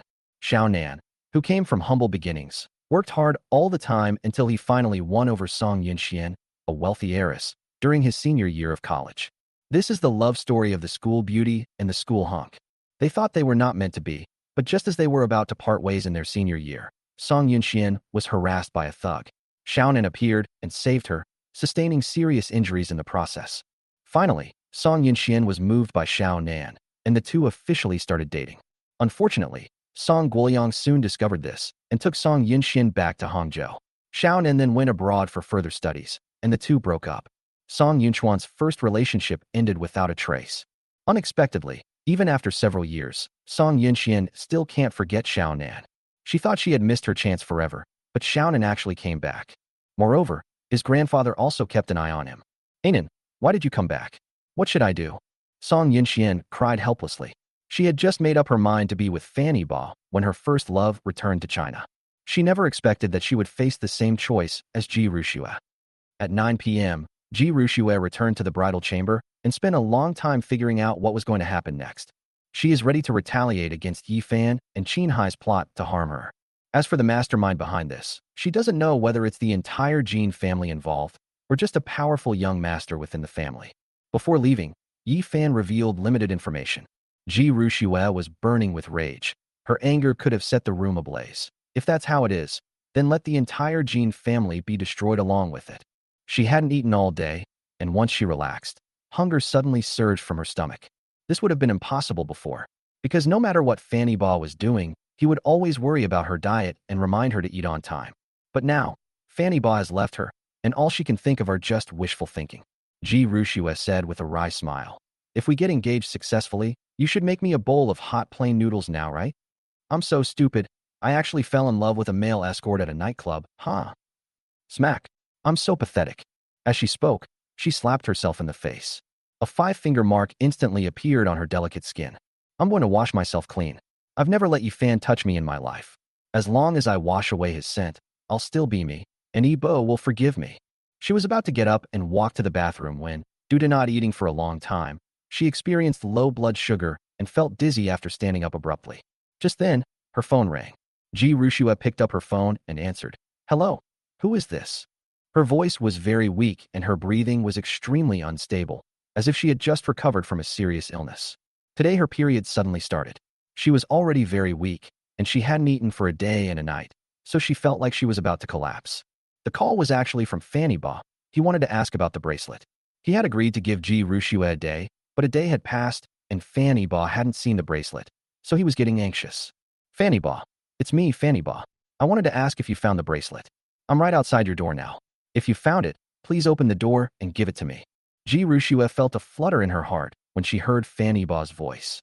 After being reborn, the person she most wanted to see was Fanny Ba. She wanted to tell him in person. Sorry.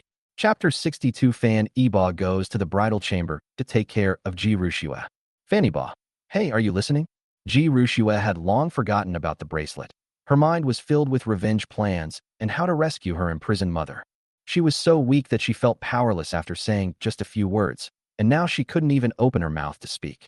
She did not answer Fanny Ba for a long time. Fanny Ba thought she was avoiding the question and felt guilty, so he didn't dare to answer. He knew that the bracelet was in Yi Fan's possession. Fanny Ba knew in his past life that Yi Fan had taken away the betrothal gifts he had given to Ji Rushue. Because Yi Fan is a real jerk, he often shows off these things in front of Fanny Ba. Whenever Fanny Ba confronts Ji Rushue always protects Yi Fan, which breaks Fanny Ba's heart. He didn't care about anything else, but this bracelet was his deceased mother's keepsake, and he was determined to get it back. Fanny Ba's tone grew even colder.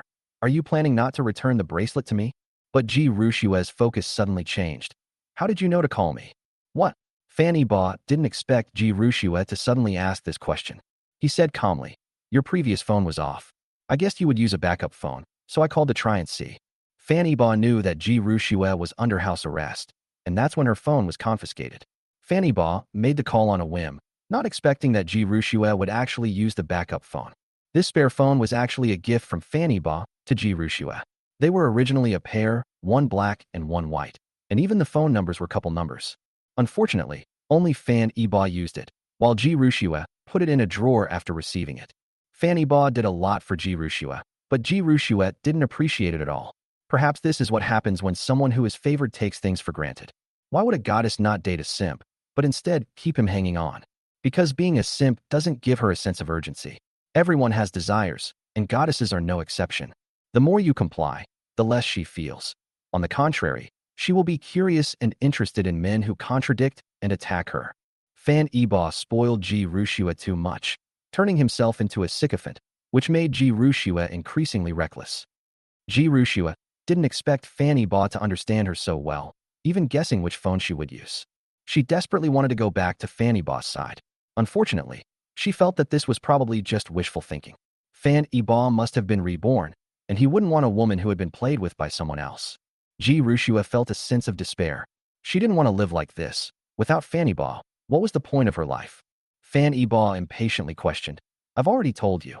So aren't you going to tell me when you're going to return the bracelet to me? Oh, I'm so sorry. Ji Rushue said weakly on the other end of the phone. What's wrong? Where are you? Ji Rushua heard Fan Yiba's urgent questioning voice, but she was too weak to answer. After an unknown amount of time, Ji Rushua felt a familiar voice appear beside her. She was picked up and placed on the bed. Her eyelids seemed to be sewn shut, and she couldn't open them no matter what she did. Her consciousness was in a state of confusion, and she felt someone feeding her porridge. When she smelled the food, she couldn't wait to suck it up. After eating her fill, she fell into a deep sleep again. Ji Rushua woke up again the next morning. How did I end up in bed? Wasn't I dead? When she woke up, although she was still very weak, she had recovered quite a bit and found herself lying on her wedding bed. So last night wasn't a dream. Who came to save me? Ji Rushua suddenly remembered that someone had come in while she was half asleep. Is that Fan Yiba? She suspected it was him because she knew that the last person to call her was Fan Yiba, and Fan Yiba had a key to this place. He was the most likely person to get in. Yiba, are you there? She shouted. Yiba, is that you back? Despite feeling unwell, Ji Rushua searched the entire villa, but unfortunately, she still couldn't find Fan Yiba. But in the kitchen, she found the breakfast that Fan Yiba had prepared for her. Looking at the still warm congee with preserved egg and lean pork, and the brown sugar water on the table, Ji Rushua was moved to tears again. She was now certain that the person who came last night was Fan Yiba, because nobody knew that the famous, aloof goddess of Hangzhou would actually eat preserved eggs. Only Fan Yiba knew that preserved egg and lean pork congee was her favorite drink. And the brown sugar water was also made by Fan Yiba. Unable to contain her excitement, Ji Rushua immediately called Fan Yiba. Ji Rushua. Yiba, you were the one who came yesterday, right? On the other end of the phone, Fan Yiba sounded tired, as if he had just fallen asleep. Yes, it's me. But don't get me wrong, I just haven't gotten the bracelet back yet, and I don't want to see you starve to death like this. Fan Yiba would never admit that he was soft-hearted. After Ji Rushua fell into a coma last night, Fan Yiba was extremely anxious on the phone. No matter what he said, Ji Rushua did not answer him. He thought Ji Rushua had committed suicide by cutting her wrists. They immediately sent someone to find Ji Rushua, only to learn that she had gone to the bridal chamber. He rushed to the bridal chamber and found Ji Rushua collapsed on the sofa. Ji Rushua's eyes were filled with tears. I don't believe it. You must still love me. Otherwise, why would you rush to save me and cook porridge and brown sugar water for me? Fan Yiba, believe it or not, I've made myself clear. I'll give you one more day. Fine, 3 days. I need to see the bracelet in 3 days. Otherwise, I'll go find Yi Fan myself to get it. Don't blame me for accusing him of theft then. That bracelet is worth over 100 million yuan. If Yi Fan is really arrested, he probably won't be able to get out of prison for the rest of his life.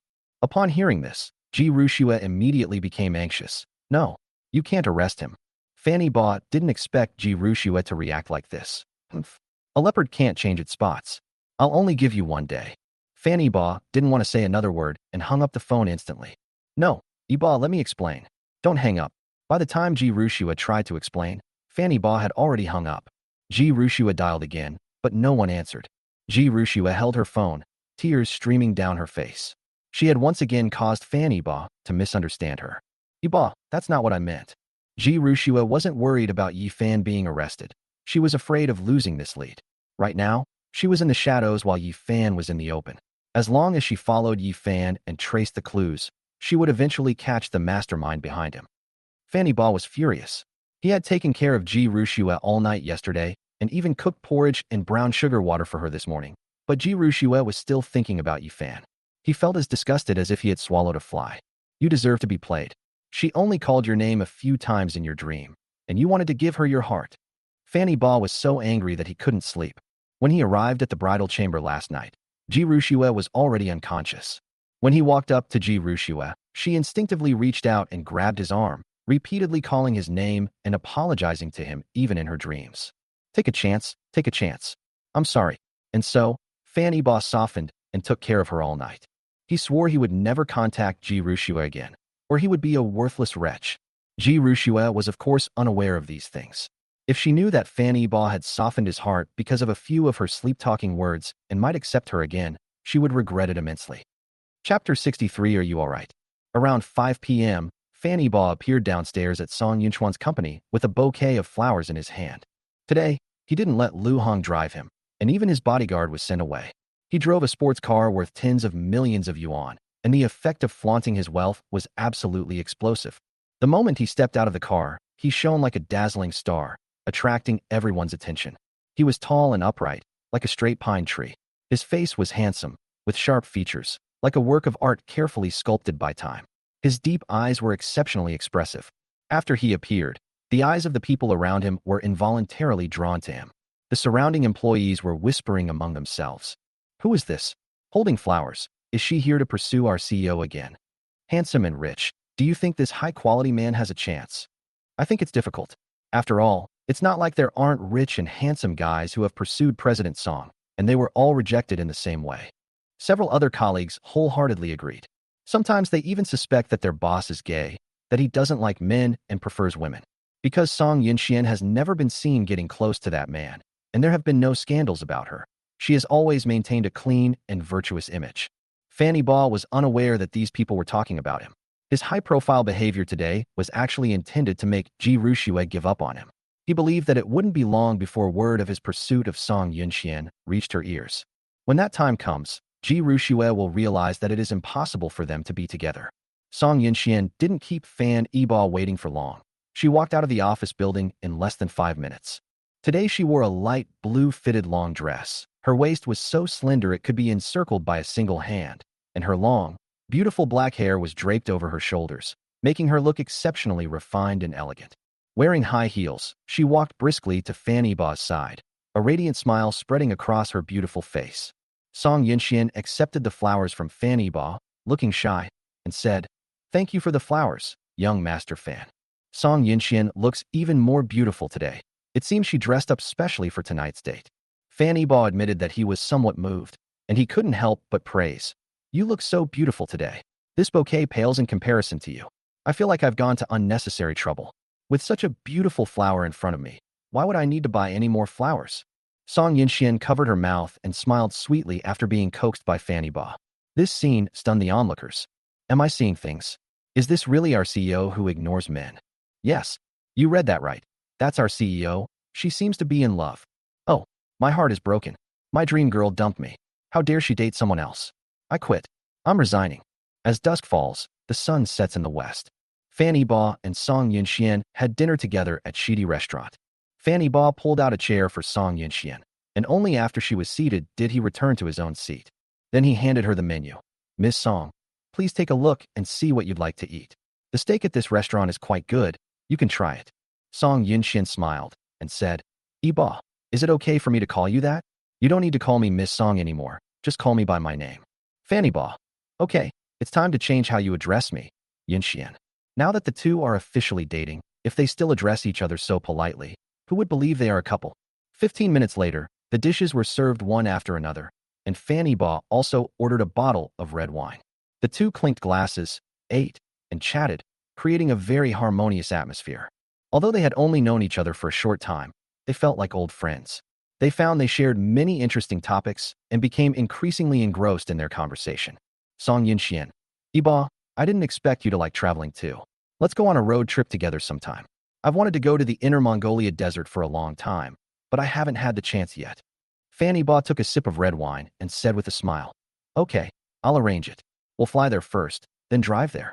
The two were chatting about travel and getting quite interested when Song Yunchuan's phone rang. When Song Yunxian first took out her phone, she was still smiling. But when she saw the phone number, her smile vanished instantly, her face tense, and her expression extremely unnatural. Fan Yiba asked curiously, "What's wrong? Why aren't you answering your phone?" Song Yunxian hung up the phone immediately and put it on silent. It's nothing, just a spam call. Where were we?" Half an hour later, Song Yunxian stood up.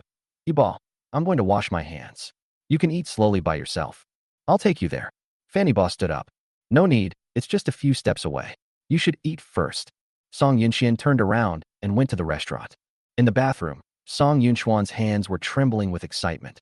Her heart was pounding, and after much hesitation, she returned the call she had just rejected. After the call connected, a young man's voice came from the other end. "Yunxian, are you all right? I'm back."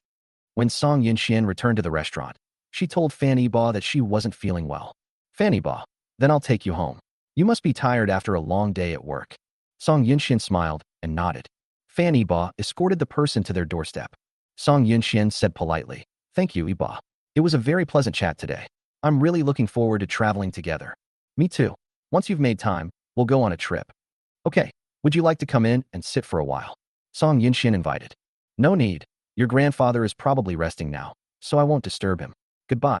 After saying goodbye, Fan Yibo drove away from the Song family. However, Song Yinxian did not go inside. She waited outside for a few minutes, and a black car drove up to her. She got in the car without hesitation. In the following days, Fan Yibo and Song Yinxian met frequently. Fan Yibo would carefully prepare a gift for each meeting, and to everyone's eyes, he was putting his heart into this relationship. When Song Guoyang found out, he was very pleased. He could almost see Song Yinxian marrying Fan Yibo and having children. He eagerly awaited this day. Since Ji Rushua fainted, Ji Shangnan has stopped confining her to her quarters. After all, the company can't do without her. Ji Shangnan had considered letting Qin Hai take over, but Qin Hai was simply incompetent and made a mess of the company in just a few days. Qin Hai actually recruited those relatives who had been fired by Fan Yibo back into the Ji family company. In the end, Ji Rushua returned to the company to take charge. That morning, as soon as Ji Rushua arrived at the company, Yi Fan pushed open the door and walked in. His assistant could enter the president's office without knocking. He could just walk in whenever he wanted. Ji Rushua used to find his unconventional ways charming, but now she feels like vomiting whenever she sees Yi Fan, especially when she thinks about how she once slept with him. She gets goosebumps all over and feels nauseous. If Yi Fan weren't still somewhat useful, she would have loved to throw him off the building right now. Yi Fan made Ji Rushua a cup of coffee and presented it to her like a precious treasure. He said with a fawning expression, "Sis, did you know that Fan Yibo is pursuing Song Yinxian? He's a real scoundrel. He was just making things unclear about the two of us earlier. But what did he do? He turned around and started sleeping with another woman. He's shameless." Ji Rushua knew this, of course, but what good did it do? She no longer had the right to blame Fan Yibo. The culprit behind all of this is Yi Fan, who is right next to her. Ji Rushua remained very calm. "I know you came in just to tell me this, right?" Yi Fan found it very strange that Ji Rushua wasn't angry. Before, whenever she heard that Fan Yibo was getting close to that girl, Ji Rushua would call Fan Yibo without even asking what happened and give him a good scolding. "Sis, aren't you angry?" Yi Fan asked, puzzled. "We've already broken off the engagement, so it's none of my business which girl he wants to be with," Ji Rushua said matter-of-factly.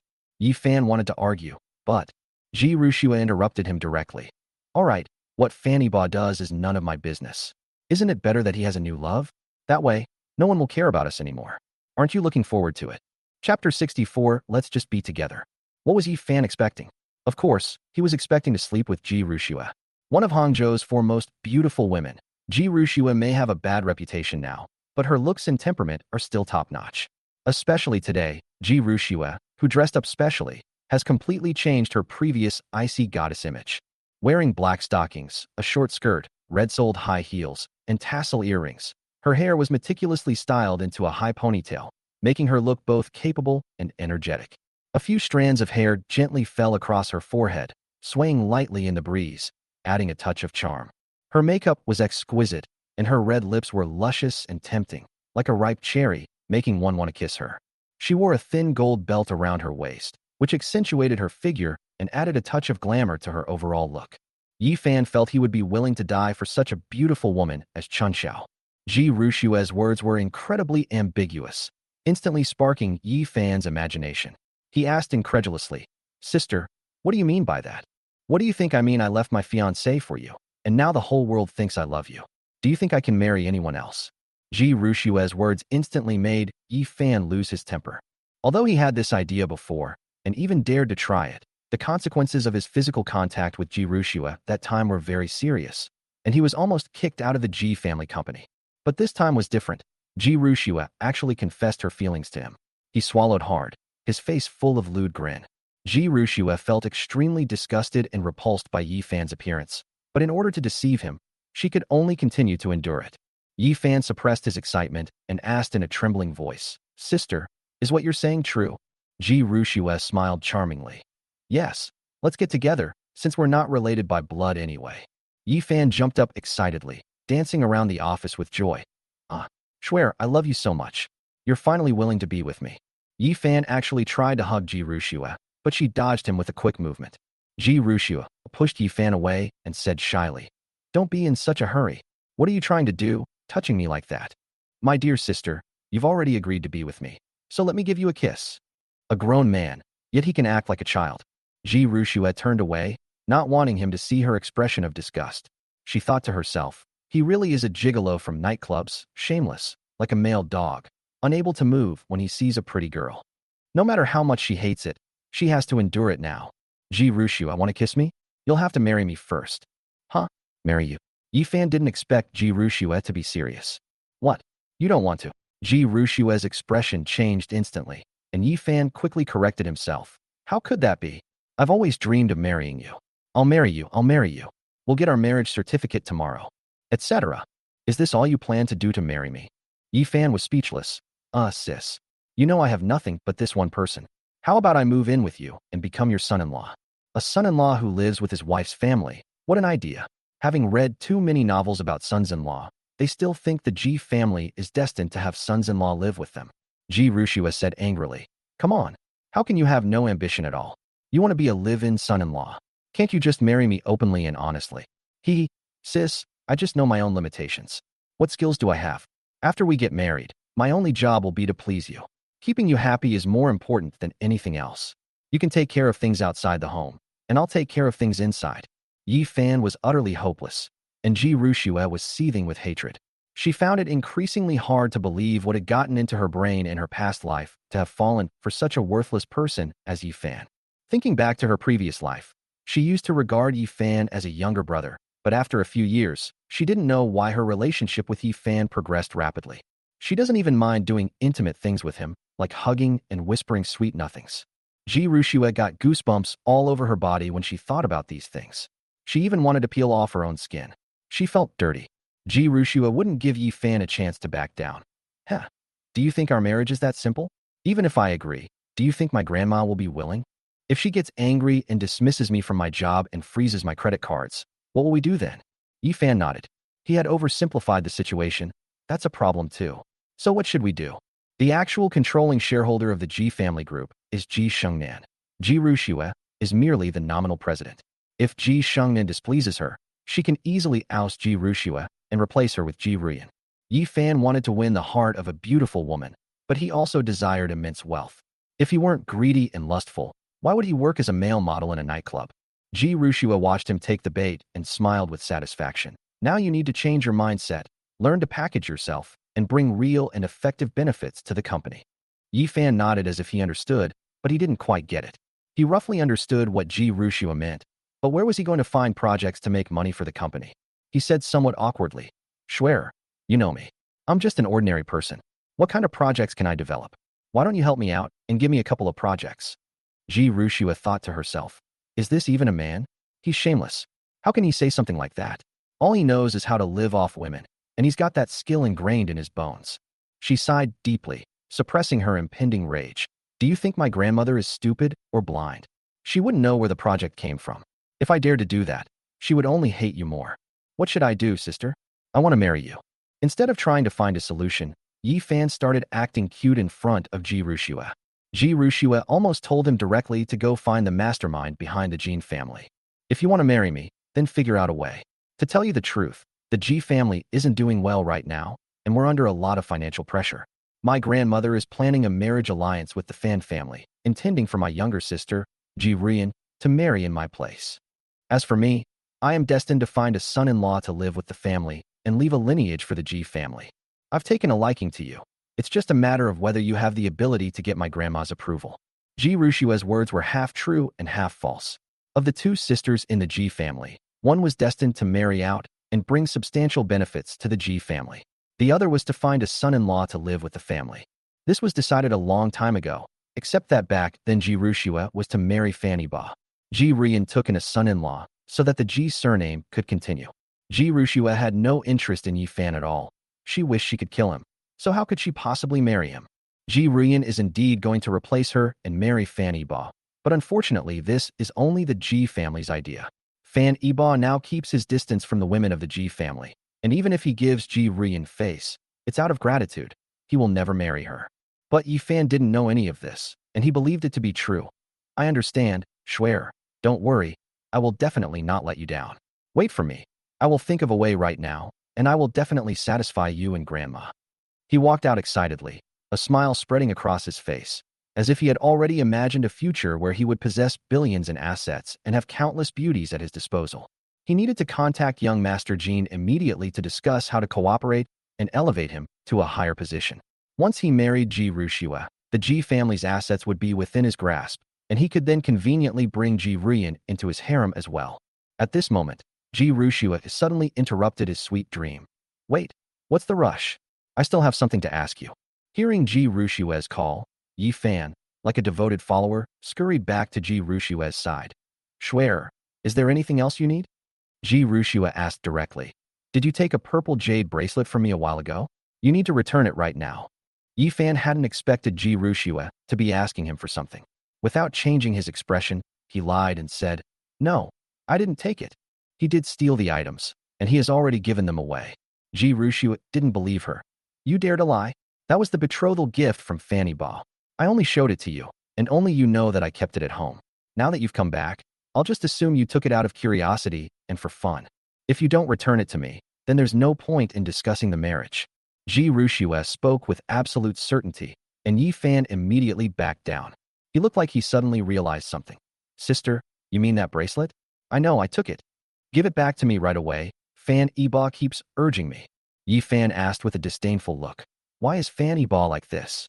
He already gave it to you, and now he wants to return it. Sis, we won't return it. Let's see what he can do to you. Since you've already given it to him, consider this bracelet compensation for your many years of emotional connection with him. Rich second-generation heirs who play around with women usually leave a couple $100,000 or so as a breakup fee. Someone like you, in all your glory, deserves hundreds of millions. How can we let Fanny Ba have been playing around for so many years for nothing? Yi Fan actually came up with such an idea for Ji Rushua. Ji Rushua raised her hand and slapped him across the face. Smack! Her anger surged to the top of her head, and she could no longer hold back. Yi Fan, what do you take me for? A mistress kept by Fanny Ba? And you want hundreds of billions. You have to have the nerve to do that. Sis, I'm sorry. I talk nonsense again. Please don't be angry. Please don't be angry. Yi Fan immediately realized he had said the wrong thing. He bent over and knelt on the ground with a thud. This movement is so practiced it's heartbreaking. It's obvious he's knelt countless times. His waist and legs are so weak. I don't know what he'll use to please the rich woman. Chapter 65. We won't go bankrupt, will we? Ji Rushua used all her strength, to the point that her hands went numb from the impact. Yi Fan was stunned by the beating, his mind went blank, and he stammered, not knowing what to say. Ji Rushua waved her hand. Don't you understand? Yi Fan shook his head, not understanding. Ji Rushua held the bracelet in front of Yi Fan. Smell it, and see what it smells like. Yi Fan honestly sniffed the air and said, it smells nice. Ji Rushua's face was icy. Yes, and it smells like a woman's perfume. Tell me, why does the bracelet smell like a woman? Tell me honestly, who did you give the bracelet to? Yi Fan was stunned by Ji Rushua's keen observation. Ji Rushua, what? Are you thinking of some excuse to keep lying to me? Yi Fan knelt down skillfully, kowtowing and admitting his mistake. Schwerer, I didn't mean to. No, I didn't mean to lie to you. This. Fine, I'm too lazy to care about your past mess. Anyway, we have no relationship, so do whatever you want. Ji Rushua pretended to be jealous and angry, turning her back to Yi Fan. Having spent so much time among women, Yi Fan understood her meaning perfectly. Schwerer, don't worry, I was confused before. I've broken up with that woman completely.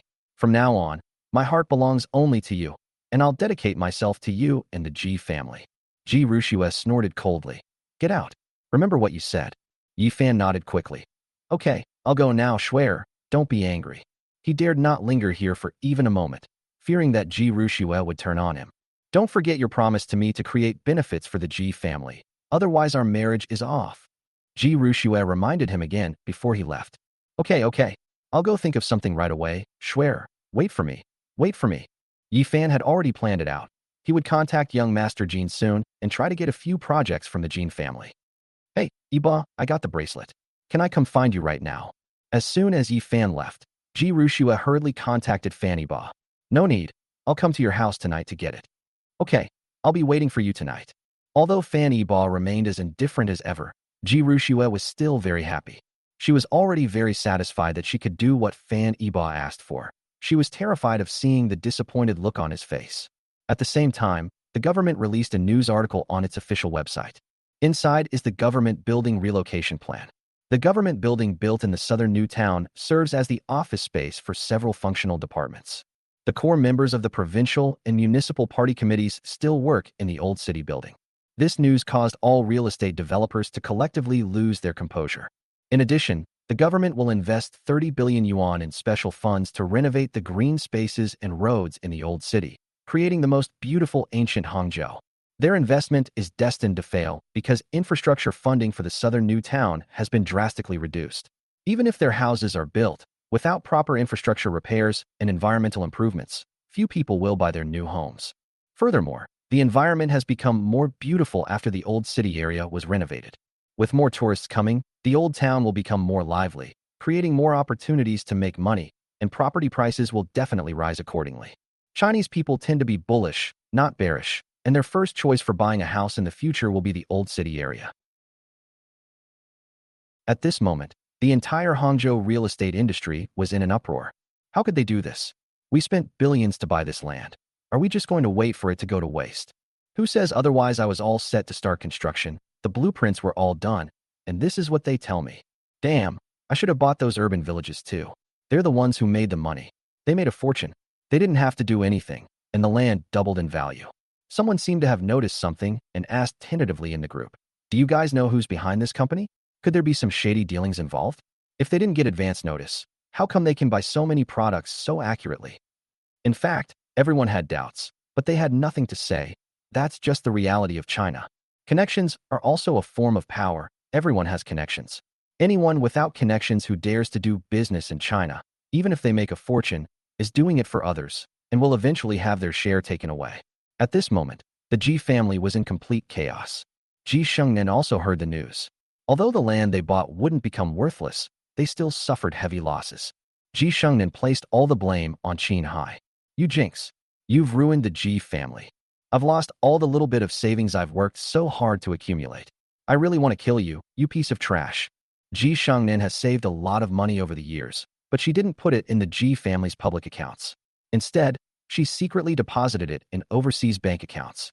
Like the Fan family, the Ji family also has its own hidden resources, which it would never normally reveal. That was their lifeline.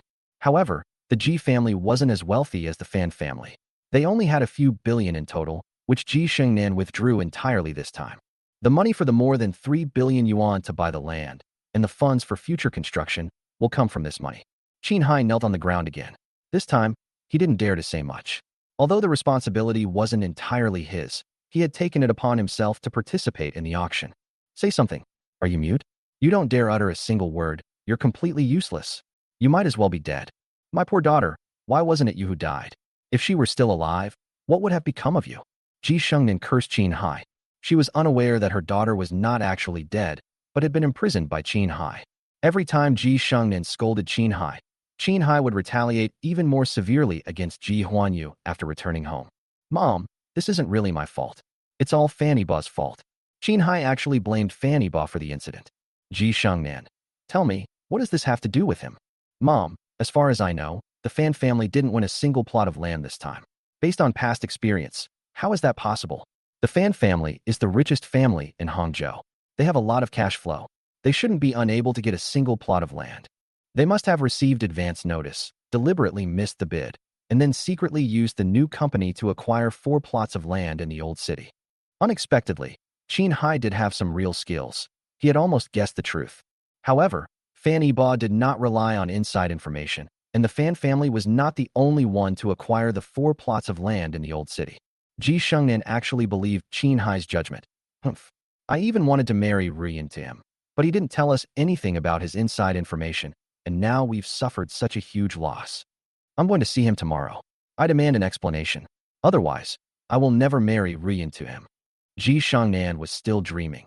She thought Fanny Ba was still that infatuated lover who favored her, the daughter of the Ji family. Chapter 66. Hello, my name is Xiaonan, and I am Yunxian's classmate.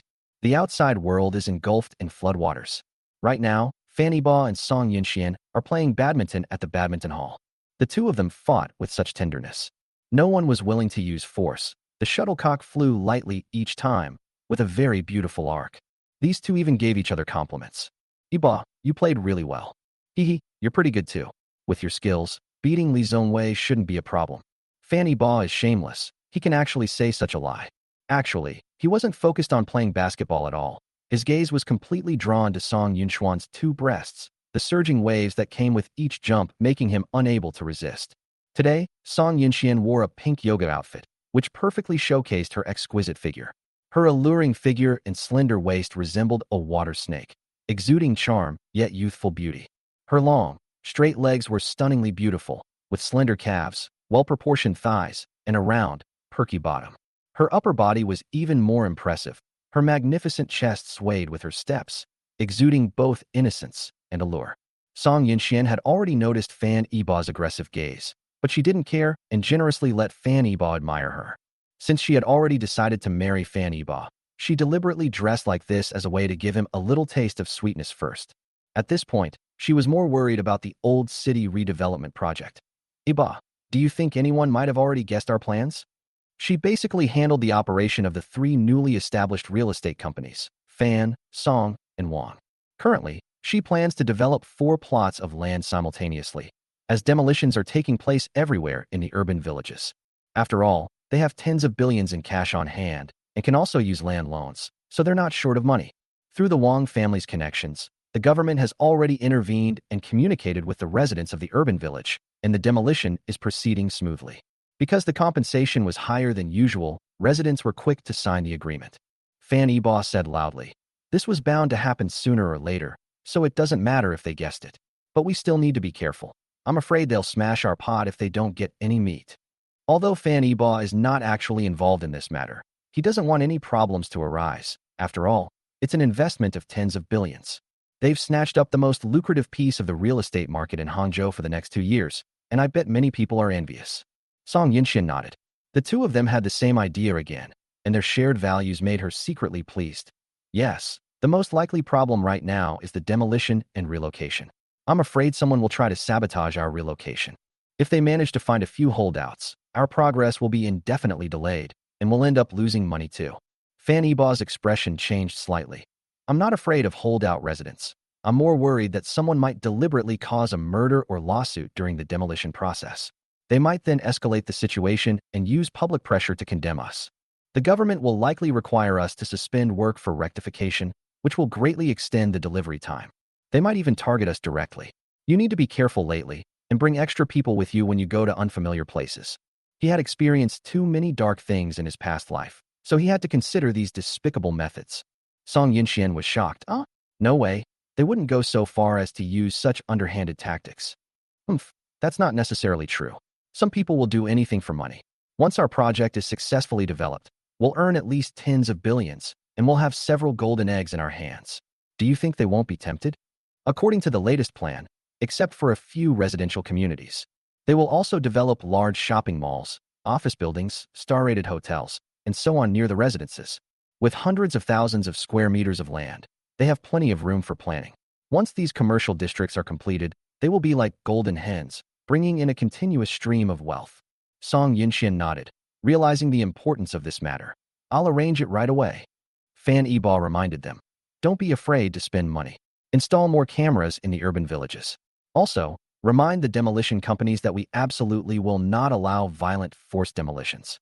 If anything goes wrong, the demolition companies will bear full responsibility. When the demolition company was mentioned, Song Yunxuan's expression changed slightly, and she looked somewhat unnatural. She didn't even see the shuttlecock Fan Yiba hit at her. It hit her directly on the head. Fan Yiba thought she was tired from hitting him. Sorry, I hit too hard. Are you tired? Let's go rest for a bit. It's all right, no need. Song Yunxian shook her head, swung her racket forcefully, and said loudly, come on, let's continue playing. This time, let's not hold back. I'm going to beat you until you beg for mercy. She had an air of strength and determination that rivaled any man, and her heroic bearing captivated Fan Yiba. Yunxian, what a coincidence, you're playing ball here too. The sudden sound startled Song Yunxian so much that she almost dropped her racket. She quickly turned around and saw a tall, handsome man in a black tracksuit enter the court with a racket.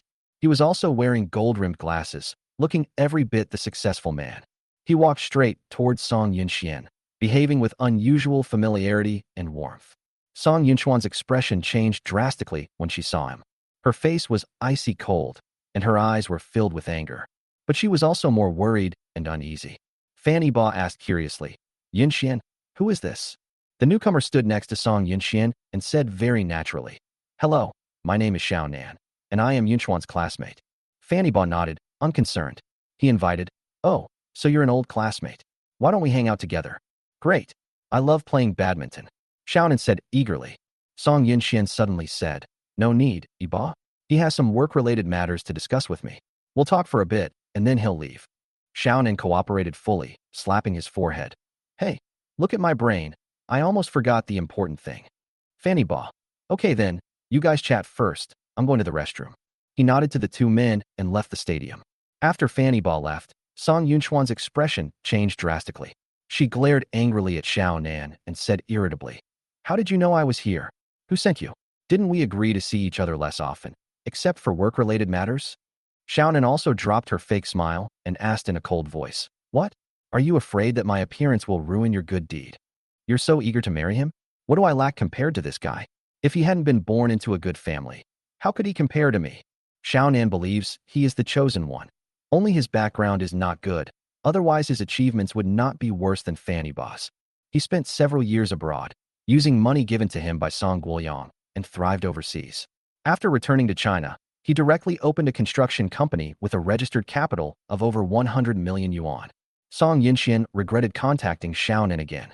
That night, after Fanny Ba took Song Yinxian home, it was him who came to pick her up in his car. However, that day, she just wanted to make things clear with Xiao Nan and forget about this past memory.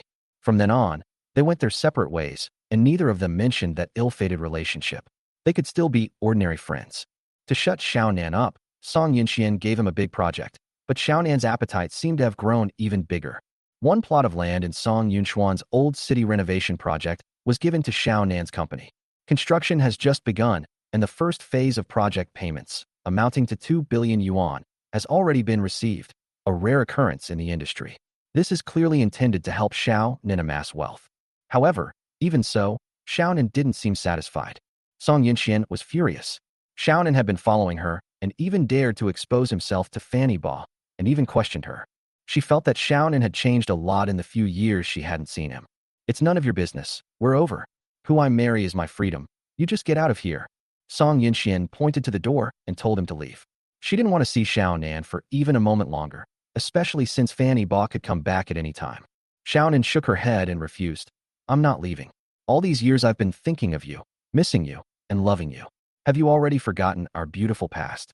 His bold declaration of love enraged Song Yinxian. Xiao Nan, shut up. Those things are over. Don't talk about them anymore. Xiao Nan, I disagree. This isn't something you can decide on your own. Don't forget, I saved you. Otherwise, you wouldn't be standing here unharmed right now. Think about it yourself. If that really happened, do you think Fanny Ba would still be interested in you? Would he still flirt with you? I gave you a future. You belong to me. Song Yunchuan's repeated rejections infuriated Xiao Nan. He then used the events of that year to blackmail Song Yinxian. Right, you saved me, so I agreed to be with you. At that moment, my decision was sincere. But you shouldn't have taken the 10 million yuan my grandfather gave you and gone abroad for further studies. If you choose to refuse, I will stick with you, even if it means eloping. But you agreed without hesitation, and now you're telling me you still love me. Do you think I'll believe any sincerity in your love? I've already paid back what I owed you. Don't keep using this to blackmail me. Although Xiao Nan was forced to go abroad by Song Guoyang, she did receive money after all. Moreover, after Xiao Nan took the money and went abroad, he never contacted Song Yinxian again. In Song Yunchuan's view, Xiao Nan cares more about money. Money is more important than her. Xiao Nan's face was pale, but he didn't think he had done anything wrong. I did accept your grandfather's money, but he forced me to. Besides, I was doing it for both of us. I went abroad to improve my abilities so that your grandfather would respect me. Look, I did it. I now own my own company and am worth over 100 million. But why didn't you wait for me? You forgot our promise. You promised to marry me. Song Yinxian did agree to his request, but it wasn't out of love. It was more because Xiao Nan had saved her, and she simply wanted to repay his kindness. After getting to know Fanny Ba, she found that the two were similar in terms of knowledge, interests, and hobbies.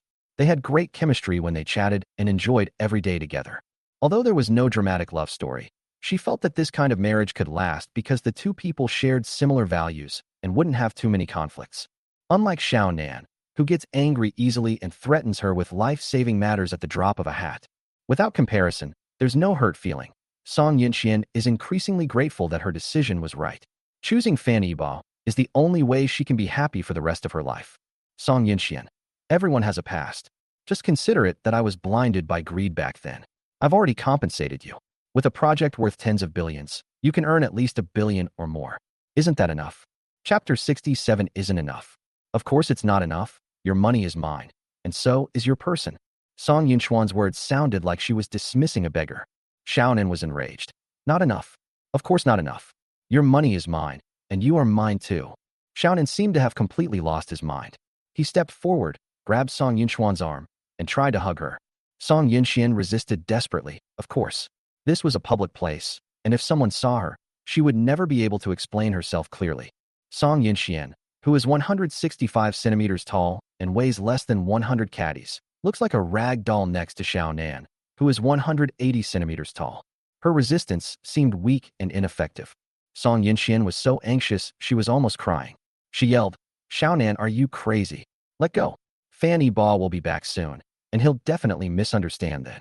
She was always afraid that Fan Yibo would find out about her relationship with Xiaonan.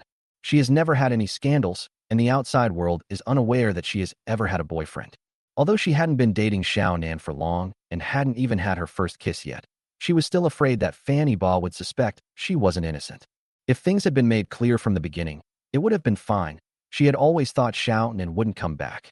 She planned to bury this secret forever, but Xiaonan unexpectedly returned to China at this critical moment, catching her completely off guard. She now finally understands why one lie requires countless more to cover it up. What are you afraid of? What do we have to hide? Are you that afraid that Fanny Nan will find out about our relationship?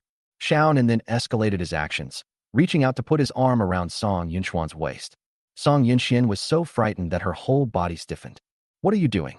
Let her go. At this moment, Fan Yibo returned to the court, rushed up to pull Xiaonan away, and punched Xiaonan in the face. Ouch! Xiaonan was knocked to the ground. His chin was broken and bleeding profusely. Song Yinxian was stunned for a moment. The thing she feared most had still happened.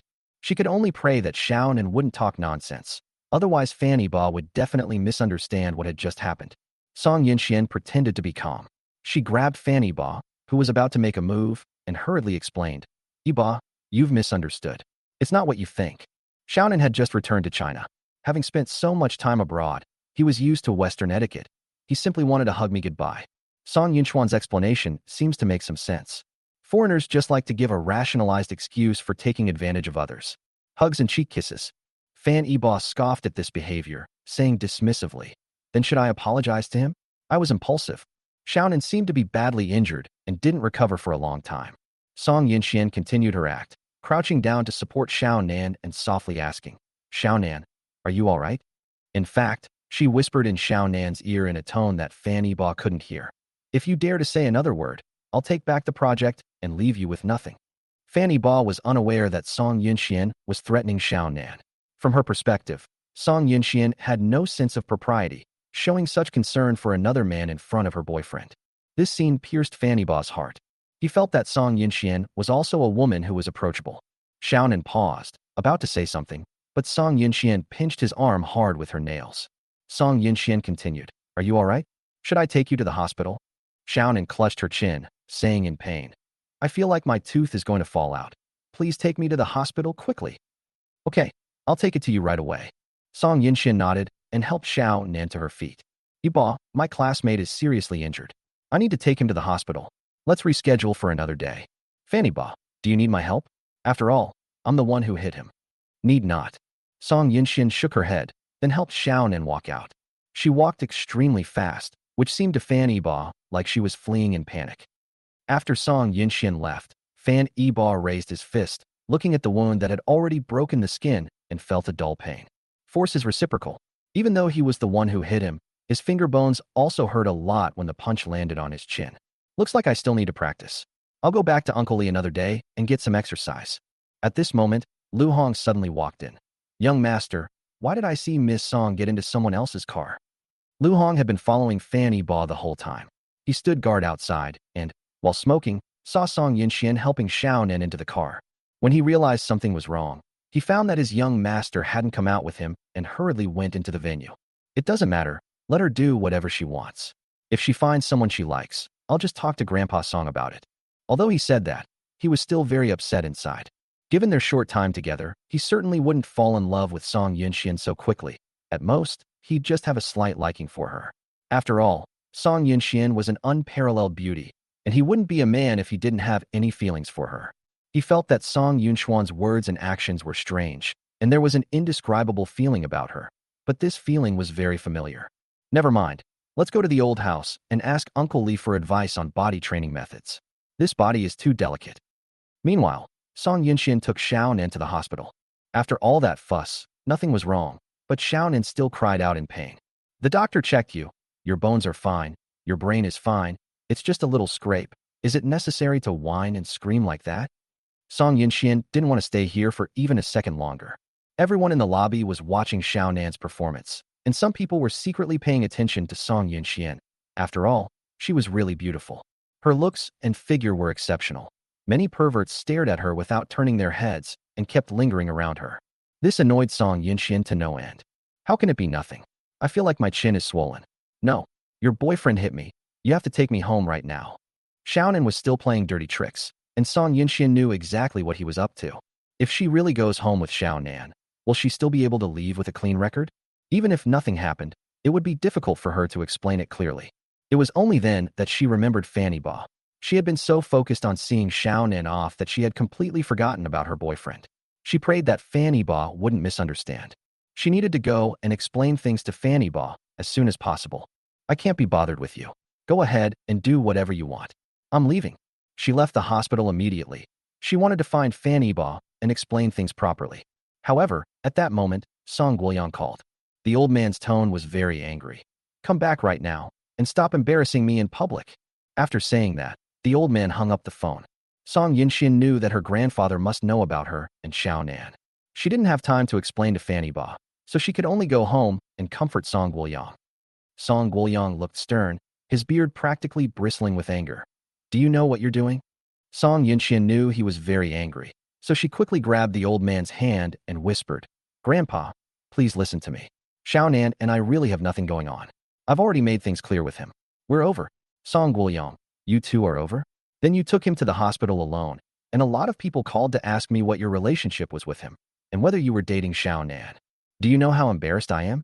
I just spread the news that you and Fanny Nan were going to get married, and the next thing I knew, you were seen getting into a physical altercation with Xiaonan at the hospital. Are you trying to become the next Ji Rushua? How am I supposed to put my old face like that?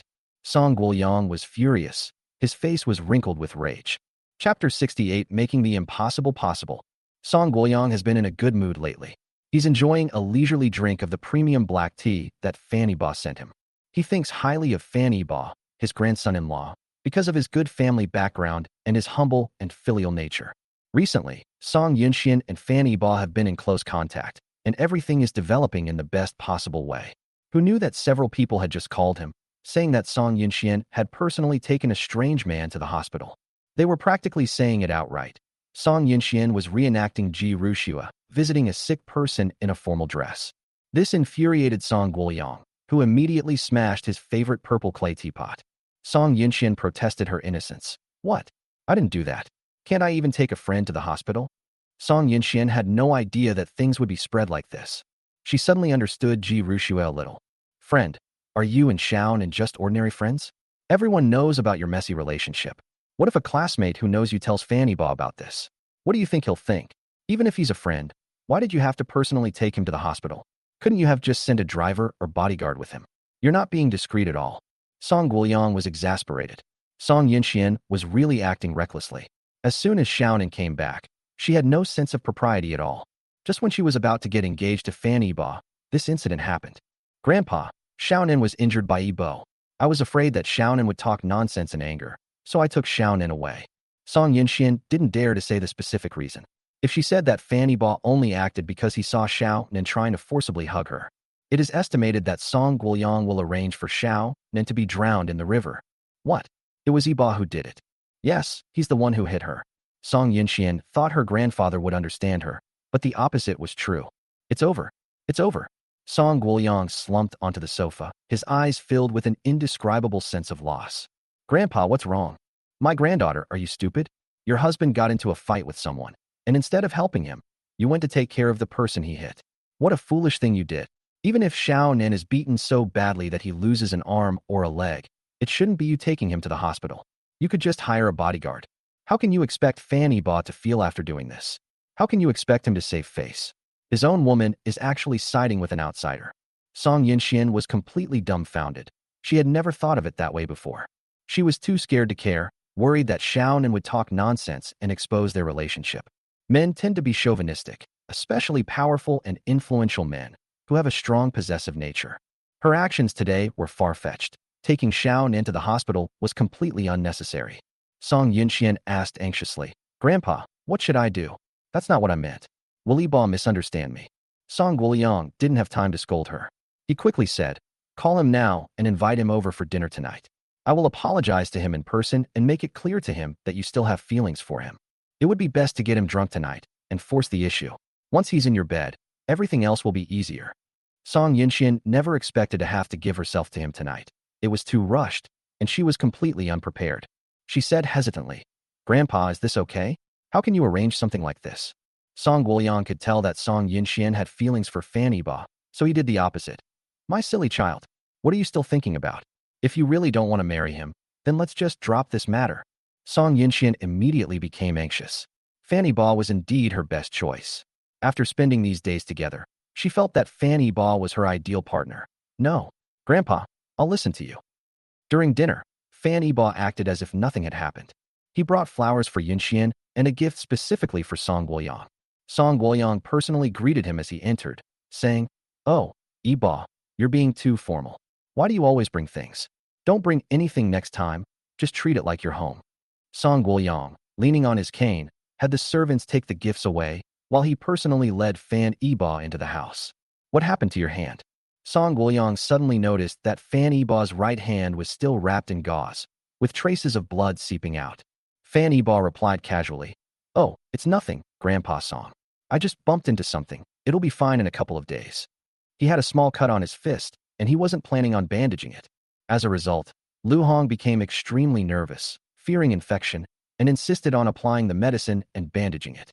"It's not a big deal, but since there's bleeding, you need to be careful not to come into contact with tap water recently." Song Guoyang's concern was genuine, and Fanny Ba could feel it. It had been many years since any elder had shown him such care, and Fanny Ba was now thinking about integrating into this family. "Okay, Grandpa Song, I'll do whatever you say." Fanny Ba nodded and helped Song Guoyang into the house. Today, Song Yinxian is cooking. Wearing an apron and wielding a spatula, she danced gracefully in the kitchen, creating a unique and beautiful scene. When she brought the dishes to the table and took off her apron, Fanny Ba sincerely praised her, saying, "The food looks and smells delicious. It looks like you'll have another title to add to your repertoire." Song Yinxian still felt guilty and didn't dare to look at Fanny Ba's face. Seeing that Fanny Ba took the initiative to talk to her, she felt much more relaxed. She asked curiously, "What is it?" Fanny Ba smiled and said, "The most beautiful cook. I didn't expect you to cook with such elegance, like a butterfly fluttering in the air." Song Yinxian is truly beautiful. Unlike Ji Rushue's cold and noble beauty, her beauty has a more graceful and elegant feel. Song Yinxian was surprised that Fanny Ba didn't mention what happened that afternoon at all, but instead praised her. Instead of being happy, she felt even more upset. If Fanny Ba scolded her harshly, she might feel better. This shows that Fan Yiba has feelings for her, but his indifference suggests that she has never truly entered his heart. In this relationship, it was Song Yinxian who fell for him first. Song Guoyang personally poured Fan Yiba a full glass of wine. "Yiba, don't praise her anymore.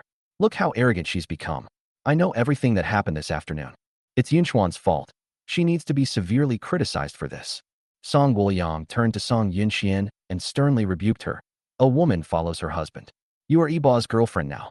Even if Yiba was wrong to hit someone, you can't contradict him in front of outsiders. You must apologize to Yiba sincerely today.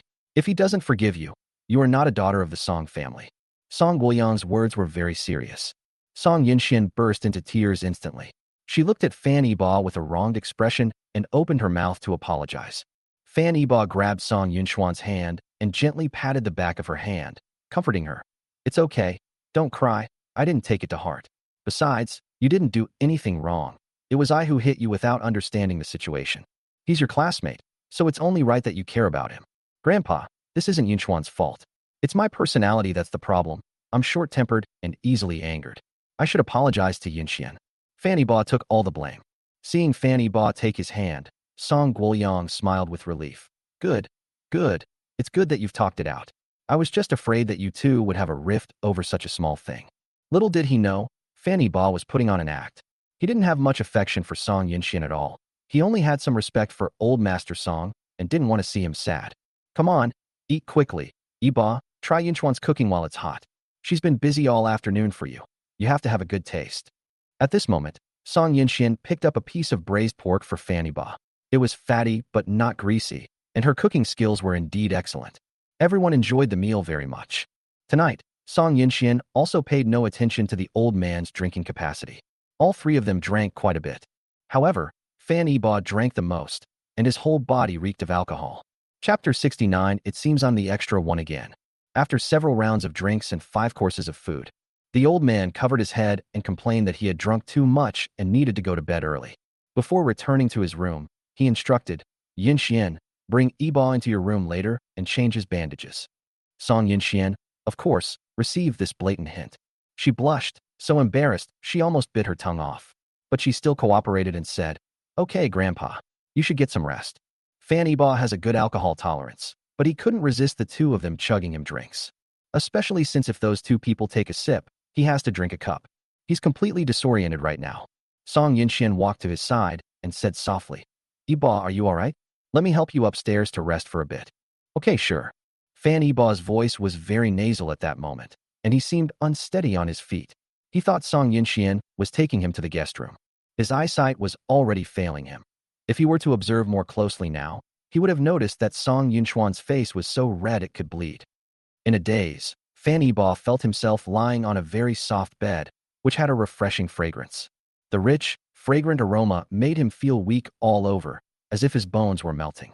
At that moment, he felt someone changing his bandages. The movements were very gentle. The hands were soft and delicate, the skin touching his arm, making his heart flutter. After changing Fanny Ba's bandages, a blush rose on Song Yunchuan's face. She blinked her big eyes, still unable to resist looking at Fanny Ba's face. This was the first time she had brought a man into her boudoir. Shy yet full of anticipation, she felt as if she were walking on cotton. At this moment, Fanny Ba is like a well-behaved baby in deep sleep, lying quietly in bed. With striking features, a high-nose bridge, sharp eyebrows, and bright eyes, he is incredibly handsome. Song Yinxian was captivated by the sight. Her face flushed slightly, and her eyes were hazy, like a rosebud about to bloom. Fanny Ba seemed to feel a bit hot, so he forcefully ripped open his shirt, revealing the well-defined, beautifully sculpted muscles on his chest. Song Yinxian was startled. She quickly turned around shyly, her blush becoming even more noticeable. She was still somewhat hesitant. She never expected things to develop this way. Tonight she was about to take this step, to become a woman from a girl. Having maintained her chastity for more than 20 years, she was extremely apprehensive and nervous, her palms sweating. Knowing she couldn't avoid it, she punched Fanny Ba hard in the chest. Song Yinxian gently bit her lip, her eyes filled with tears, making her look exceptionally charming. You bad person, all you do is bully me. After making up her mind, Song Yinxian got up and went to the bathroom to take a shower. She had only been gone a short while when Fanny Ba was awakened by thirst. She groggily got up, her head throbbing. I'm so thirsty, where am I? He found himself lying in a woman's bed. It has a light, delicate rose fragrance that is rich and pleasant. He guessed, is this Song Yunchuan's boudoir? Fanny Ba sat up, looked around, and saw a faint fragrance and sparse shadows. The room was spacious and bright, with soft lighting creating a warm and comfortable atmosphere. Several modern art paintings hung on the walls, adding an artistic touch to the room. The bed was custom-made from soft silk and velvet, covered with elegant sheets and delicate cushions. On the bedside table were some of her favorite books and a small aromatherapy lamp, emitting a faint fragrance and creating a tranquil and warm atmosphere. On the other side of the room is a spacious walk-in closet, filled with all kinds of fashionable clothes and exquisite accessories. The bathroom was right next to the dressing room, and Fanny Ba heard the sound of running water coming from the bathroom. Is she taking a shower? Fanny Ba's expression immediately became somewhat unnatural, and his face flushed red. He was taken to the girl's room, where she was taking a shower. The implications were obvious. He was a little excited, and his mouth felt even thirstier. Fan Yibo got up and looked around for water. At that moment, he walked to Song Yunchuan's dressing table. Instead of finding water, we found a photo album. As if possessed, he actually opened it. With just one glance, the burgeoning desire receded like the tide. It felt like a tornado was sweeping through my mind. A once passionate heart is now nothing but ice. No wonder. I knew they were acting weird. Turns out they're a couple. Looks like I'm the extra person again. This photo album is full of pictures of Song Yunxian and Xiao Nan together, and their sweet smiles deeply pierced Fan Yibo's heart. Now he understood everything. Why was Song Yunxian so nervous about Xiao Nan? They were not only classmates, but also lovers. Fan Yibo felt that he had been cruelly deceived once again. Click, the bathroom door opened. Song Yunxian walked out wrapped in a clean white bath towel, the water droplets on her legs still wet, flowing down her smooth, slender legs, making her look incredibly alluring. Skin soaked in hot water becomes pink and smooth, like a cracked egg. But the two people inside the room felt utterly cold inside. Song Yunxian, ignoring her still damp hair, threw off her headscarf and rushed to Fan Yibo. Before she could explain, she quickly snatched the photo album from Fan Yibo's hand. Fan Yibo's heart tightened. I'm sorry, I shouldn't have touched your things. His expression was neither happy nor sad. No emotion could be discerned at all. Song Yunxian was so frightened that her hands and feet froze. She had no idea how to explain. The thing she had been trying to hide was now exposed to Fan Yibo. She was too careless. Xiao Nan's sudden appearance stirred up her memories of the past. She took out the photo album a few days ago and looked through it. She actually wanted to burn the album, but she was too busy and forgot. As a result, Fan Yibo saw it. At that moment, Song Yunxian felt dizzy and her vision went dark. She didn't dare to look up, afraid that Fan Yibo would hit her. When she was little, she saw her father beat and scold her mother. It was all because Mom and the bodyguard exchanged a few more words. In the end, the mother was beaten so badly she couldn't get out of bed, and the bodyguard also had a leg broken, left to fend for himself. Seeing Song Yunxian trembling like a quail, her face filled with terror, Fan Yibo sighed deeply, took a few steps back to create some distance, and said softly, "You should have told me sooner. We shouldn't have started. But it's not too late to end it now." His tone was extremely calm. Fortunately, Fan Yibo didn't invest his feelings or his body this time. My relationship with Song Yunxian is completely innocent, so even if we break up, I won't be too heartbroken. Fan Yibo was too calm, so calm that Song Yunxian felt sorry for him. She wanted to explain, but didn't know how to put her words into words. She wanted to say that it was all in the past and that she and Xiao Nan were over. But she treasures this photo album and doesn't lose it. Who would believe her? Fan Yibo, you don't need to explain, I understand. I'll talk to Grandpa. I'm leaving now. He didn't want to stay a moment longer, so he put on his coat and wanted to go outside. At this moment, Song Yunxian suddenly dropped the photo album, rushed behind Fan Yibo, and hugged him tightly. Don't go. I know you're angry. Hit me, yell at me, do whatever you want. Just stay tonight. As Song Yunxian spoke, she took Fan Yibo's hand and touched her fair and smooth skin. Fan Yibo never expected that Song Yunxian, a lady from a prominent family, would say such humble things and behave so frivolously.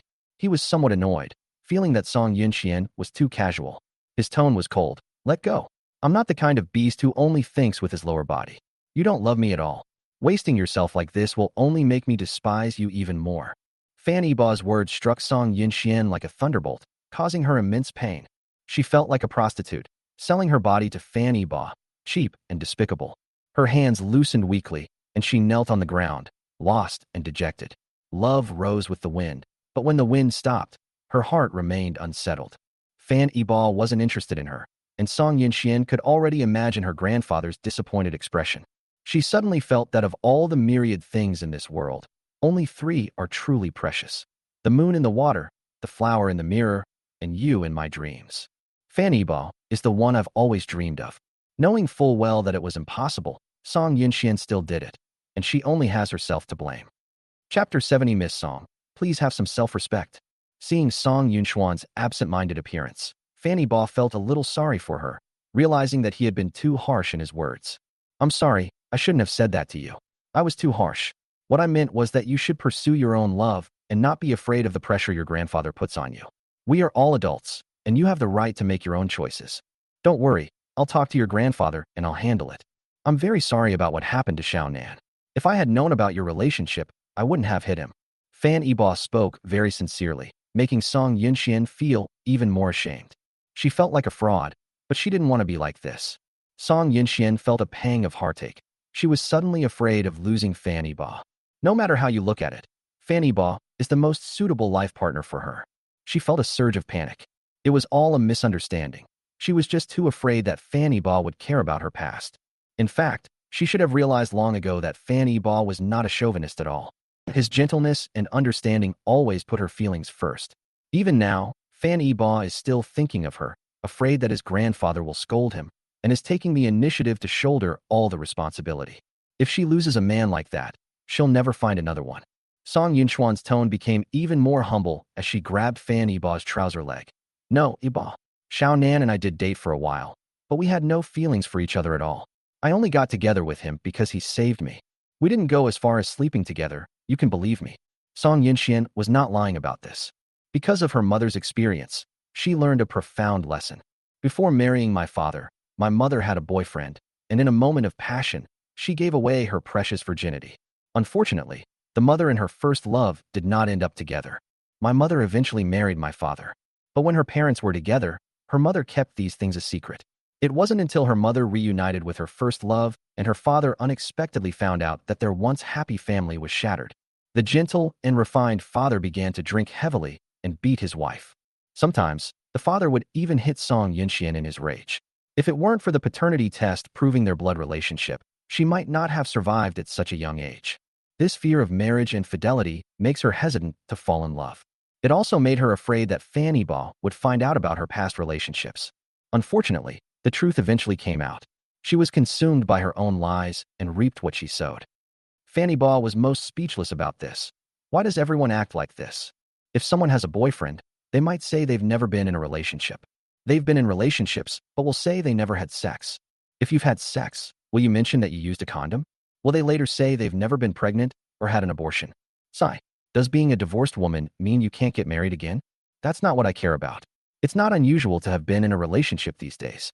I don't have a thing for virgins. I only want to marry a woman who truly loves me. Conflicts are acceptable in a relationship, but deception is unacceptable. As you probably know, my previous relationship with Ji Rushua ended badly, and I still feel hurt. You shouldn't have hidden it.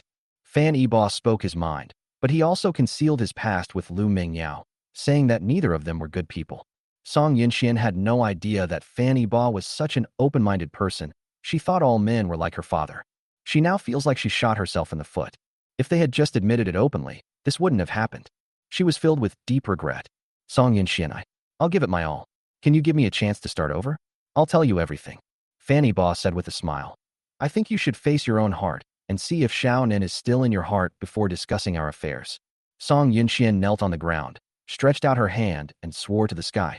Yiba, I swear, I really never loved him. I was too stupid before, mistaking gratitude for love. Since being with you, I've come to understand that mutual affection is the beginning of love. Fanny Ba interrupted her and asked directly, but you still keep his photo album and even cherish it.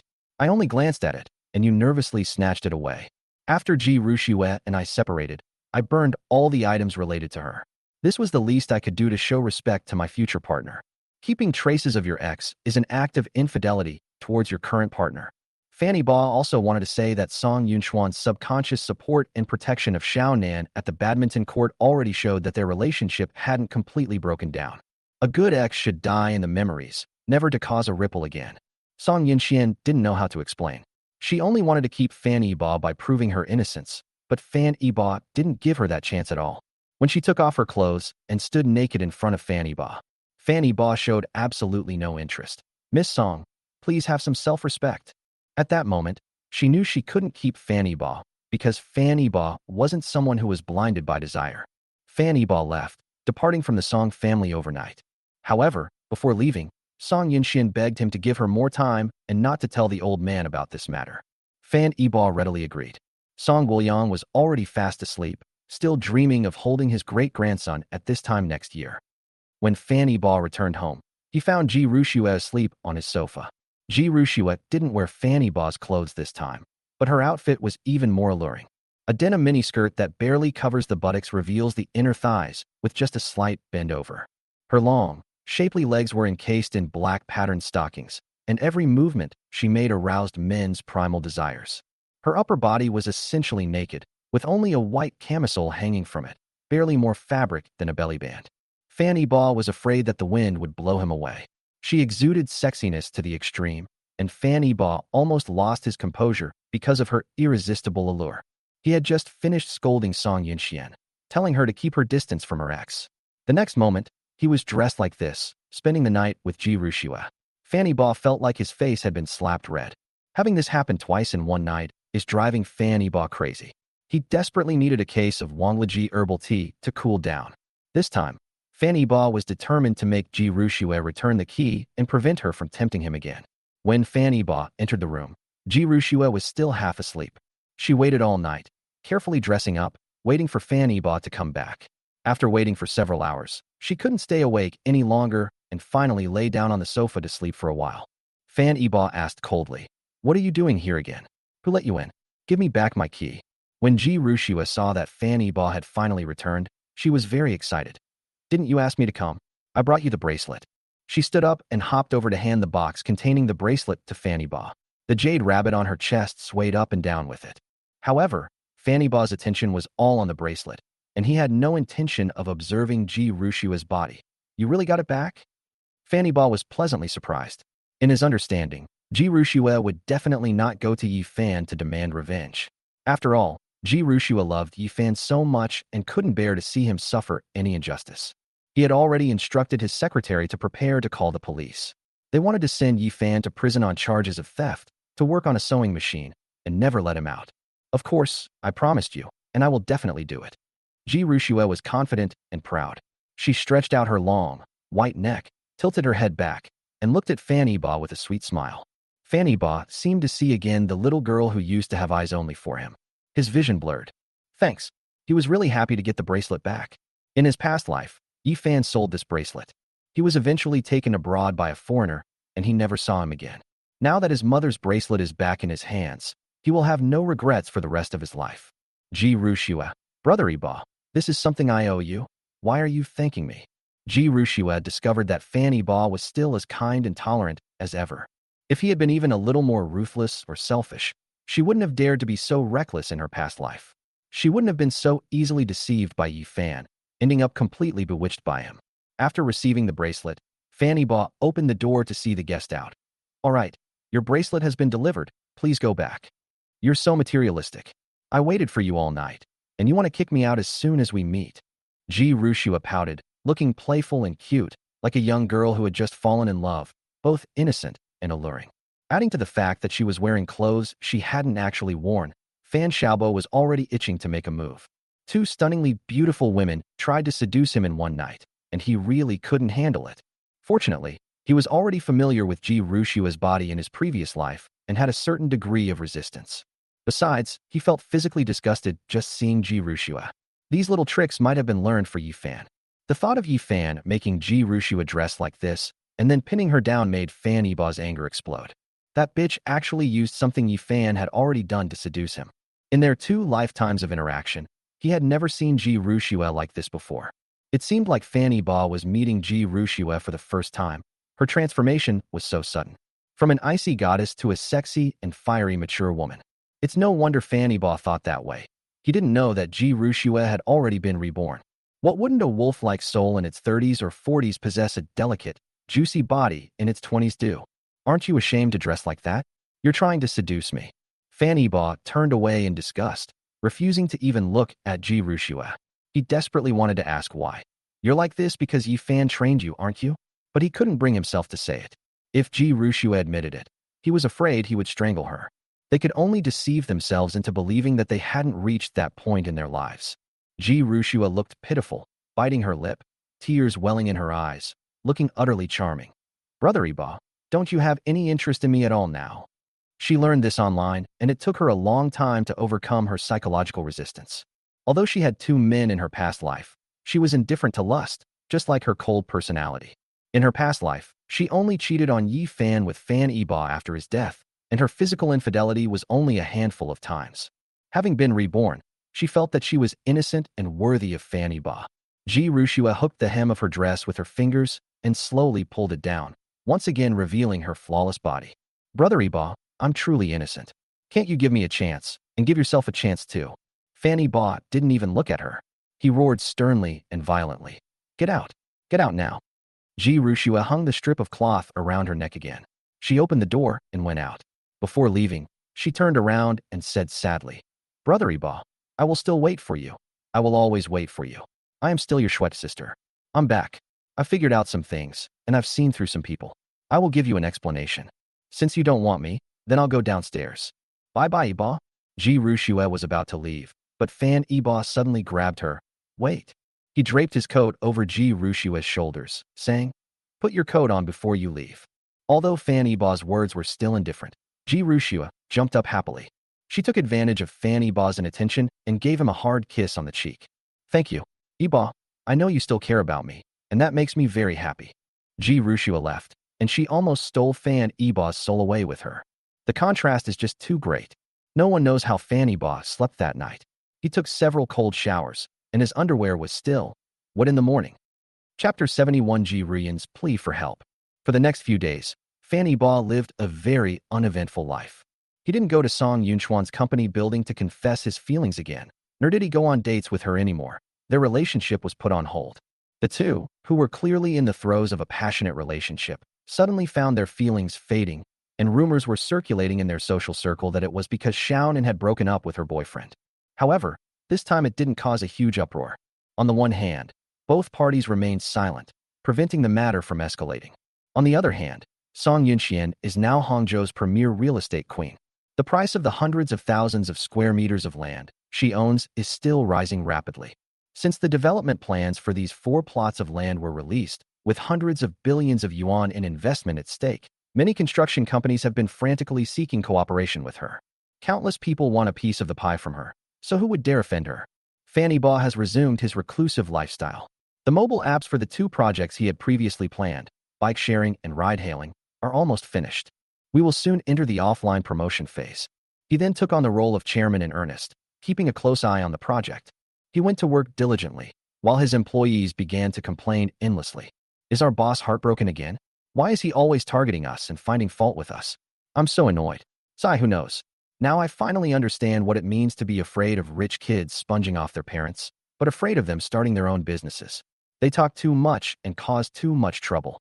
God, please arrange another girlfriend for our boss so he can date and give us some freedom. Fan Iba worked very seriously, but his efforts were not recognized, and he was mercilessly criticized. That day, because the progress was too slow, Fan Iba asked the company's employees to work overtime to fix the bugs. He also stayed to work overtime. Just then, his phone rang. It was Ji Ruyan calling. Ruyan, what brings you here so late? The environment around Ji Ruyan's place was extremely noisy, with deafening music, like being in a bar. Brother Iba, please come and save me. Someone is bullying me. I'm at Crown. Before Ji Ruyan could finish speaking, angry shouts came from the other end of the line, and someone was trying to snatch Ji Ruyan's phone. Damn it, you bitch, who are you calling? Give me her phone. Aya, get away from me, you pervert. Fan Iba heard Ji Ruyan's angry voice, which sounded like she was about to cry. Ruyan, how are you? Ji Rushua did not answer. The call had already been disconnected. Upon learning that Ji Ruyan was in danger, Fan Iba flew into a rage like a mad lion, his entire body radiating murderous intent. Damn it. Fan Iba dialed Lu Hong's number and rushed out. Hey, Lu Hong, take me to the Crown Bar right now. Ji Ruyan is being bullied there. Bring all the building's security guards. Get her out of there as soon as possible. If anything happens to her, don't bother coming back to see me. 10 minutes later, more than a dozen cars stopped outside the Crown Bar, and dozens of burly men rushed into the bar. They had just gone in when Fan Iba arrived right behind them. After Fan Iba entered the bar, he saw Lu Hong confronting a group of rich young men. Ji Ruyan was hidden behind this group of people. Ji Ruyan and another girl looked like they had been given a lot of alcohol. Their faces were flushed, and they were somewhat delirious, shaking their heads. Lu Hong shouted, "Hand over the person right now." The leader, a blonde-haired man with a large tattoo on his arm, arrogantly said, "Damn it. Who do you think you are, daring to threaten me? Do you know who I am? How many people in the entire city of Hangzhou dare to talk to me like that?" He didn't take Lu Hong and the others seriously at all. "Let me tell you, I'm going to have this girl today. Come and try to take her if you dare." Huang Mao grabbed Ji Ruyan's arm and dragged her in front of Lu Hong, acting extremely arrogantly. But Lu Hong watched helplessly, and he didn't dare to make a move. Ha ha ha ha. A bunch of spineless cowards. Get lost. Otherwise, come back and collect the bodies after we're done. Fanny Ba, watching from behind, was furious. Lu Hong, is this how you do things? I told you to rescue him, no matter who he is. Even if he kills me, I'll take responsibility. Lu Hong, unaware that Fanny Ba had already arrived, looked ashamed and said, Young master. Fanny Ba, stop talking nonsense and hurry up and rescue them. Yes, brothers. Charge. These bodyguards couldn't wait any longer. They transformed into bloodthirsty beasts, pouncing towards Huang Mao and his group. Fanny Ba brought professional bodyguards, who were no match for these rich young masters. He was lying on the ground, howling in agony after only a few blows. Fanny Ba led Ji Ruyan to a safe place and gently patted her face. Ruyan, how are you? Wake up. Ji Ruyan's clothes were disheveled, but she was still in good condition overall. She had some scratches on her body from struggling, and Fanny Ba felt particularly sorry for her. At this moment, Lu Hong ran to Fanny Ba's side carrying another girl. Young master, they must have been drugged. Drug it? Yes, they were just given the drug, and the effects haven't kicked in yet. We need to take them to the hospital. Fanny Ba didn't have time to think much. Okay, I'll take them there now. Lu Hong then asked, what about these people? He pointed to a group of noblemen who had been knocked to the ground. Fanny Ba was annoyed just looking at them. He gritted his teeth and said viciously, break one of their legs. If their families have any objections, let them come to me. Lu Hong hesitated for a moment. Young master, is it really necessary? These people are all from prominent families, especially that blonde guy. He's the youngest son of the eldest son of the Jin family and is quite favored. If we mess with him, the Jin family will definitely cause us trouble. Fanny Ba was in a hurry to get Ji Ruyan to the hospital. He didn't have time to argue with Lu Hong. He roared, Lu Hong, you're my bodyguard, not from the Jin family. You do what I tell you to do, and I'll take responsibility if anything happens. He felt that the older Lu Hong got, the less daring he became. Yes, young master. Without further hesitation, Lu Hong steeled his resolve and turned to walk towards Huang Mao and the others. Just as Fanny Ba carried Ji Ruyan out the door, several heart-wrenching screams came from behind them. It was 2 a.m. in a hospital ward. Ji Ruyan and another girl were in this ward. The Ji family also received the news that Ji Shengnan and Ji Rushua were both there.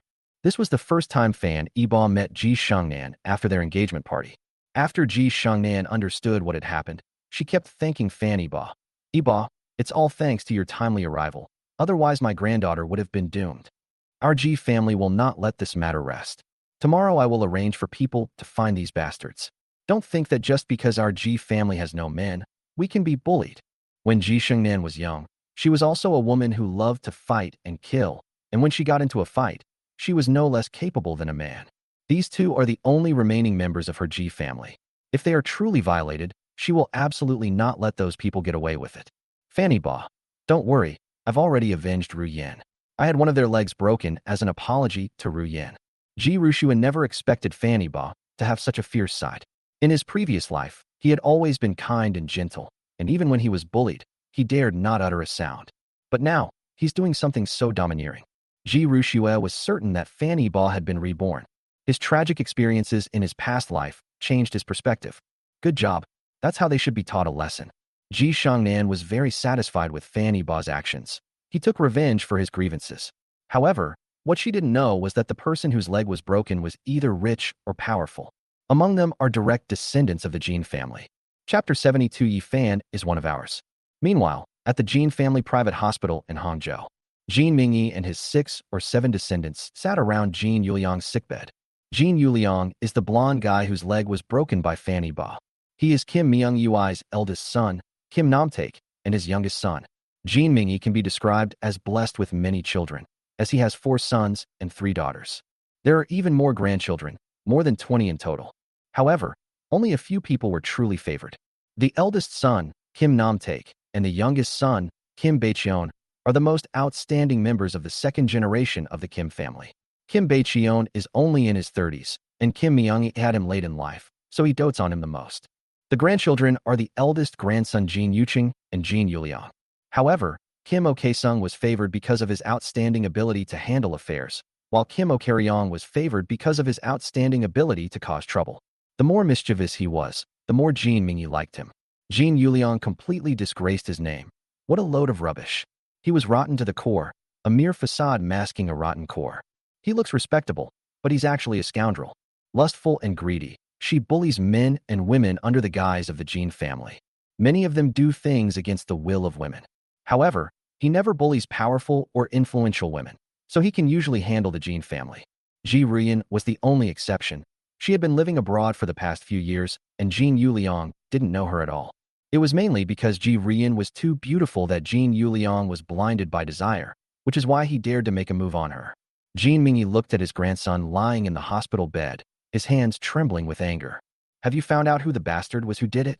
Jean Nan spoke first, saying, Dad, we've found out, it's Fan Yiba. Not only are Yuliang, but several other children also had their legs broken. Jean Mingyi narrowed his eyes, his gaze flashing with malice. Fan Yiba? He has no respect for the Jean family at all, daring to touch my grandson. Go and find him here right now. I want him to kneel down and apologize to my grandson, and then I'll break both his legs. A worthless bastard without parents dares to bare his teeth. Jean Mingyi completely disregarded Fan Yiba. He had originally planned to marry his granddaughter to him, but now it seems unnecessary. Jean Yuqing slowly spoke. Grandpa, don't rush. We must not touch the Fan family first. There's a saying that goes, when a whale falls, everything comes to life. But we're not yet capable of taking the biggest bite. Otherwise, it will only benefit others. Jean Yuqing was too embarrassed to say it directly. Their Jean family could not defeat the Fan family. At most, they would only suffer mutual losses. True strength comes from enduring hardship. Jean Mingyi. What do you mean? Jean Yuqing. Grandpa, there are too many people here. It's not convenient to talk. Kim Myung-yi plopped down in a chair, took out a cigarette, and Kim Nam-taek lit it for him with practiced ease. He said nonchalantly, There's nothing inconvenient to say. Everyone sitting here is a direct descendant of the Jean family. There's nothing you can't say. Jean Yuqing gritted his teeth and nodded helplessly. Things are beyond his control now. He needs the Jean family's help. Grandpa, do you still remember Yi Fan? Jean Mingyi paused for a moment. This name sounds familiar, like I've heard it somewhere before. Grandpa, you've forgotten. Ji Rushue and Fan Yiba broke off their engagement because of this Yi Fan. Yes, Ji Rushue ran away from the engagement banquet for him. Jean Mingyi slapped his thigh. He was happy for a long time after the Ji family and the Fan family broke up. The Fan family was already very powerful. If they were to form a marriage alliance with the Ji family, the Jean family would never have a chance to rise to prominence. Jean Yuqing continued, Yes, Grandpa. There's something I've been keeping from you. Actually, Yi Fan is one of our people. He was originally just a pawn I planted, but I didn't expect him to actually hook up with Ji Rushue, and even get Ji Rushue and Fan Yiba to break off their engagement. Jean Yuqing himself hadn't expected that Ji Rushue would be so easily won over. He despised a scoundrel like Yi Fan, yet he treated Ji Rushue like a treasure. Every time Yi Fan came to report to him, he was overjoyed. Ji Rushue is blind. She treats male models like treasures. I wonder if she'll be furious when she finds out the truth. Fan Yiba is stupid. Even though Ji Rushue treated him like this, he was still devoted to her. Yi Fan is actually one of ours. This is fantastic news, huh? After learning the details, Kim Myung-yi was overjoyed. The rest of the Jean family also praised Jean Yuqing, but it's impossible to know how many of them were truly sincere. Kim Nam-taek was probably the happiest, as his son had accomplished such a great thing without saying a word. He praised Kim Ok-sung highly with his eyes. Jean Mingyi beckoned Jean Yuqing to come closer and patted him on the shoulder. My good grandson, you are indeed a man of great things.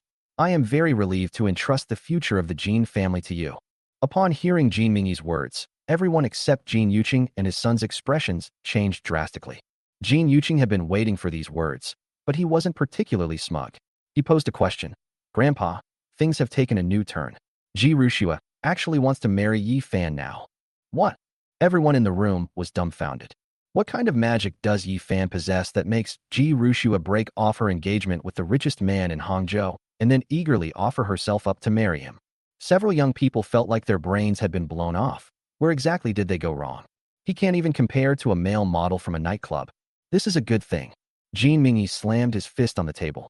If Yi Fan could really marry Ji Rushue and then kill all the women in the Ji family, they could rightfully control the Ji family through Yi Fan. Because of Ji Rushue's precedent of betraying Fan Yiba, none of the Jean family members suspected that this was a trap. Jean Yuqing had some concerns. It is indeed a good thing, but Ji Rushue has made a request. She wants Yi Fan to prove his ability and bring enough benefits to the Ji family before Ji Shengnan will agree. Otherwise, even if Ji Rushue is willing, it won't matter. After all, The actual control of the Ji family is still in the hands of that old woman. If Ji Rushua doesn't obey, she can easily let Ji Ruyan take over. Oh, Ji Ruyan is the girl Fan Yiba rescued tonight. Jin Mingyi waved his hand. Let's put Fan Yiba's matter aside for now. Let's deal with Ji Rushua first, and then gradually take over the Ji family. Although the Ji family has encountered some difficulties, even a starved camel is bigger than a horse, and after being squeezed dry, it will still be worth tens of billions. Once we take over the Ji family, dealing with Fan Yiba will be much easier. Yes, Grandpa, that's what I mean too. Let's put aside the matter of my brother being injured for now, and cooperate with Yi Fan so that he has the ability to marry Ji Rushua. Jin Mingyi, okay, this matter is your responsibility.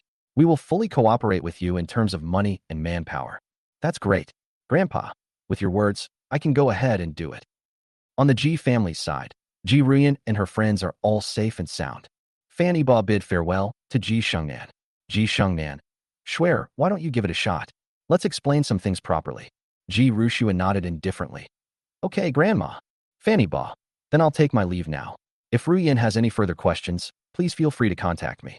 He did this out of concern for Ji Ruyan, regardless of how badly things had turned between him and the Ji family. He always felt grateful to Ji Ruyan. Ji Rushua led Fan Yiba outside, saying, Let's go, I'll see you off. As the two walked out the door, Ji Rushua suddenly grabbed Fan Yiba's arm. She also used her soft breasts to tightly hug him, and then leaned against him with a charming expression. Yiba, I owe you so much for my sister's matter this time. Otherwise Rian's life would be over. Fan Yiba was startled, and he immediately cursed. Cough, cough. Ji Rushua, are you sick? Let me go. Fan Yiba nervously looked around. Thankfully, there weren't many people passing by at night. Ji Rushua didn't listen. She hugged her even tighter. What are you afraid of? What? Are you afraid Song Yinxian will see? Fan Yiba quickly retorted. What nonsense are you talking about? There's nothing between me and her. Nothing really happened between him and Song Yinxian. It was just that Song Yinxian had finished showering and was standing in front of him wrapped in a towel, and he remained unmoved. When Ji Rushua learned of this, she was overjoyed, and her delight was evident on her face. Chapter 73 Reborn, I must do something practical. Ji Rushua pouted and asked again. Then are you interested in my sister? You seem so concerned and eager to help her. Fan Yiba knew she was trying to get information out of him, so he didn't explain and directly rejected Ji Rushua's idea. Why are you so concerned about my affairs? Even if I don't like your sister, I will never fall in love with you again. Ji Rushua, what did I do to give you the illusion that I would come back? The fact that I haven't killed you and Yi Fan is already showing you both magnanimity. For what you two have done, I wouldn't even flinch if you died 1,000 times. You'd better not force me to take action and stay away from me. Ji Rushua's repeated attempts to seduce him infuriated Fan Yiba. He didn't care why Ji Rushua had become like this. In short, he wanted to stay away from this bitch. He will never fall into the same pit twice. No matter how much Fan Yiba cursed at her, Ji Rushua ignored him completely. She remained smiling, neither fighting back nor arguing back. Ji Rushua touched Fan Yiba's heart with her snow-white jade fingers, pouted, and said with dissatisfaction, Humph, Brother Yiba, I already know I was wrong, but you still won't let go of my little trick. What do you want me to do? Ji Rushua's sweet, coquettish voice gave Fan Yiba goosebumps all over. Fan Yiba, Ji Rushua, I don't need you. I'll be better off without you. Why would I go back to eat this rotten grass that's already been eaten? Ji Rushua was starting to lose her composure. She said with a hint of jealousy, Humph, you scumbag. I know you've had a lot of romantic opportunities since you left me, and many young ladies from well-to-do families are eager to marry you. You're dating Song Yinxian now, but she definitely doesn't love you as much as I do. I'll listen to everything you say. I'll do anything you ask for me. Even if you have other women, I don't care, I won't be angry. Because I know they are all just passing through, and I am your final destination. Fan Yiba couldn't stand Ji Rushua's behavior. He was more familiar with the woman who was as cold as ice. Now, Ji Rushua was as tender as fire, and the closer he got to her, the more he felt the heat. I can't stand your nonsense, I'm leaving. Ji Rushua said from behind him. Fan Yiba, I'm destined to be your woman for life, and you can't get rid of me. Give me some time, and I'll give you a surprise. By then, all the misunderstandings between us, past and present, will be cleared up. Fan Yiba paused, especially after Ji Rushua mentioned past and present lives. He felt that Ji Rushua already knew his secret. Fan Yiba felt scared and quickened his pace to leave the hospital without stopping. For the next few days, the entire city of Hangzhou remained calm, and the Jean family did not retaliate. Fan Yibo continued to focus on his project. Under his strict supervision, the Jiajek ride-hailing platform was successfully established. Now, we are in the formal offline promotion phase and are recruiting a large number of drivers. Fan Yibo plans to use massive spending to quickly seize the market and prevent other companies from following suit. With platform subsidies, ride-hailing drivers are earning more, and many are registering with their real names on the app. Passengers are also benefiting from the generous subsidies, making taxi rides feel like they're free. They also enjoy designated pickup and drop-off services and don't have to compete with others for taxis. As a result, many people are downloading ride-hailing apps. For a time, ride-hailing services became a hot topic. It frequently trends on social media. I reiterate, passenger safety is paramount, and driver identity verification must be rigorous. If a passenger is involved in an accident, it will be a huge blow to our promotional efforts. At the meeting, Fan Yibo repeatedly emphasized travel safety. The project manager was also very concerned about this matter. Okay, Mr. Fan, don't worry. We have multiple ways to verify the driver's identity. At the same time, I have added a one-click SOS function to the app. As long as the passenger feels danger, we will take the initiative to contact the driver, and if the driver does not answer the phone, we will call the police. Fan Yibo nodded. In his previous life, due to lax supervision, many bad actors drove for ride-hailing services, and many young girls suffered as a result. He would never allow such a thing to happen in his company. He would rather slow down the recruitment of drivers than compromise on the quality of the drivers. The ride-hailing project is progressing smoothly, but the bike-sharing project has encountered some problems. The main problem is that the cost per vehicle cannot be reduced. Fan Yibo, Mr. Lee, could you talk to the bicycle factory again and try to reduce the cost to 500 yuan per bicycle while ensuring quality? Li Shun, the shared bike project manager, was somewhat troubled. President Fan, the cost really can't be reduced any further unless we increase the number of ride-hailing vehicles. Once production increases, the cost will come down. Fan Yibo tapped the table, then increase production. The original plan was 100,000 vehicles, but we'll increase it to 300,000. We'll open up more cities, launching them in first and second-tier cities simultaneously. Chairman, I think we should test the waters first. What if customers don't accept it? We'll be stuck with these cars. You don't need to worry about this. Just carry out my plan. At the meeting, Fan Yibo dominated the discussion, and his decisions were not open to questioning. Chairman, do we need to collect a deposit? What if the vehicle is stolen? No deposit required. The vehicle will definitely be stolen, and there will be significant damage. He had many questions from his subordinates, but he didn't have time to explain them all. The two projects were chosen because they had proven feasible in practice.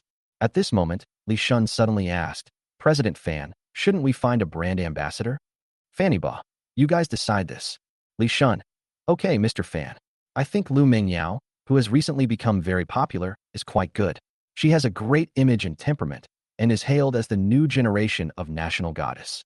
Li Shun also took out a poster and handed it to Fan Yibo to look at. Lu Mingyao looks even more beautiful in the photo than she did recently. Her face was like a finely crafted porcelain piece, smooth and delicate, radiating a faint glow. Her eyes were like deep lake water, containing both innocent clarity and worldly wisdom, like an autumn lake that could see into people's hearts. Her nose is high and straight with smooth lines, like a beautiful landscape line in the undulating mountains. Her skin was as white as snow, like that of a newborn baby, crystal clear, making one want to touch it. Her hair was jet black and shiny, cascading down like a waterfall, each strand shimmering with a healthy glow. Her smile is unforgettable. After a period of absence, Lu Mingyao has developed so rapidly in the entertainment industry that she has become a new generation of national goddess. Her makeup was more refined, and her temperament underwent a qualitative breakthrough, making her appear more aloof, noble, elegant, and captivating. Fan Yibo was caught in a vortex of memories. Seeing that Fan Yibo was engrossed in watching, Li Shun assumed that Fan Yibo was interested in Lu Mingyao. Li Shun, so Mr. Fan, what do you think? Isn't this Lu Mingyao quite nice? Would you like to meet her? I can arrange it tonight. Fan Yibo's eyes flashed coldly. How could he not know what Li Shun was thinking? Unspoken rules are absolutely unacceptable in my company. If Mr. Li wants to stay in this position, he'd better keep his genitals in check. Fan Yibo's words were like a cold wind, making Li Shun's legs tremble. Yes, yes, yes. Don't worry. I would never have any dirty thoughts. Absolutely not. Li Shun was terrified, breaking out in a cold sweat. He was practically begging on his knees.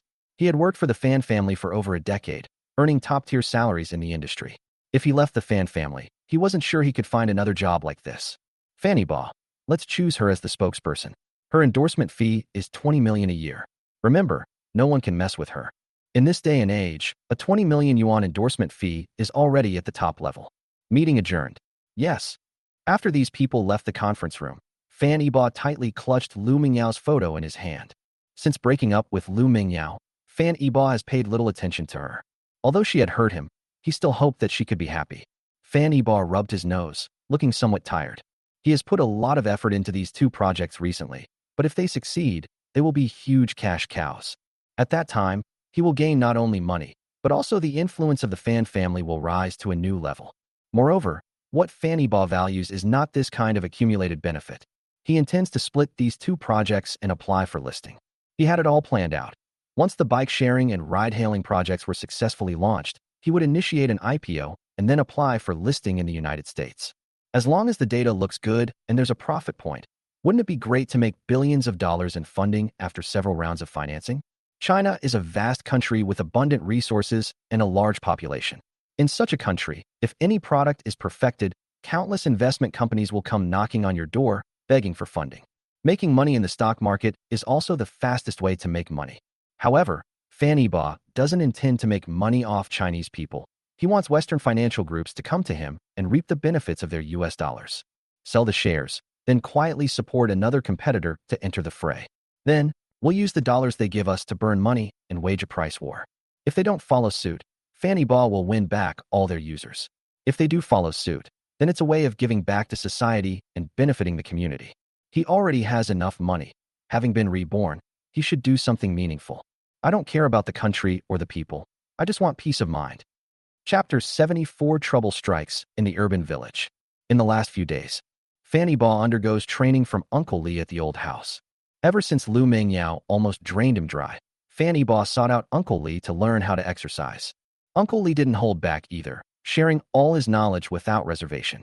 It turns out that Uncle Li is a successor of Xingyi Quan, a famous grandmaster of Chinese martial arts, and the founder of a school. His 5 elements fist technique can easily break bricks and stones. A dozen or so ordinary burly men couldn't even get close to Uncle Li. Even a special forces elite like Lu Hong, without using weapons, wouldn't last 10 rounds against Uncle Li's fist. Xingyi was originally called Sini Lihiquan, which means the mind and intention are in harmony. Intention and qi are in harmony. Qi and strength are in harmony. Shoulders and hips are in harmony. Elbows and knees are in harmony. And hands and feet are in harmony. The 5 elements fist is a unique skill of Xingyi Quan, consisting of the splitting fist, drilling fist, collapsing fist, cannon fist, and horizontal fist. However, even if Fan Yiba had mastered these moves, he could only deal with third-rate opponents. The main problem is that he started too late and will not become a martial arts master in the future. Fan Yiba's goal was simply to strengthen his muscles and bones and improve his physical fitness so that things like what happened to Lu Mingyao wouldn't happen again in the future. Just then, Fan Yiba came out of the medicinal pool, which Uncle Li had specially prepared for him, using many precious medicinal herbs. With the addition of oral medications and gradual training, Fan Yiba's physical fitness improved by more than half in just a few weeks. He used to have 1 abs, but now he has developed 6. The lines of his abs are clear and deep, like 6 exquisitely carved pieces of jade, each full of power and beauty. Fan Yiba looks even more robust. He is tall and strong, like a sturdy pine tree. Through his hard work and sweat during this period, he learned a lesson. Giving to others may not guarantee results, but giving to yourself will definitely bring rewards. Fan Yiba walked up to Uncle Li and said respectfully, "Uncle Li, I was so stupid before. I didn't worship a great deity like you and just messed around. Now it's too late to regret it." Ever since witnessing Uncle Li's skills, Fan Yiba has longed to have his level of skill. Unfortunately, his meridians and bones were already set, so he couldn't cultivate internal energy. He could only strengthen his physique and learn some hand skills. Uncle Li, holding a teapot, poured Fan Yiba a cup. "Young master, don't think I don't know why you suddenly sought me out. Practicing martial arts is just an excuse. Learning some bedroom skills is the real reason, isn't it?" Fan Yiba didn't expect Uncle Li to be so direct. Even with his thick skin, he couldn't hold back and was so embarrassed that he almost crawled under the table. He asked curiously, "Ahem, Uncle Li, how did you know?" Uncle Li was a little angry. He thought Fan Yiba had really changed his ways and praised Fan Yiba highly. As a result, Lu Hong inadvertently revealed that Fan Yiba was almost completely drained. It took Fan Yiba several days to recover after that night with Lu Mingyao. As Fan Yiba's personal bodyguard, Lu Hong naturally knew this. Uncle Li felt he had been tricked. Humph. Of course, Lu Hong told me. Uncle Li sold Lu Hong without hesitation. That bastard Lao Lu. I'll teach him a lesson. Stop shouting. Drink this bowl of medicine. Uncle Li brought over a bowl of dark, murky Chinese medicine and forced it on Fan Yiba. Fan Yiba, with a long face, said, Uncle Li, what is this? It's black, sticky, and smells awful. He asked skeptically, is this even drinkable? Uncle Li said disdainfully, you want to improve your skills in bed, right? Drink up. It'll make you as strong as an ox. Uncle Li actually wanted Fan Yiba to find more women. He was an elder in the Fan family. The Fan family was small, and he was extremely anxious, but Fan Yiba was also captivated by Ji Rushua. He remained celibate for Ji Rushua, not at all like a rich young master, living like a monk. He doesn't know when the Fan family will have a next generation. Upon learning that Fan Yiba had broken his vow of celibacy and was even going to enhance his abilities in that area, Uncle Li was secretly delighted. Seeing that Fan Yiba was still hesitant, Uncle Li threatened, you're not going to drink it, are you? Then I'll give it to Lu Hong. He's been eyeing it for a long time. No, I'll drink it. I'll drink it. Umph. Don't be ungrateful. This bowl of medicine is worth a week's worth of your training. Fan Yiba's eyes lit up, and he said excitedly, really? Uncle Li ignored him and turned to leave. Fan Yiba hesitated for a moment. Although the bowl of medicine looked like fermented swamp, it was incredibly potent. He pinched his nose and forced it down. He felt like he had drunk a bowl of snot, which was smelly and sticky. If that doesn't work, Fan Yiba wants to pluck Uncle Li's beard. However, he will soon be very grateful to Uncle Li. In the afternoon, as soon as Fan Yiba arrived at the company, Lu Hong rushed into his office. He said hurriedly, young master, something's happened. A major accident has occurred in the urban village. A dozen minutes later, Fan Yiba arrived at the scene with his men. Tazai Village is one of the 4 urban village projects, and it is also the largest in area. This is a corner forgotten by skyscrapers, out of place with the surrounding city. The buildings here seem to have been forgotten by time, appearing old and dilapidated, with mottled graffiti and peeling paint mixed together on the walls, forming a messy and complex picture. On the narrow streets, garbage was carelessly discarded, with plastic bags, waste paper, and broken furniture piled up like mountains, emitting a foul odor that made people want to avoid it. This is a paradise for migrant workers, a cozy haven for the working class. During the day, they contribute to the city's development and clean every corner of it. They would drag their exhausted bodies back late at night and curl up in their dilapidated self-built houses. Currently, most of the area has been demolished, leaving only ruins everywhere. The roar of machinery could be heard in the distance, along with the clamor and shouting of people, which could be heard from a great distance. Young master, it's over there. We need to walk in, the car can't go. Lu Hong parked his car on the side of the road, but there were too many cars parked in front of him, so he couldn't get in. Let's go. Fan Yiba yanked open the car door and hurriedly ran into the crowd. Just now, Lu Hong told him that a mass incident had occurred during the demolition of the urban village, and people were reportedly injured during the forced demolition. This sparked public outrage, and residents clashed with demolition workers. Song Yunxian was present at that moment, surrounded by people who wouldn't let her leave. I wonder how she is now. The further Fan Yiba went, the more people he encountered, including local residents, migrant workers, government officials, and police officers. However, the police were also stopped outside. They shouted at the crowd to disperse, but the residents who had already become agitated simply did not listen to the police's orders. Song Yunxian is still trapped inside, and her situation is unknown. At this point, the residents of the urban village were filled with indignation. These bastards are leaving us no way out. Brothers, don't let them get away. We need an explanation today. They dared to forcibly demolish the house even though there were people inside. They even dared to physically injure people. Is there no law anymore? We can't let them leave. We won't sign the contract, and they can forget about tearing it down. Dozens, even hundreds, of residents and tenants, armed with sticks, surrounded Song Yunxian and her assistant against the wall. There was only one man and one woman in front of Song Yunxian, while they faced dozens of people, and the number of people on the other side was increasing. In addition, 10 workers from the demolition company did not escape. These people were hit a few times, and they squatted on the ground with their heads in their hands, without saying a word. As more people heard the news and rushed over, the situation escalated. Song Yunxuan's assistant, Su Min, stood in front of her, using her delicate body to fight against the residents.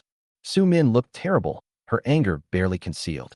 She complained, "President Song, that Xiao Nan is a real scoundrel. He caused trouble, and then he ran away first, leaving you here to clean up the mess." Song Yinxian had unspeakable bitterness in her heart. She regretted handing over this demolition project to Xiao Nan. Xiao Nan's company had just been established and didn't have any formal demolition workers under his command. He could only subcontract the project to other small companies, some of which were made up of thugs and were completely unprofessional. In their rush to speed up the demolition process, they completely disregarded the lives of the residents. Sometimes, the residents hadn't even finished packing their belongings when their machines had already razed the houses to the ground. Not only did it cause property damage, but people were also injured. If she hadn't come down to inspect today, she would never have known about these problems. Xiao Nin kept it a complete secret from her. Chapter 75. Xiao Nin gets into trouble. Song Yinxian takes the blame. Today, Song Yinxian made a special trip down to inspect the demolition situation. More and more people are now envious of the real estate project she owns, and she is worried that something might go wrong. Demolition is most likely to cause mass incidents, and Fan Yibo also reminded her to be wary of someone trying to sabotage it. Little did anyone know that Xiao Nin received the news as soon as Song Yunxian arrived at the scene. He arrived with a large group of men. Xiao Nin didn't dare let Song Yunxian in at all.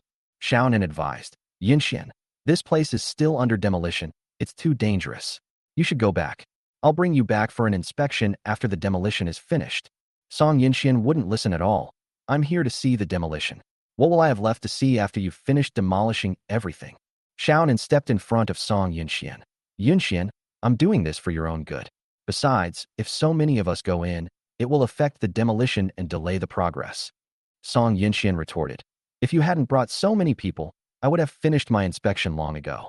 You're the one who's hindering the demolition, so get out of the way. I'm going in to see for myself today." Song Yinxian had never liked Xiao Nin before, not because he suddenly returned to China and caused that badminton court incident. She and Fan Yibo are already discussing marriage. If it weren't for the fact that Xiao Nin had saved her before, she would have had him driven away long ago. Xiao Nan's refusal to let her in only proves that there's something wrong with the demolition, making Song Yinxian even more determined to go in and see for herself. But Xiao Nin blocked the intersection, preventing her from going any further. With so many people blocking the entrance to the urban village, the news spread quickly. It's unclear who exposed Song Yunxuan's identity, but the local residents now know that the big boss of the real estate developer has arrived. They swarmed to her demanding an explanation. The demolition incident is only one aspect. The most important issue is the compensation promised to the tenants. According to Fan Yibo's plan, in addition to the homeowner, the tenants renting the house also needed to receive compensation. This money is considered as moving expenses and lost wages, and the compensation amount is based on the length of residence. Some can earn as much as 20,000 to 30,000 yuan, while others can earn several thousand. This doesn't amount to much of the project's overall profit, but for some workers, it could be several months' wages. Unfortunately, the money did not reach the tenants. Someone complained to Song Yinxian, "Boss, when you were advertising, you clearly said that we migrant workers would also receive compensation. I've already moved out, and I haven't seen a single penny. You need to give us an explanation. What does this mean? Are you trying to scam us working people?" "Exactly. They're two-faced, a bunch of liars. Give us the money. Give us the money. If you don't pay, don't even think about the demolition. We only put up with it because they wanted to pay for moving expenses, but we've waited and haven't gotten anything. Good heavens, they didn't even wait for us to finish packing before the demolition. So many of my belongings are buried inside." Song Yinxian never expected that Xiao Nin would plant such a huge time bomb for her, causing so much trouble. She questioned, "Xiao Nan, where's the money I told you to pay? Why isn't your company following the rules?" Xiao Nin didn't take it seriously at all. "Yinxian, I'm trying to save you money. There's no such thing as compensation for tenants. This is a dispute between the landlord and the tenant. What does it have to do with us?" He was still trying to reason with Song Yinxian. Song Yinxian was furious. This was a decision she and Fan Yibo made, and the Wang family originally disagreed, but Fan Yibo said that the money would be deducted from his profits. The Wang family naturally had nothing to say. Now, Xiao Nin has taken it upon himself to stop paying the compensation. Why should Xiao Nin make decisions for her? Song Yinxian angrily retorted, "But I've already allocated this money to your company. You neither disbursed it nor reported this to our company. Xiao Nan, what exactly are you trying to do?" If she hadn't come to inspect today, she wouldn't have known about this, and Xiao Nin could have easily pocketed the money. Xiaonan pulled Song Yunxian aside and whispered, Yunxian, I'm really thinking of you. We should save money wherever we can on this project. This money didn't need to be paid out in the first place. There are tens of thousands of tenants here. Why waste tens of millions or even hundreds of millions of yuan like this? Song Yunxian didn't expect Xiaonan to still be so stubborn. She shouted, You right now? Immediately. Withdraw the money. It must be distributed today. Song Yunxian showed no respect to Xiaonan, the company boss. The group of people Xiaonan brought looked at each other in bewilderment. Some were his company employees, and some were his business partners. Xiaonan felt humiliated. After all, he was Song Yunxuan's ex-boyfriend and had even saved her life. Yet Song Yunxian showed him absolutely no respect. Xiaonan was very unhappy, but the tenants were thrilled to hear they could get a share of the money. When they learned that Xiaonan, that scoundrel, was deliberately withholding the money, they were furious. Well, this boss Song is a good person, brothers, thank her. So the money was embezzled by this sleazy guy? I knew he was no good person. He had a pointed face and a wicked look. These people turned their anger towards Xiaonan, accusing him of being a scoundrel. Having lived in a capitalist society for a long time, Xiaonan developed the idea that the rich are superior and money is paramount. How could he accept being cursed by the lower classes? He vented his anger on the tenants. You bunch of bastards, what are you yelling about? That's my money. I said I wouldn't pay you, and I won't. Go ahead and sue me if you dare. If you have no money or power, you deserve to be exploited. Understand your own position and figure out which money you should take and which you shouldn't. This money was a reward we gave you, but now we're not giving it to you anymore. What can you do about it? Xiaonan actually came from a poor rural family. After spending a few years abroad, he considered himself outstanding and different from others. After returning to China, he began to flaunt his abilities. In fact, if Song Yunxian hadn't helped him, he would be nothing. Song Yunxian was shocked. She never expected Xiaonan to have changed like this. He used to be humble, polite, and gentle. In just 3 years, he had become so arrogant and disdainful of everyone. Before she could stop them, the crowd, enraged by Xiaonan, began to physically clash with the demolition workers. Song Yunxian immediately rushed forward and shouted, Stop! Don't fight! Her attempts to stop them were minimal. Many of the people working for these demolition companies were street thugs, and they weren't going to put up with it. What started as pushing and shoving turned into a beating, and soon someone was bleeding. The tenants outnumbered the workers, and the dozens of demolition workers couldn't hold them off. Some surrendered, while others ran away when they saw the situation was turning against them. In the end, only the people brought by Song Yunxian were trapped at the scene. Xiaonan had already taken advantage of the chaos to escape. As a result, Song Yunxian was left stuck there for more than half an hour. She kept explaining to the residents, but no one believed her even when she was hoarse. If it weren't for the fact that she was a woman, these enraged tenants would have beaten her up as well. Su Min was on the verge of tears. President Song, what should we do? Will they attack us too? The other male assistant, Jiang Ping, reassured him. It's all right, the police have arrived, and will be rescued soon. At this point, the police were still trying to persuade the tenants. But the tenants' trust had been exhausted. They didn't believe anyone and refused to let Song Yunxian out. The police didn't dare to use force. If they angered these people and injured Song Yunxian, they wouldn't have a good time either. The entire situation reached a stalemate. Song Yunxian was cornered against the wall. The air there was extremely murky and filled with a putrid smell. She felt short of breath, nauseous, and had a sharp pain in her lungs. Her face was deathly pale, her breathing became rapid, and she was much weaker. At that moment, no one noticed the changes in her body. Chapter 76. The poor have nowhere to stand. Fanny Ba and Lu Hong were also stuck on the outside and couldn't see what was going on inside at all. Fanny Ba was extremely anxious. Is Song Yunxian still inside? Lu Hong replied. Yes, young master. I just asked the people at the village and town government. Miss Song hasn't come out. She's been surrounded, and the residents won't let her leave. Several officials and police officers, upon learning that the chairman of the fan group was present, immediately came to find him. Hello, Mr. Fan. This is District Chief Lu Haoyu. I'm very sorry, we haven't brought the situation under control yet. Please give us a few more minutes, and we will send someone to pick up Ms. Song immediately. The person talking to Fanny Ba was a deputy district head, who was the head of this area. Fanny Ba, hello, boss. This matter has nothing to do with you. It was our negligence in management that led to this accident. You already went through a lot of trouble to cooperate with our demolition efforts. What's the situation now? Can you see Miss Song's location? Fanny Ba didn't care who was responsible for this. She just wanted Song Yunxian to come out safe and sound. Lu Haoyu. Mr. Fan, Miss Song should be all right. The situation is a bit complicated now. The residents have made two requests. First, severely punish those who caused trouble. Second, receive the outstanding compensation payment today. Fan Iba nodded. I have no objection to the first matter. Whether to arrest or punish is your business. I will handle the second matter. I have already contacted the bank, and they will send 100 million yuan in cash over. We will distribute all the money today. Liu Haoyu was overjoyed and immediately sent someone to talk to the residents. But the residents simply didn't believe it. They had heard this story many times before. Fanny Ba was extremely worried. He was afraid that Song Yinxian would be harmed inside. Money meant nothing to him. It was just a number.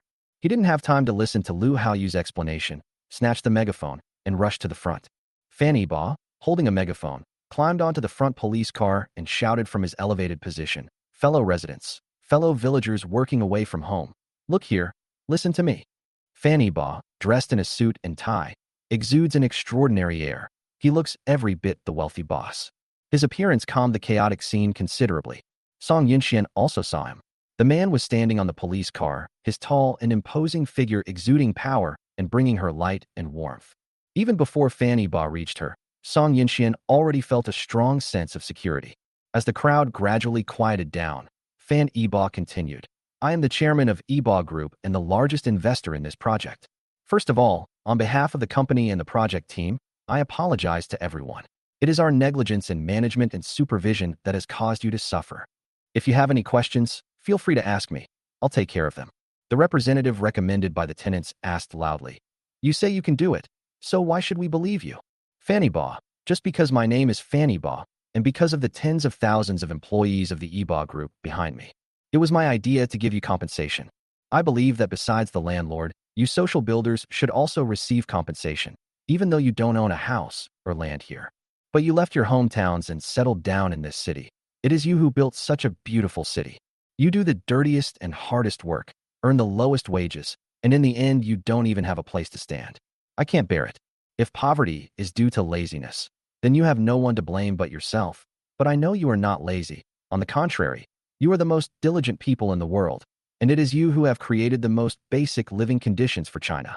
As someone who inherited the wealth of the first few, I have the right and the responsibility to compensate you. Therefore, I say you can make your requests to me. I can do it, please trust me."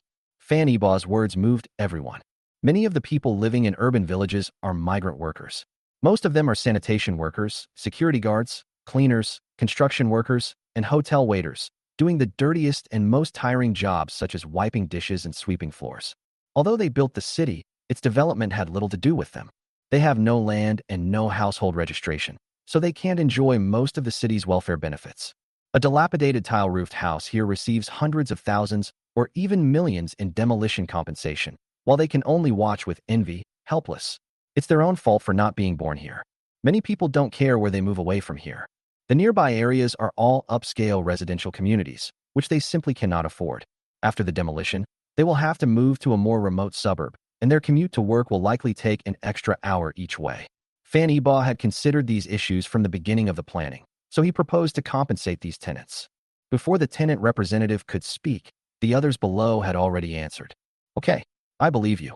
Based on what you just said, I believe you." Fan Iba's face lit up with joy, and he quickly said, "Could you let my friend out first? She's a girl, and it has nothing to do with her. You can talk to me about the rest." "That won't do. What if she leaves and you go with her?" The tenants shook their heads, refusing to agree. They were afraid Fan Iba would change his mind. After all, they had calculated the amount, and it wasn't a small sum. If Fanny Ba didn't pay, they would have no recourse. Fanny Ba, "Okay, I'll come down now and come find you. I'll stay and talk to you. You can let her go out first." The tenants discussed it and said, "Okay, we agree." Soon, Fanny Ba jumped out of the police car, and Lu Hong followed him into the crowd. When he met Song Yinxian was so excited that she couldn't speak. She didn't expect Fanny Ba to come in and switch places with her.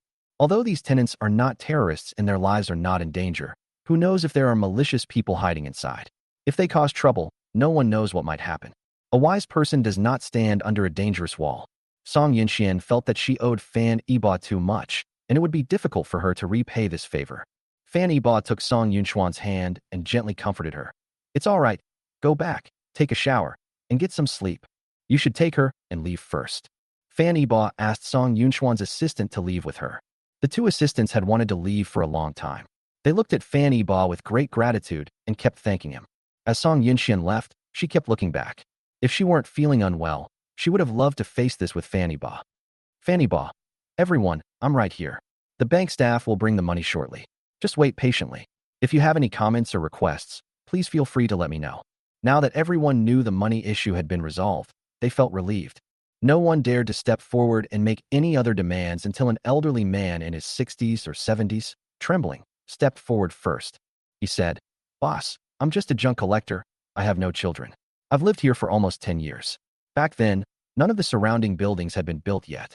Now they're suddenly demolishing us, and we have to move so hastily. I have so much junk, and I have nowhere to go." The old man had a withered face, dark skin, and clothes covered in grime. He was hunched over, pointing at the surrounding tall buildings, looking particularly out of place. This old man had neither his own house nor the money to rent in the urban village. He built a makeshift shack next to the wall of another household and lived there. No matter what, he has nothing to do with the demolition compensation. He doesn't belong to Hangzhou, yet he has wandered the city for decades. Fan Yiba's heart skipped a beat. Fan Yiba nodded. "I understand your situation. Please wait a moment." He used a megaphone to shout into the crowd. "Is there anyone else like this old man, who has nowhere to go in his old age?" A few more people came out one after another, all of them elderly, dressed in rags, looking like they were about to die. Fan Yiba was deeply moved, realizing that there were still so many vulnerable groups in society. He thought of Lu Mingyao, the orphanage grandmother. An elderly woman in her 70s or 80s should be enjoying her retirement, but she single-handedly supported an orphanage and raised so many children. That spirit of selfless dedication deeply moved him. Fan Yiba felt that compared to him, he was not even a hair's breadth away. He had hundreds of billions in assets, but he used very little of it for the benefit of society. At that moment, Fan Yiba made a decision in his heart. Chapter 77: The greatest heroes serve their country and their people. Looking at the impoverished old man, Fan Yiba said, "I hereby announce that Yiba Group will independently fund the construction of a nursing home and an orphanage here. I want to be cared for in my old age and for the young without support. From now on, Yiba Group will allocate 1 billion yuan annually as a special fund to help those who are homeless. As for the elderly like you who have nowhere to live after the demolition, I will talk to the construction team and build temporary sheds on the open space, which will be designated as your temporary residence." Although it was just a simple shed, it was a safe and sturdy place to shelter from the wind and rain, much better than the shacks they built themselves. Fan Yiba's act of kindness immediately won praise from everyone. "You are such a kind person. This boss is kind-hearted. He deserves to be rich." Yeah, compared to that bastard from before, he's practically a living saint. Despite everyone praising Fan Yiba, he didn't feel particularly proud. He understood the meaning of the saying, "the capable should do more," at that moment. Fan Yiba waved his hand. "I am not a good person. I am just a beneficiary of this era. I didn't create wealth. I simply inherited the family business. My parents rose to prominence by taking advantage of the times and favorable policies, and what I am doing today is simply responding to the call of a great man." I remember him once saying, "Let those who get rich first help those who are still poor, so that we can all walk the road to prosperity together." Today, you've only taken what you deserve.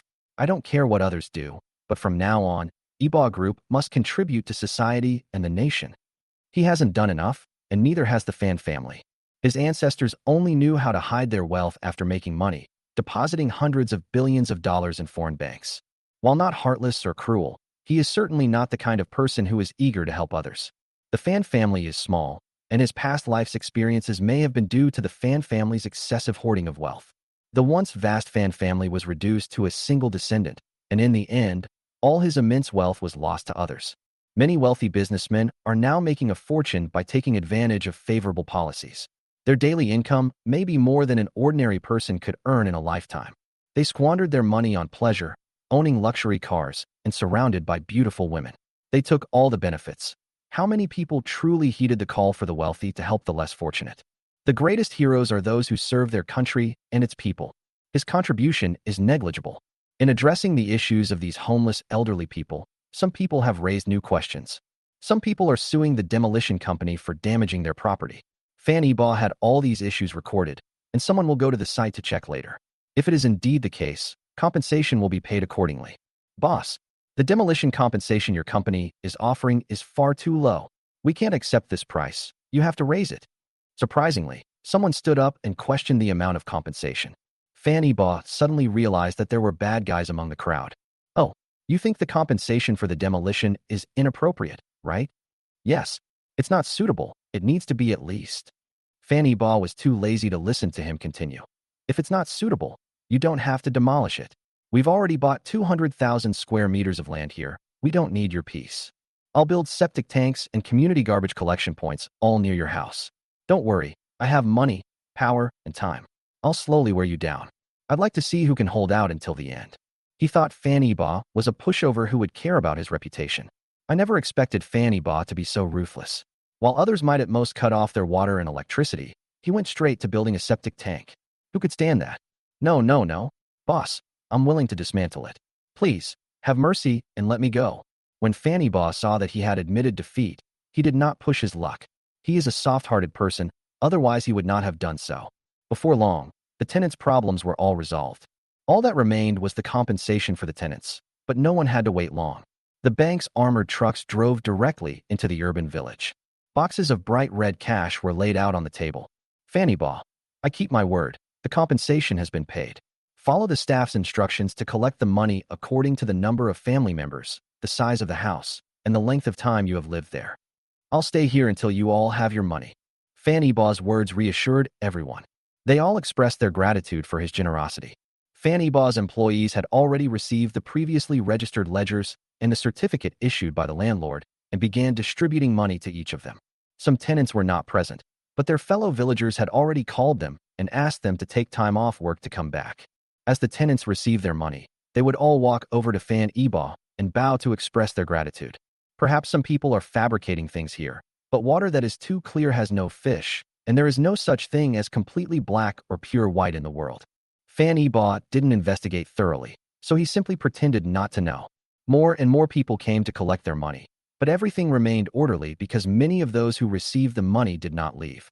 They spontaneously guided the next person to line up and assisted in providing the necessary information.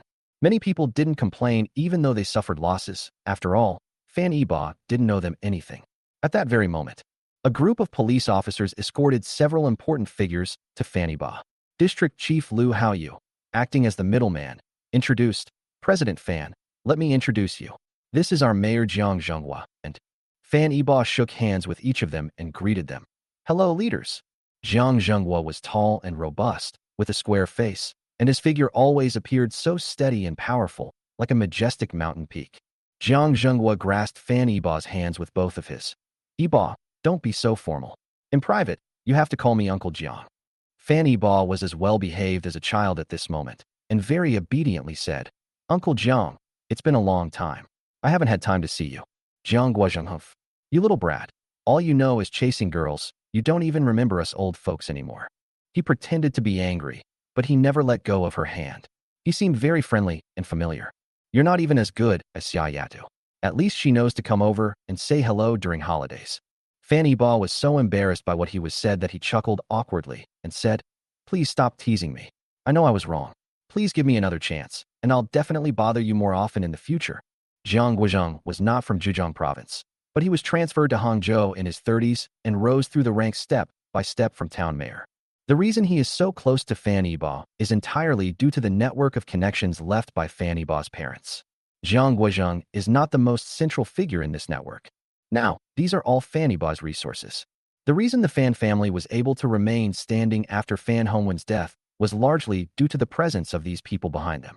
As long as they are around, evil spirits will not dare to arbitrarily divide up the Fan family's assets. Fanny Ba clearly remembered that Jiang Guozheng would soon be promoted to the position of Secretary of Hangzhou City. He did not hold this position for long before being transferred to the province to serve as the powerful vice-governor. He rose to the rank of deputy provincial-level official in his 50s and could have continued to climb higher in the future. Unfortunately, before Fanny Ba died, it was said that he was reported for corruption by name, and the Anti-Corruption Bureau invited him for tea. His fate is unknown. But Jiang Guozheng didn't seem like the kind of person who was only after profit. Jiang Guozheng's visit was certainly not for reminiscing. With such a major incident occurring in the urban village demolition project, he, as a local official, had to step in to handle the situation. As a result, Fanny Ba had already taken care of things while the other person was still on his way. What was originally meant to be accountability has been transformed into praise. Fan Yiba turned crisis into opportunity, not only resolving the matter peacefully, but also generously donating an orphanage and a nursing home, and contributing 1 billion yuan to support charitable causes. This is like adding gold to his official hat. It's a huge political achievement, and of course he should thank Fan Yiba. Jiang Guizheng publicly praised. Mr. Fan Yiba, representing the Yiba Group, truly deserves to be called the most outstanding enterprise in Hangzhou. Today, I have finally witnessed your corporate image. You have courage, responsibility, and a strong sense of duty. Mr. Fan Yiba has made outstanding contributions to Hangzhou and is a model representative of entrepreneurs. Jiang Guozheng has overhyped Fan Yiba. Frankly, he hasn't accomplished anything yet. The company and wealth were inherited, not created by him. He was simply squandering the legacy left to him by his father. Fan Yiba, boss, you flatter me too much. I'm not worthy of such praise. What happened today was quickly spread online, further enhancing Fan Yiba's image. With official endorsement, at least in Hangzhou, no one dared to do anything underhanded to Fan Yiba. Chapter 78. I have video footage. Jiang Guozheng only stayed at the scene for half an hour. He visited some local residents and collected some materials. Fan Yiba escorted Jiang Guozheng to the car, and the two chatted a few more words in a friendly manner. As Jiang Guozheng was leaving, he invited, Yiba, our government is planning to hold a charity gala for entrepreneurs. As a great philanthropist, you must attend. Fan Yiba nodded repeatedly. Uncle Jiang, don't worry, I will definitely attend on time. Jiang Guozheng personally invited him, so of course he would attend. Besides, he was quite interested in this kind of charity gala. Finally, Jiang Guozheng left with a satisfied smile. The charity gala is scheduled for next Friday. After the group left, Lu Hong leaned close to Fan Yiba and whispered, Young master, the Chengnan New District just reaped a huge sum of money from real estate companies. Asking them to spend money on charity now is probably not something many people would be happy about. Fan Yiba didn't care at all. Who cares? If they don't donate, I will. Anyway, we've made money from this real estate development. Even if we donate hundreds of millions, we'll still make a profit. Lu Hong grinned and said, Young master, do you think you have too much money? If you have too much money and nowhere to put it, I can help you keep it safe. Get lost. Old Lu, I haven't even settled accounts with you for leaking information with Uncle Li yet. You dare to talk to me about money? Who gave you the nerve? Fan Yiba was furious whenever he saw Lu Hong. Even Uncle Li thought he was no good anymore, giving him those kinds of drugs at such a young age. He wanted nothing more than to skin Lu Hong alive. That big mouth couldn't keep a single secret. Young master, I see an assassin ahead. I'll take care of him for you. Lu Hong dared not stay near Fan Yiba any longer, so he quickly made his escape to avoid Fan Yiba killing him in a fit of rage. A short while later, two police officers found Fan Yiba. Mr. Fan, there are some things we need to explain to you in person regarding this mass incident. Fan Yiba. Okay, go ahead. First of all, we have arrested a number of people involved in this fight, including the demolition company personnel and residents. Fan Yiba interrupted him, hurriedly asking, Are the residents going to be arrested too? They might have a stress reaction, but more likely they're forced into it. Can't we make an exception? Don't worry, we will handle it according to the facts. Many of the people in the demolition company have criminal records, and most of them are thugs. Many of the residents were passively involved, and when we take them back, we will mainly educate and criticize them, and we will not impose administrative penalties. Fan Yiba breathed a sigh of relief. The police officer continued, Your company also bears some responsibility for this matter. The subcontractor you hired for the demolition was extremely unprofessional, and the supervision was inadequate. You need to suspend work for rectification, remove these people, and pay a fine of 5 million yuan. From now on, we will assign dedicated personnel to supervise this demolition project on site. Unless Fan Yiba acknowledged everything, he did not seek help from Jiang Guozheng. There is another key person in this matter, Xiaonan. He is the instigator of this incident. If he hadn't withheld the compensation and made insolent remarks, things wouldn't have escalated to this point. We will arrest him according to the law, but we need you to provide evidence regarding his embezzlement of your company's compensation funds. Fan Yiba. Okay, no problem. I will arrange for someone to actively cooperate with the investigation. Xiao Nan is a menace. He already knew what Xiao Nan was up to on his way here. She's utterly wicked, willing to do anything for money. Xiao Nan's demolition projects were priced the highest among several companies. However, he hired a group of demolition companies with the worst qualifications and the lowest prices, all to make a huge profit from the difference. He paid out of his own pocket for the tenant compensation he was demanding, and Xiao Nan actually dared to embezzle it. Fan Yiba intends to deal with this matter seriously, and Xiao Nin must be severely punished. No sooner had Fan Yiba agreed than Song Yunxian came to plead for him. After being rescued, Song Yunxian was immediately taken to the hospital by her assistant. Fortunately, she received timely medical attention. Otherwise, she would have developed a chronic illness due to an acute respiratory infection. It's not serious. It will heal on its own after a couple of days of rest.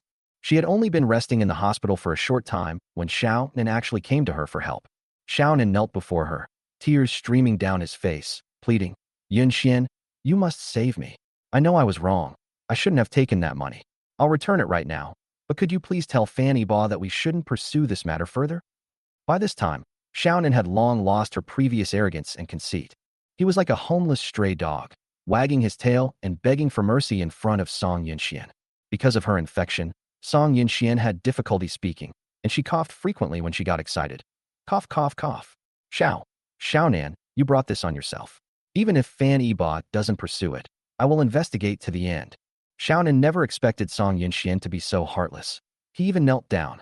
Yunxian, we were once in love. How could you be so heartless? Song Yunxian didn't expect him to bring up their past relationship, and she became even more agitated. Cough, cough, cough. Xiao Nan, shut up. I must have been blind to agree to be with you back then. I'm truly grateful to my grandfather now. If he hadn't intervened and separated us, I'd probably be kicking myself by now. Through this incident, Song Yunxian gained a better understanding of Xiao Nan's character. She finally understood why her grandfather had said Xiao Nan wasn't a good match for her. Back in school, without any conflicts of interest, Xiao Nan's true nature hadn't surfaced. However, upon entering society and encountering money and interests, Xiao Nan completely changed, becoming ruthless, arrogant, and self-righteous. Mentioning Song Yunxuan's grandfather, Xiao Nan's eyes were filled with venomous resentment. If it weren't for his interference, he would have already won Song Yunxian over. Xiao Nan knew that Song Yunxian was an extremely traditional woman at heart, and that would only happen if the two of them had a more intimate relationship. Song Yunxian would have no choice but to follow him for the rest of her life. In the end, he would have both wealth and status. He would never be begging Song Yunxian like he is now. The only one who should kneel is Song Yunxian. But now all of this is just a fantasy. He knows he can never have Song Yunxian again. He could only use his last trump card. Fine. You're right. It's all my own fault. So, disregarding our past relationship, just remember the one time I saved you, and let Fan Yiba give me a way out. This is the last time. I promise I will never again use the debt of saving my life to bother you. Song Yunxian felt awkward. It's true that Xiao Nan saved her. During her senior year of college, she shook off her bodyguards and went for a stroll alone on the pedestrian street. Unexpectedly, several drunkards appeared out of nowhere. Seeing her stunning beauty, they harbored malicious intentions and dragged her into an alley, plotting against her. Fortunately, Xiao Nan, who was on his way home from his internship, happened to be passing by and rescued Song Yunxian. He was injured in the fight with the thugs. Song Yunxian accepted Xiao Nan's advances because of this. Now that Xiao Nan has brought up the old matter again, he feels he cannot forget to repay the life-saving grace. Seeing that she was still hesitating, Xiao Nan took a more drastic approach. Yunxian, I actually have the video from that night. You don't want Fan Yiba to see it, do you? What? Song Yunxian stared wide-eyed at Xiao Nan in disbelief. You're lying to me. How could there possibly be a video? Seeing that she didn't believe him, Xiao Nan took out his phone and handed it to Song Yunxian. See for yourself. Song Yunxian clicked on the video, and the terrifying scene reappeared before her eyes. Several drunkards cornered her. Song Yunxian threw her phone away as if she had seen a ghost, her face filled with terror. She questioned Xiao Nan. Did you record this? Xiao Nan nodded. Yes. I didn't know it was you at first. This was intended as evidence to report them. I never thought of using it to threaten you. Actually, this was used to threaten Song Yunxian if she didn't agree to be with Yi Fan at the time. Yi Fan would then threaten Song Yunxian with the video, demanding that she either agree or he would release it. From the angle of this video, Song Yunxuan's clothes are disheveled, and several men reach out and tear off her clothes, and then it ends. What happened next was known only to Song Yunxian, Yi Fan, and a few thugs. Although Song Yunxian was indeed saved by Yi Fan, others wouldn't think that way. What if Song Yunxian hadn't been saved? Song Yunxian picked up her phone from the ground and deleted the video. Don't waste your time. I have a backup of the video. Song Yunxian was stunned. She could only nod through her tears. Okay, this is the last time I'll help you. From now on, we have nothing to do with each other. You must delete all the videos. Chapter 79. Mr. Fan, we're here to ask you to be lenient. As dusk approached, a cool breeze was blowing. Fan Yiba is still at the demolition site, but there aren't many people left to collect their money. Fan Yiba breathed a sigh of relief. No one caused trouble after him, and the group of tenants who had been taken away by the police returned one after another. Upon learning that Fan Yiba had intervened on their behalf, they were extremely grateful and kept thanking him. Lu Hong appeared again. He walked to Fan Yiba's side and said softly, "Young master, Miss Song is here again." Fan Yiba frowned slightly, somewhat worried. Didn't she have an acute respiratory infection? Why is she here again? Lu Hong, Miss Song didn't come in. She said she has something to discuss with you and is waiting for you on the street outside. Take me there quickly. Fan Yiba strode over, wondering what urgent matter Song Yinxian was in. Couldn't they communicate by phone? Why did she insist on coming here to see him? If her infection worsened, she would be the one suffering. Fan Yiba somewhat complained that Song Yinxian didn't know how to take care of her body. When Fan Yiba walked to Song Yinxuan's car, Song Yinxian saw him and quickly opened the door to get out. Before Song Yinxian could even speak, Fan Yiba scolded her. "Yinxian, what's wrong with you? Why aren't you staying in the hospital? What are you doing running around here? If you need anything, just make a phone call." Seeing that Song Yinxian was still not wearing a mask, Fan Yiba immediately instructed, "Lu Hong, go and get a medical mask for Miss Song." "Yes, young master." Lu Hong quickly went to get it. Although Fan Yiba appeared to be blaming her, his deep concern came from the bottom of his heart. For a moment, Song Yinxian didn't know how to speak. She stood prettily in front of Fan Yiba, her beautiful face filled with guilt. Fan Yiba pressed, "What's wrong? Didn't you want to talk to me about something?" Song Yinxian stammered, unsure where to begin. Just as she was hesitating, Xiaonan actually got out of Song Yinxuan's car. He strode up to Fan Yiba, stood next to Song Yinxian, and said on Song Yinxuan's behalf, "President Fan, we're here to ask you to be lenient." Us. Fan Yiba frowned, countless thoughts flashing through his mind. Xiaonan's sudden appearance made Fan Yiba's expression turn grim. Why did Xiaonan get out of Song Yinxuan's car at this moment? Didn't Song Yinxian say that they had already ended things? What do we mean by we? Is this Song Yinxuan's attitude? Song Yinxian and Xiaonan stood to one side, facing Fan Yiba together. From this angle, they looked like a couple.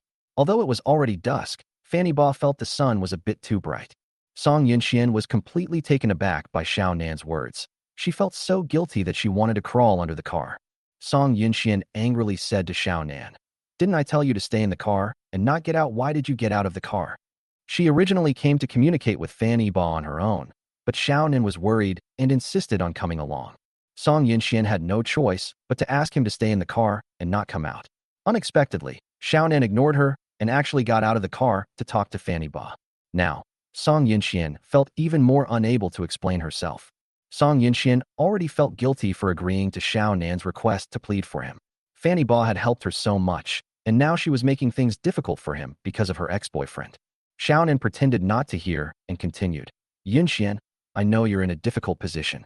I've thought about it, and I think I'll handle this myself." Fan Yiba's heart sank to the bottom. He roughly guessed what Xiaonan wanted to say. "Xiaonan, Mr. Fan, I feel very guilty about this demolition compensation matter. It was my negligence in supervision. My subordinates acted recklessly and even dared to embezzle the compensation funds, causing such a big incident. I've already dismissed the relevant personnel. Regarding the compensation, could you give me a little time? I'll raise the money as soon as possible and repay you in full." Xiaonan spoke so convincingly, as if it were the truth. Fan Yiba was fully aware of the cause, process, and outcome of the matter.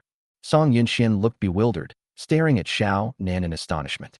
She hadn't expected Xiaonan to shirk responsibility so easily. He hadn't said that before getting in the car. Xiaonan tearfully told Song Yinxian that he knew he was wrong and that he would definitely repent and start anew after this incident. Unexpectedly, Xiaonan changed again in just over 10 minutes. Although she knew it, she kept it to herself and did not intend to expose Xiaonan's inconsistency to his face. Fan Yiba did not respond to Xiaonan. He looked at Song Yinxian and asked softly, "Miss Song, is this also your thought?" Song Yinxian asked in surprise, "Yiba, what did you call me, Miss Song?" She couldn't believe it was true. Fan Yiba had just been calling her Yinxian affectionately, but now he was calling her that. Song Yinxian felt as if someone had grabbed her heart and squeezed it hard. The intense pain made it hard for her to breathe. She coughed violently again. Cough, cough, cough. Upon seeing this, Xiaonan immediately patted Song Yinxuan's back gently and asked very tenderly, "Yinxian, are you all right? Are you okay? I already told you I didn't need you to come with me." Song Yinxian coughed so hard her lungs felt like they were going to come out. She didn't hear what Xiaonan said, but she could still feel him stroking her back. She immediately distanced herself from Xiaonan, preventing him from touching her further. Her persistent cough prevented her from speaking. Every time she tried to open her mouth, air entering her throat would trigger an itchy cough. Xiaonan said, "Mr. Fan, if Yun Xian hadn't thought this way, she wouldn't have come with me. I know the company was a joint investment between you two, and you're the major shareholder. But Yun Xian also invested a significant amount. You should probably consider her opinion on some decisions." Fan Yiba was unaware that Song Yunxian was forced into this situation. Fan Yiba knew that Xiaonan was referring to the matter of him arranging for someone to check the accounts at Xiaonan's company. If it is found that Xiaonan embezzled or misappropriated their company's money, Xiaonan, as the company's legal representative and actual operator, will absolutely not escape legal sanctions. Fan Yiba was extremely disappointed. He rushed to save Song Yunxian at all costs, sacrificing himself to get her out of the mess. They stayed behind and worked hard to clean up the mess they had made. As a result, this is how Song Yunxian repaid him. She brought her ex-boyfriend to force her way in. Fan Yiba was somewhat disappointed, and his whole demeanor became somewhat depressed. The look in his eyes when he looked at Song Yunxian was no longer bright. Fan Yiba nodded. "If that's the case, you can just send someone over to tell me. There's no need for you to come in person." "Okay, I understand. As long as Xiaonan returns the money, I will communicate with the police and they will not pursue the matter further." After Fan Yiba finished speaking, he wanted to leave first. Fan Yiba hadn't taken 2 steps when he suddenly turned back and said, "Oh right. To prevent unclear accounts, I plan to arrange for a finance director to come to the company to review the quotations and payment process." Song Yunxian understood that Fan Yiba had lost faith in her. She had lost his trust, and the two of them were no longer as in sync and trusting as before. Song Yunxian felt no discomfort in her lungs. Her eyes were vacant as she mechanically asked, You don't trust me anymore?" Fan Yiba shook his head. "This has nothing to do with trust. I was just following the rules. After all, such a big thing happened, and I let Xiaonan off the hook. If I didn't show any remorse, I wouldn't be able to explain it to my company." Only then did Song Yunxian realize what she was doing. She hadn't considered how unfair this was to Fan Yiba and how much pressure it would put on him. Although Song Yunxian did not verbally agree, she implicitly acknowledged Xiaonan's statement. She deeply regretted helping Xiaonan, but it was too late. Once the arrow was released, there was no turning back. Fan Yiba turned around again, and before leaving, he revealed a mocking smile. It was a mockery of Song Yunxian and Xiaonan, but even more so, a mockery of himself. Chapter 80. Young Master Fan is heartbroken again. Fan Yiba bumped into Lu Hong, who was coming from the opposite direction. Lu Hong had run a long way to buy an N95 mask. Lu Hong handed the mask to Fan Yiba and asked, "Hey, young master, why did you come here by yourself? Where's Miss Song?" Fan Yiba didn't answer. He looked down at his mask and stared blankly for a moment. Lu Hong pressed on. "Young master, weren't we supposed to give the masks to Miss Song? Has she already gone home? You're so considerate of Miss Song, thinking of everything for her. How is she? Was she moved to tears?" Lu Hong kept talking nonstop in Fan Yiba's ear, unaware that Fan Yiba's expression had changed and he was no longer in the mood to joke around. Fan Yiba sighed and handed the mask to Lu Hong. "Keep it for yourself. She doesn't need it." Lu Hong didn't understand. "Huh? Young master, what do you mean?" Fan Yiba walked towards his car without turning his head and said, "She already has someone who cares about her. It's not my place to interfere." Oh. Lu Hong was stunned. The young master had been dumped again. As Song Yunxian watched Fan Yiba's departing figure, she felt as if a piece of her heart was now missing. She reached out to grab Fan Yiba, but didn't have the courage to raise her hand. With tears streaming down her face, Song Yunxian cried out in despair, "It's over. Fan Yiba and I are finished." She understood that Fan Yiba's departure this time meant saying goodbye to her completely. She suddenly remembered that night a few days ago when she told Fan Yiba with absolute certainty that she and Xiao Nan had broken up.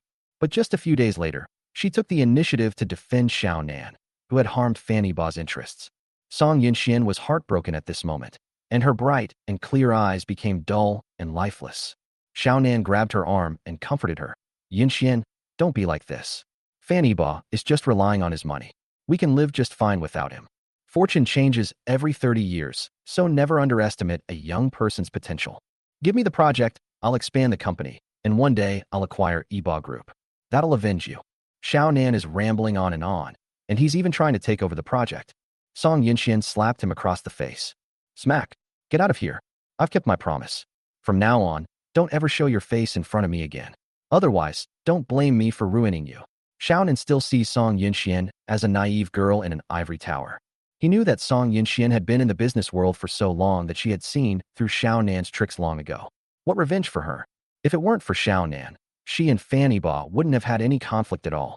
Moreover, Fan Yiba doesn't owe her anything. It's she who wronged Fan Yiba. Xiaonan couldn't accept that Song Yinxian dared to hit him. He immediately took off his well-dressed outer clothes and became agitated. Song Yinxian, you dare to hit me. In my hometown, a woman like you is only fit to lie in bed and carry on the family line. I can make you do whatever position I want.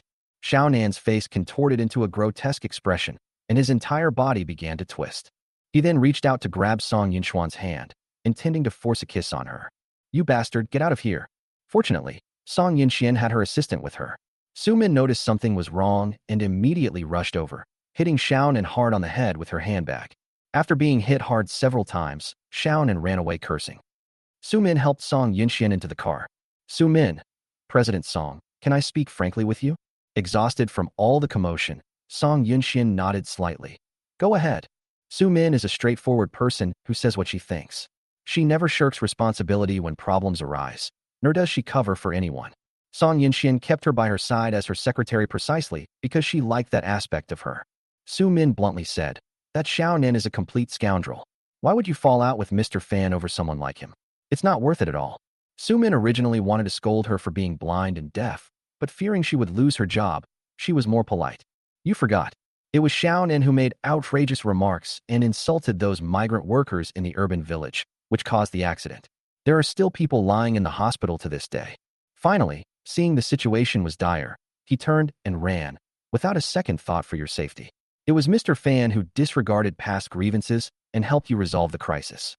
If he hadn't arrived in time, your situation could have been far more dangerous. He embezzled so much money, he should have been arrested. I really don't understand why you're helping him. What are you after? Yes, what am I after? Song Yinxian asked herself the same question. She replied mechanically, Xiaonan saved me. There's nothing I can do. She dared not tell anyone that Xiaonan had the video. She dared not tell anyone. If it got out, it would ruin her reputation. Su Min had known about Xiaonan's heroic act of saving Song Yinxian for a long time, but she had never quite believed it. Xiaonan's behavior today made her even more suspicious. Su Min said disdainfully, President Song, I don't believe he's that brave. A person's true nature is ingrained in their bones, and you saw it for yourself today. When the residents surrounded him, Xiaonan was the fastest to run away. Didn't you ever suspect that he staged that whole thing himself? Su Min's words were a wake-up call for Song Yinxian, instantly waking her up. She never doubted it, because Xiaonan's impression of her was that he was diligent and hardworking. From the moment she met Xiaonan, Song Yinxian knew that Xiaonan was a poor child from a remote area.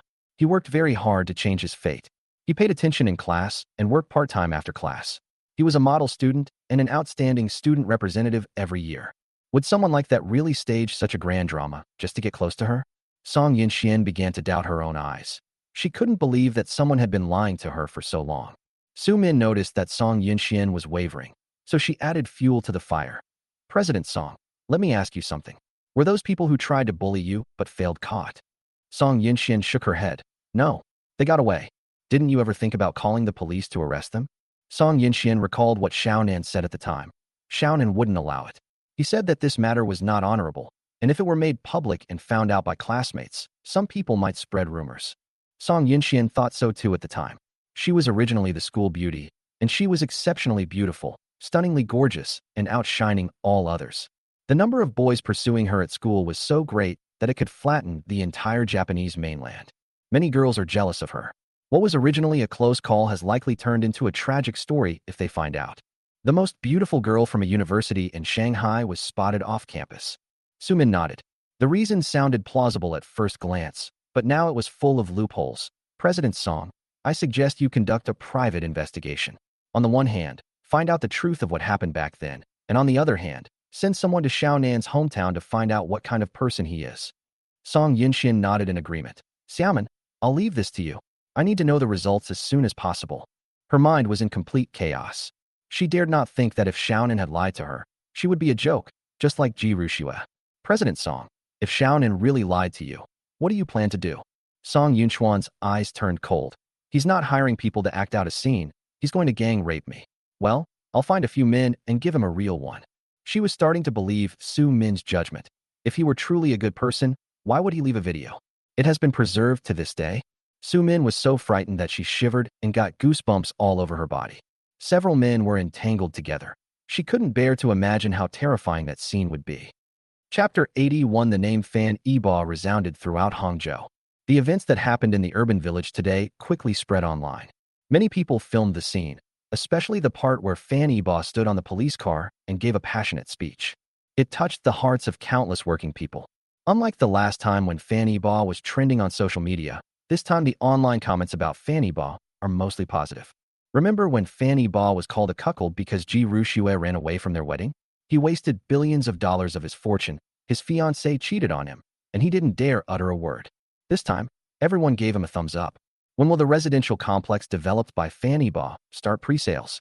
I'd sell everything I own to buy one. His actions in arranging things for those scavengers were so heartwarming. I was previously debating whether to buy a house in the Southern New District or the Old City area for our wedding. After watching this video, I've decided to choose this neighborhood. Hey, why are you guys still looking at the Southern New Town? Don't you know Hangzhou's 5-year plan has been released yet? They're going to focus on developing the Old City in the north, right? The environment and transportation here will be much better then. Who would want to move south? The first thing to discuss is buying a house. Many people with genuine housing needs are preparing to buy a house in the community developed by Fan Yiba. Fan Yiba himself didn't expect that just a few words from him would have a better effect than spending tens of millions to hire celebrities for publicity and advertising. The issue was addressed because of Fan Yiba, with discussions about buying a house in the old city. Many more people are telling their own stories and thanking Fan Yiba for warming their hearts. Sigh, I've lived in that urban village for 10 years. I haven't been back for Chinese New Year for several years. Although the urban village is dilapidated, it holds many memories for my family. Because residents receive compensation for moving out early, I moved out a long time ago and now live in the suburbs. We waited for several days, but no one notified us to collect the money, so we thought we would never receive it. This afternoon, my fellow villager told me to go back immediately. When I arrived, General Manager Fan was still on site supervising order. I received over 10,000 yuan, which was 2 or 3 months' salary. I was truly moved when I received it. I thought no one in this world would care about us lowly working people, but I never expected to be warmed by a big boss in this foreign land. Oh, by the way, I wash windows for skyscrapers. The Spider-Man on the glass, though I didn't save the world, I did make every facade look cleaner. Finally, thank you, Boss Fan. I worked as a waiter in a hotel, lived in an urban village for a year, and received 1,000 yuan. Thank you, Boss Fan. I'm a car washer. I've lived in an urban village for 3 years, and I've received 3,000 yuan. Thank you, Boss Fan. I don't live in an urban village, nor did I receive any money, but I still want to say thank you, Boss Fan. Regardless of whether they received the money or not, many workers left messages online to express their gratitude to Fan Yiba. However, some people questioned whether this was a show directed and acted by Fan Yiba himself, all to gain public attention and advertise for the real estate company. Don't be fooled. This Fan Yiba is not a good person at all. He's extremely wicked. The people in the video are all extras he hired. What capitalist would be so generous as to personally fund tens of millions of yuan from ordinary people? I, for one, will not believe it and will resolutely resist this kind of hype. Actually, I was just one of the extras, just like the person upstairs said. They didn't give us several thousand at all. The claim of receiving tens of thousands is a lie. He pretended to hand out money, making us go through the motions.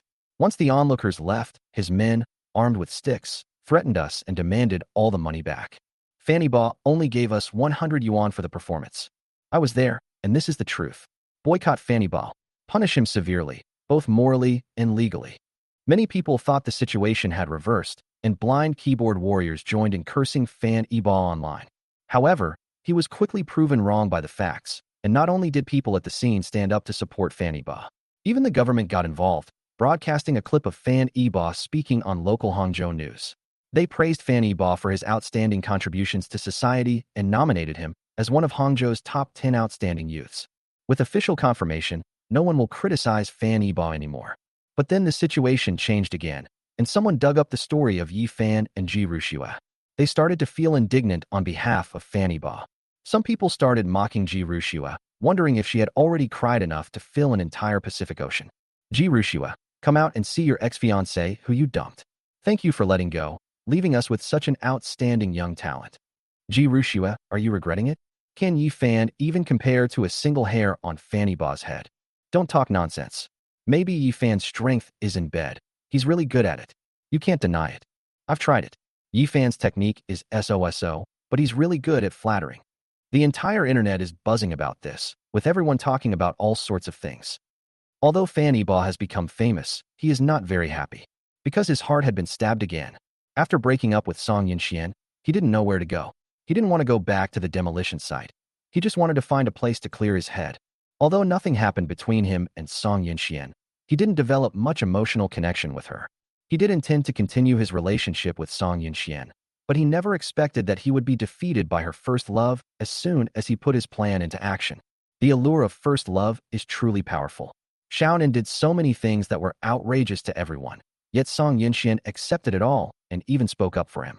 Regardless of whether Song Yinxian still has feelings for Xiaonan, Fanny Ba will not be with Song Yinxian because he didn't want to create another Ji Rushua. Song Yinxian might tolerate Fanny Ba's behavior for Xiaonan today, but she might cheat on him tomorrow. He just wanted to end this ill-fated relationship as soon as possible.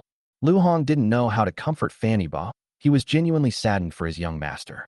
I don't know who wrote the script, but it always makes the young master meet a scumbag woman. He's so rich and handsome, and his character and talent are impeccable, so why is he always the one who gets hurt? He forced a smile and said, "Young master, how about we go to a bar for a drink and have some fun?" Lu Hong didn't know what to do, so he came up with a random idea. Fanny Ba rarely went to places like bars. He didn't like the noise. Surprisingly, Fanny Ba agreed this time. Going to a bar to relax would be good. You can drive me there. Hey handsome, are you alone? I'm alone too. I was wondering if I'd like to buy you a drink. Lu Hong had no idea how many women this was. His young master had barely sat down, barely warmed his backside, when several groups of heavily made-up, unrestrained women came over to chat him up. Fanny Ba would never talk to a woman like that, while Lu Hong exclaimed what a pity, saying that this girl had a really hot body and he couldn't even hold her. However, the young master wasn't interested, so he could only shoo the person away. Didn't you see I'm sitting next to him? You've missed your chance, so hurry up and leave. TCH. If you don't like me, just say so. What are you pretending for? Everyone comes to a bar to drown their sorrows. I was even thinking of giving you a night, but you're not so lucky now. A woman with a hot figure swayed her shapely and alluring body as she left Fanny Ba's table. But not long after she left, someone else came to try their luck. Despite Fanny Ba ignoring them completely, and with Lu Hong protecting him, some women still threw themselves at him. It's not the women's fault. Fanny Ba is just too handsome. He has a striking face, delicate features, fair skin like jade, and deep eyes like stars in the night sky. He has an outstanding temperament, like a celestial being descended to earth. This aroused the desire of many women. Fanny Ba has a tall and slender figure. After taking off his suit jacket and wearing only a white shirt, his posture looks even more upright. In addition, Fanny Ba has been working out recently, and his pectoral muscles and biceps have become even more developed. His chest and arms are bulging, giving him a strong and powerful look. How many women could tolerate such a perfect soulmate? Chapter 82 The Fun in Bars is all about the atmosphere.